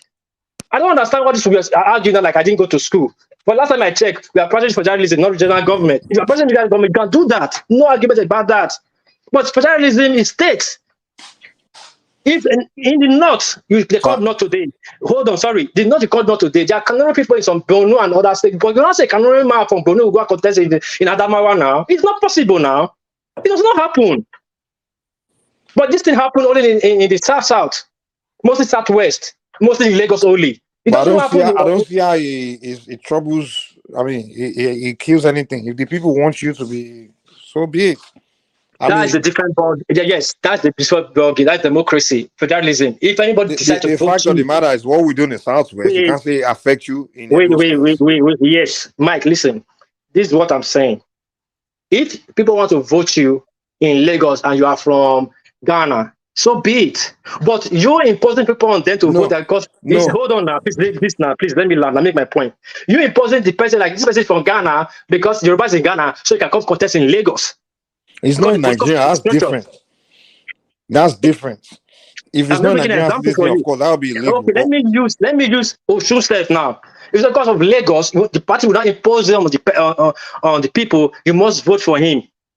No, the way we Yorubas, hold on. The way Yorubas, where we see ourselves, we don't see ourselves more of you are from it's something. If a Yoruba person, like let's say your parents are from or your family is from Osun and you are born and raised in Oyo, right? We don't see you as a foreigner. You are not your person, that are your people there. Almost, you understand? That's the way we are. We've been migrating among ourselves for years. Almost every year. Man, can I ask you a simple question? We don't go too far. Why is it ever since state system has started, even a regional system, why that somebody from Ondo has not come to become the councillor in Osun State? Because we're all Yorubas. You can do it. If you grew up why there. I said why is it not? I say cannot. I don't say cannot or not cannot. Why is it not? Why is it not happen ever since? I don't know if it's happened or not. Maybe it has. No. You see, how do it has you not know? happened. How do you know that record. the councillor there didn't grow up in No. If you do me to me, okay. Do you know that Shore is from Oyo? No, Mike. If I do this to you, you say I'm difficult to argue with. Shore came from his ancestry is from Ondo State in Ilaje, and he's contested from that state. From Ilaje area of Ondo. No. He said himself. His ancestors moved from Oyo to that area. Ondo State. He said it now. That's what he said. He said it, but he's contesting. He's not contesting Oyo. He's contesting Ondo State. It did not go to Oyo. That's what I'm saying. So he's originally from Oyo. He's lineage. No, Mike. Sorry now, please now. You yourself, maybe your grandfather came from somewhere far, maybe Akwara now is in Osun. We not say because he came from Osun 500 years ago or 600 years ago. No, 500 years, just even one generation away. You grew up there. That's the way we do this. Maybe you guys do differently. No. This is not a healthy. This is not a healthy conversation because it has not happened in other place. In Ibadan, there. No, everyone do things differently. No. You are not doing. But the bottom line is why does the way we do things in Yoruba always bother you guys? We not say listen, Mike. No, it does not bother anybody. It does. I will see Southeastern and South. Yorubas. We've left you guys alone. You guys see beef with us, and we ask you what is the problem. You start saying Mike, stop this narrative. When we talk about what's happened in the past, we like to talk about what's happened in the past. If you cannot in the present, there's so much animosity that comes from South and Southeast towards Southwest. Mike, listen. Whatever you feel somebody's having against you, you must find out what happened. Somebody slapped me, they cry. If somebody they cry, we ask you. You listen now. First they cry, and you ask why they cry. Say he slapped me. You ask why you slap him. You settle it from there. You are angry that Awolowo did it. Is there anybody? But it wasn't the premier. Awolowo did it, bros. Hold on. In the past, I didn't say now. Okay. Whatever Awolowo did in the past, hold on. Whatever Awolowo so-called what you guys accuse Awolowo was doing in the past has nothing to do with where you're landing today, where you land yourself. Nobody's landing. You that is landing now here. That's your own narrative you don't get. Nobody. I'm telling you that nobody has anything against you, but you feel somebody has something against you. They do. Your region No. You cannot impose your opinion on me. It's wrong, Mike. It's a fact. Mike. We know the east we feeling from people. No, maybe part? You as an individual don't. No, we know the east we get from the south and the southeast. Is Babatiski there? No, it's gone. Which part do you have, Mike? South just hate Yorubas. It's funny now. This hate speech now. Don't do that now. You guys gang with the Southeast to come after us all the time, and we know that. So Mike, let me tell you, Southwest, we are at the point where we feel like the North is even more of our friends. Let me tell you something. Even me at this point, I see North Anna as more of my friend. Let me tell you something, Mike. You guys saying in politics you build bridges, and you are accusing of Biden that they are looking for handouts. But your narrative now, you feel no. Your narrative now, you are feeling Sasa must align with you. We didn't say it was aligned. No. Wait now. When you talk now, I listen. Now I'm talking to you now. You are not. You are accusing people that they hate you when you have not built bridges. You've never gone to them to say that they Build really hate you. You don't want bridges. them to align with you. And this narrative come up when there's an election. Only politics. After that, you don't see such things. And No, it's not keep even running this with that. election. It's always been before even this election. I have a The- question for War Peace, Mike. I have a question. Okay, I'm listening. So, the current system that we have, almost everybody is complaining about the system, even the federal system of government that you speak of.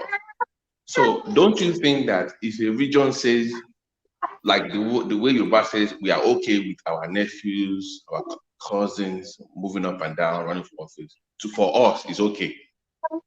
So, shouldn't we incorporate what those people want into the constitution, as opposed to just saying that we don't give a damn, this is federal system of government, it is what it is, as opposed to recognizing those peculiarities of what those regions, what they want for their own people and their own region, as opposed to imposing the very thing that everybody is complaining of? Shouldn't we at least recognize those peculiarities as opposed to shying away from it?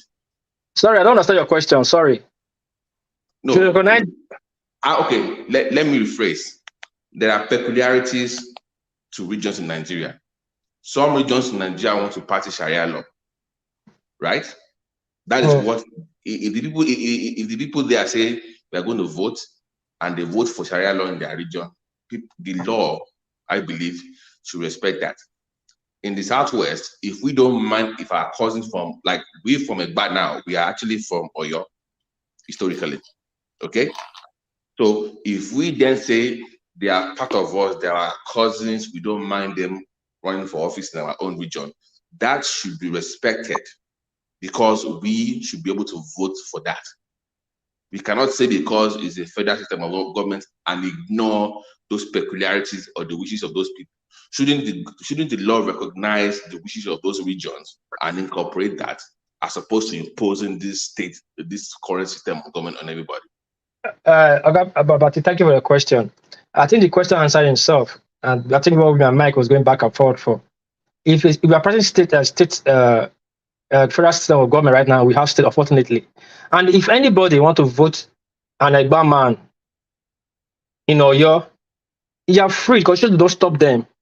People don't even understand the constitution, because they don't stop anybody not to vote anywhere. If people decide to vote for you, that Egba man, you have the right to come and take ticket and run, fine. But what we are saying when it comes to this argument right now, when people are showing the goalposts like, oh, okay, in Lagos, I can come contest in Lagos because it's Yoruba land. Then the question now reversed: why people from Lagos not going to Ife, Ibadan, Ekiti, Ondo, or should go and do the same? The question is no. From same. Hold on now. I just gave you an example. Hold on now. No. I got your example. Hold on. Let me finish. Yayi was senator in Lagos, and now he's senator in Ogun State. And the reason why he won is because Awori in Lagos and Awori in Lagos, there's no difference. So listen, Yayi is from Ogun State. Go and check his. Go and check his. Hold on. Go and check this thing now. Let me finish, please. Let me finish. The reason why he won and they voted for him, because to them is their son. There's no difference between him in Lagos and him in Ogun. And that is the popularity I'm talking about. It's very unique to Yoruba people. And that has to be respected. No, listen. I get your point. But you are using, this is a case of knowing the truth and playing with it and tell a lie. Yayi resume, go and check it. He's a senator now. He's from Ogun State. He's resident from Ogun State. I'm not saying it. I'm not making it up. You don't. His state of origin is Ogun State. Hold on now. His state of origin. Hold on now. Hold on, Mike. Hold on. Remy, hold on, please. Senator is the point. Wait now. Wait now. We'll get to that. His state of residence. His state. Wait now, Babati. His state of residence. His state of origin.